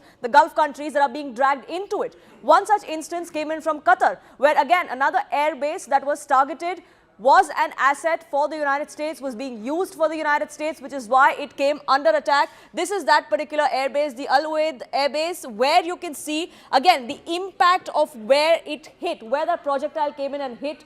Qatar, like UAE, like Saudi, have been at the receiving end of these particular attacks from the Iranian side, all because they have been standing with Israel and the United States. In fact, we have more information that's now trickling in. What we're learning is that there is a missile that has hit and dismantled a defense system in Tehran, or at least that's what the IDF seems to be claiming. This is Operation Roaring Lion as far as Israel is concerned. The Israeli Air Force has targeted dozens of these Iranian defense systems, Ayushman, is what we're given to understand? Yeah, we're getting these visuals on our screen, which is the precision strike of the on the Iranian defense forces by the IDF. You can see those visuals on our screen. It's mirroring from our smartphone over here. And as you can see these visuals, it's how this precision strike coming in from the IDF hitting this defense facility of the Iranian forces. It's zooming in. In real time, it captures this destruction that has taken place in Tehran. So you can see that how these batteries are still operating around Tehran, even though the security forces of the Israeli Defense Force as well as the US forces are crippling the infrastructure on the surface of Tehran. You can see how these mobile units are around Tehran, but they are now also being hit by the precision strike operations of the IDF. You can see that how this guided missile is zoomed in on this target, and as we keep playing those visuals, these are Iranian defense arrangements near Tehran, which are being targeted by the Israeli Defense Forces through these precision strikes. Tom Cooper is also with us on the broadcast. Tom Cooper, can you decode these visuals for us? What are these arms which are being used by the IDF to carry out these precision strikes on these Iranian defense attachments in Tehran? So I can't clearly recognize what kind of a system is attacked. Probably something related to air defense.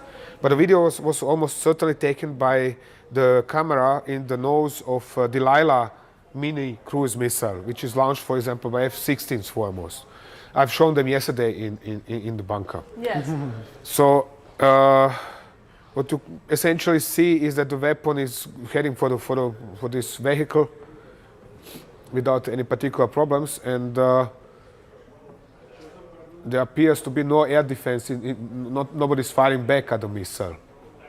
So, but essentially, yes, this is typical for Israelis. We have seen this so often over the last years, from Syria, for example, from Israeli airstrikes on Syria. It's also typical of the Iranian side, isn't it, that they do not have air defenses really to intercept any of these incoming projectile, which is why... On the contrary, lots of such weapons, lots of Delilahs are shot down exactly like UAVs. So this is less relevant, so to say. Point is, the Israelis are now trying to knock out the Iranian air defenses. That is what matters in this case. Why? Because they are, as explained yesterday, they are trying to drill a corridor over Karaj in direction of Tehran in order to make their other aircraft, non-stealth aircraft, capable of operating over the Iranian capital. Because currently only the F-35s can get anywhere. Yes. They are stealth aircraft. They can get anywhere close to Tehran. This is why they have to neutralize the air defenses in order to enable other non-stealth aircraft to get into that area as well. Right. Right, so we'll try and decode this further, but I do have to interrupt this and take a quick pause here because we're joined by an Iranian actor on this broadcast. Madana Karimi is also here with us, and thank you so much for speaking with us, Ms. Karimi. I understand there are some plans that you have to move to Iran at the moment, leaving India, but you were one of those people who celebrated the Israeli and United States onslaught, which eventually led to the killing of Ayatollah Ali Khamenei. If you would tell us why exactly is that, why is it that you think that Trump did what no one else could and that should be celebrated? Thank you for having me, first of all. First, I want to say that I'm leaving India, but I'm not going back to Iran because, as you know, right now there is not a situation that I can go back to Iran, and I've been banned from Iran for many years. But on a celebration, well, let me put it this way for you: the Iranian people have been in war with this regime for 48 years. And what's happening right now, especially with the death of Khamenei, there was a new hope for us that this regime is going to go, and that's the reason we celebrated. And imagine the suppression this government has forced upon us, that the fact that we celebrating, the celebration has become our tool of resistance towards this regime. Because yes, you can kill us, yes, you can execute our young people, you can keep us in such a heavy separation, but you're not going to be able to kill our soul and our iman and our faith to fight with you. And the celebration is a source of resistance for all of us in Iran and outside of Iran. But do you think that things will actually change with the end of Ayatollah Ali Khamenei? Because what we're learning is that it's his son who is probably going to take that mantle now. See, it has to change because the reason the people of Iran, they've asked for this war, they asked for the help of Israel and America, is because if you stay the same, it's actually more deadlier than any other. If the change is not going to happen, I mean, Iranian people, they don't know what to do anymore. We don't know what to do anymore, to be honest. And when you're talking about his son coming in power, it's like another Khamenei coming to power, because a father who has been in a direct order killed more than 50,000 people only in January 8 and 9, and 47 years after suppression by this regime, how anything is going to change? Do you think a son of a Khamenei who's from the same family, who's from the same breed, is going to change anything? And the second point is why the Iranian people, they don't get the choice and an option to choose for themselves. Why is that? Because now Iranians in Iran and outside of Iran are chanting and shouting and screaming and saying that Reza Pahlavi, we want him back. And by putting his son, nothing is going to change for Iranian people. And probably, in one of the statements that the United States has made, is that this war is not going to stop until they clear this regime. And you can see it also. 2 days ago, on a first day after his death, they put someone else in power for roughly few hours, and he was dead. That just shows this regime has to go, because this regime is a cancerous cell, not only for Iranians, not only in that, but in the whole region. Look at the way they attacking UAE. Look at the way they're attacking the other neighbors around Iran. This regime cannot stay, and not only for Iranians. It's if the regime is gone, not is only good for Iranians, but it's good for the entire region. It's good for the world, as we know that they are the reason behind of a lot of funding of organized terrorist organization. So imagine a free Iran, and an Iran where Iranians they can go back to their country and they build. Imagine that Iran for a second. But I just want to ask you this. I mean, you know, the US president even yesterday came out and said that the ultimate goal for this operation was always regime change, and that they want someone that would be pliable, would be good for Iran and for the rest of the world as well. But what's the guarantee that the individual that, say, a United States or anyone outside of Iran would choose would be the individual that's right for Iran? First of all, USA also has announced that we are giving the help that Iranians they ask for us. In the latest process in Iran, there was a lot of people asked why the flag of America and Israel in Iran was alongside with our Shiro Khorshid flag, which I'm wearing it as well, right? That's because Iranians in Iran they asked the help of USA. And yes, the goal is changing of the regime. And why Reza Pahlavi? Because Reza Pahlavi has been working on a program, on a plan, how we can build Iran.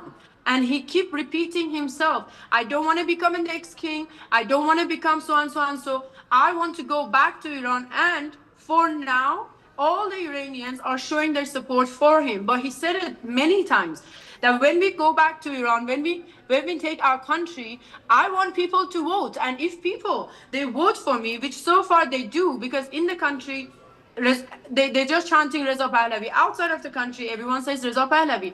But I want the Iranian people to have a choice, to have an option, to choose for themselves. But this regime is not even saying that. And to be honest, after so many years of oppression, they've lost Khamenei as well. Why aren't they putting their guns down and they joining the Iranian people? Why are they not doing that? Because this regime is a terrorist organization. It's not an official or a representative of Iranians. I want to also ask you this, you know, right at the beginning, we did speak of you wanting to leave India. You said right now is not the time that's right for you to return to Iran, which is your home country. But do you see that day coming in anytime in the near future, that time for you to return to Iran?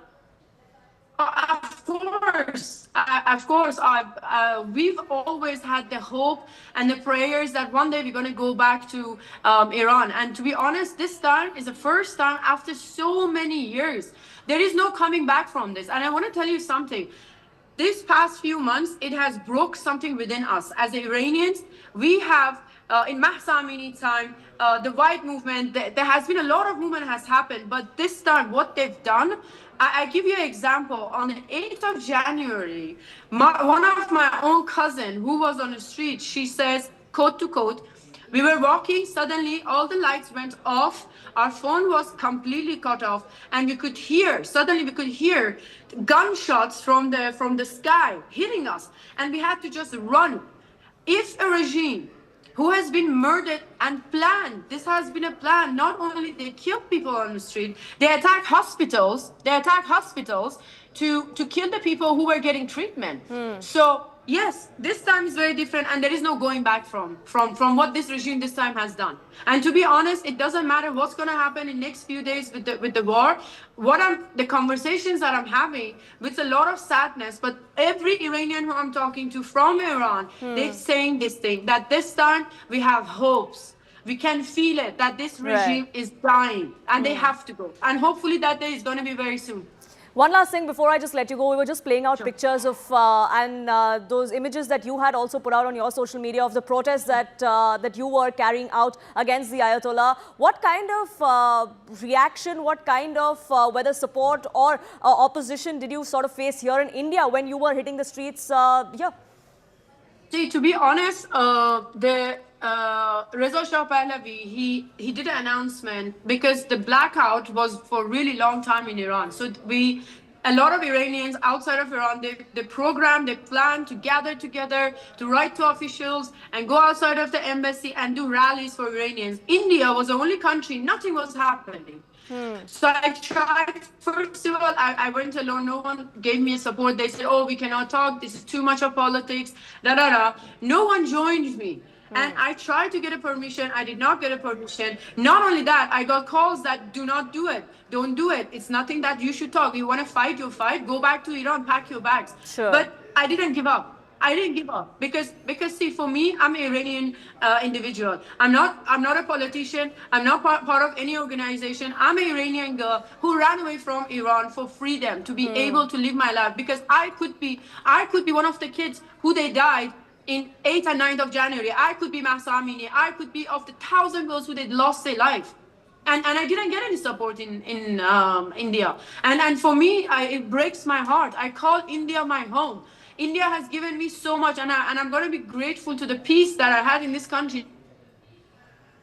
Well, it's unfortunate that you had that experience, but I do hope that the day for you to return to your home country, to Iran, comes soon enough, and this war that we're seeing there ends soon enough and ends on a positive note. Ms. Karimi, thank you so much for speaking with us here on CNN News 18 and sharing your perspective. Our coverage here, meanwhile, will continue as to what's transpiring in West Asia, who's winning the war, both on the battlefield and as far as the perception war goes. Graham, my colleague, continues to be with us as well. Our guests are with us too, but we do have to take a quick pause here on this broadcast. Don't go anywhere.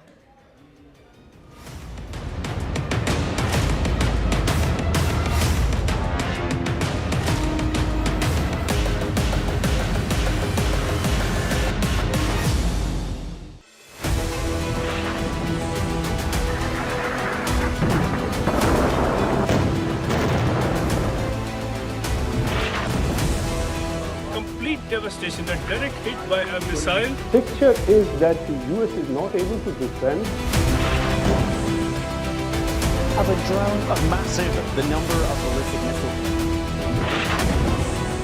Where is it that Iran is actually placing its resources right now? Tabriz, Sanandaj, Kermanshah. And this is now what they are doing since yesterday. They are conducting more or less an organized.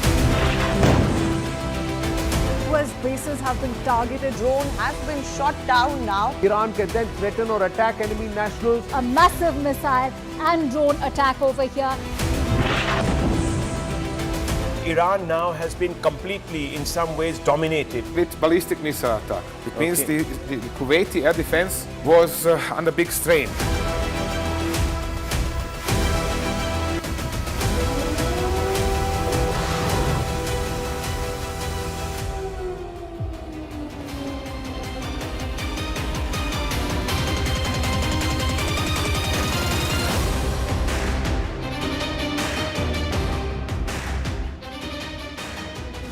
Increasing quantity of Iranian missiles and so on could better be addressed to our Israeli friend. He may be able to advise us as to why it is happening, since he is a reservist for the last 15 years. As far as I'm concerned, I think Iranian moves, as also perhaps Israeli moves, have been very calculated. It is not as if Iran, at least, is not going in for carpet bombing or mindless destructions. Its targets are selected very carefully. Right. Maybe it is finished with the first attacks it had on the US assets in the Gulf region. So now its concentration is on Israel and perhaps some of the ships that Americans may have in and around the area of Israel. Okay. So that is why there could be a reduction. Jay, now let's just bring in point number 2 also, because we've overlapped a little bit, where he said that as this conflict rages, US and Israel will strike key Iranian bases. But what will their targets be today? What will they focus on today? So Tom, let's start with you, because clearly the Israelis are moving in. They struck at Karaj. and Tehran last evening. Karaj, you said, was a strong communication center. All of not only the communication center, major military base. Military you have several military, missile garrisons, if you like, around the city, plus a major radar station on top of the hill above Karaj. So it is obvious that they are trying to de facto, establish themselves a corridor towards Tehran in order to have it easier to reach the city with their airstrikes. That's why they have to neutralize as much as possible of Iranian air defenses and other military assets in the Karaj area. Increasing quantity of Iranian missiles and so on could better be addressed to our Israeli friend. He may be able to advise us as to why it is happening, since he is a reservist for the last 15 years. As far as I am concerned, I think Iranian moves, as also perhaps Israeli moves, have been very calculated. It is not as if Iran, at least, is not going in for carpet bombing or mindless destructions. Its targets are selected very carefully. Right. Maybe it is finished with the first attacks it had on the US assets in the Gulf region. So now its concentration is on Israel and perhaps some of the ships that Americans may have in and around the area of Israel. Okay. So that.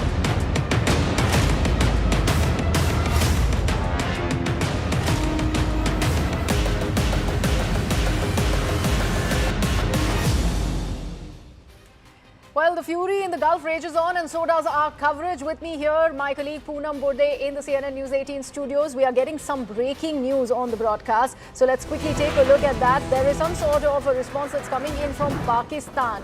So that's what we are learning of, a CNN News 18 exclusive, where we are revealing Pakistan's dual stance. Pakistan prioritizing Saudi Arabia over Iran, and that has been pretty made clear by the Deputy Prime Minister Ishaq Dar, where he's gone on to stress on the Tehran compliance. The defense pact with Saudi Arabia has also been cited. So a dual game there that is at play with Pakistan. On the one hand, they did go ahead and condemn the US-Israeli strikes on Iran, and then they has also cited this defense pact that they have with Saudi Arabia to further possibly condemn the attacks which have seen an expansion of this conflict into West Asia by Iran. Let's take a look at that reaction first.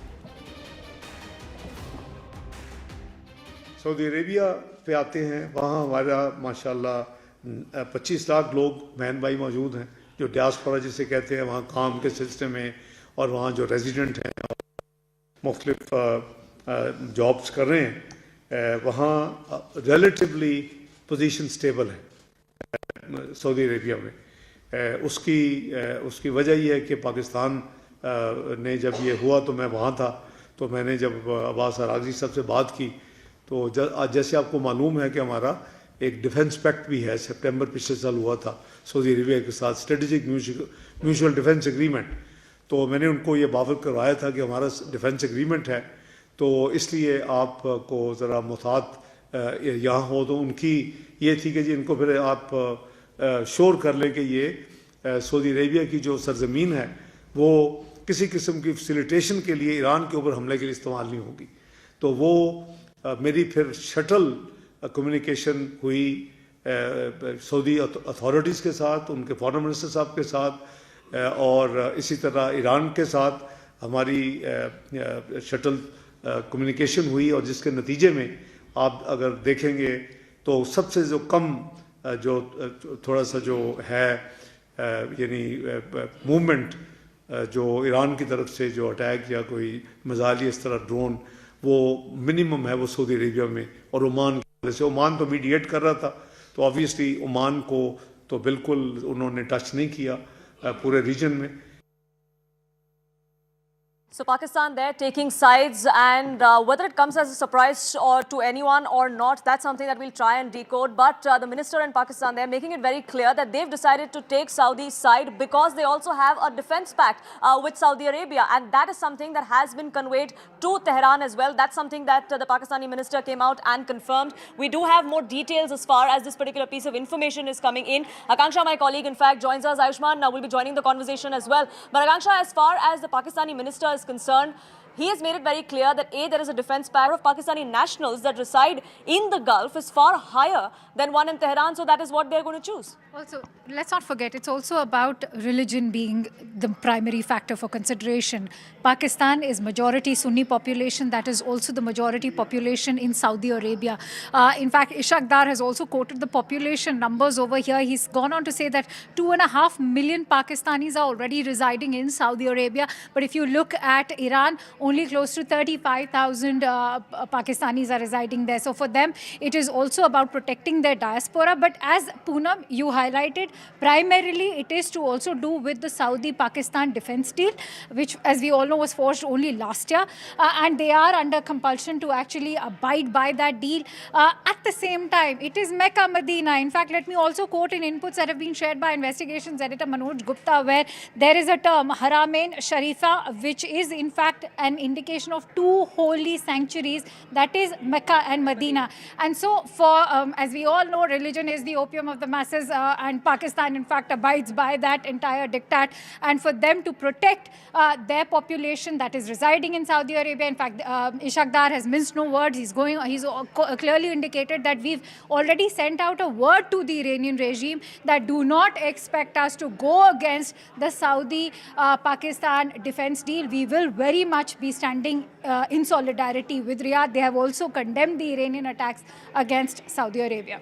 Right. So the one thing that's clear, and Akanksha, thank you so much for that. The one thing that's clear is that it's not just Israel, Iran and the United States that have stakes in this. A lot more countries have been brought in, dragged into this entire war that wasn't theirs, an endgame for which they don't have. In fact, we are getting more information that's trickling in from Lebanon as well. Ayushman, my colleague, now joins us, getting us that piece of breaking information. Yes, Ayushman. Yeah, we're getting this information that the Lebanese state media has reported that the Israeli army has entered southern Lebanese town of Qiyam, about 6 kilometers from the Lebanon-Israel border. So Poonam, as we were pointing out, that the Hezbollah, which is a proxy of Iran, that has also been activated by the Iranian regime, launching those rocket strikes that they've been doing for decades against several Israeli cities along the Israeli-Lebanese border. And also what we're seeing is that Israel is now escalating its operations against Hezbollah to cripple their entire leadership structure. But now this time, instead of launching those strikes on those Hezbollah installations inside Lebanon, they are moving the tanks into southern Lebanon to completely take control of that area. We could see another buffer zone being created between Israel and Lebanon in southern Lebanon. It seems the escalation of the tensions is going in that direction. And it looks like both sides are going to use these proxies to further agenda on both sides. But Ayushman, thank you so much for getting us the latest on that.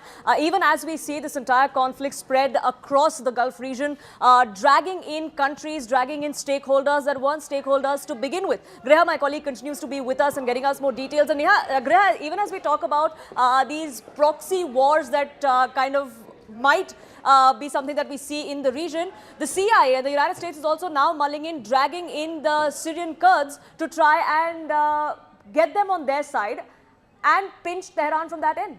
Absolutely. And let me bring Tom also, because we were discussing this aspect as well, Poonam, with Tom. The fact that there is another set of aggression in Lebanon, and the pretext that is coming in from the Israelis is, of course, that they are going on to pound the Hezbollah, infrastructure there. But that is not stopping. Now, the Kurds point that Poonam was also mentioning, any kind of axis of resistance support that the Iranian regime can really get after the assassination of Ayatollah Ali Khamenei is being targeted by the Israelis. And all of this is being done at the pretext of how the aggressor comes in from that side, and how these proxies have once again been, in fact, activated by Iran after this escalation has happened. Essentially, it is obvious that Israel is striking IRGC bases and the tools of the regime to keep itself in power and to maintain itself in power. There's no dispute about this. The problem is that largely empty buildings, destroying largely empty buildings, except when there's a specific meeting, is not going to change a lot. So what they need to find is a way to destroy the lower-ranking commanders, because IRGC has meanwhile de facto not really dissolved itself, but it broke down its organizational structure, and now it's local commanders who are in charge. And disabling such a network is going to be extremely tough. That is one point. And in Lebanon, there is always the same collective punishment against the population, against everybody, driving dozens of thousands of people out of South Lebanon into northern Lebanon and into Syria, and destroying large-scale destruction. It is not without noting that former Israeli chief of the general staff, Eisenkot, has called this Dahya Doctrine after this district in Lebanon, which was entirely demolished by Israelis under the premise of we have to destroy the Hezbollah, therefore we are destroying the entire district of the city. Right, absolutely. And Tom, since you're making a mention of that and how we do see an increased counter that has come in from the axis of resistance, and that's something that we cannot really stay away from. But from 2024 to now, and if we particularly cater to this Hezbollah factor, after the assassination of Nasrallah, have they been massively impacted and their force has been depleted? That has in fact seen a significant reduction. Then why this pounding coming in from Israel? Because they are rebuilding. And the fact is that Hezbollah is not some terrorist organization that came from Mars or from Jupiter and then came to the idea to embed itself in southern Lebanon, but they are the population of southern Lebanon. Therefore, they are there, and every time Israelis withdraw, they are rebuilding their structure, they are rearming themselves, and they are continue to exist. That is the next point.